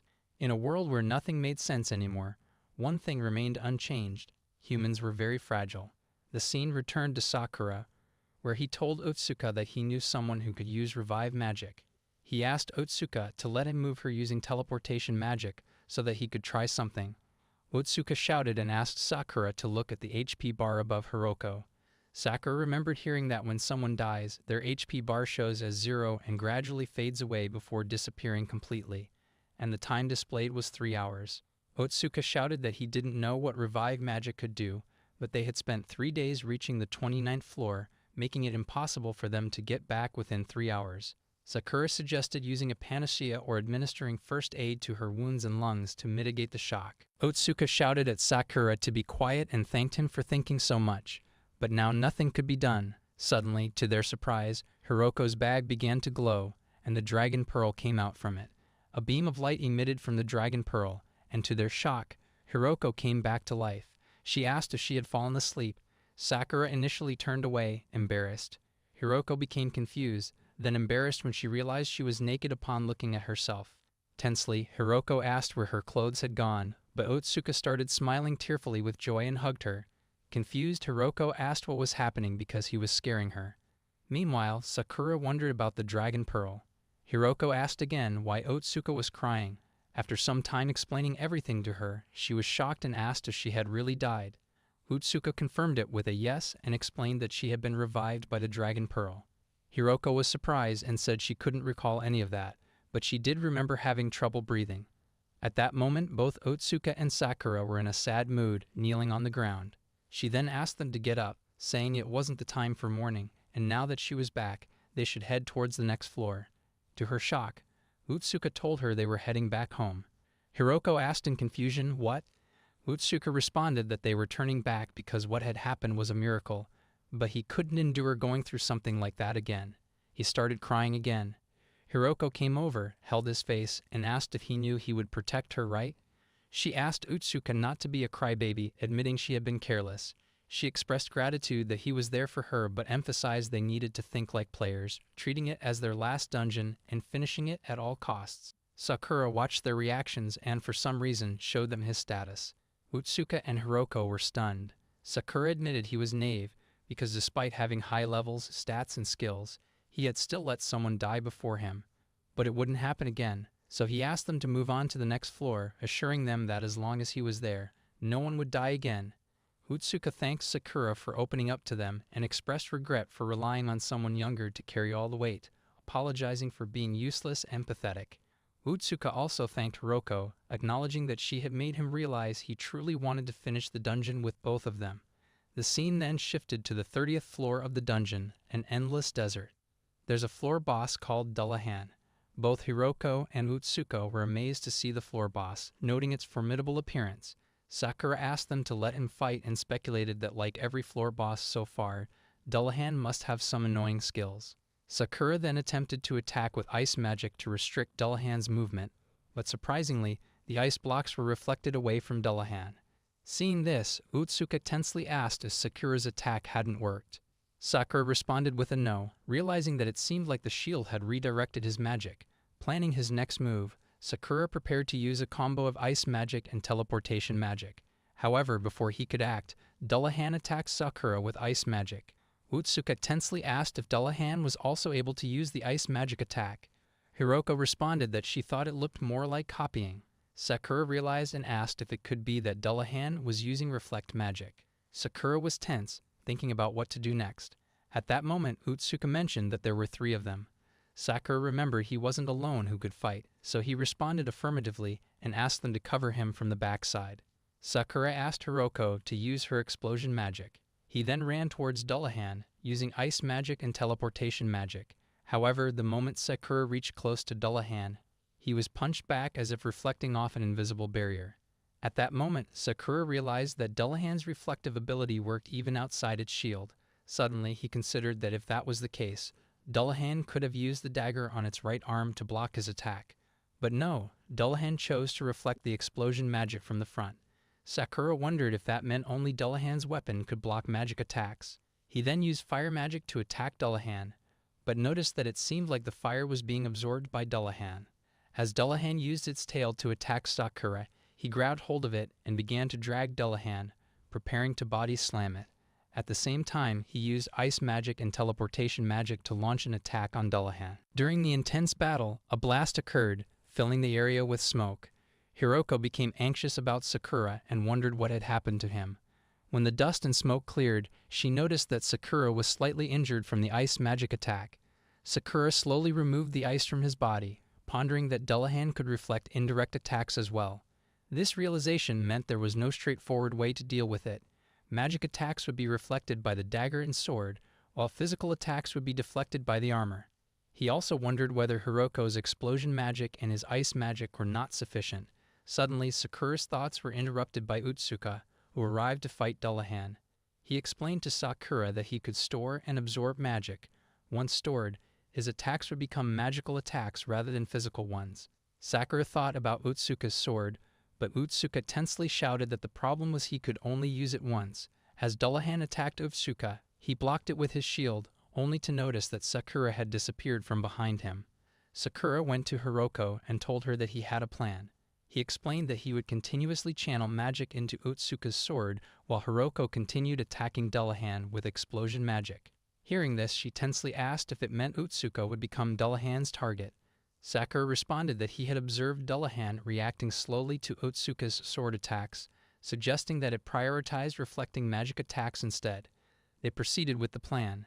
Sakura emphasized that they needed an opening because it was the only way they could inflict some damage on Dullahan, which was better than risking his magic being reflected back by charging in directly. But suddenly, Hiroko knelt down in pain and started coughing blood. Seeing this, Sakura wondered if she had tried using her magic attack when her MP was already depleted. Hiroko sadly apologized, unable to keep up with them. Seeing her in that condition, Utsuka remembered the last incident when Hiroko had died, causing him to become distracted from the fight. Despite this distraction, he managed to block Dullahan's attack with his shield. Sakura ran towards Utsuka and asked him to raise his sword. As Utsuka lifted his sword, Sakura stored his fire magic in Utsuka's sword twice. Without hesitation, Utsuka slashed Dullahan with his sword. To their shock, the attack didn't cause much damage to Dullahan, and Dullahan tried to slash back at Utsuka with its reflective ability. Sakura quickly intervened to block Dullahan's counterattack. Utsuka, surprised, asked what Sakura was doing. On hearing this, Sakura shouted that he knew how to defeat Dullahan, urging Utsuka to step back as it was dangerous to stand behind him. Using teleportation magic, Sakura continued, explaining that they had been using magical and physical attacks separately, allowing the boss to effectively defend against them. Then, to overcome Dullahan's reflective abilities, Sakura decided to combine both physical and magical attacks. He punched Dullahan while infusing it with fire magic. Finally, Dullahan was defeated, and Sakura leveled up by 1489 levels. Suddenly, Sakura felt intense pain and upon inspection, saw that his right hand was broken. He realized he could move his elbow, but it caused him a lot of pain. Hiroko scolded Sakura for being careless and urged him to use some healing potions. She didn't find anything in her bag, so she went to check Utsuka's bag. Utsuka smiled and suggested to Hiroko that she should rest, expressing relief that everyone was safe. Hiroko shouted at Utsuka, saying only he could move, so he should hurry up and take out some healing potions. Utsuka realized he had forgotten to do first aid in the joy of winning, so he apologized and then treated them both with potions and bandages. Sometime later, the scene shifted outside the dungeon center in Tokyo. Sakura was amazed by its size, having never seen such a large dungeon center before. There, Sakura asked Otsuka if he could go inside and take a look. Otsuka asked him to calm down and explained that they were exhausted, so Sakura would have to wait for them. Sakura apologized. After a few minutes, they all sat on a bench inside the dungeon. Hiroko had already fallen asleep from exhaustion. Sakura mentioned that he thought the long queue had tired her out. Utsuka responded that the Tokyo Dungeon Center typically bought items at higher prices for research purposes, which attracted many players, hence the standard 1-hour wait. Sakura nodded in understanding. Utsuka then shared that the fatigue from all that dungeon crawling, the excitement of seeing how much they earned, and having cute and carefree Hiroko sleeping right beside him were the best moments of the day for him. Sakura then asked Otsuka if he was really going to retire after this. Utsuka responded with a yes, explaining that dungeons themselves meant nothing to him. It was just her that made it all worthwhile. Utsuka then asked Sakura not to tell Hiroko about it because it was embarrassing. Sakura laughed. He reminded Otsuka again that he also had to keep his level a secret to avoid drawing attention. Otsuka responded affirmatively, saying there was no way he could tell anyone. Just then, Sakura and Utsuka's number was called, so Otsuka asked Hiroko to wake up because their turn had come. After some time, both Hiroko and Otsuka were surprised to find out that the item dropped by the floor boss was only worth 500 yen. The receptionist, Lily, responded affirmatively, explaining that the Sword of Karma was a high-damage weapon with the ability to deflect magic attacks. However, while equipped, the user's SPD would be reduced to 0, effectively turning the sword into a cursed item that rendered the wielder unable to move. Utsuka became tense, finding it too frightening since they had also touched it. Hiroko reassured him, mentioning that Lily had also touched it without any ill effects. Meanwhile, Sakura thought the Sword of Karma looked very powerful, so he asked Otsuka if it would be okay for him to take the sword. Otsuka responded affirmatively, acknowledging that Sakura was indeed the one who defeated the boss. Lily then informed them that excluding the sword, they had obtained 7 other items, and with the reward for clearing the dungeon, their total reward amounted to 35,000 yen. She asked them how they wanted to split it. Otsuka asks Lily to split it in half for Sakura and Utsuka's family. When Sakura hears this, he is shocked and angrily looks at Utsuka. He then asks Lily to divide it into 3 parts for all of them. Hiroko and Otsuka get tense and smile, realizing that Sakura caught them. Sakura responds that he knows they might feel a bit awkward, but they have to accept it and hold the best wedding ever. Hiroko praises Sakura for being so nice. As they all start heading back, Lily stops Sakura and says they have something for the 6th ranked player, Sakura. All 3 look at Lily in confusion, and Sakura asks, what rank? Lily is surprised and asks, hasn't Sakura heard that the government released a ranking based on income a few days ago to encourage players' motivation? When they all look at the leaderboard, they are shocked to see Sakura at rank 6 with a total income of 53,905 kien. Hiroko was stunned to see that the number 1 player, Iso, was only 18 years old. Sakura was shocked that Iso was number 1 and noticed that the entire Senku no Girin team was also on the list. Suddenly he saw Maria's name and was surprised to find her team included as well. Otsuka was stunned and asked, does Sakura really know Maria the model? He also noticed that Aizu and Yoda was ranked 15th with 18,355 kien. Lily explained that the ranking was based only on income and that the strongest player would be determined at the upcoming tournament. She then handed Sakura an invitation card, saying that higher-ranked players were given priority for the slots. Sakura refused to take the invitation, saying he wasn't going to participate. To Sakura's surprise, Hiroko stepped forward and accepted the invitation card on his behalf. Hiroko told Sakura that if he still didn't want to participate by the time of the tournament, he didn't have to. Sakura hesitated, and Hiroko said that she thought having more options was much better. She asked Sakura not to miss out on such an opportunity since he was very strong. She also added, who knows when we might die? Sakura accepted the ticket, saying he really couldn't understand what they were thinking. He then began wondering what would happen if he joined the tournament. Suddenly, out of nowhere, everyone noticed Sakura inside the dungeon, and people began talking about him. Some asked for autographs, while others requested money. Seeing this, Utsuka was shocked and asked Sakura in confusion whether he was really this famous. Utsuka also apologized for bossing him around in the dungeon like that, and wondered how one could repay such earthly sins. Hearing this, Sakura was confused by Utsuka's sudden change in behavior and responded that it was okay, as he did the same things sometimes. Hiroko laughed and asked Sakura if Otsuka was cute, to which Sakura smiled and agreed with a yes. After leaving the dungeon center, Hiroko told Sakura that they would send him their wedding invitation card. They all had a lot of conversation before their final goodbye. After exchanging greetings and thanks, they went their separate ways. As Sakura moved forward, thinking about raiding the next dungeon, suddenly a girl came from behind and blew air into his ear. Sakura was stunned by the unexpected gesture. Seeing this, the girl started laughing at Sakura's reaction, finding it very funny. She also commented that she thought he was very shy and cute. Sakura felt tense upon seeing her appearance, dressed like a cat, and wondered what exactly she was. The girl asked if she had caught his attention and requested a photograph with him. Sakura declined directly. She then got closer and asked how about teaming up together. Sakura firmly responded with a no, stating that he was fine on his own. The girl happily interpreted this as agreement. Sakura reiterated with another no. Confused, she asked why he was using honorifics, then leaned in to whisper in his ear again. Startled, Sakura quickly ran away from her, putting some distance between them. As he stood at a distance, Sakura's mind was filled with many questions. The girl wanted to say something, but she just smiled quietly, watching him from behind. So guys, what do you think? Who is this mysterious girl, and will Sakura team up with her?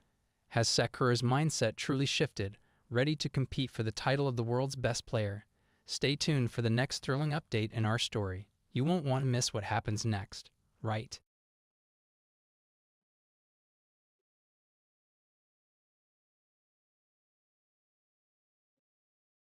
The tale commences with Dwight the Sage, his mind brimming with questions, foremost among them being whether he would ever reunite with his beloved Claire.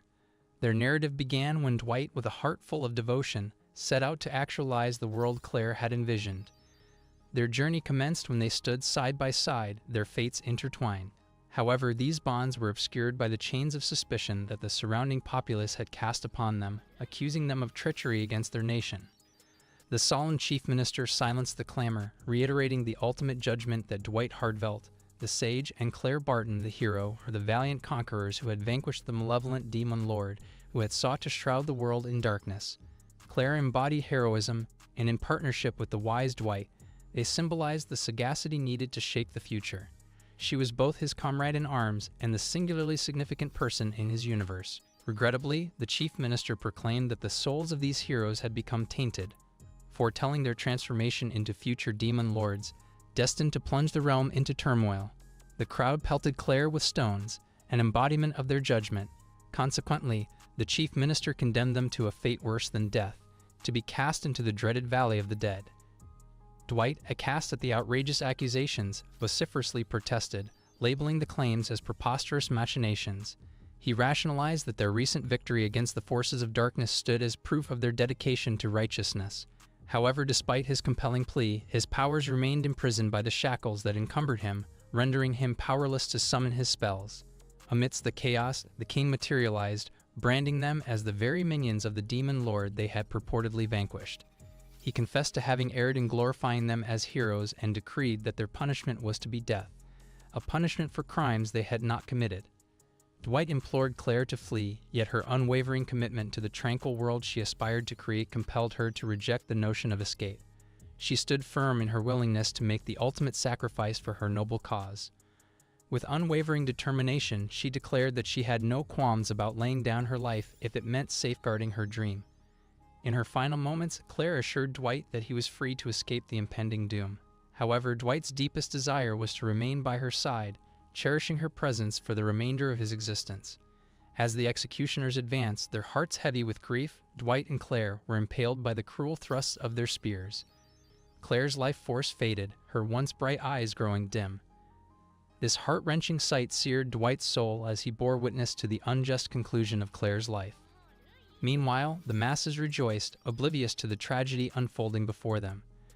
Dwight's disillusionment ran deep as he beheld this world, the same world for which Claire had willingly offered her life. The unfolding events took an even darker turn as the king's orders led to a barrage of arrows that mercilessly pierced Dwight's and Claire's bodies, sealing their fate.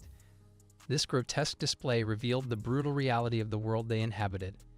In the ensuing moments, Dwight was overwhelmed by a disorienting passage of time, his consciousness plagued by innumerable screams and a relentless embrace of Claire's deteriorating form. Unlike the others, Dwight did not succumb to death's grip. Instead, he transformed into an undead being, driven by an unquenchable grudge. This malevolent force granted him a semblance of existence, even as death surrounded him. This grim state offered him an odd longevity, a prolongation of his torment that was both a curse and a curse within itself. Dwight grappled with the chronicle of events that had led him to this nightmarish juncture, holding fast to the lifeless body of his cherished Claire.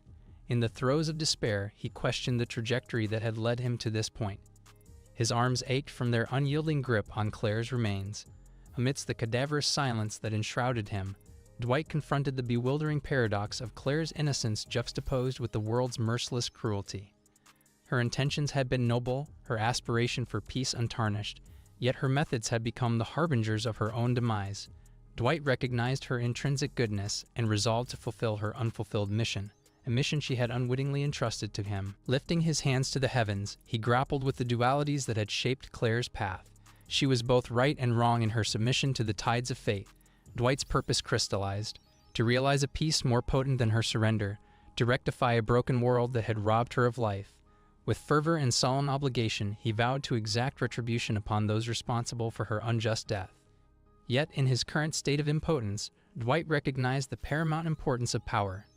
He understood that power, wielded with intention, could transform him into a force to be reckoned with, an adversary that the world would reckon with. The miasma of the Valley of the Dead held a dark power, a reservoir of collective grief, memories, and experiences. Dwight harnessed this formidable energy, channeling it into his skeletal frame, transcending the pain as his bones seared. The agony gave birth to transformation, and he embraced the miasma, consuming it in its entirety. The resulting surge of magic and chaos surged through him, surpassing the very force they had once vanquished. The undying resolve to avenge Claire's death propelled him to comprehend this newfound power, and he marshaled an army of undead from the very corpses that surrounded him, Claire's lifeless form remaining untouched. In this grim moment of transition, he paid his final homage to Claire, cherishing her memory one last time before tenderly placing her remains in a bag, a promise etched in his heart to make her tormentors pay. With an assemblage of skeletal soldiers under his command, he began the arduous ascent from the abyss of the Valley of the Dead. Dwight's determination eclipsed his suffering, and he emerged from the abyss, his grisly presence an affront to the soldiers who confronted him. In that very same location where Dwight and Claire had met their unjust fate amid the jeers of the citizens, a tempest of vengeance was unleashed. Dwight's bony fist collided with a soldier's body, extinguishing his life in a single blow, a potent harbinger of the retribution he had sworn. The remaining soldiers recoiled in terror as they bore witness to a skeletal form striking down their comrade. Seizing the fallen soldier's body, Dwight hurled it back at his assailants, rendering their arrows futile against an entity already shrouded in death. A macabre transformation unfolded as the fallen soldier rose once more, this time as a ghoul, the embodiment of the miasma that coursed through Dwight's being. Panic engulfed the soldiers as the valley disgorged more and more skeletal warriors, an inexorable tide of death surging forth. Dwight's strategic insight recognized the soldiers' individual strength, but he exploited their vulnerability in numbers. Like a specter, he commanded a legion of skeletons to mount an unstoppable offensive. The battlefield was swiftly engulfed by skeletal apparitions, the sheer quantity overcoming any adversary in their path. A lone soldier attempted a sneak attack from behind, but his efforts proved futile against Dwight's unyielding prowess. A symphony of death unfolded as the valley relinquished not only skeletons but also ghouls, their malevolent presence staining the battlefield with dread.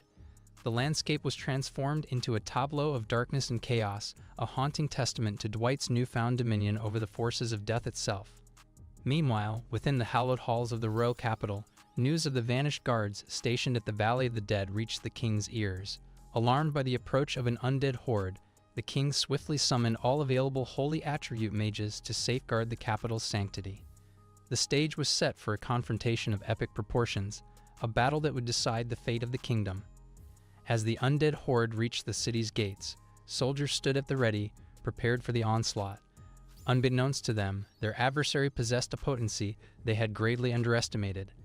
The archers unleashed a volley of holy arrows, their efforts directed at quelling the encroaching darkness. But Dwight, armed with newfound strength, deftly summoned a shield, nullifying their assault. Resolute in his purpose, Dwight marshaled his might, channeling fire magic imbued with unparalleled power. The inferno he unleashed devoured the very fabric of the capital. Walls, archers, mages, and soldiers alike all succumbed to the ravages of his wrath. The castle itself trembled as flames consumed it, leaving only smoldering ruin in its wake. Dwight beheld the devastation he had wrought, his power now exceeding any limits he had previously known in life.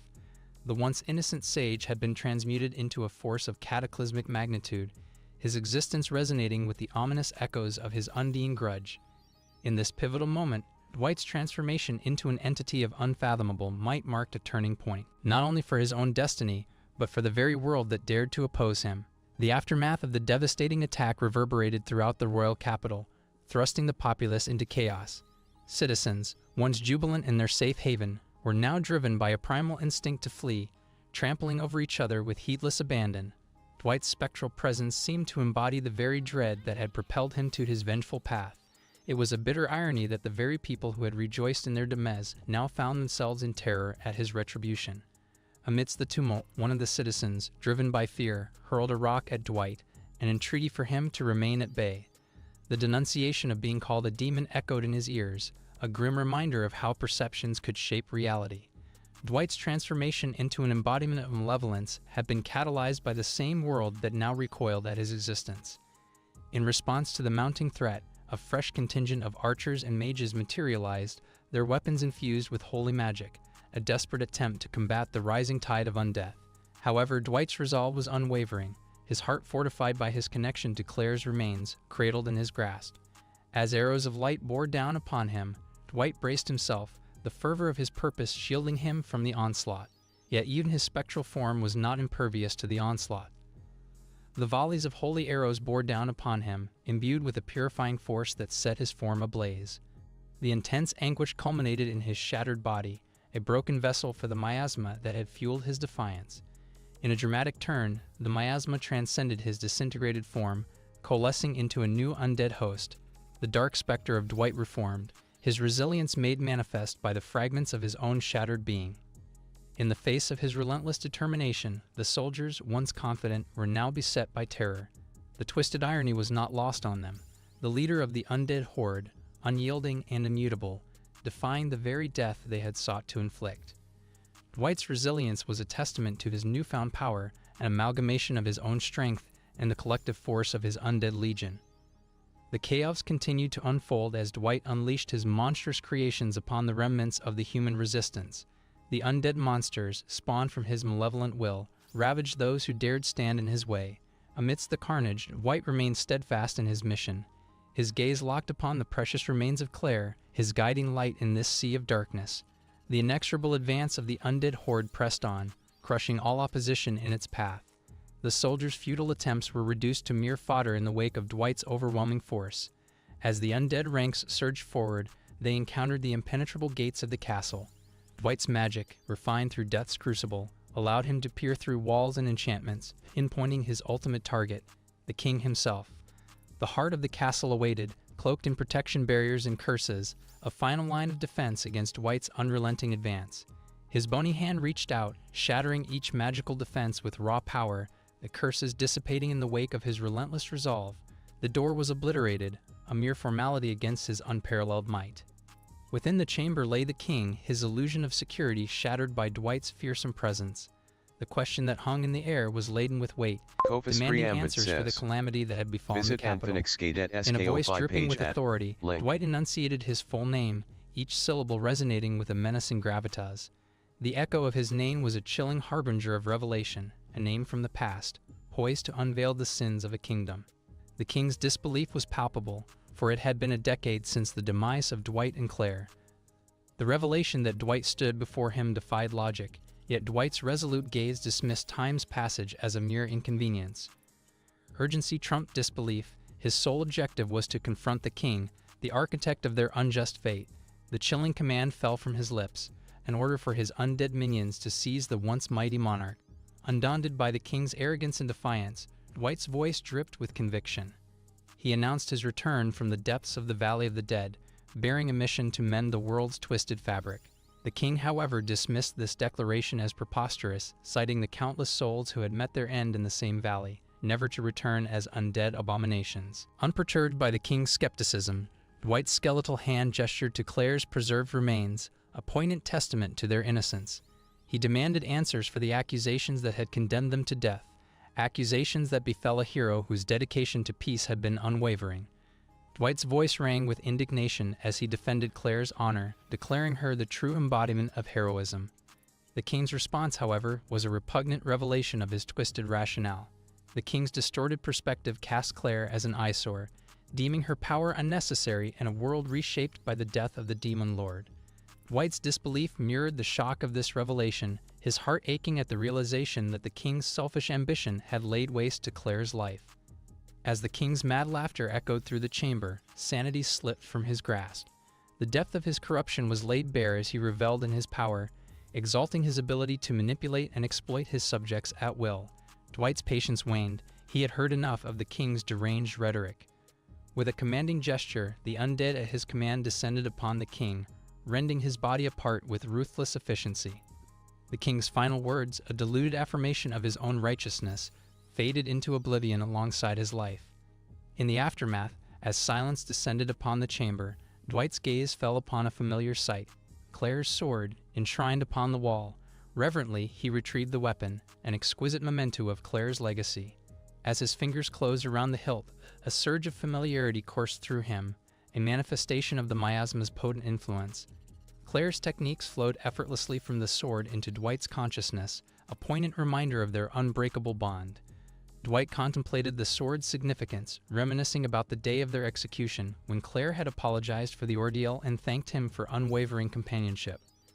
The memory solidified his resolve. He would wield the sword as a symbol of their shared determination.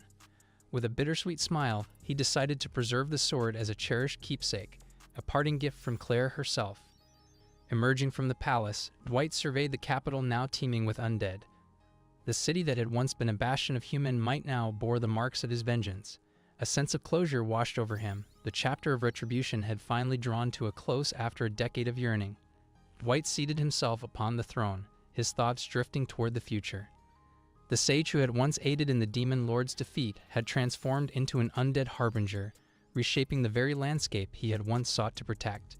The capital, now an eerie haven for the undead, marked the birth of a new era, an era where Dwight would wield his newfound dominion to forge an undead nation. With the echoes of his revenge lingering in the air, Dwight contemplated the path ahead, determined to honor Claire's memory by bringing about the peace she had envisioned. The following day, a lone human approached the capital's borders, sensing a palpable shift in the atmosphere that enveloped the city. Meanwhile, within the city's boundaries, Dwight attempted to partake in the simple pleasures of eating and drinking, only to be reminded of his skeletal nature, rendering such activities impossible. He gazed down from a balcony, surveying the transformed landscape. The once bustling capital now teemed with undead entities, emitting a dense miasma that rendered the air toxic for the living. The stark contrast between the vibrant city of yesterday and the macabre realm before him was a testament to the immense changes he had wrought. For Dwight, there was no trace of regret, only a sense of accomplishment and purpose. He marveled at the transformation he had enacted, knowing that this was merely the dawn of a new era. The trials and tribulations, the ordeal of the Valley of the Dead, all of it had led to this pivotal moment. Reflecting upon humanity's nature, he recognized a fundamental truth. In the face of evil, the human race would unite in defiance. The struggle for survival was the cornerstone of their existence. The demise of the Demon Lord had upended the delicate equilibrium, revealing that ridding the world of a single malevolent force did not ensure peace. The absence of a common enemy had allowed the resurgence of internal conflicts and wars among nations, shattering the illusion of harmony. In light of this revelation, Dwight embraced a radical ideology, that true and lasting peace could only emerge from a dominion of immortal evil. He resolved to assume the mantle of the Demon Lord, a figurehead of dread that would keep the world united, albeit through fear.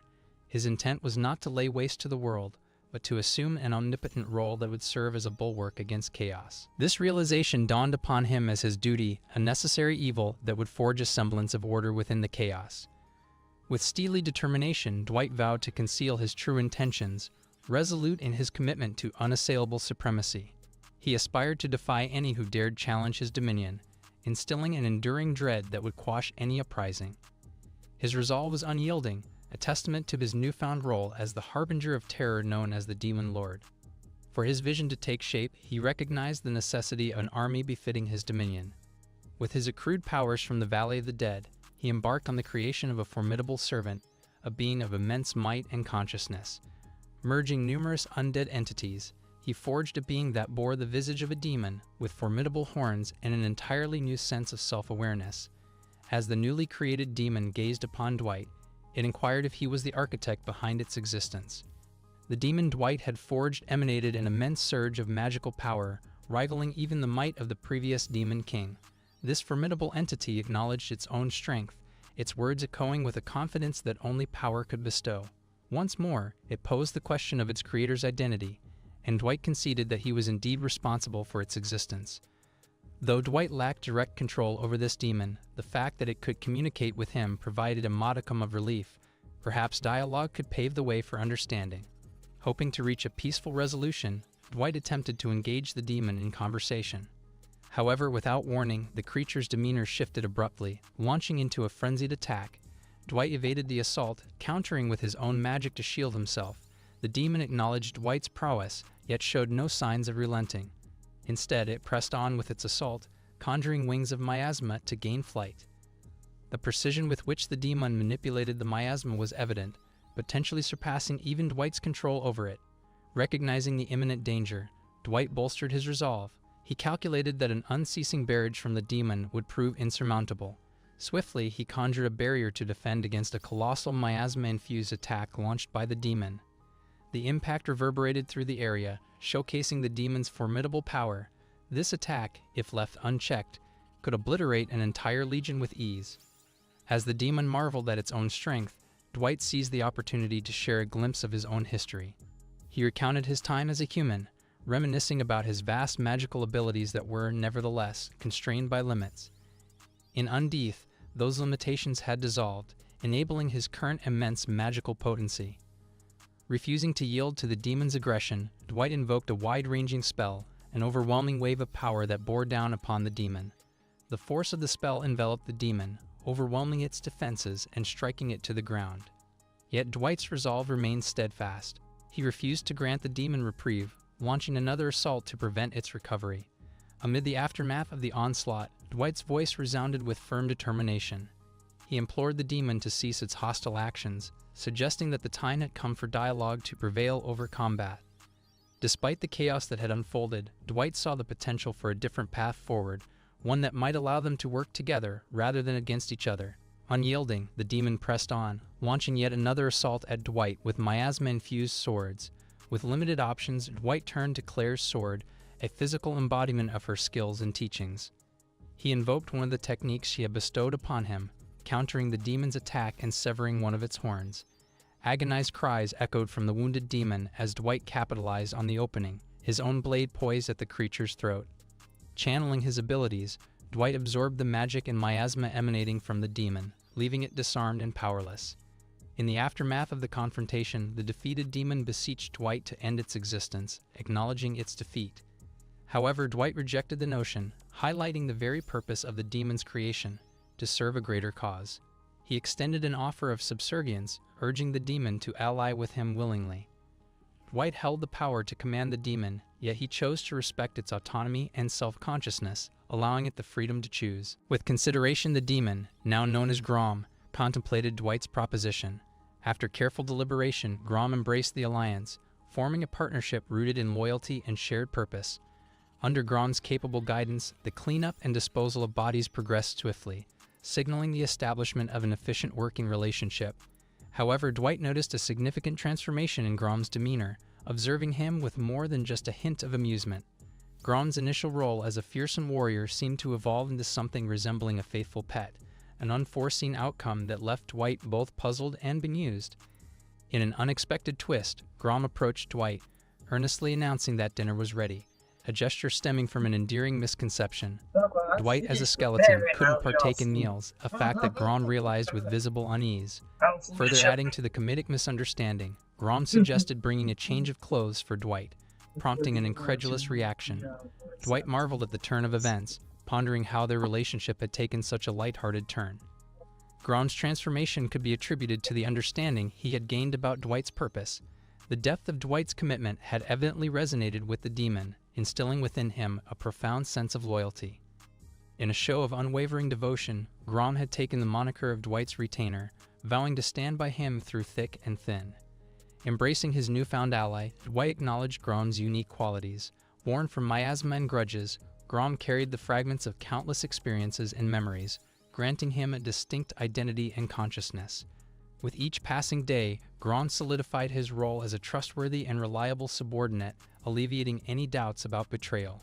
Dwight found solace in the understanding that Grom's loyalty was unswerving, a testament to the bond they had forged in the crucible of their shared purpose. Dwight now grappled with the implications of the messages he had dispatched to various kingdoms, each containing a veiled threat and an offer of cooperation. His words carried the promise of non-interference if obedience was upheld, yet his looming presence as a new demon lord held the potential to escalate conflicts across nations. As he pondered the probable responses from neighboring countries, he anticipated the swift mobilization of subjugation forces and the gathering of holy mages. Aware of the imminent challenges, Dwight set out to prepare a realm that befitted the stature of a demon lord. In the midst of orchestrating his plans, Dwight's thoughts inevitably drifted to his beloved Claire. He lamented the fact that he couldn't resurrect her as an undead like he had with Grom, surmising that her soul resisted the transformation due to his own lingering emotions or her own will. The yearning to bring her back to life persisted as a driving force, a goal he aspired to fulfill in the name of the peace she had dedicated herself to achieve. Grom's arrival heralded the impending arrival of an army intent on reclaiming the royal capital.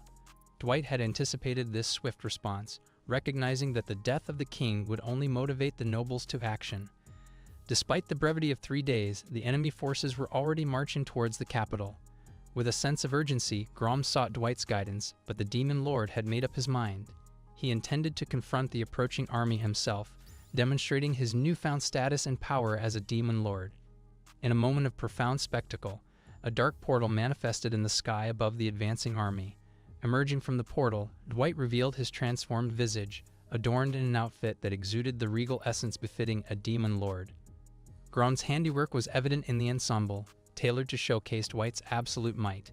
His emergence signaled the onset of a new era, one where he would assert his dominion over the realm. Amidst these developments, another demon observed the situation from a distance. Curious, she spotted one of Dwight's undead messenger birds and amusedly pondered its unique ability to fly despite its skeletal form. The demon's intrigue deepened as she unraveled the contents of the bird's message, learning of the emergence of a new demon lord, a development that seemed to align with her own enigmatic intentions. Dwight meticulously assessed the incoming human army, a formidable force of approximately 20,000 soldiers. He observed their arrangement and the holy magic barriers that enveloped them, a testament to their determination to retake the royal capital. He marveled at the rapid mobilization of such a massive force in just 3 days. Though he was resolute in his stance, he wouldn't allow them to breach the walls of his newfound domain. Recognizing the need to quell their fighting spirit decisively, Dwight resolved to break their will right then and there. Inwardly, Dwight grappled with a mix of trepidation and determination. Despite his nerves, he realized there was no turning back. He had committed to this course of action. He recognized the necessity of showcasing his power to assert his rule as a demon lord. His trembling resolve was tempered by the knowledge that he had no other option but to confront this challenge head-on. As he faced the advancing army, Dwight sought to capitalize on his battle with Grom, wherein he witnessed Grom's adept control over miasma. Recognizing miasma as a potent tool, he endeavored to wield it himself, honing his mastery of the substance. With his goals set on both defeating the human army and refining his control over miasma, he began amassing the dark energy in a massive sphere. The spectacle of the gathering miasma didn't go unnoticed by the human soldiers, who promptly launched attacks against the formidable dark orb. However, their efforts proved futile, as their magic and attacks barely made a dent. Dwight's proficiency with miasma allowed him to conjure a torrential downpour of lightning upon the soldiers, causing their protective barriers to falter. The ensuing chaos left the soldiers vulnerable, and the miasma consumed them, turning them into undead entities. Amidst the turmoil, Dwight stood unmoved, desensitized to the scenes of death before him. His mind was focused on his mission, to showcase the indomitable might of a demon lord. Among the retreating soldiers, one man locked eyes with Dwight, fear evident in his gaze. But Dwight's heart remained unswayed. There was no room for mercy. The fleeing man's flight was met with relentless pursuit from the undead, driven by their instinctive craving for the living. Yet Dwight's intention shifted as he recognized the value of sparing some survivors. He halted the pursuit of the undead, mindful of the need for word to spread of his rise as the new demon lord. His overarching goal was to make the world aware of his ascension and the threat he posed to humanity. With a thought, Dwight then teleported back to his castle, his mastery of teleportation having evolved significantly. Now able to traverse distances beyond what he could perceive in life, this newfound ability facilitated strategic control over the 20,000 troops without depleting his magic power. As he returned to his base, he contemplated the next steps in his quest to reshape the world as the Demon Lord, confident that his actions would reverberate far beyond the borders of the royal capital. Following this, Dwight directed his undead horde to move toward the Valley of Death. It was an instinctive action, as if he knew that offering sacrifices in the form of undead would amplify his power. With every undead soldier leaping from the cliff into the abyss, Dwight felt his strength surge, growing more potent than ever before. The Valley of Death was undeniably the wellspring of his power, intricately connected to his very essence, and the infusion of miasma further fueled his might. Recognizing this newfound correlation, he resolved to regularly conduct these sacrifices to bolster his power. Across various regions, similar subjugation forces began to assemble, seeking to thwart Dwight's ascent as a demon lord. However, these forces quickly discerned the futility of overwhelming his undead legions with mere numbers. Dwight had attained a state of near invulnerability, deterring any who might otherwise recklessly throw their lives away. His purpose was to wield the specter of a demon lord as a tool for maintaining peace among humans. Returning to the capital, Dwight led his army of undeads through the streets of the royal city, the very heart of his former domain. The landscape was now dominated by undead creatures and the pervasive miasma, a stark reflection of his transformation. Dwight bore no remorse for the path he had chosen, accepting his role as an immortal, fearsome demon lord.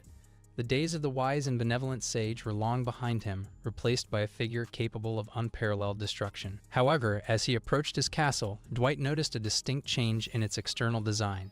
He entered the castle and immediately surmised that this alteration was the handiwork of Grom. The new design exuded an aura befitting a demon lord's abode, complete with heightened defenses to deter any potential intruders. It was evident that Grom had been at work, using his unique abilities to enhance the castle's security measures. While Dwight was initially surprised by the changes, he soon appreciated Grom's efforts. He observed how Grom had implemented a range of techniques to fortify the castle's defenses, turning potential invaders into cured remains almost instantaneously. This display served as a reminder of Grom's formidable capabilities. Despite his jovial demeanor, Dwight conveyed his gratitude to Grom for taking the initiative to enhance the castle's defenses, acknowledging the significance of their synergy as master and subordinate. He urged Grom to consult him in the future before making such alterations. Suddenly, the duo sensed the presence of approaching monsters within their territory. Utilizing his farsight ability, Dwight observed a sizable force of troops that seemed to have employed cloaking tactics. Without hesitation, Dwight and Grom set out to confront this unexpected threat. As they arrived at the scene, they encountered a substantial number of troops and recognized the presence of a familiar face, a demon girl from Dwight's past, back when he was still alive. Grom inquired about the identity of the succubus, prompting Dwight to reveal that she had once been a subordinate of the late demon lord, serving as one of his 4 heavenly kings. Grom was unfamiliar with these terms, and Dwight assured him that he would provide an explanation later. Dwight advanced to greet the succubus and questioned her purpose for visiting his domain. Curious, she inquired if he was the new demon lord, to which he humorously replied that he was merely a self-proclaimed one at the moment. Engaging in casual conversation, she exchanged words with Dwight, leading Grom to become increasingly agitated by her relaxed demeanor. Dwight cautioned her against speaking to him in such a casual manner. Threatening to behead her, she persisted. Despite his warning, the succubus appeared unperturbed, feigning compliance while maintaining her nonchalant attitude. She then detected Dwight's distinct magical aura and deduced that he was the former sage, Dwight. Grom's anger flared at her audacious behavior, but Dwight intervened, asserting his authority over the situation. Acknowledging that it had been a considerable amount of time since their last encounter, Luciana and Dwight reminisced about their previous meeting, which had occurred when the hero Claire had severed the succubus in half. Luciana's beguiling appearance concealed her dangerous nature, as countless victims had fallen prey to her alluring facade. She remarked on Dwight's transformed appearance, which he attributed to the effects of the Valley of Death.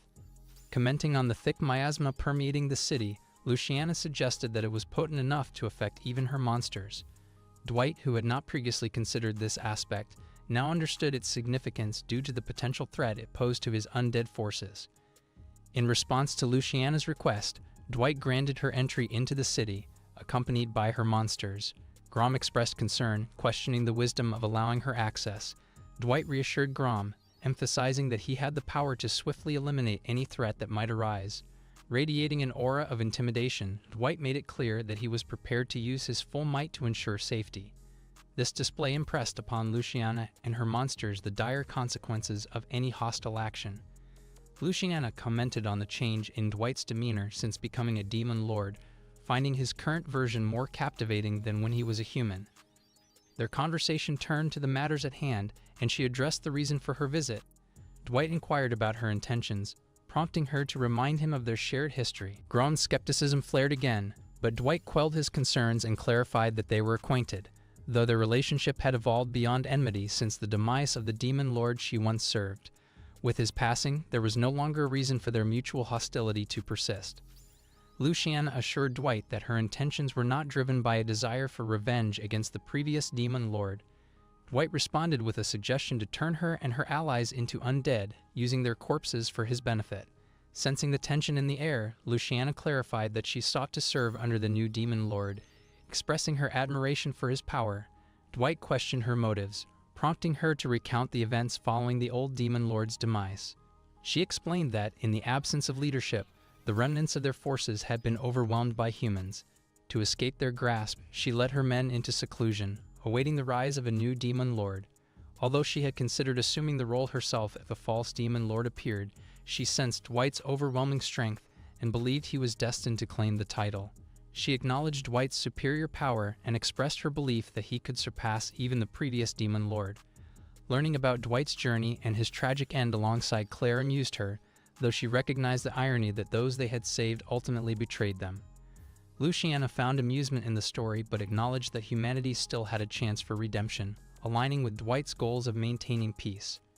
She proposed an alliance, offering her technology and strength in exchange for a place in his army.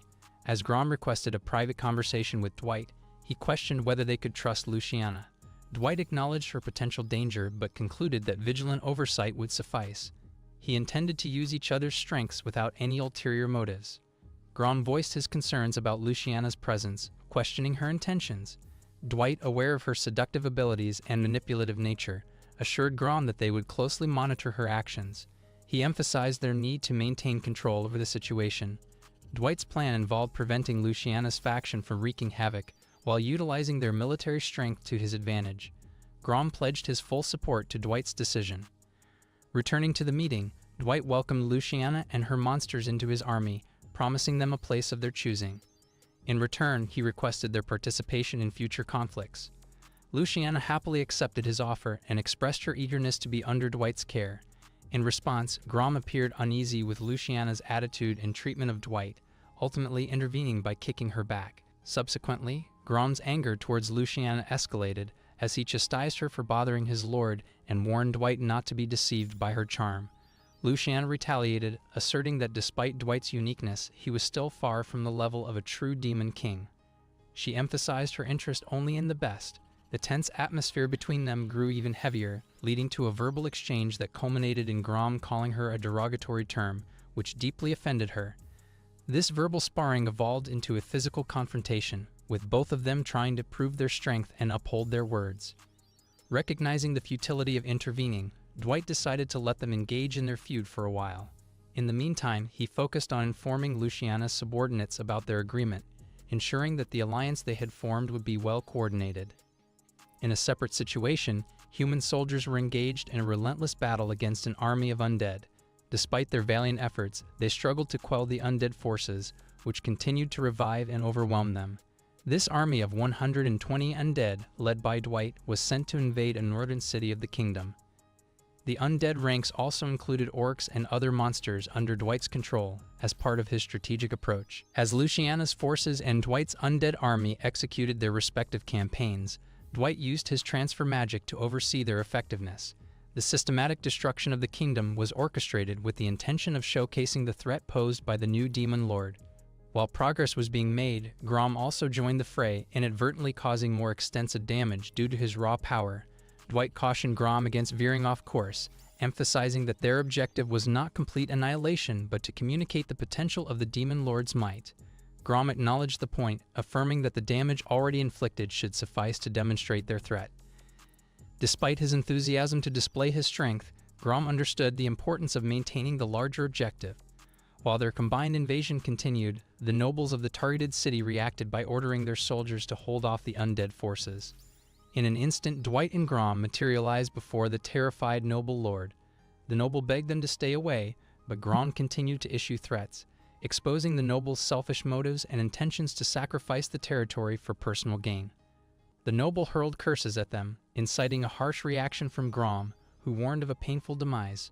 Dwight took control of the situation, instructing Grom to step back. He tightened his grip around the noble's throat until the man shattered, making an example of those whose dark intentions corrupted their actions. Addressing the noble's wife and children, Dwight offered them a choice: submit to him and avoid a similar fate, or face the consequences. This display of power and ruthless efficiency was a deliberate message to dissuade any future attempts to undermine his authority. This pattern of swift and calculated invasions quickly led neighboring lords to capitulate, one after another. With the territories around the royal capital under his control, Dwight's plan shifted towards instilling obedience among the population while allowing their lives to continue as usual. As more opposition arose, humans would come together to challenge him, fostering cooperation among themselves. Luciana's role in this process was instrumental, and Dwight acknowledged the effectiveness of their joint forces.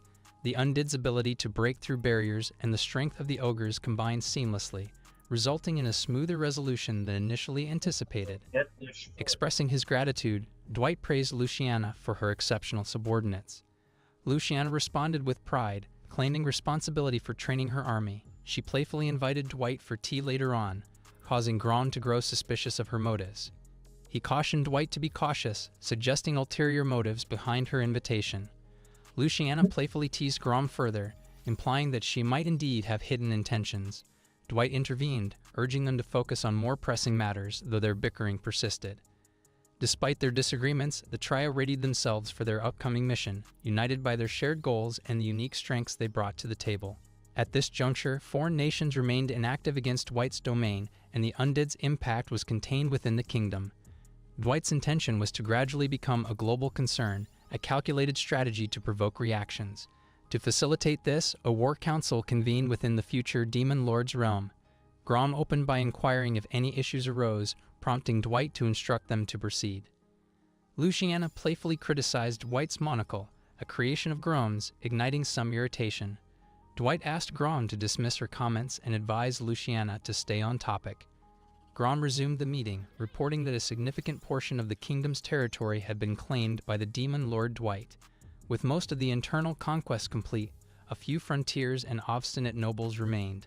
Cut-off supply routes would eventually lead to their surrender. Consequently, their focus shifted to surrounding countries.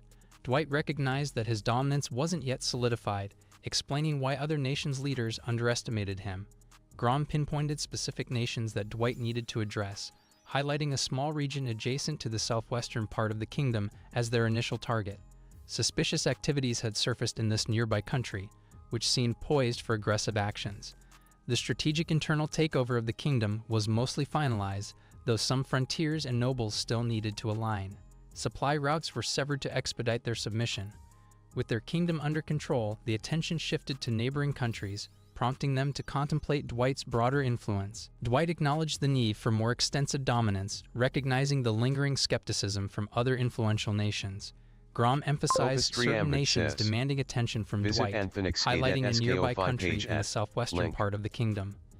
This nation exhibited questionable behavior, suggesting their involvement in something covert.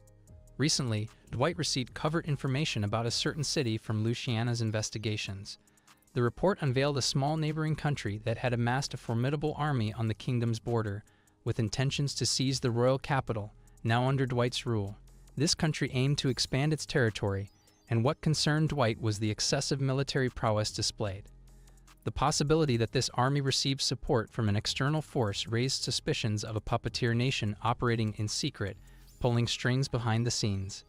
Luciana added that while she lacked insight into the orchestrator, she stressed the undeniable advancement of the country's military power, positioning them to crush adversaries for their hidden agendas.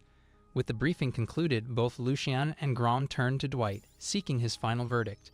Reflecting on the urgency of raising awareness about the Demon Lord's threat to humanity, Dwight acknowledged the need for intervention, regardless of the enigmatic force at play. The necessity of eradicating these threats for the world's future peace was paramount. Dwight resolved to quell the rebellion swiftly, initiating preparations immediately.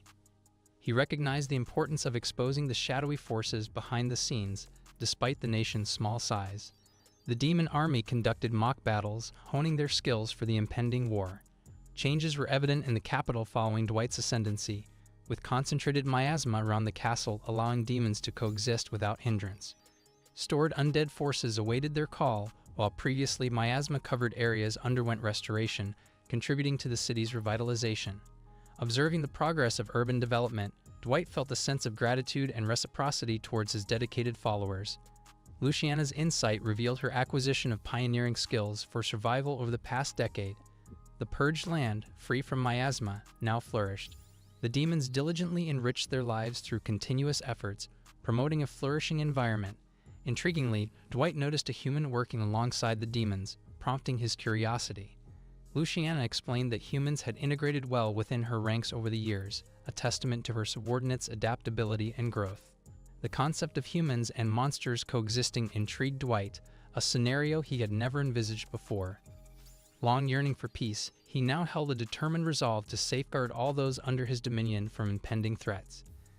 The current tranquility within the royal capital, attributed to its sparse population, aligned precisely with his vision of a peaceful world to be propagated globally. Dwight immersed himself in thoughts of ushering in widespread peace. For this, he recognized the necessity of wielding absolute power, even if it meant embodying an essence of malevolence. As he pondered these weighty matters, Luciana noticed his evident unease. She observed him heading to pay respects to the remains of his hero, Claire, and engaged him in conversation. During their discussion, Dwight admitted that while his power had grown through his invasions, it still fell short of resurrecting Claire. He believed that by shaping the world according to Claire's ideals, he might eventually reunite with her. In this endeavor, he considered himself the sole agent capable of fulfilling her vision. Grom's calls snapped him from his reverie, and he confessed to being lost in his thoughts. Seeking solace on the balcony, Dwight gazed upon his army and rallied their attention. With a commanding presence, he delivered a speech, urging them to reciprocate the favor of his acceptance by seeking retribution against humanity. Despite the historical conflicts, he invoked the memory of a sage who once fought alongside a hero, battling through countless mortal struggles to ultimately vanquish a previous demon lord. Raising his hand to command their attention, Dwight interrupted the suspenseful tale he was recounting. He urged his soldiers not to be concerned about the story's conclusion, for it was the realization of a sage discovering the harsh realities and twisted nature of their world.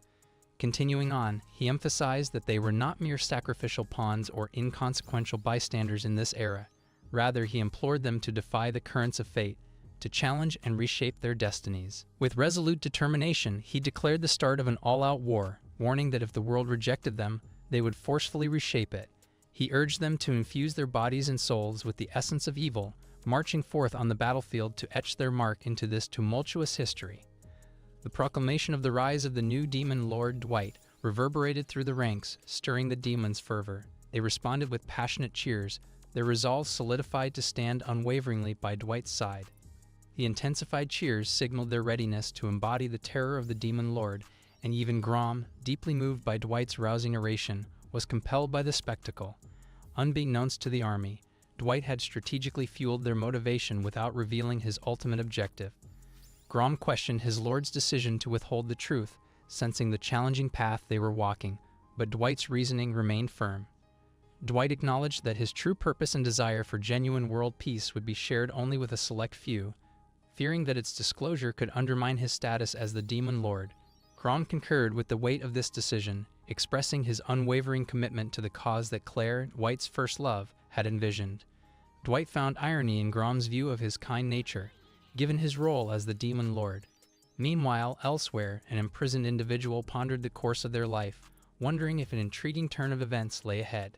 With their preparations complete, Dwight delegated the remaining tasks to Grom, trusting him to handle any obstacles they might encounter along their path. Luciana playfully teased Grom about the resilience of his skeletal form and whether their castle would be captured in their absence. Although their usual banter resumed, Dwight's demeanor grew serious, and he reprimanded both of them for being too relaxed. He urged them to maintain focus as their mission was underway. Initiating his teleportation magic, Dwight, along with his army of 200 monsters and 1,500 undead, prepared to depart. Despite the seeming modesty of their numbers for overtaking a country, Dwight was confident in their odds, especially with his personal involvement. Meanwhile, he assigned Grom and others the task of guarding the royal capital, while Luciana pledged to protect him and asked Grom to oversee the capital's security in the interim. Asking for Dwight's next command, his subordinates eagerly awaited their orders. The moment had arrived to initiate their attack. Just as the human army approached the borders of the royal capital, a sudden teleportation brought Demon Lord Dwight and his forces before them. Luciana marveled at the precision of Dwight's teleportation, which accurately positioned their substantial army. Luciana's subordinate Succubus had been monitoring the movements of the small country, providing real-time updates to Dwight. This information allowed him to strategize countermeasures for their surprise attack, effectively turning their foes' tactics against them. It was no surprise that the Demon Lord had anticipated and planned for a counteroffensive, befitting his role as the embodiment of evil in their world.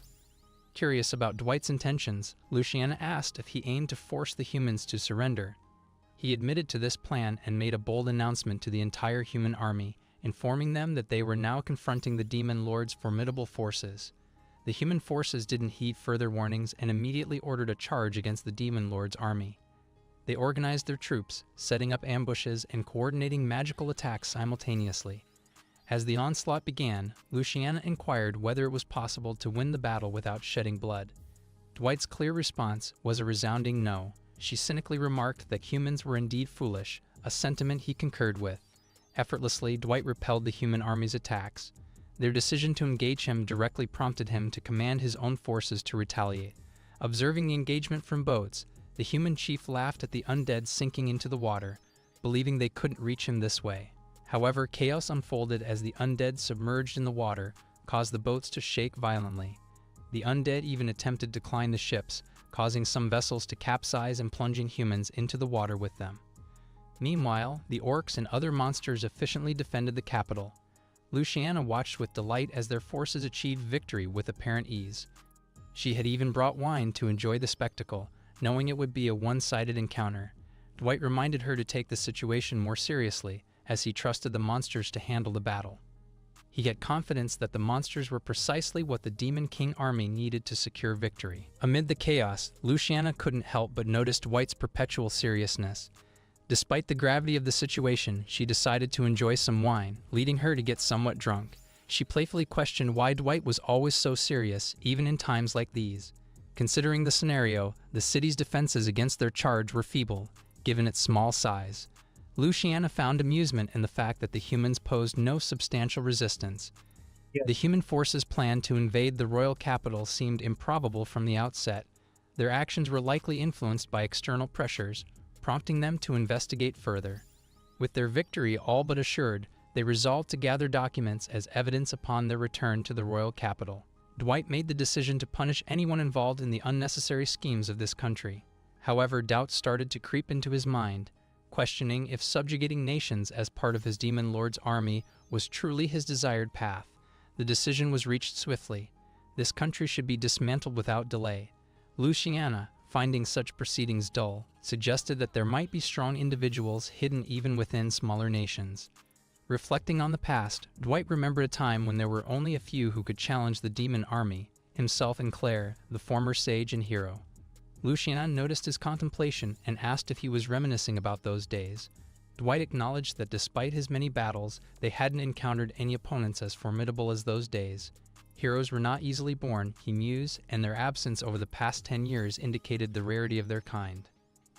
Amused by his thoughts, Luciana agreed with him and recalled the previous days under the previous Demon Lord's reign. She noted that those times had been enjoyable. Dwight, however, used to be cute in her eyes before. She playfully teased him, which led him to request that she refrain from using his name. Intrigued, she questioned if he had abandoned his human name, to which he coldly questioned the significance of it. Luciana countered that it indeed mattered, as he was more than just a tool with a specific purpose. He was still himself, not just the Demon Lord. Dwight, considering his goals, found value in discarding his name if it facilitated his objectives.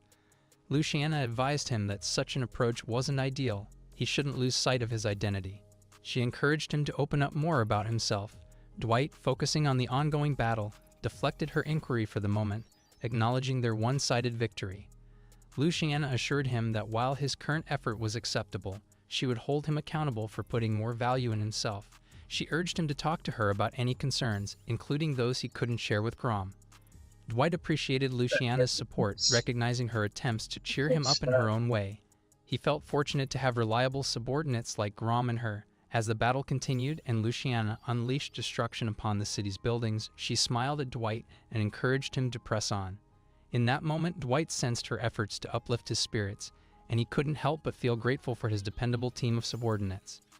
Luciana promptly informed him that the number of remaining enemies was dwindling, prompting Dwight to shift his attention towards receiving a report from Grom. He was eager to maximize their efforts in the invasions and swiftly return to the castle. Settling into a spot, Dwight directed his focus toward a particular task. He had discovered the ability to transfer his consciousness between bodies without destroying the previous one. As long as he maintained control over the target body, he could execute this maneuver multiple times without concern. He did notice, however, that each skeleton he transferred into turned black, piquing his curiosity about the underlying reason. Curious about this occurrence, he selected another nearby skeleton and made the switch. To his surprise, he found himself looking through the eyes of a skeleton that was gazing at the remains of the hero Claire within a container. Curious and somewhat startled, Dwight summoned Grom and materialized beside him, catching Grom off guard. Inquiring about the unexpected appearance, Grom was met with Dwight's response that he was there to provide a progress report. Dwight briefed Grom on their successful attacks and timely execution, indicating that they encountered no significant issues thus far. Satisfied with the update, he expressed his confidence in their domination over humans. Dwight instructed Grom to oversee the capital in their absence, with plans to return the following day. Grom complied dutifully, and with that, Dwight returned to his main body. Back in his original form, Dwight assumed that the battle might have concluded. However, Luciana soon approached him with news that while they had indeed gained control over a substantial portion of the capital, a complication had arisen. Resistance from a dungeon and relentless attacks on the undead forces were posing challenges. Luciana sought Dwight's assistance in this matter, as their progress was hindered. Dwight found the situation unexpected yet not entirely surprising. The castle's defenses were surprisingly light, and the dungeon's adversaries exhibited an unusually bloodthirsty disposition. Curious about the numbers and nature of their opposition, Dwight questioned Luciana, who informed him that a lone individual was single-handedly thwarting the undead army. Although there was a possibility that this opponent could be on par with a hero, a closer look revealed a more maniacal and dominating demeanor rather than a heroic one. Dwight and Luciana swiftly moved toward their target, their destination rapidly approaching within their sight. Dwight was well aware that the presence of a world-threatening evil often heralded the emergence of a hero, possessing miraculous powers capable of combating such malevolence. Luciana inquired if Dwight had any insights, but he remained uncertain. He found it improbable that an individual possessing hero-level strength could have gone unnoticed by the Demon Lord's army. The mere existence of a person of such immense power should have been detected by their vigilant watch. As they approached, they encountered the source of disturbance, a man named Henry.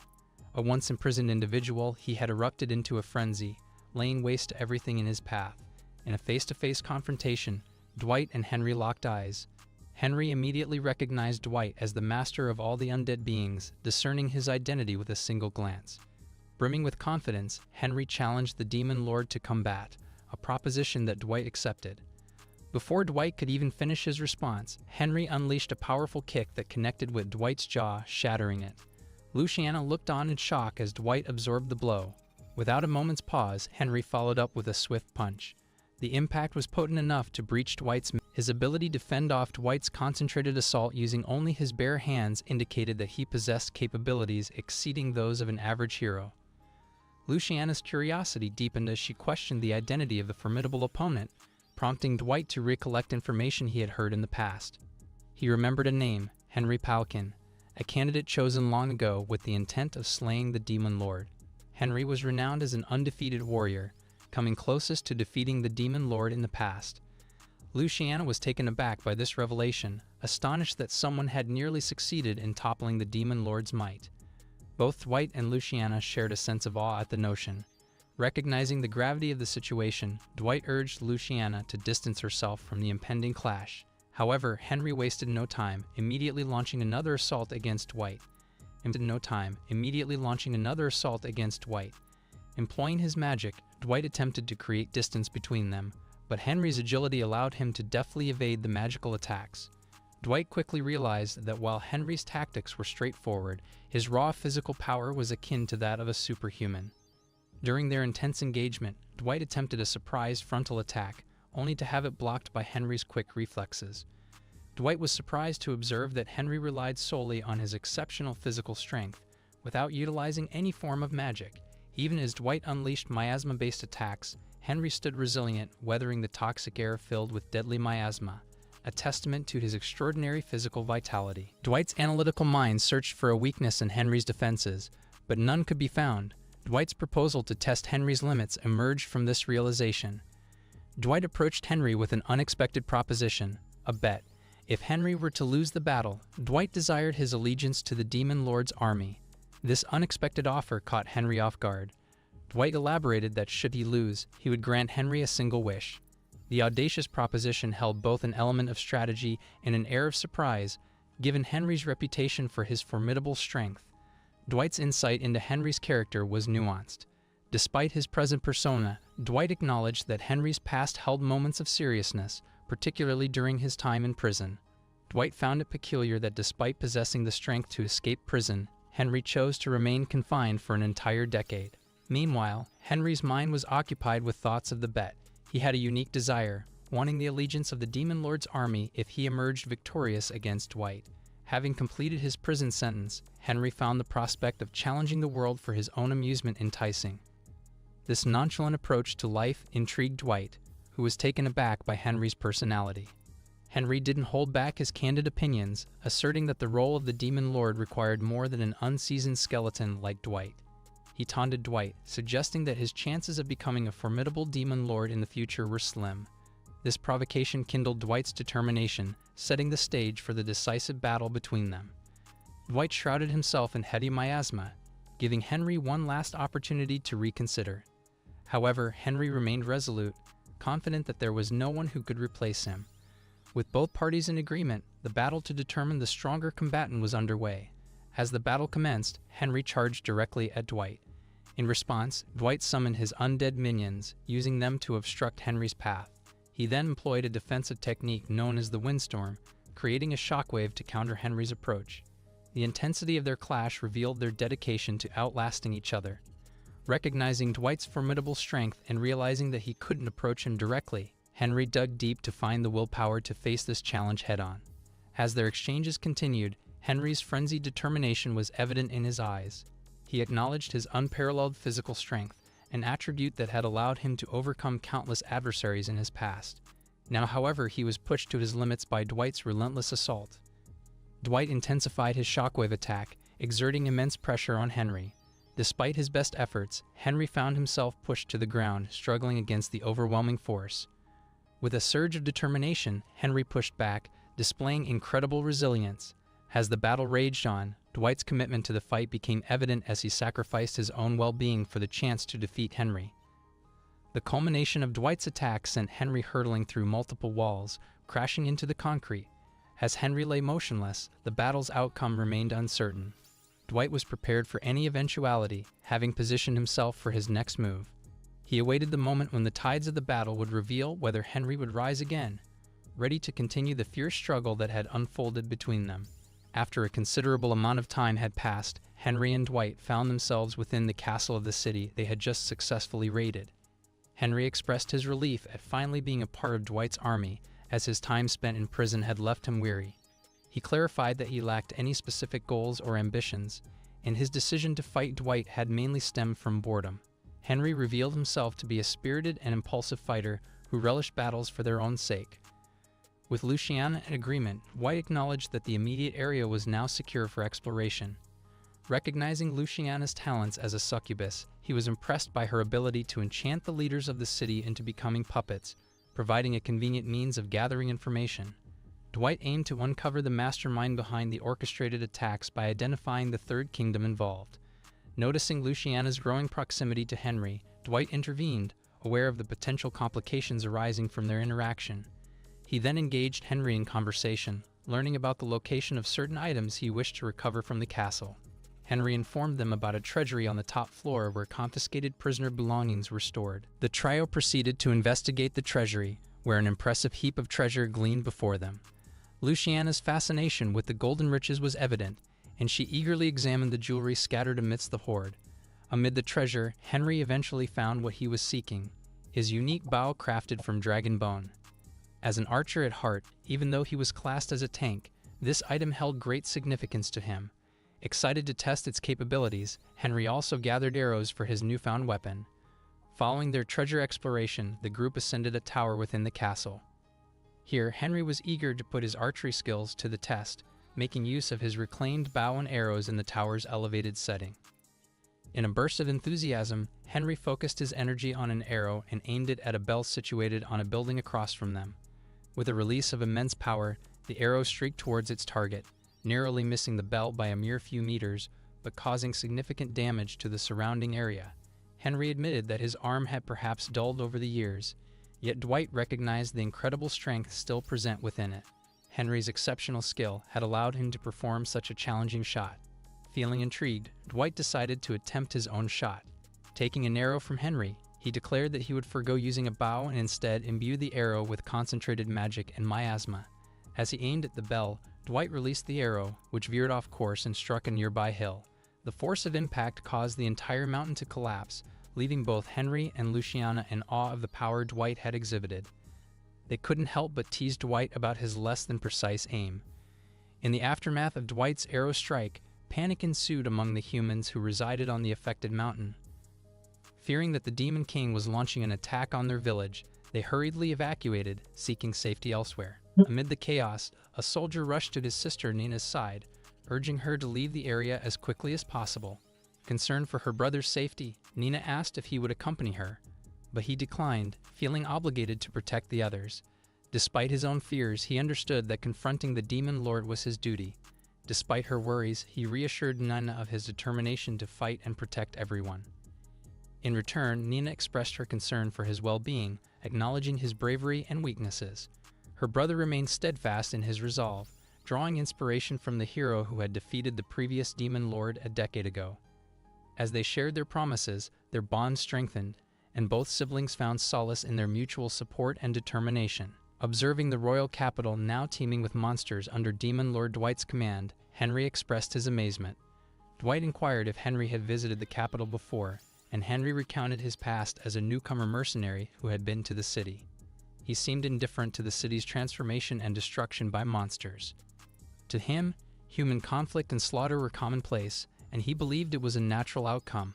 Luciana questioned Henry's seemingly detached perspective, prompting him to explain that such an outlook was a part of why he had joined the Demon Lord's army in the first place.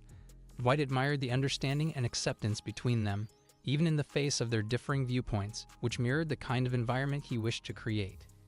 Henry marveled at the impressive castle and asked if Dwight had built it. Dwight clarified that the modifications were made by the individual he had left in charge. Just then, Grom, the person in question, arrived, exuding happiness upon seeing Dwight. Grom commended Dwight's swift attack on a small country and swift return. His mood shifted when he noticed Henry and chastised him as a filthy human, questioning who had brought him. Dwight provided an explanation, and Henry greeted Grom as well. However, Grom's initial reaction was one of anger, cautioning Henry not to address him so casually. Luciana explained that Grom's behavior was typical, and Henry surmised that Grom might be having a hard time managing him, eliciting further annoyance from Grom. Dwight found amusement in Grom's reactions and remained content with Grom's attitude, understanding that Grom never allowed a situation to spiral out of control. In a playful turn of events, Henry challenged Grom to a shooting contest, with the winner being hailed as the strongest subordinate in the Demon Lord's army. The prospect of the contest added a lighthearted and competitive tone to their interactions. Grom agreed to the bet with Henry, aiming to make him regret his decision. Luciana, observing their camaraderie, felt a sense of embarrassment and questioned Dwight about his puzzled expression. Dwight brushed it off, claiming it was nothing. As Grom and Henry engaged in their challenge, the atmosphere grew competitive and playful.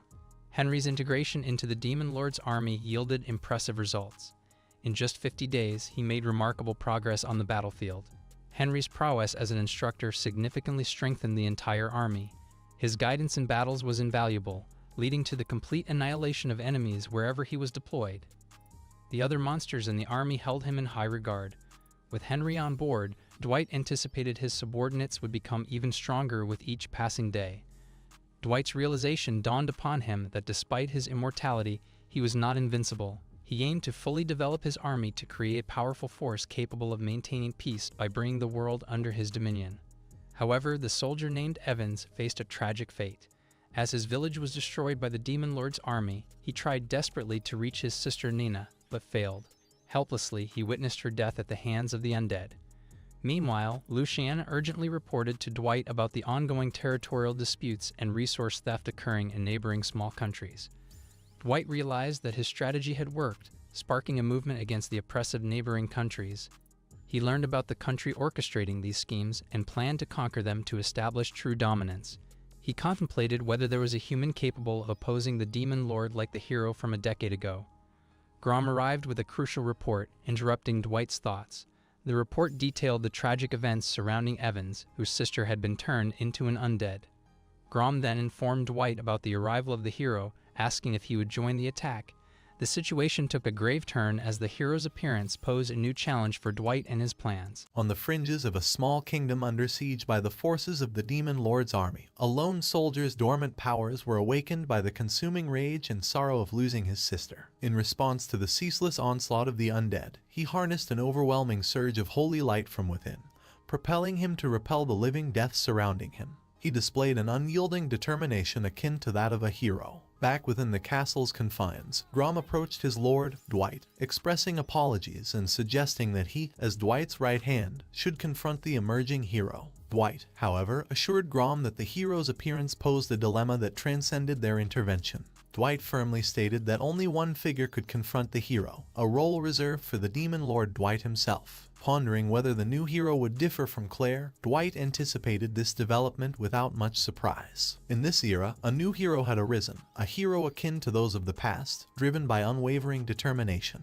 Dwight clarified the historical context to Grom, recounting a time when he had vanquished the previous Demon Lord and saved the world. Yet, now, he stood as the reigning lord of the current era. He contemplated the strength of the newly emerged hero, cognizant that this individual's awakening had been orchestrated solely to counter him. Declaring that the very essence of the worlds will compel him, Dwight resolved to confront and thwart the hero's emergence himself. Grom inquired about Dwight's plans, prompting the response that waiting passively for the hero's arrival was not an option. Driven by a resolute purpose, Dwight was willing to confront the entire world to achieve his aims, recognizing that allowing the hero to remain unopposed would only lead to their growth and strength. Dwight concluded that immediate action was essential. He resolved to personally eliminate the hero, as he believed he was the sole one capable of doing so. Grom, preparing for the impending confrontation, requested that Dwight entrust him with the task of facing the hero when the time came. Grom pledged to engage the hero with his full power. Dwight acknowledged Grom's determination,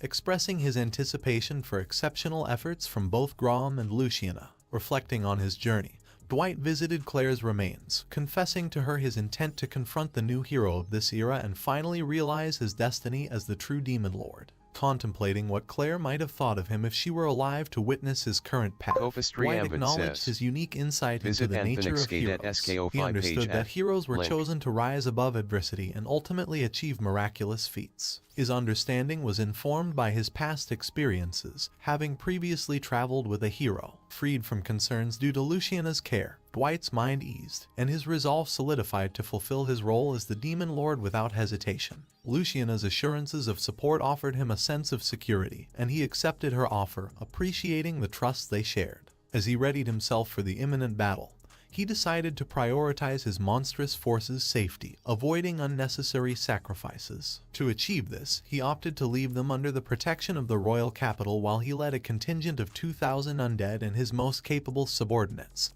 Henry included, to the forthcoming battleground. Addressing his assembled soldiers, Dwight publicly declared their intent to wage war against the hero's country. Under the cover of night, their forces arrived at the predetermined location. Acting on the intelligence they had gathered, Dwight timed their arrival with precision, ensuring they reached the destination just in time. Inside the hero's country, he issued instructions to Henry, entrusting him with initiating the assault. Responding to the command, Henry launched an attack that shattered an entire section of the wall. The ongoing assault was poised to weaken the opposing defense, ultimately causing the entire wall to crumble. Subsequently, Grom assumed his role in the operation, utilizing his miasma to envelop the breached area within the wall. The toxic fog would hinder the enemy's movement and compromise their effectiveness. As the defenders inside the castle realized the attack was underway, they found themselves ensnared in the suffocating grip of Grom's pervasive miasma. The debilitating fog made it nearly impossible to breathe, incapacitating them and leaving them vulnerable. Dwight acknowledged Grom's effective strategy, commending him for his contribution. This affirmation brought a sense of satisfaction to Grom, boosting his morale. In the midst of their plans, a sudden disturbance erupted from the heart of the castle. Hero Evans, driven by an intense hatred for the Demon Lord, burst forth. Charging his sword with immense power, he unleashed a sweeping attack aimed at the Demon Lord's army. The colossal strike cleaved through dozens of undead, its devastating effect apparent. In response, Dwight swiftly conjured a protective shield, safeguarding Henry, Luciana, and Grom from the destructive force. The intensity of Evans' assault sent shockwaves through their ranks, making it clear that the hero's attack was no mere trivial feat. Recognizing the imminent confrontation with the hero, Dwight made a decision. He asserted his intent to personally engage Evans, fully aware of the challenge that lay ahead. Instructing his companions to concentrate on bringing down the fortress, Dwight cautioned them to contact him immediately if any critical developments transpired.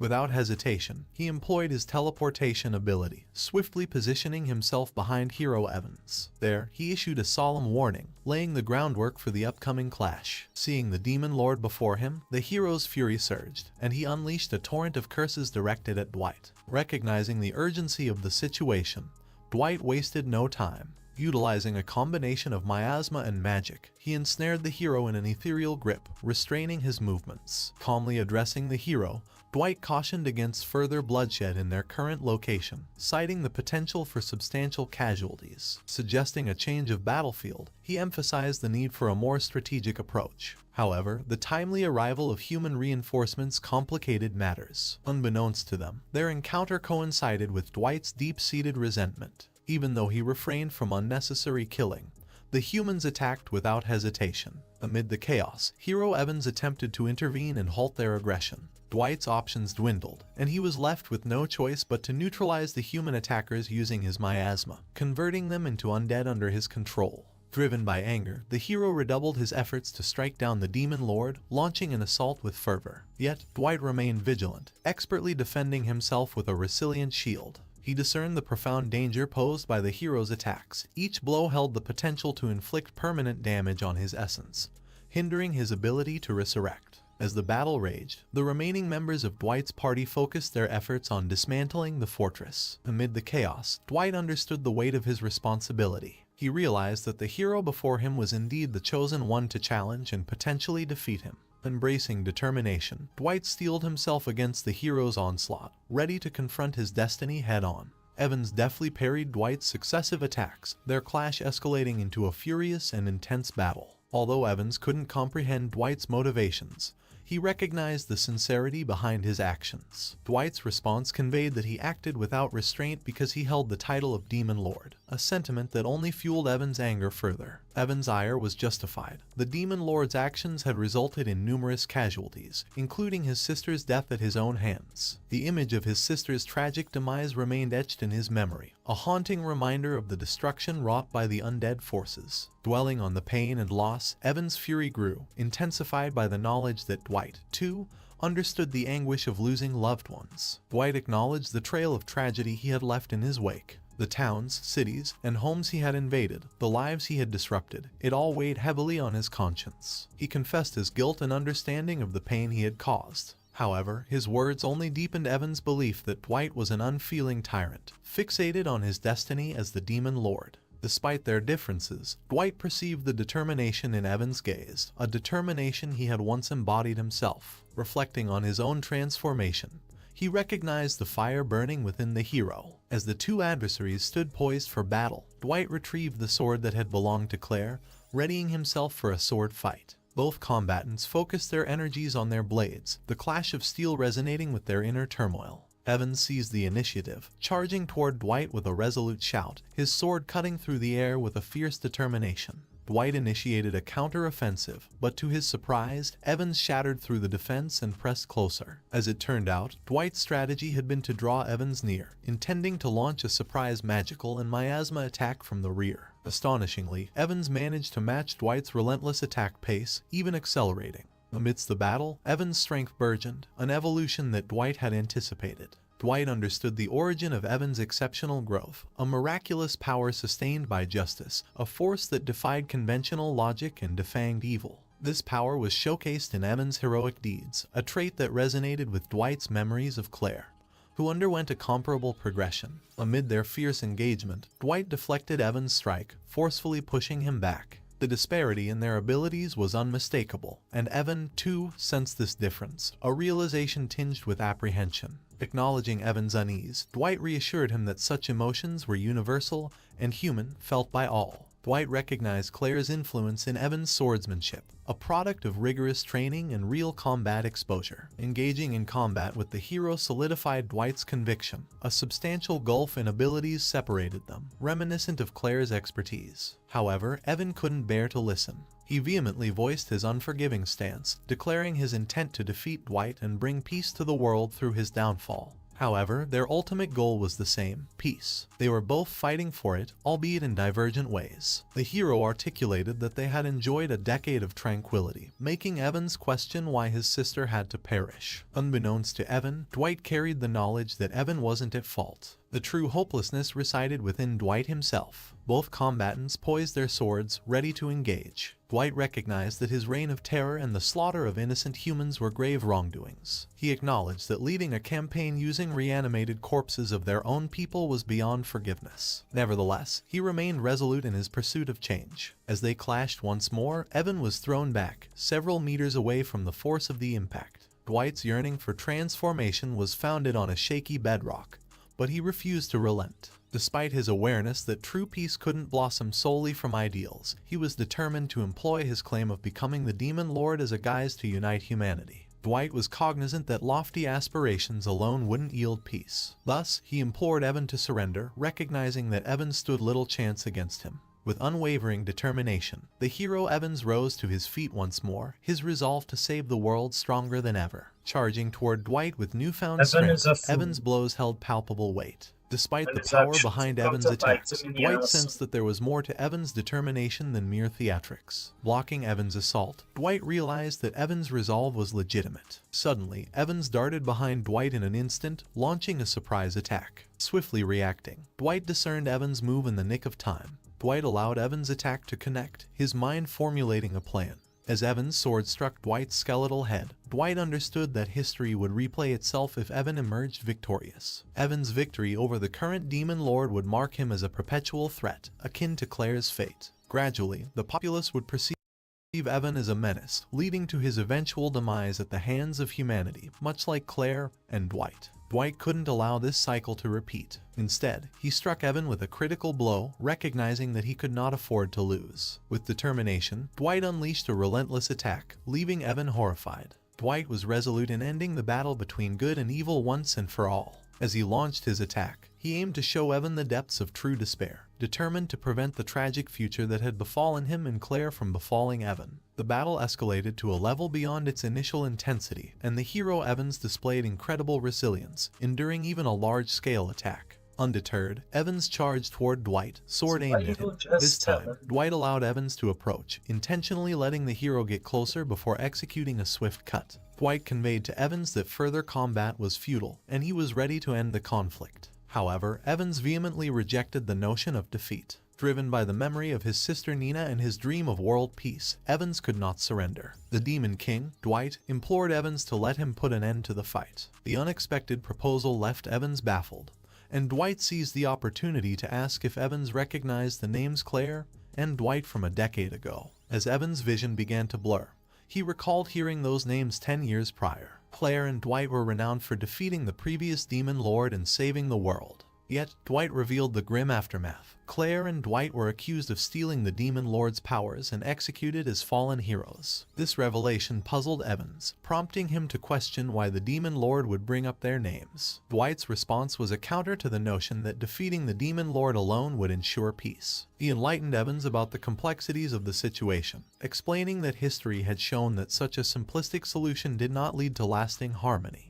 Evans was taken aback by Dwight's words and inquired about their meaning. Dwight's response was a painful admission that their pursuit of peace had ended in complete failure. The agony of the arrows that had pierced them during their execution still haunted him, even in their absence. Dwight painted a grim picture of a world consumed by cruelty and despair, where even their noble ideals had been crushed by the weight of reality. Dwight conveyed to Evans that defeating him in this battle would not spare him from experiencing the profound despair that had consumed them. He believed that, with time, Evans would come to comprehend the bitter truths he had just shared. As Evans stood on the brink of death, Dwight offered reassurance in his final moments, promising to carry on the legacy of peace, albeit in a different manner. He hoped to uphold Evans' aspirations for the greater good, even if their paths diverged. Though confused by Dwight's cryptic words, Evans understood one thing: he couldn't allow the power of the hero, bestowed upon him, to be misused for the same purpose that had led to the downfall of heroes before him. This power was meant for the sake of peace, not to perpetuate a cycle of tragedy. Silently, he lowered his head in contemplation. In the aftermath, Dwight approached Evans cautiously, believing that the hero had finally met his end.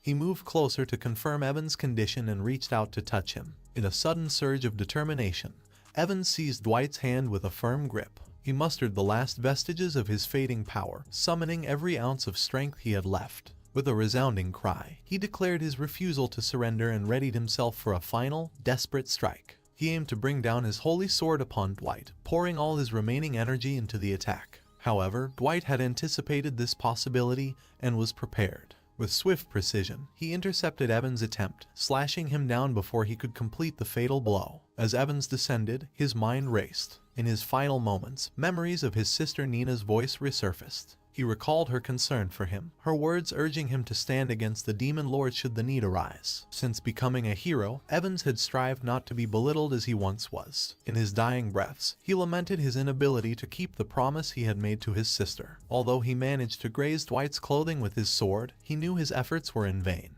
As his life slipped away, Evans embraced the peace that he had so ardently sought to achieve. He collapsed, his body still in Dwight's grasp. Dwight held Evans' lifeless form, understanding the weight of the responsibility he now bore to ensure that Evans' sacrifice would not be in vain. Meanwhile, on another front, Henry returned from the battlefield to reunite with Grom. Curious about the bloodstains on Henry, Grom inquired, only to learn that they were from other humans involved in the conflict. Having fought alongside his lord, Grom couldn't help but worry during Dwight's prolonged absence. Henry, however, playfully teased Grom that perhaps Dwight had met his end. Grom staunchly believed in Dwight's strength and reassured them that their lord wouldn't be defeated by anyone. Henry concurred, putting their worries to rest. Soon, Dwight rejoined them, and Grom immediately inquired if he had sustained any injuries. Dwight assured Grom that he had suffered no major harm and was perfectly fine. Grom breathed a sigh of relief, relieved that his lord had emerged unscathed. As Dwight's mind still lingered on the intense battle he had just fought,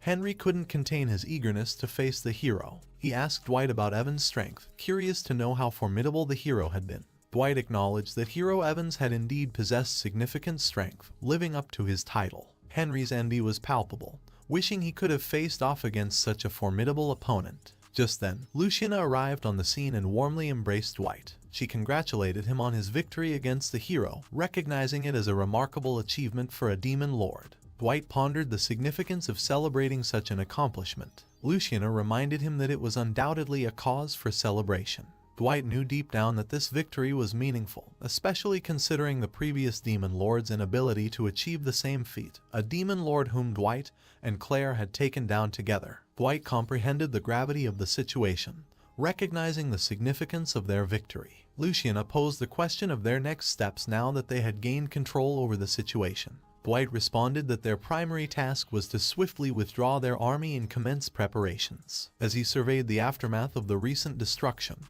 he empathized with the heavy burden that Evans, a young man, had undertaken to become the hero and champion justice. Evans, Dwight realized, embodied the peace-loving individual that the world's current course aimed to champion as its hero. However, Dwight had intentionally diverged from this flow of destiny. He had defied the natural order by becoming the Demon Lord who defeated the hero. Under the vast expanse of the night sky, Dwight stood in contemplative silence. He held firm to his resolution, committed to persistently follow the path he had chosen. His purpose was to bring about the peace he so ardently desired, even if it meant descending to the lowest depths. In a distant forest, other creatures, seeking refuge in the shadows, pleaded with the Demon Lord, hoping that if he harbored any resentment towards humans, he would heed their final moments and fulfill their wish. They yearned to see an end to the cycle of suffering that plagued them and countless others. In the midst of these struggles, humanity continued to perpetuate its self-serving interests, leading to the merciless demise of one monster after another. Following that, Dwight conducted rigorous training sessions for the monsters in his army. Despite their earnest efforts to overwhelm him,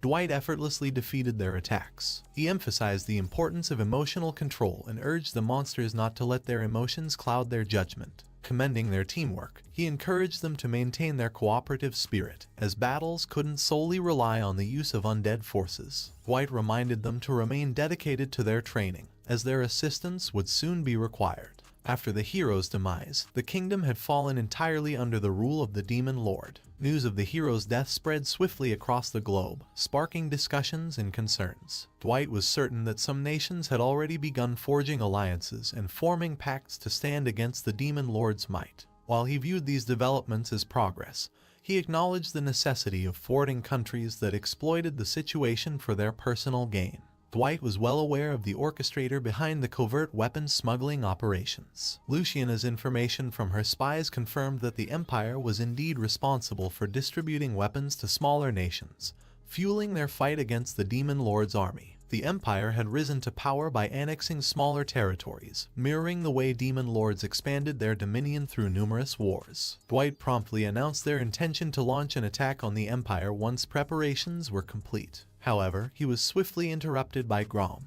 who urgently informed him of an emerging situation. Grom reported the presence of a group of individuals trespassing into the Demon Lord's territory. Dwight found this development suspicious and speculated that they might be spies from other countries. Despite their significant number, 30 in total, the group was too small to constitute an army, yet too numerous for individual operatives. Dwight reasoned that if they were spies, their presence wouldn't be so conspicuous. Curious about their motives, he questioned Grom to ascertain their current whereabouts. With the location in mind, Dwight teleported directly in front of the group. The newcomers turned out to be elves who inhabited the World Tree's forests. Instantly on guard due to Dwight's sudden appearance, the elves brandished their weapons. Dwight assured them that he had no intention of combat, and acknowledged the elves as demi-humans cherished by spirits. He acknowledged the ongoing conflicts between elves and humans and expressed his desire to converse with their representative. A female elf named Olivia stepped forward as their spokesperson. Recognizing Dwight's appearance as that of an immortal demon lord, she introduced herself and acknowledged his identity. Fearful of Dwight's presence, the other elves trembled.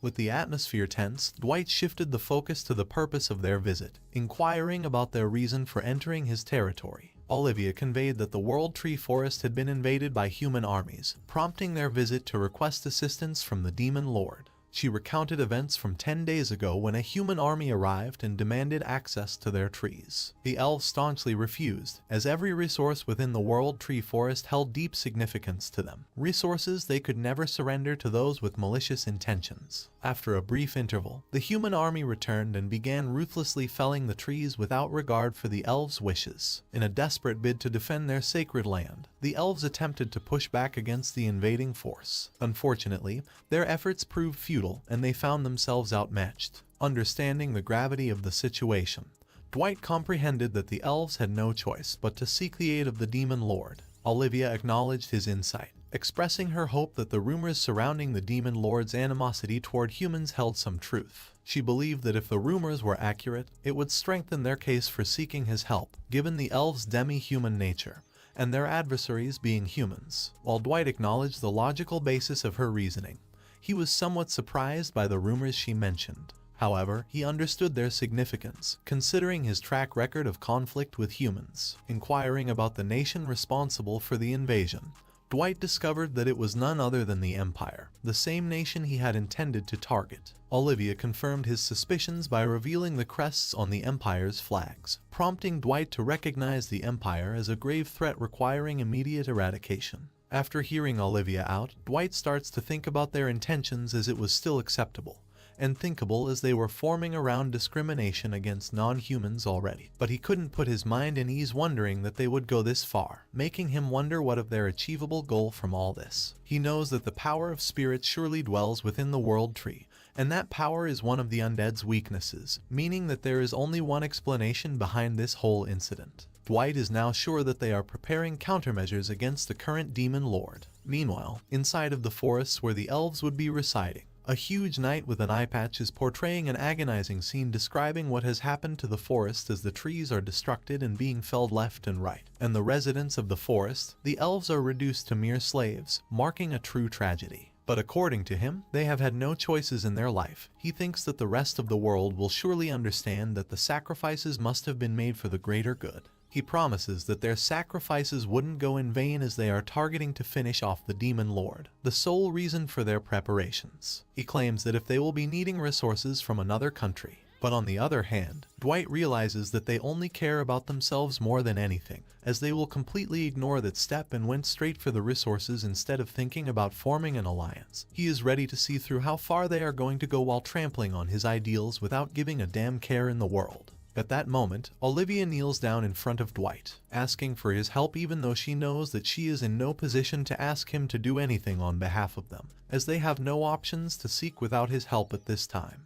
But instead of thinking about it for a mere second, Dwight rejects her proposal, claiming that they have been attacking the humans for their convenience. But he has truly no intentions to favor the demi-humans, which makes Olivia feel like she had been rattled to the core. Dwight adds that if it were back when he was still alive, he would have jumped to their aid, but now he cannot do that anymore. He knows that they have already given the impression that the Demon Lord is on the demi-human side, which could surely trigger a war between humans and demi-humans, breaking the peace, and that cannot be happening so far. He knows that if he ends up siding with either of the halves, his reasoning would soon start to crumble on its own. He makes it quite clear that he wouldn't be the Demon Lord that saves, as he would reign as the Demon Lord in the end as someone who kills. As Olivia starts tearing up, realizing that they have no option other than waiting to be demolished by the humans.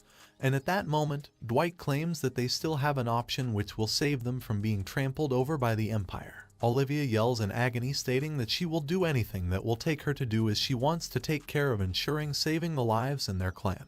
Dwight remarks that the only option that is left for them to do is slavery. According to his set of mind, they will have to pledge their entire being to the Demon Lord, and they will be repelling the Empire's invasion, as even though they didn't have any wishes to help the elves, they will be needing something in exchange to deal with the Empire as a payment. When Olivia doesn't understand his motive, he remarks that it doesn't really affect if the elves fall to the Empire or not, as the proposal was surely given to them for his own personal amusement. In his mind, if he were to help the enslaved elves, then he wouldn't be helping them because they are demi-humans, but because they are his property at that time. Instead of bargaining the motives, Olivia starts asking if Dwight will be able to guarantee the safety of their clan if they agree upon becoming his slaves, and Dwight remarks that if they end up submitting to him, he will make sure that he will be defeating the Imperial army. Not only that, but also, he will be turning all the tens of thousands of those Empire soldiers into the mountain of corpses.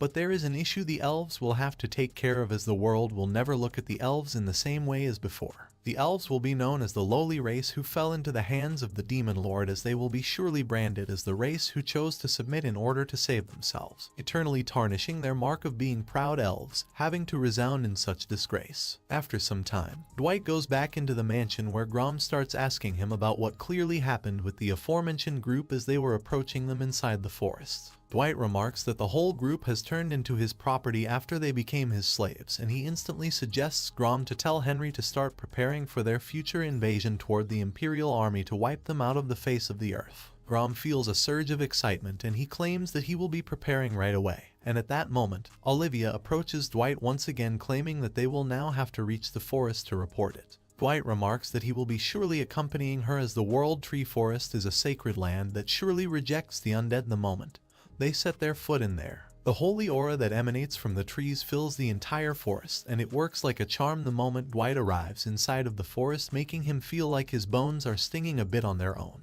At that moment, Dwight remarks to Olivia, saying that he came to realize that he still has a weakness that he hasn't lost yet, and he continues to wonder if he can still act like a demon lord in front of that unfathomable man that will be standing in front of him like a rush of the holy power. The scene shifts back into the past when Dwight and Claire went to see the World Tree Forest for the first time in their life, and it seems that even though Dwight was hopeful that they would be able to borrow the power of the World Tree for their next mission, Claire was deeply concerned, as she thought that there were no ways they would be able to manage it. She thought that there are certain things in life that must remain untouched, and the power of the World Tree was considered as something sacred like that to her. But as their next mission was to take care of Luciana's army, Dwight knew that it was about to get harder and harder to protect their companions, no matter how hard they fought against the enemies. He realized that he would be needing to think from scratch, but he always thought of having the power of the forest on his side for better advantages. At that moment, one of his allies thought that he could be sending the elves into the same fight to win against the army of Luciana, but Dwight couldn't even fathom to wonder if he was joking in the first place or not.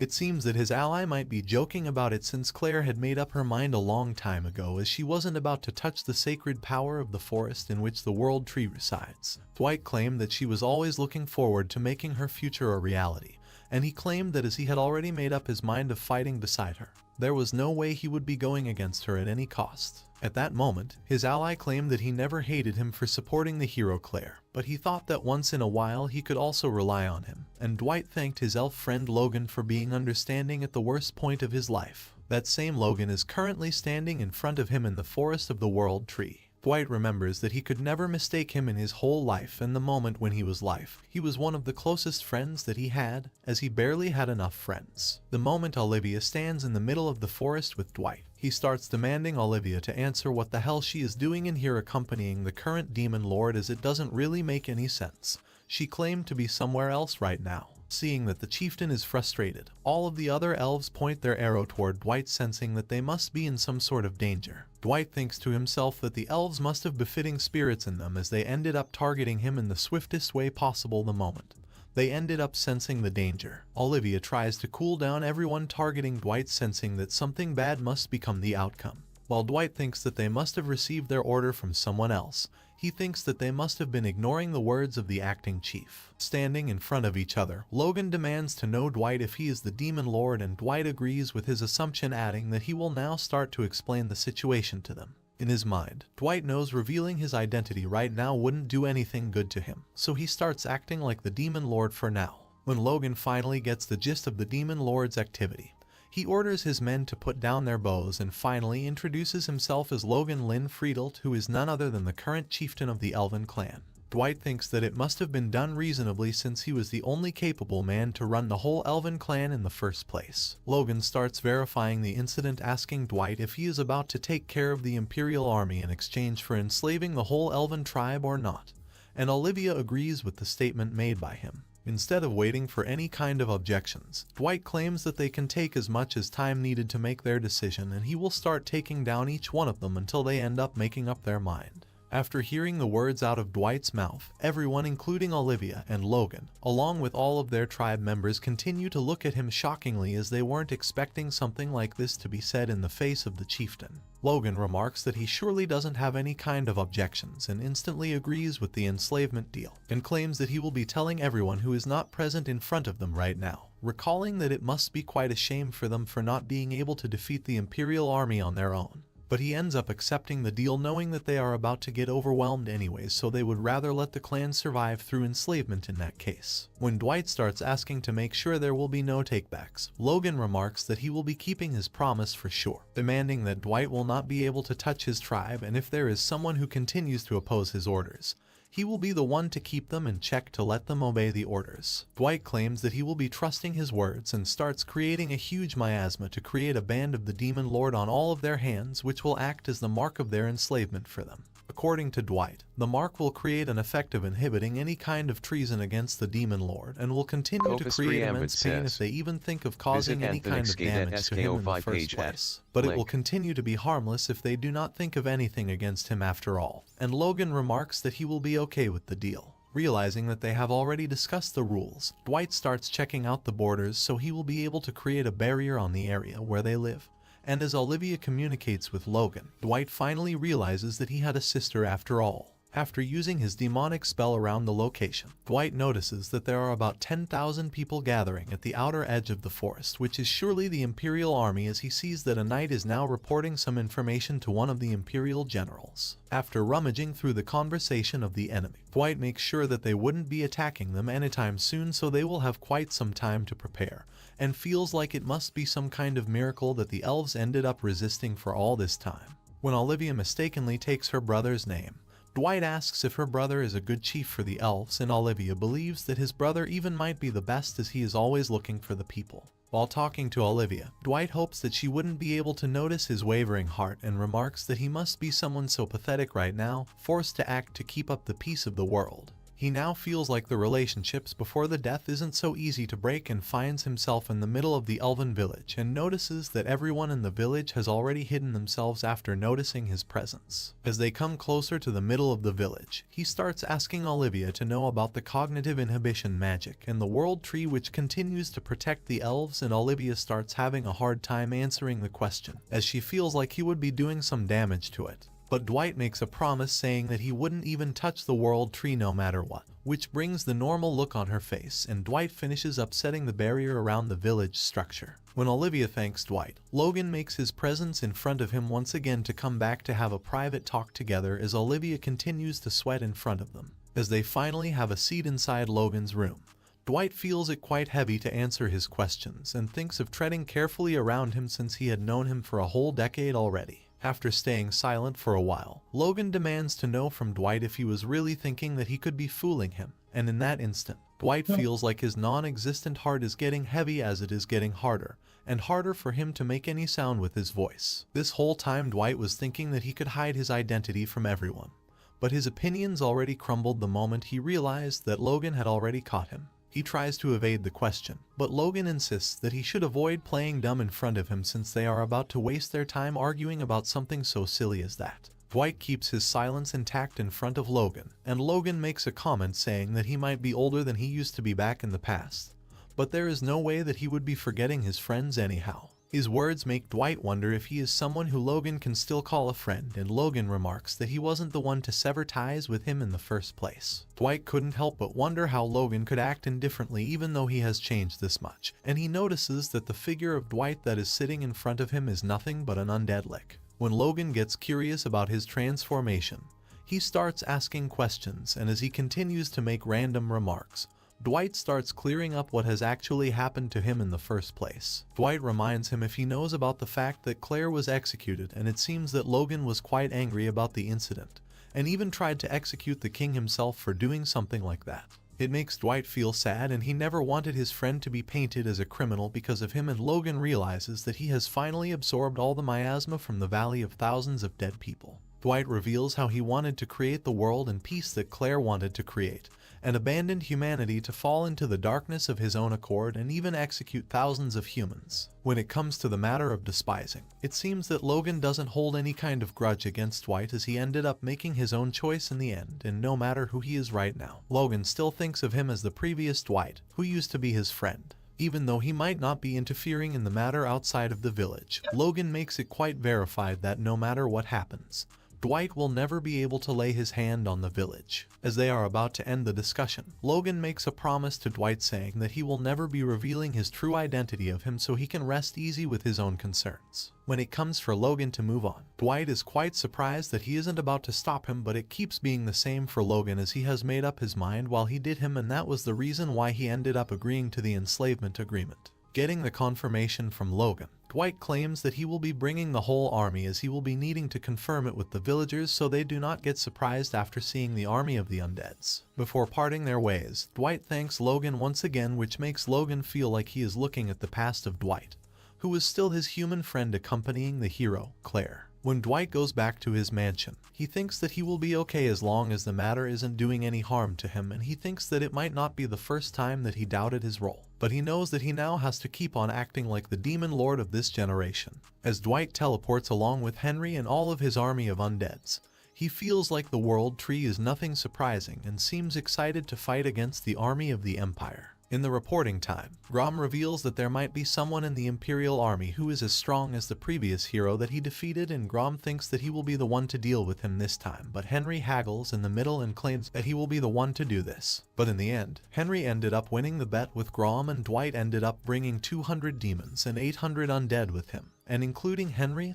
there will be a human accompanying them. It seems that Dwight didn't want to pollute the environment by taking along too much of the undeads, and Henry thinks that Dwight must have been doing this because he thinks of it as house sitting. Henry thinks that working against the Imperial Army will be good training for the demon troops, and Dwight remarks that they will be needing to use the Imperial Army as stepping stones. At that moment, Logan makes his placement in front of him, claiming that he will also be the one who will be participating in the war as the village chief, and Dwight accepts it and gives him permission to do so. Henry is quite ecstatic to see that Logan ended up joining them, and he thinks that Logan must be acting as an audience after all. The moment the army of the undeads attacks the Imperial Army, all of them are taken off guard because they have never realized that in the middle of the sacred forest, they would have to fight against the Demon Lord's army. It seems that Dwight ended up enchanting the undeads with magic, as dozens of them have more defense than normal, as they can move like usual even in this holy ground. As they end up making a successful attack on the Imperial Army, the demons start firing the arrows against the army, which starts to lay an impressive attack on the Imperial Army as they keep on dying one by one. The Imperial Army continue to die because of the poison hitting them with the arrows, and Henry thinks that it is enough to slow all of them down, as they will start to tread consciously, knowing that the arrows are carrying poison in them. General Eldburn, on the other hand, is having a hard time keeping his anger to himself and realizing that they have been getting attacked from the rear. He announces to the army saying that they should release half of their troops in the rear as soon as possible. As the war continues to wager against each other, Logan uses his Phantom Beast by summoning it with his spirit magic, and Dwight continues to wonder how Logan was the one with good support system arts, and he doesn't even remember him being good with offensive arts like the Phantom Beast summoning though. Dwight is having quite so much pain that people will continue to remember someone like Logan as the protector of the Demon Lord, which means that all their pride and will was for nothing in the first place. Soon enough, Henry starts asking for permission from Dwight, and he gives him the green signal saying that he can start crushing them all right now, and starts charging against the Imperial Army with the countless demons behind him. In a single charge against the Imperial Army, dozens of soldiers continue to crumble on the ground as the demons join the bandwagon of Henry. General Eldburn has also realized that Dwight ended up targeting the sacred forest at the same time, and remarks that he will be the one killing the Demon Lord personally so he can be remembered. In the middle of the battle, Henry finally notices that the legend that Grom was talking about is now standing in front of him indeed. And even before Eldburn was about to use his move, Henry flashes through his flesh by cutting him into pieces, adding that the whole thing about Eldburn being some kind of legend was a lie after all. While the opposition is also dominating the battlefield, someone is coming out of the black shadows with a heavy weapon that is getting infused with lightning. As the battle continues, Henry keeps on mowing down the enemies in front of him, and it forces Logan to remark that his new friend is quite energetic than the others in his group. Even though Henry might be quite exotic as a human being, Dwight holds him close to himself because of the reliability and loyalty that was bestowed upon him. When Henry ends up sitting on the pile of his enemies' bodies, he thinks that he is about to drink a lot at night, and as he dwells into his goodnight thoughts, Dwight arrives only to splash him with a ton of water to make him return to the village, as he is about to work better in the position, as he is not undead as the others in his league. When the elves arrive in front of them to face their future, Dwight counts up to notice that there are about 600 people in the village, and Logan remarks how they managed to defeat the Imperial Army with the help of the Demon Lord. The whole crowd in front of him continues to keep their head down in shame, as the matter comes down to returning the favor. Even though he might be the chief of the village, most of the villagers continue to raise against the matter of slavery, as they think they will be stopping lower than what they are supposed to be as a race in the first place. Logan thinks that they are thinking reasonably, but as a chief, he has already made up his mind, so he demands the ones opposing to leave the location as soon as possible, since he will not be judging them for their opposition behavior. Logan makes it clear that he has no regrets about whatever that he is needing to do right now, and makes sure that all the remaining people will have to wear the mark of slavery for the Demon Lord. As the crowd starts to discuss their decision, most of the people end up living in the end. Even Dwight knows that it was supposed to happen anyways, and after seeing the crumbling self of Logan, he starts to think that there must have been some other ways he could have dealt with the problem which would have been better. He thinks that he might have forced Logan to make a hectic decision in an instant, leading to the breakdown of his whole clan, which almost compares to the fact that he is sacrificing himself in the process. Dwight understands that Logan has accepted the fate and promised to bear it with him till the end, and realizes that he is quite devoted to his clan and that he wouldn't mind being called a fool by someone to protect his members. Dwight finds himself in Logan, remembering the final rule that ended up making him accept the fact which inspired him to act as the new demon lord of the world. As the crowd makes the decision, Dwight notices that there are only less than a tenth left of the population and remarks that they must not have any regrets for what has happened to them. Logan makes the statement that they are finally branded as the slaves of the Demon Lord, and as Dwight ends up confirming the oath, the preparation finalizes as the mark starts to appear on all of their skins, keeping the band of enslavement visible with the help of the power of miasma. When Dwight starts talking about transferring the elves to the Demon Lord's territory, Logan starts to react badly to it as they are never about to abandon the forest at all. Dwight understands the meaning behind his request and realizes that it must be quite normal for him to act against his resolve, so he decides to respect the values of Logan in front of the whole village. Dwight remarks to Logan that the whole clan in the forest already belong to him and he will be taking them all home with him. But Logan doesn't really understand what he was talking about in the first place. Dwight starts flying along with Luciana, and they continue to hover above the Imperial soldiers and people, only to Dwight to get shocked beyond the words as they can be seeing that the Imperial soldiers are continuing to take over other countries to mark the vacant lands for their own. When he starts to have a hard time understanding the meaning behind their behavior, Luciana proposes him to the idea of crushing them from above as if they are looking like mere insects, but Dwight stops her from doing so, since he doesn't kill humans not out of spite but when it is only necessary to do so. She thinks that he must be thinking about it too seriously, and he remarks that he will not be failing to meet the target that he fixed his mind upon.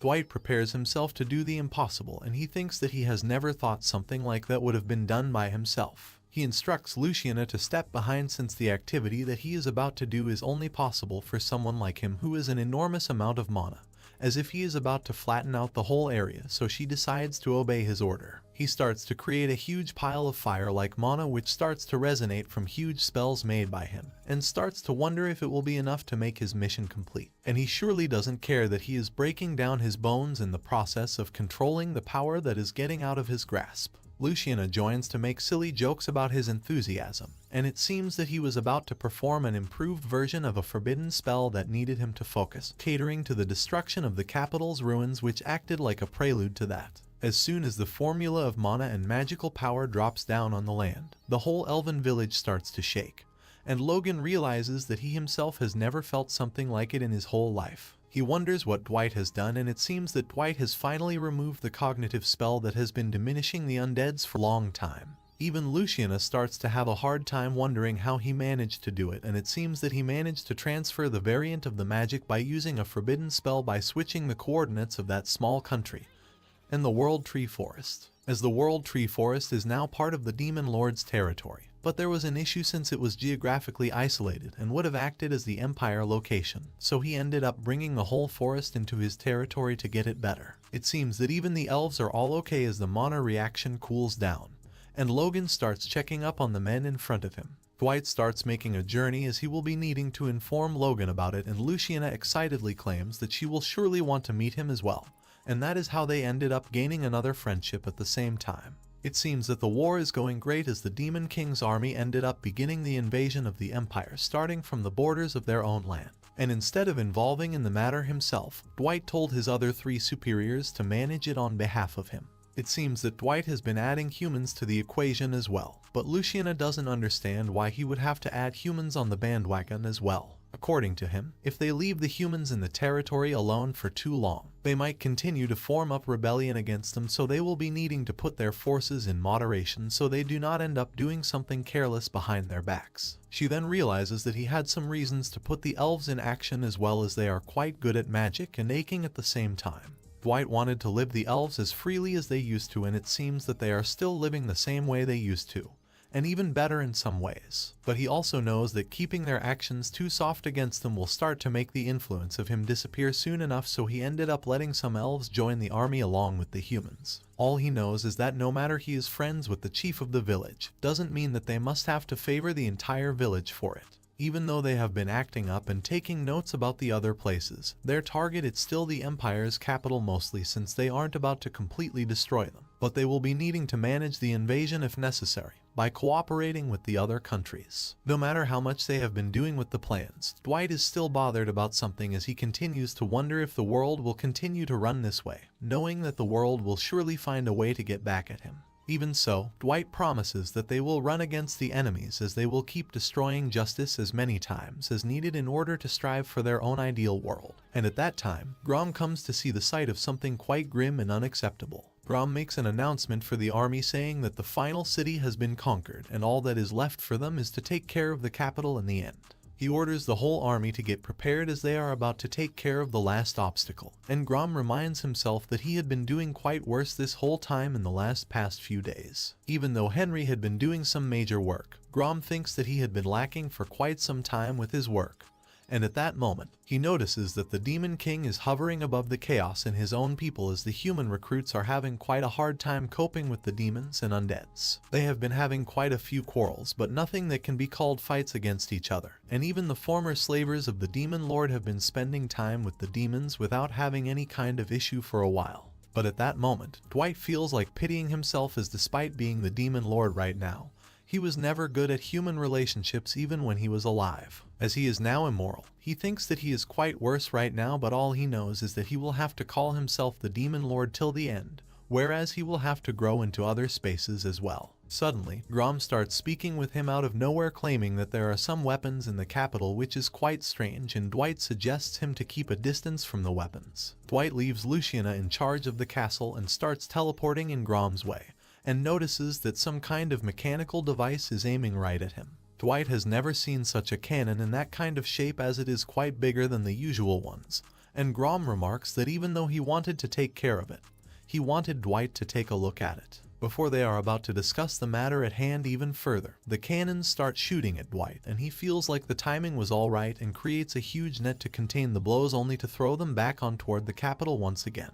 The blow ends up destroying almost half of the capital, and even though Grom is quite happy with his performance, Dwight knows that the weapon was too powerful, as if they were designed to kill him in the first place. He starts wondering how the humans managed to create such a thing on their own in such a short time, and he thinks that it was a relief he managed to take care of it. Otherwise, his army would have been in shambles instead. Grom wonders how come they ended up improving something like this in a day, and starts to suggest that they must have been doing this for a while to roll against the Demon Lord. Dwight thinks that it will be quite safe to assume, and claims that he will be looking into the Imperial military's technology later on. Dwight senses that there may be other unknown weapons besides that one, and sending the Demon Lord's army to the capital in this way starts to feel quite dangerous for him. He suggests to Grom that both of them will enter the capital instead of everyone else along with them, and they order the troops in the rear to stay alert before heading into the capital. Dwight thinks of it as more work for him, but it will be quite a small price to pay to assure the safety of the troops, which isn't because his subordinates are weak,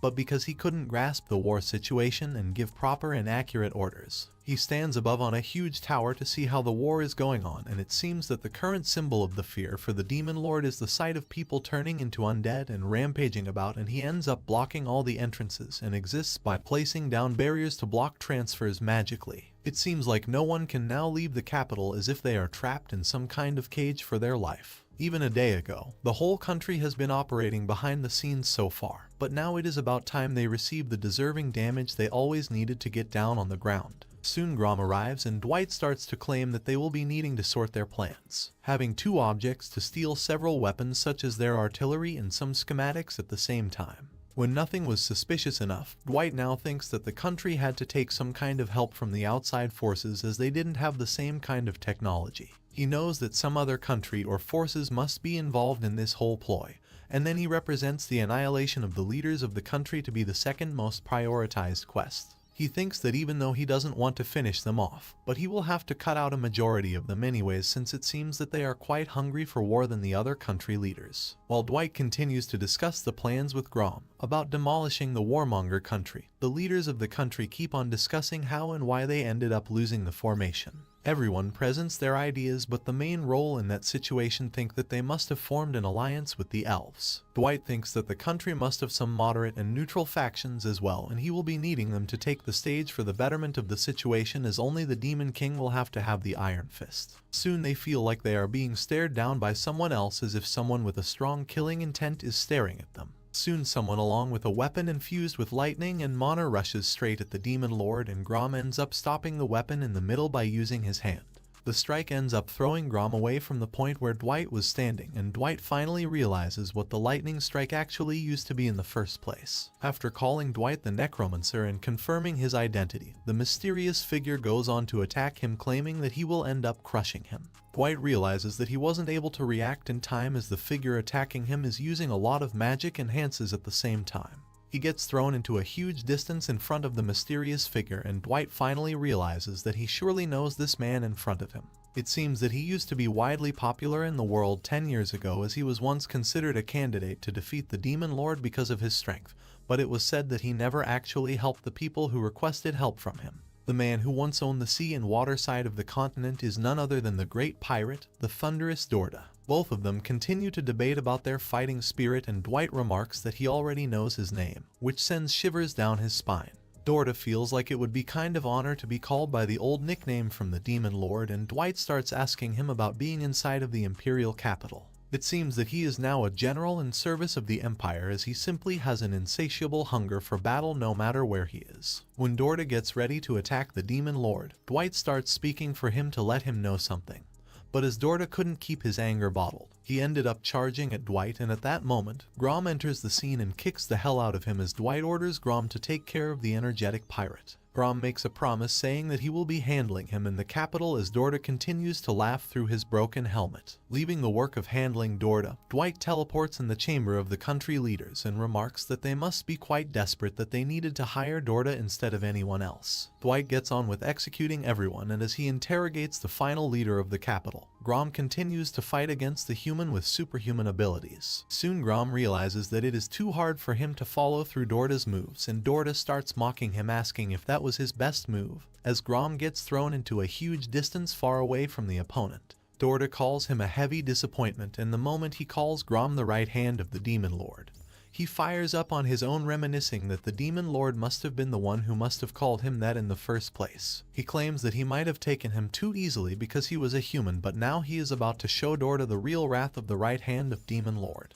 The moment Dorda comes into place his strike on Grom, he remotely rotates his opponent to throw a powerful blow into his stomach to make him understand that Grom cannot be misunderstood in any way. Grom represents that he isn't the only one who is good at using strengthening magic, as he is even faster than him, and Grom reproduces a scythe out of nowhere by rummaging through the miasma. As Grom continues to rush over to Dorda, he ends up getting hit by one of the cannon blows, and Grom starts to feel it the hardest way, as the holy shells are taking a huge toll on him. Even Dorda starts reacting to see that the Imperial army was attacking Grom, since he didn't want anyone to meddle in his battle. Angrily, Dorda ends up blasting the whole cannon, and Grom thinks that as the Demon Lord will be needing them, he cannot let them blow up with the help of his enemy for sure. Dwight, on the other hand, starts rummaging through the research papers of the weapons that he can see in front of him, and notices that the whole army had an enormous workshop in their guard. After looking through it a little more, he notices that some kind of gun is mapped and laid down in front of him, remarking the undefeatable brainpower of the countries that allied together to fight against the Demon Lord army. Meanwhile, Grom's situation gets even more hectic as Dorda continues to charge against him with a huge willpower, and when another cannon blow starts charging against Grom, he feels like if another one of them ends up hitting him, he will be blown to bits. Dorda uses the cannot blow to his advantage and ends up throwing Grom in the middle of it. Grom realizes that he can use the army of undeads just like the Demon Lord, and starts transforming them into a combination of undead chimeras. As soon as the chimeras rise up in the air, Dwight makes them charge at Dorda in an instant, and Dorda keeps on demanding to know if he would have been able to save himself by sending some mere chimeras in his way. Dwight continues to experiment with the gun inside of the chamber and notices that all of the experimental things around him are quite unknown to him, and thinks of taking all of the machinery into his own place. He now feels like he will be needing to gather knowledgeable people among his subordinates, so the whole mission becomes more and more feasible, and thinks of discussing it with Grom later, as he must have been almost done with Dorda right now. At that moment, Grom is having a hard time coping with his enemy and gets thrown into the distance as he ends up rushing through countless houses in the capital. Dorda feels like Grom must have reached his limit, but to prove him wrong, Grom wakes up saying that there is nothing in the world and not any kind of existing wound that will be able to hurt him or slow him down,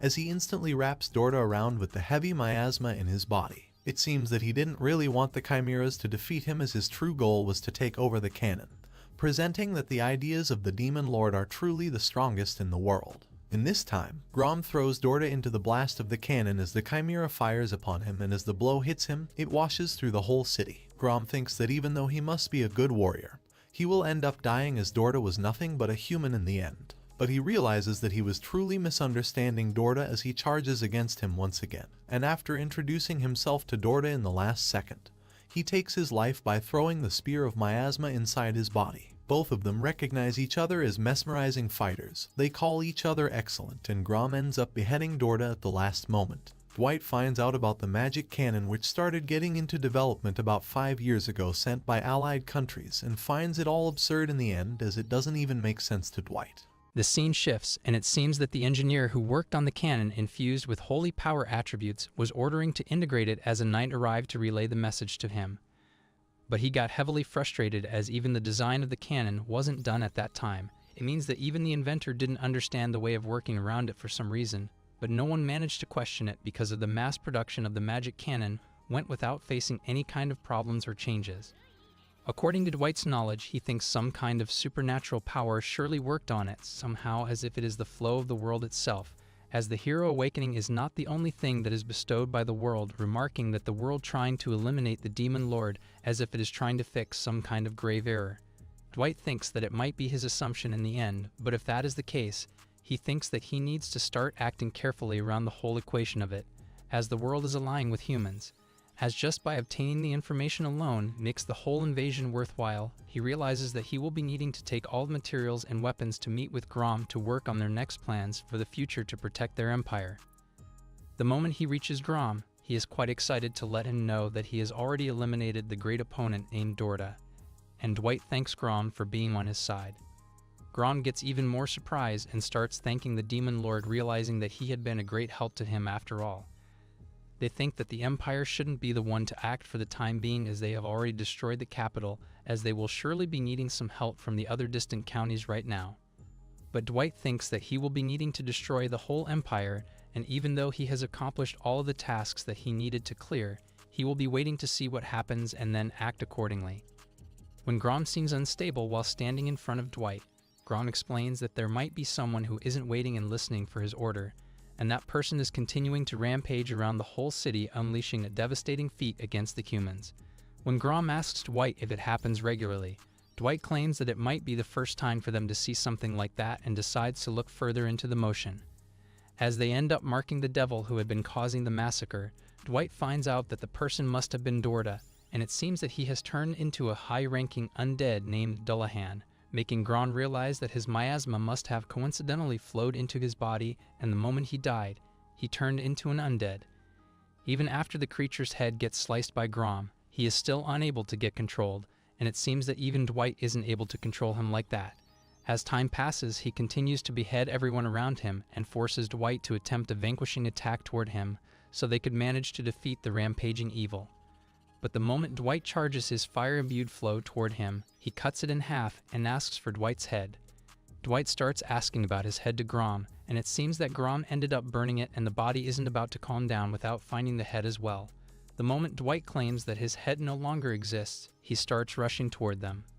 In magnificent speed, Dullahan clashes with the Demon Lord and throws him into a wall far behind him, and Dwight reveals that he has managed to beat his human behavior by becoming an undead. Grom starts asking his lord if he is alright, and as Grom comes in front of him, Dwight suggests avoiding the attack that he is about to flow toward Dullahan.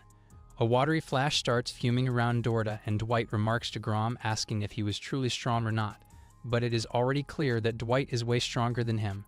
Dwight gets close to Dullahan and senses that he might have submitted to him, since he cannot feel the urge of vanquishing himself ever again, as a sense of defeat rushes onto him.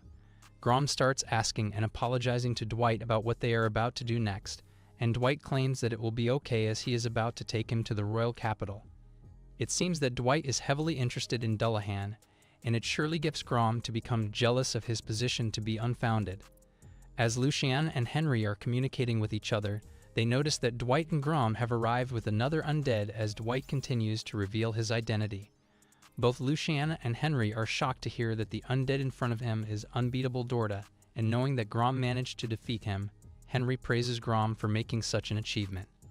Even Luciana knows about the person as she used to be troubled so much by his group of pirates when she was serving under the previous demon lord, as he would plunder even demons without having any kind of hesitation.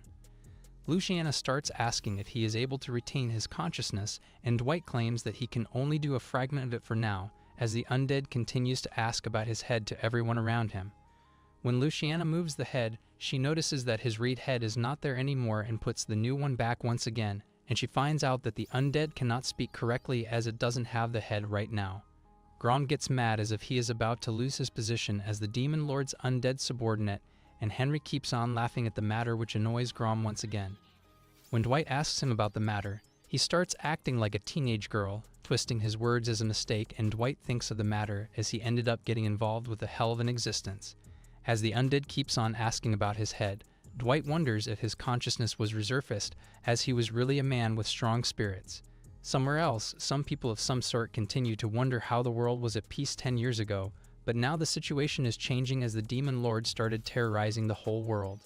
They realize that the Demon Lord is quite powerful, and even though they do not know if the Demon Lord is about to attack their holy land, Sain-Mekir remarks that she will surely defeat the Demon Lord to keep the peace intact in the favor of the innocent civilians. The whole journey of a few days started with a mere visit of an elf who dared to visit the Demon Lord to become her companion, and later, the invasion campaign of the Demon Lord's army to the Empire ended up with the Demon Lord's army raising above the Imperial army. As the whole Demon Lord and the elves are having fun and cheering along with each other, Henry is having quite so much fun, as well having huge glasses of alcohol having no limits whatsoever. Even someone so scary as Grom is cooking for them, as Dwight and Logan continue to share their opinion with each other.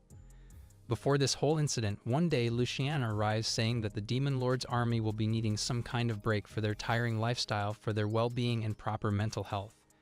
Dwight agrees with her statement, sensing that she might be right, and decides to hear what Luciana had to say, which ends up showing him a glimmering hope. As she was about to fly away, Dwight thanks her for giving him such an idea, which makes Luciana why he would be saying something like that to him all of a sudden. Now in the present time, Dwight suggests to Logan that the whole situation was surely needed, as people will continue to break down if they keep on working non-stop. It seems that even though Dwight might be some kind of superior being right now, he still lacks the idea of consideration, just as he used to lack in the times when he still was a human. Luciana thanks Dwight for not mentioning it to her, as she had known the same thing for 10 years ago. Suddenly, she gets called by Grom, who is needing some help cooking the food for everyone, but Luciana just ends up calling him stupid for his ruckus-making behavior. He shouts at the others, saying that they are quite slow, and if they continue to act like that, the food will continue to get cold.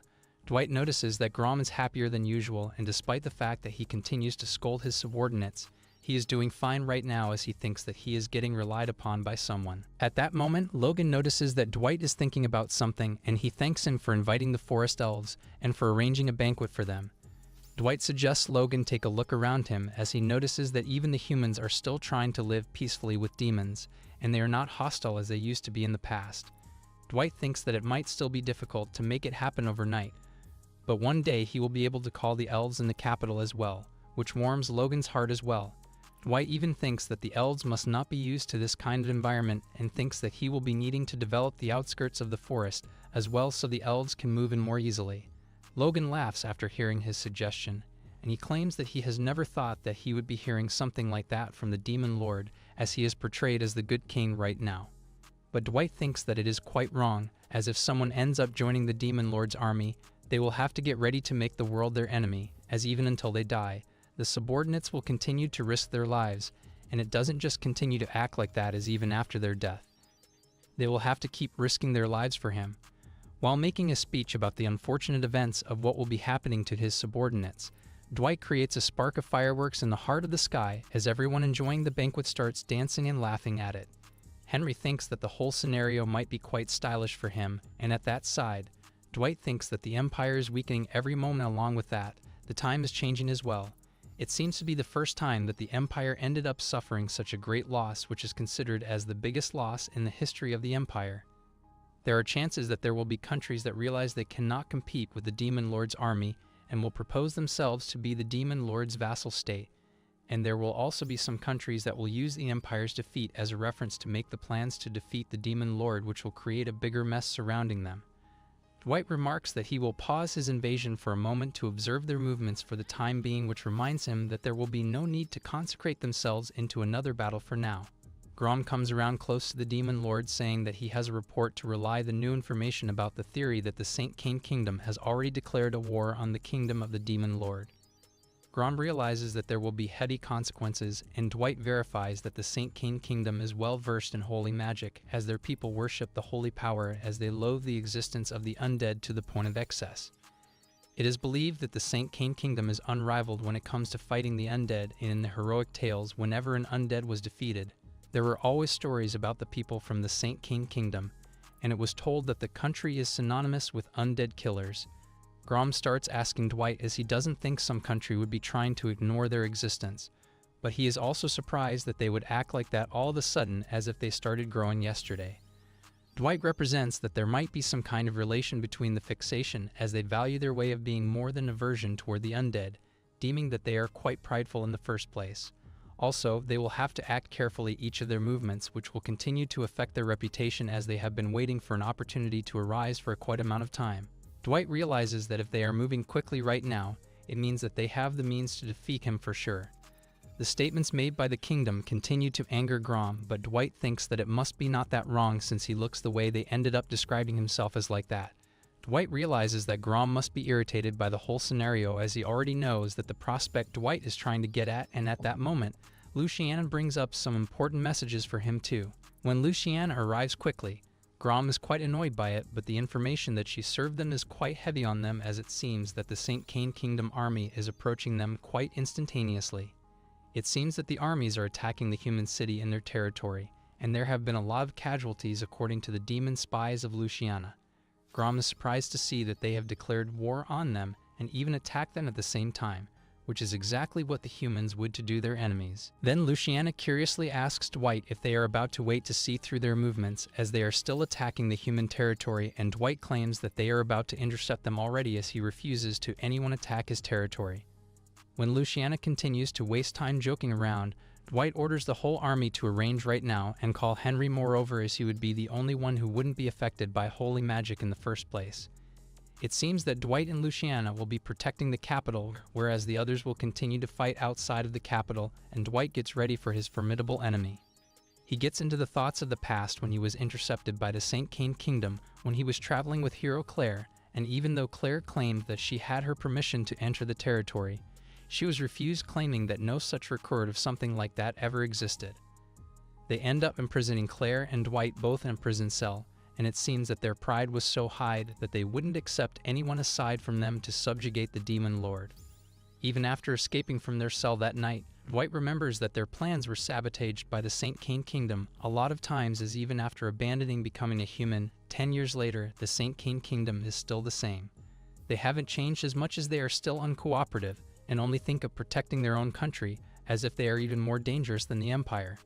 Dwight thinks that even though he doesn't have any kind of grudge against them, it is true that they will be needing to suffer a severe loss anytime soon. The moment one of the kingdom's saints tries to hold on to another innocent human in the Demon Lord's territory, Henry reaches at the moment to blow one of their heads by using his arrow.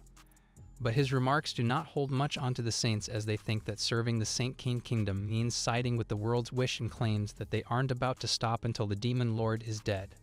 According to them, they think that they are serving justice to the people who succumb to the Demon Lord's darkness and start hovering over all the humans around them to serve their own part of salvation and justice.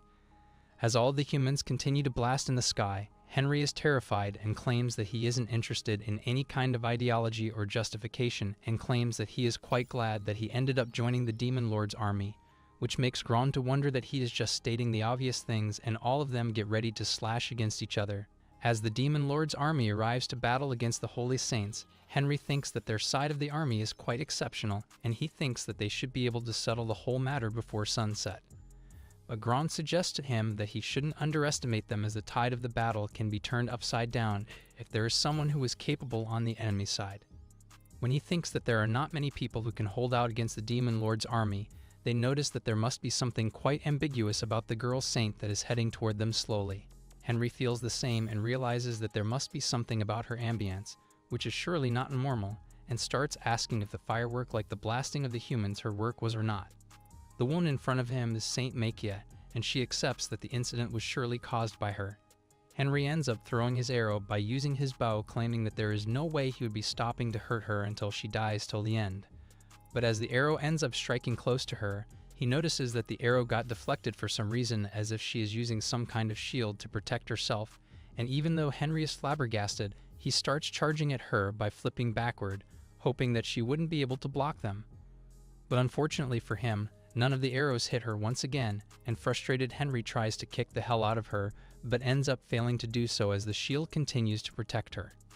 He starts to wonder if the woman in front of him have even better magic than the boss, but he quickly realizes that it shouldn't be the matter in here, so he starts using his brain once again to work around it. At that moment, Grom suggests Henry to move out of his way and thinks that if physical attack isn't enough, maybe the miasma will be causing some kind of damage to her after all. But even before he is about to attack her, Makia warns him that the undead will not be winning against her since she is a saint. Grom makes it remarkable that she would be mistaken if she starts considering him, as the miasma, which was shared by his own lord, cannot be purified by a mere holy magician. The moment Grom rushes against her by calling her a little girl, Makia wavers her cane against Grom's entity, and at that moment, all of the undead around the whole area disappear in a second, which flabbergasts Henry, making him wonder what must have happened in the first place. He suddenly realizes that this kind of purification magic is surely harmful to them, and starts calling Grom his brother as he continues to look around him desperately. His voice ends up reaching Dwight, and Luciana notices that Dwight is quite restless right now as he continues to tap his foot on the floor even when he insists that he is surely calm. When he tries to ignore the topic, she starts suggesting him that if he is worried about his men, he should be the one heading against the enemies, as she will continue to protect the capital on her own on behalf of him. He thinks that it will be enough outside of the capital, as Henry and Grom are on their own, as they are quite capable, but he still doesn't get to manage it on his own, as he still feels like must have something happen there. After a while, when Grom returns, Henry notices that he ended up breaking a horn around him, and it seems that only a half body of Grom is remaining. Grom suggests Henry be careful around the saint, as she is quite dangerous, even though she might not look like that from her outer being. But the moment Grom finishes his sentence, something hits Henry, and he thinks that he might have lost his focus for a moment, and realizes that she is truly strong, just as Grom described her to him. He realizes that there must have been something in the particle that ended up making a collision with him. It ends up being the same as the defense barrier, and her attacks continue to hit him one after another. Even so, Henry doesn't lose his motivation to attack the saint and keeps on charging against her, claiming that he will be opening the barricade around her forcefully. But even before he is about to reach her, the whole core blows up on him once again, which ends up throwing him quite a distance, making him once again realize something new, that the invisible defensive and invisible attack are quite troublesome to begin with. Before he is about to complete his thoughts to process the attacks, he ends up marking the surroundings around him and realizes that after all this time, he can see the attacks clearly on his own. As he is about to relay to his next attack, he reveals that her attack is probably something that can stretch far, something substantially real, and if the blood hits, it will mean that the entity is there after all. She realizes that he must be noticing the attacking trajectory by using the trail of his blood, and announces him to be some kind of monster and starts laughing at him. She unravels the terrifying look in front of Henry, demanding him to attack him if he can. But no matter how much he tries, he still cannot hit him after trying for a while, remarking that there must not be any kind of change. While Henry continues to attack her only to fail over and over again, Grom keeps on throwing the particles of the dark matter on her as he keeps on loitering on the ground. As she finally notices that he still isn't dead yet, she attacks him finally once again, only for Grom to be blocked by Henry, who tries to protect him by using his own body. While residing inside of the capital, Dwight reminisces that even if the St. Kane Kingdom have the cause to attack them, the way they are attacking the opposition surely crosses the line, as it might mean that they do not really care about the Demon Lord as much as they should be thinking. But he also remembers that the Saint Cain kingdom is not so foolish, as they would misjudge the power of their enemies and waste their life in vain, and thinks that there must be some kind of huge plan to massacre the people around them. But even so, he thinks that Grom and Henry should be able to deal with all the problems lying around them for sure. But all he didn't know is that Henry and Grom are on the last verge of their power to protect each other, and as Henry drops after being hit by the particles delayed by the Saint, Grom starts calling for him as he tried to sacrifice himself from Grom.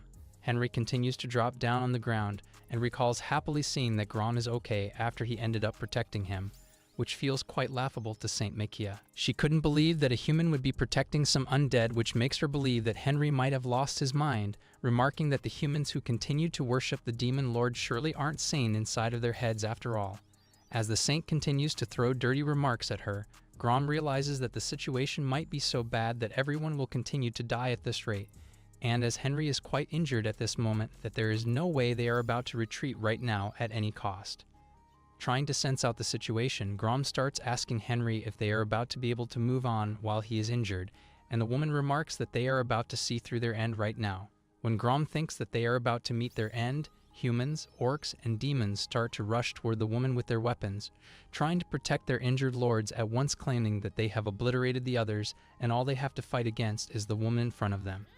Saint Makia think that they are trying no matter what, and the more they continue to attack, none of the attacks even land upon her, which ends up giving Henry some kind of shimmering hope. Makia thinks that the whole situation might be quite annoying to her and starts hovering around to notice who must be attacked first by her.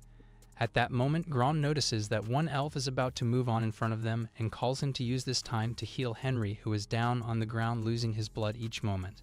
Grom quickly suggests that he should be retreating the moment they have to retreat, while he will continue to clear the coast for them. But Henry doesn't seem to agree with him and states that he will be staying behind as Grom will be dying all alone on his own. Grom keeps on lecturing him about how he will have to bring as many people as possible to the capital, as he will be needing to command them. And Grom adds that he can no longer move, but there is a way for him to still buy time, which is the last option they have if they want to escape from her wrath. Henry realizes that he must be the one listening to him right now, and orders Grom not to die and starts retreating with the army. Before moving away, he orders the elf to belong with Grom for a while. When they move on, Grom starts arranging all the miasma around him to call out to the saint, claiming that he will continue to act like her opponent right now. As the miasma around him starts to gather, Saint Makia claims that he might be kind of stupid and that an undead like him would never be able to win against her at any cost. But no matter what, Grom isn't about to let his lord down, since he is the one who entrusted him with the battlefield, knowing that there will be a powerful holy magic to attack against them, which makes Makia claim that his lord must be someone who is quite stupid in the first place, adding that she isn't using normal holy magic, as the magic that she is using is nothing but the divine magic. As Henry continues to travel with his companions, one of the elves claims that there is no one around them trying to reveal their location, which feels kind of hopeful for Henry, as he is pleased with the elf. While the elf worries about Grom, it seems that the whole thing is getting even more painful for him as he keeps on trying to approach the woman. According to her, divine magic is quite incomparable to holy magic, as it is filled with a huge amount of sacred energy, which is used to purify the undead without her doing anything against them. But for some reason, looking at his demeanor, she is even surprised that he is still alive in this situation, admitting that there is no way holy magic would have any kind of effect on him. Annoyed by the situation, Makia deals a hard blow of divine magic on Grom, but it doesn't get his spirit down, as he continues to yell against her for the reason to be the sole existence of the demon lord. The more he struggles around with the power, Makia keeps on blowing multiple throws at him, which makes her soon wonder if the whole existence of the undead is over or not. Makia keeps on gloating about Grom and his supposed brother Henry, and calls him a huge disappointment, as he thought that the demon lord's executive would be a high appraisable being in the first place. She remarks that the demon lord must be quite weak as well, which starts to make Grom laugh at her own words, and she doesn't hope but understand why he would be laughing at her in this moment of his life. According to Grom, the whole situation is quite comical, as she thinks that she can be able to beat the demon lord in the first place. Instead of focusing on her anger, she ends up claiming that he must be some kind of a sore loser, and deals another blow at Grom once again. As the last blow hits Grom, he starts to remember how he wanted to serve him for an eternity, and wanted to be on his side while seeing him achieve his dream. But the moment he is about to bid his farewell, Demon Lord Dwight himself comes close to him, demanding to know what Makia is doing to him as he is wielding the sword of Hero Claire. The moment Dwight raises his sword against the saint, she starts to wonder who he must be as he stands opposite her so fearless. As the scene moves back into the past, Dwight realizes that they are all quite late as it is about to get close to the sunset soon enough, since the battle itself should have settled hours ago. He starts to wonder if they are struggling with the enemy and thinks that he will be going there himself to check up on them. But before heading in there, he remembers to take his sword from Claire, assuming that he will be needing it right there. He thinks of the sword as a keepsake one, as the sword was used in the battle between the previous demon lord and the current hero. Despite the sword not having any kind of special power, he is sure that it is intricately intertwined with various causes and effects. As he looks at the remains of Claire inside the magic ball where she resides, he thinks of taking the sword as he was getting some kind of hunch that he will be needing to inside the battle for sure. While he moves on, Luciana thinks that he must be some kind of worrywart and suggests that he should take care of himself while calling by his name. The moment he teleports in the zone of the battlefield, he starts feeling like his entire existence is being scraped by a hot knife, as the limbs are quite difficult to move around as if they are hardened with lead, emanating the existence of the holy magic. He reminds himself that the entire city is filled with holy energy incomparable to the forest of the world tree, and the amount and the potency of the holy energy must be beyond the common sense right now. He had never realized that there would be anyone who could use such an advanced technique, even if it was a large-scale ritual magic, as the enemy shouldn't have had the time to prepare it firsthand. He thinks of Grom at that moment and starts noticing that there is barely any kind of presence of Grom. The moment he notices that Grom is about to lose his presence in seconds, he instantly teleports to that place and starts asking about Makia's existence on her own. The woman starts uttering her name to be the Saint Makia Lin Meditoria, reminiscing her work to be uprooting the filthy undeads like Grom and the demon lord himself. Dwight realizes that the holy energy that is filling the entire area is overflowing from the girl's mere existence, which is not a large-scale ritual magic nor holy magic, making him feel as if she herself came from the mythology, remarking that she must not be an ordinary human in the first place. Then when the girl asks Dwight about his identity, he presents himself as the demon lord, and Makia thinks that he looks very ordinary and claims that the other ordinary undeads that are currently lying down around her must be even more suitable than him. It seems that Madge had been talking about Grom as he continued to impose such a heavy killing intent while fighting with him, so Dwight starts calling Grom on his own to check up on him. At that moment, Dwight claims that Grom has the ultimate immortality and he can continue to revive himself as a part of him remains, and he praises Grom for staying alive as he will be the one to save him first. As Dwight gets ready to fight against the Saint, she jokingly claims that she was thinking of taking a rest and suggests that he should be just dying without doing anything, as if she is tired of the fight. The moment she goes on to attack the demon lord, he just vanishes after teleporting around her, which makes him feel like he is playing too much hide and seek even after being the demon lord. Somewhere else behind the wall, Henry is still getting treatment from the same elf who was treating him back on the battlefield. The elf starts to wonder if Grom is defeated, and if the girl ends up finding the place, if they are all about to die, or something like that. Even after hearing such a horrifying thing, Henry keeps on laughing at his face as if he made a joke to make him laugh.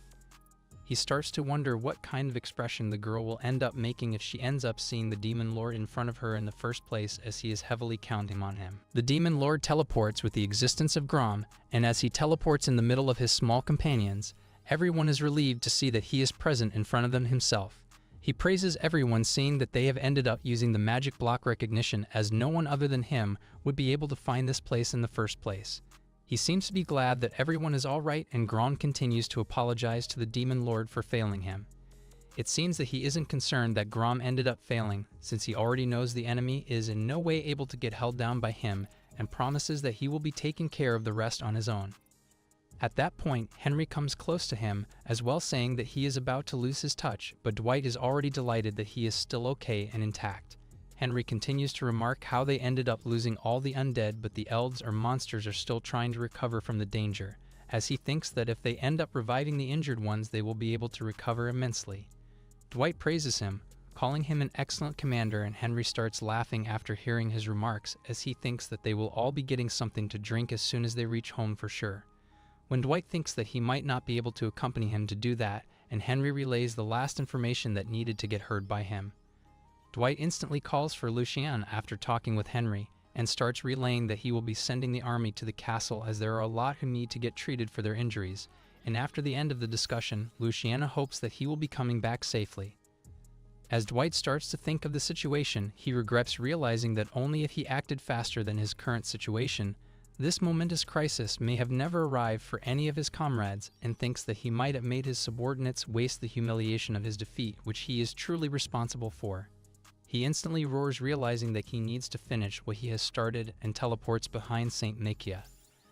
But even though he tries to clash with her, he ends up failing to do so because of the divine power surrounding her. Makia continues to keep up her harsh remarks, and she even knows that Dwight let his friends escape, and even adds that she doesn't really care about his friends. Dwight realizes that if she doesn't care about them, it means that her highest priority is to subjugate him, and she starts asking if she is about to ignore her. As they charge against each other, she starts calling him a mere undead, while considering him to be a little creature fighting against her divine power. While fighting against the girl, Dwight remembers what Henry said to him as he thinks of the fact that the magic is to manipulate a physical object, but even though he knows that fact, it seems that he doesn't have much knowledge of how much he can stretch that. Then he also stated how her second magic makes some objects invisible, and he thinks that Dwight should have been able to see it with his perception magic, and it happens. Then the moment his perception magic reveals her second magic, he notices that her area is filled with some kind of chain. As he continues to raise against her, she claims that an outdated demon lord like him needs to die as she is about to raise plunder to the things that he has built. Raised like a true demon lord, Dwight keeps on fighting against the chains of divine magic, which impresses her as she hoped that the demon lord would be able to fight off against her divine energy. On the other hand, even though Dwight doesn't understand how divine magic truly works as he has never implemented it in the first place, but he thinks that the magic must be on a similar principle to how Grom and he materialized miasma. After taking a look at the chain, he realizes that he had never seen something like that ever in his whole life, as it impossible for someone like Grom and Henry to chip away the whole layers of the chains, which seems normal for Henry as he wasn't able to ruin it whatsoever. As the saint stands in front of him, Dwight remarks how saints are supposed to be symbolic figures in the Holy Cane Kingdom, as if they are some kind of political puppets with no real power.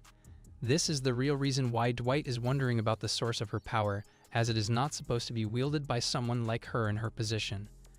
The word domination starts rolling through Makia's head as she goes back into the past. She starts seeing that someone is calling her dearly only by using her name, as she is locked in some basement, as it is about her turn for something. As the saint-like man stands beside her, she never understood why she continued to stand in front of so many people, and never realized that they even cheered for her in the first place.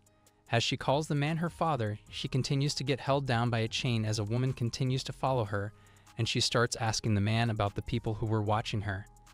As he answered that they wanted to see her, she couldn't even understand why they would even come to see her in the first place, and it seems that she ended up becoming some kind of saint, which makes him realize that she didn't pay much attention to Vinette Sensei's lesson, who was supposed to be her teacher. As some kind of rare and powerful holy magician is born once in a decade, for protecting their country for generations so the people could live peacefully, and one of them is Saint Makia, none other than her. The idea of becoming a saint started making her happy, and as she knew that she was strong, he became happier than usual, but she understood that she couldn't control her power because of her lack of control, which was the reason she was held down with some kind of heady holy chains. Even though she always told him that she was hurting herself going to sleep while having the chains around, she was told that she would be able to take them off someday, which gave her hope that it would come soon enough. But the moment she would go on to call the man her papa, she would always get scolded to call him father instead. But she truly loved the man to the core of her life. Then every moment when Makia would get permission to leave her room is the only time when her chains would be removed from her body, and she starts asking the babysitter named Arisa why her father would come to meet her only once in the whole day. Then, according to Arisa, he is quite a busy person compared to the others. Even though she would ask a lot of questions to Arisa, she would only use short answers to reply to her questions as if she is irritated by her existence. But she understood that Aria was told to obey the rules while roaming around her, so she didn't think of the situation as much. Then, whenever her sensei Vinette would arrive to teach her the lessons, Makia would always get bored of it, as she would always get drowsy and sleepy while listening to her words. But no matter what, Vinette never punished or warned her for doing something like that. Then, when she would always ask to visit the library, Vanette prohibited her from doing so as she thinks that it is quite restricted for her right now to do so. As Makia continued to grow tired of her routine, one day she tried to break off the chain and ended up making it happen as the clogs somehow came off of her body. She found out that the day after she became a saint, the sturdy lock that couldn't even be moved by her ended up becoming too easy for her to unlock, which made her think that the time has come when she is about to control her power on her own, forcing her to disobey the rules set by her father. As she tries to create true power to reveal in front of her, she would not feel anything different in her, but as she fears the words spoken to her by her father, she starts fearing for her life and starts running toward the library. Then the moment she arrived in the library, she continued to rummage through the books to find her real identity. After that, she started forcing Arisa to get her to meet her father, but Arisa still had the same reply of no. Sophistry Ambit says, Instead of finding any kind of hope, visit she starts asking if she is able to page see at her mother, link. which starts to escalate the event in the worst way possible. She starts asking Arisa about everything that she was even taught wrongly by Vanette, and the word of her reaching through the library starts making Arisa feel immense fear. Arisa starts asking why Makia didn't start running away and starts giving her a knife in her hand, making her realize that she should have run away, and the idea of the locks starts to rush inside of her mind as Arisa was the one who made the locks loose. But the moment she is about to digest the whole situation on her own, Arisa gets cut in half by Makia's father, which represents the chance she had to escape is already gone through her hands. He presses onto Makia, claiming that she made a mistake by escaping from the room and kicks in her stomach, ordering her to return to her room once again. The next day, when it is Makia's time to have her lesson once again, she gets awakened by another saint, and it seems that her father allowed them to use force on her if needed. Then when her sensei starts teaching her once again, she starts asking her if something happened to her last night. It seems that she doesn't even have any recollection of the previous day to begin with. The teacher tried to act normal with her, adding that if she doesn't remember what happened, it must have been something smaller which made her forget what even happened in the first place. But the moment she ends the teaching, Makia takes out the knife that she was holding onto and slices the neck of the man who brought her into the room, and she warns the teacher, saying that her brainwashing will be over that day. Makia warned and threatened her, claiming that she will have to listen to her order and elaborate on what happened from the beginning. And the teacher acted accordingly to express the truth from the beginning of her life. When she revealed that Makia is someone ordinary from the beginning, Makia starts to have some immense pain residing in herself, and the annoyance grows even further when she learns that there was never someone in history who was able to achieve some immense power like that. The way they processed the whole scenario was to control the people as the family named Meditoria that she belonged to rule over the country for hundreds of years, using the saint as the country's symbol while accompanying a strict set of rules, as the saint from a daughter of a maid that serves the family would be brainwashed to the saint. But the teacher expressed that there was no way she could escape from the domination, and as the teacher is about to finish the speech, her father comes in to suppress her wish for his domination and relayed that if she wanted to live, she would have to continue to get brainwashed, or he would create someone as the new saint. At that moment of immense danger, Makia ended up agreeing to the pact of obeying his rules and continued to get brainwashed by the father. From that point onwards, the person she called father started committing violent acts against her, and she realized that he wanted to dominate her through fear, as she was losing her power to resist him at that moment. She only prayed to God, hoping that she will be able to meet Arisa when she finally dies, and wished to God that he will soon finish her off and release her, as she couldn't hold on to the burden of domination. As the prayer finished, all of the chains around her continued to break, and even though she couldn't help but wonder how it ended up happening, she didn't care much, as she was happy enough that it happened, and she could feel an enormous holy magic power from the inside of her body. So she continued to adjust herself through the flow of her power as she continued to rise over her agony. At that moment, the news of the empire being defeated reaches the ears of the ruling owner of the family, who is none other than the so-called father of Makia. When they continued to discuss the tactics of finishing off the Demon King, Makia ends up breaking into the council room where the king was discussing his private matters on how to handle the situation. She wished her father to die, and everyone ended up dying inside of the council, but she claimed that she would be the one protecting the history of the Meditoria family, as she thought of dominating the country instead of her father. At that moment in her life, she promised that she will be the one to finish off the Demon Lord and save the world from his grasp by going insane. The moment Dwight gets to learn about her story, he thinks that it must have come out some kind of fairy tale, but as he has already witnessed the same kind of story in his life once, as the new hero ended up gaining power from the holy sword from an unknown source as it suddenly awakened. He knew that some powers like this will continue to chase him down the whole time, remarking the flow of the world to be the enemy that he had been chasing. Dwight starts rushing through the buildings nearby to see that a parent and a dead child have been lying on the ground oddly skinny, which gets him to wonder what must have happened. Before he could even process his thoughts, Makia's chains continued to follow him and blast through the walls, chasing him down to attack him once again. Dwight keeps on jumping from this building to that building ahead of him, and Makia claims that it would be quite pointless for him to run away right now, and Dwight feels like he tried to move out of her field of vision, but he somehow keeps getting into the zone of her track targets. The whole idea of the divine magic starts rolling through his mind, as he knows that it would have been impossible to fuse the magic with her tracking ability if it had been normal. He knows that if he ended up getting afflicted with such a concentrated amount of holy energy, his soul will end up getting damaged so much that he would never be able to resurrect. Knowing that he is now currently residing in the holy place, there is no way he will be able to resound any kind of miasma from the Valley of the Dead for the time being, so the long-distance fight makes him able to conserve as much as mana as possible, which is the first time for him to do something like it.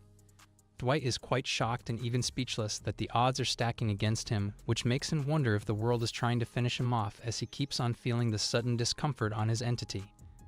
Makia gets even more excited after seeing that he is about to run out of mana, while remarking that the divine holy magic is quite unstoppable and keeps on destroying humans and their houses by using her chains ruthlessly, not caring who is in front of her.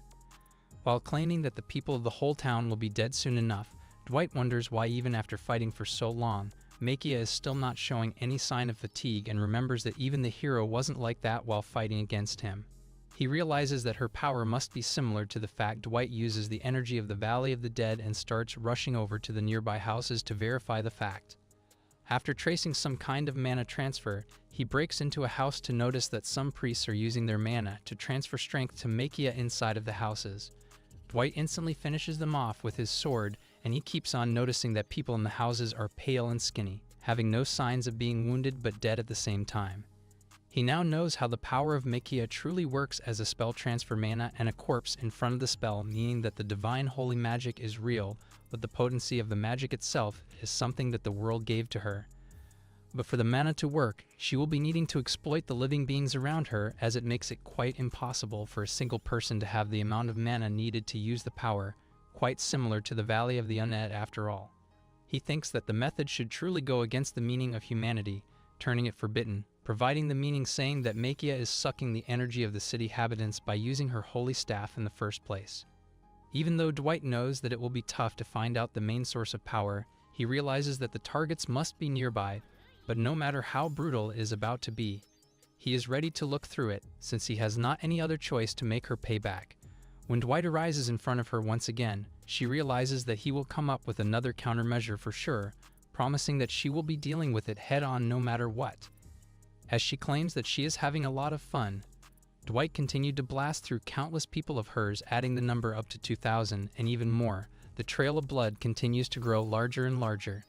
As he continues to rush through houses full of priests, he keeps obliterating them by using the sword given by Hero Claire, and one of the priests acted as a suicide bomber to defeat him face to face.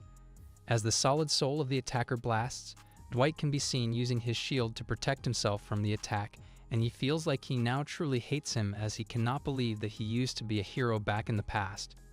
In a single night, thousands of people continued to get eradicated, and even though he had the right of criticizing the holy staff and their country, it doesn't exist anymore. Even so, Dwight realizes that it might have been too late by now to realize something like this, as he has already gone mad in the fullest form of it. Dwight has been asking him the same question over and over, even when he suffered as his body rotted away, and his heart continued to wither in pain while holding his beloved Claire. He senses that he can no longer make his own judgments, and he seems to know only one thing, which is that he will be needing to complete a job in the end, and to fulfill it, he will have to go through as many rough roads as he can no matter what. As he can still continue to stand still, he thinks that he will be needing to fulfill the duty whether he is sane or not, which is considered as secondary to his work. As he continues to stand above a house in the peak dark night, bloodied and broken, he starts to feel like his robe is quite heavy because of the blood, noticing that there aren't any people left in the whole area. But Makia, on the other hand, is now in the middle of his people using their strength to make her even more powerful from the attack of the Demon Lord. Makia orders everyone to not break their formation and advises them to pay attention to the environment around them as they will be needing to provide her with their mana. At that moment, Makia calls Dwight a coward, remarking him to be a cockroach, and as Dwight listens to her wish, he feels like an assassination will no longer be possible as he is tired of conserving the mana. The only choice that he has in front of him is now that he will have to kill everyone around him by mercilessly taking their lives. While calling the place around him hell as he is in the center of it, he rushes into the enemy to reflect on his point of truth. As Dwight uses his power of miasma toward her, she laughs at his unfortunate tries, but despite knowing how her powers truly work, all he knows that the chains will go beyond the reaction speed and can extend beyond their materials as much as it is needed. As the miasma loses its form, Dwight feels like the miasma will not be working in the place at any cost, which feels like the best solution for him will be to keep his distance from Makia by watching for the chains and to finish off everyone around her. He thinks that it will be quite simple for him to cut through everyone and start doing whatever he wanted to do with the idea of it. The priests continue to hurt him by their staff by using their sharp sides, but they end up attacking each other no matter what, as they cannot match up with the speed used by Dwight. Remarking that the humans and their allies will not be able to finish him off, he warns them, saying that he will continue to kill more of them if they do not make up their minds, as he will never stop doing so while laying the truth strike. As the attack lies down on the land in front of him, he notices that the attack wiped out almost all of the soldiers around him.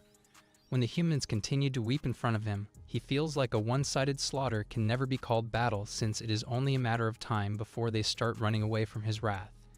Even so, it will be causing a problem as much as they hang around Makia, since there is no way he will be about to leave them be if they are about to support her. Dwight remarks that the Holy Staff armies now have nowhere else to run, as the fate of the remaining soldiers is to die roasted by the flames or from being unable to breathe from the environment around them. When he is busy burning the hell out of the Holy Kingdom, Luciana has arranged all the healing magicians from the royal capital to the castle who are about to take care of the injured soldiers on their side. But even so, she is quite conscious about the Demon Lord, who is continuing to take too much time, and hopes that he will be safe, and Dwight keeps on feeling the path of death, no matter how much he walks. As he walks over the countless dead bodies, the same feeling coils around his legs as he is reminded that he has no control over his actions, and he notices that there are some people left. As he is about to get them their turns, Makia pierces through his body with her chain to attack the human in front of him, making him realize that she used their death to get herself even stronger. After getting face to face with him, she starts waving him around by using her chains and laughing at him maniacally, while Dwight continues to feel the immense pain in his chest as he is unable to get it out no matter how much he tries. She claims that the chain itself will never be letting go of any kind of undeads, and suggests that he should give up on his actions. Realizing that he will not be able to get released from the grasp of the chains, he ends up breaking half of his body to let himself go from the holy chain's grasp. As he loses half of his body, he stands in front of Makia, which she praises, feeling that he might be at his limit already, as if he is about to die. At that moment, Dwight feels like his body is getting too heavy after spending too much time in the holy place, as it ended up consuming too much of his power. He feels like something is consuming his magic one way or another, and he thinks that giving any kind of situation for Makia to let her prepare will be quite injurious for his wrath. The idea to finish off Makia continues to rush into his head, and remarks that she must have no soldiers around her right now, so she will be his next target after all. Makia continues to smile at him, remarking that it must be true, and Dwight notices that even though her power source had been cut off, she should be now equal to the regular human after all. But even so, he still has continuous mana inside of her, as she is still controlling her chains around her, as if she is not even exhausted in the first place. After this whole time, Dwight senses that something must have happened with him the moment she grabbed onto him, and Makia verifies to him, saying that the moment she grabbed onto him, she ended up finishing off too much of his mana, which is getting him into such a weakened state. As Dwight realizes the point of her actions, Makia keeps on laughing at him, as he had been trying too hard to take away her source of power, as in the end, he ended up losing the mana stored inside of him. Instead of Makia getting tired, he is the one who is tired and about to lose his living power, remarking that it will be his loss in the end as he kneels down with Claire's sword. Planning to send him to heaven, Makia starts preparing to throw her chains toward him, and Dwight remarks that she might have more power she needs to destroy the Demon Lord. But he isn't only a Demon Lord in his life, he is also Dwight. He goes back into the past to see how one day he took above a huge boulder above his head, and Claire moved so fast into the boulder that he didn't even see her coming and destroying it. He makes himself once again how Claire ended up training him to be the best in swordsmanship, as no matter how many times he loses his mana, he will never be able to forget the knowledge of swordsmanship of the greatest hero in history. As Makia charges into him, he rushes against her with the sword in hand while creating a huge whirlwind that almost makes her feel like he is invisible. He starts breaking through the chains of her, making her wonder if she truly has any kind of strength in front of him. Dwight keeps demanding from her to know who she is even in the world, which makes Makia yell at him with the last bit of strength left in her voice. In a split second of the attack, Dwight comes in front of her, deeming that he was once called a great sage in his life, as he breaks through her chains while kicking through the bits of her in the rush of the power. Dwight is targeting to reduce the conflicts among humans and have them peace, and the thought, full of no small number of contradictions, crosses his mind as he causes a massacre. The thought of him being a human in his previous time of life starts rushing various thoughts inside of her mind. As she starts thinking about his previous identity, she demands to ask what has happened in the place they are in right now, and Dwight claims that no matter how much his heart now hurts after seeing the place in ruins and full of human dead bodies, he had no other way to face the problem. She claims that he should not be able to justify himself like that, calling him various names, demanding him to die if he can. At that moment, Makia starts mentioning the fact about the hero Claire, who once ended up defeating the previous demon lord, remarking that she used to be a female swordsman, claiming that if she ends up defeating Dwight, she will become the same as well, calling herself a hero. But the idea of calling herself a hero gets Dwight so mad that he once again raises his sword against her, yelling that she surely doesn't know the weight of that title for sure. As Dwight continues to hit the chains created by, they continue to break quite instantly as Makia demands him to get away from her. Dwight senses that she might not have so many chains around her anymore, as if she is losing the mana she ended up stealing from him. The last bit of strength ended up bringing out a bit of chain to attack Dwight. He notices that she is now purely out of steam, so he ends up slashing down her fingers that instant with the sword that he wields. As Makia continues to cry because of sliced fingers, he thinks that it will be the end for another brave warrior in his hands, reminiscing that if she had more training, she would have been able to rely on her own powers without using someone else's mana. According to him, she might have killed him, who is none other than the king of the undead, and would have acquired the prestige worthy of the moniker of saint. Even though she had quite so much potential, she wasted it with her own power and got imprisoned by her own self-confidence, as if she was tempted by the allure of the achievements and honors before her nose. Even though the downfall of Makia is right in front of her, she continues to laugh at Dwight's face, which makes him wonder about her sanity, as no one would have been laughing in her position. When he wonders if she has some kind of way to turn the tide, she adds that it will be her loss since she has no way to win against him, which feels like losing her wine to Dwight. Dwight realizes that she might be on the verge of losing her mind as she is driven to a corner. She remarks that he must truly hate the humans since he is quite proud of finishing her off, but Dwight continues to remain his own self. While Makia kills the humans and non-humans anyways, Dwight thinks of the deaths as some kind of necessary deed. But it doesn't make sense to her that he ended up creating such a huge fireball to cause their death. Even the soldiers who didn't have any will to fight ended up dying into it. As the answer of it being the result of being cautious and efficient comes out of his mouth, Makia demands to know why he would be cutting off her fingers then, as he could have finished her off with a single strike. She wonders if he wanted to see her writhe in pain, and at that moment, Dwight finds no answer to back up his fact, as he remarks that he must have hit the nail on the head after all. Makia already knows that he used to be a sage, and for the fact that he is about to finish her off anyways, she asks him the question of why he became the demon lord in the first place. Dwight continues to keep his silence intact for a while, as both of them continue to look at each other's broken and selfless self. Dwight relays that he had to do it for the fact of the world peace, as by reigning the country, he is a constant threat that humanity has to focus on rather than colliding against each other. The idea of becoming someone different starts hitting Makia's brain, and she thinks that he is just making up a stupid way to justify his words and actions, as there will be no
Things are gonna get crazy. Tekrardan seni söyle. Böyle şöyle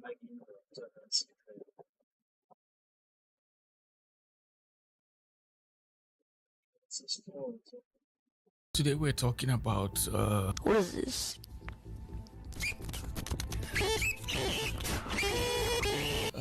Of course, some people will notice and start making fun of me, making me feel more and more anxious. He looks like he has trouble holding his pee. Probably about to pee himself. Oh god, do we need a drawing of the bladder? Oh my gosh. Oh, what? Is that the bladder? Looks like he broke his hymen. I'm like speechless.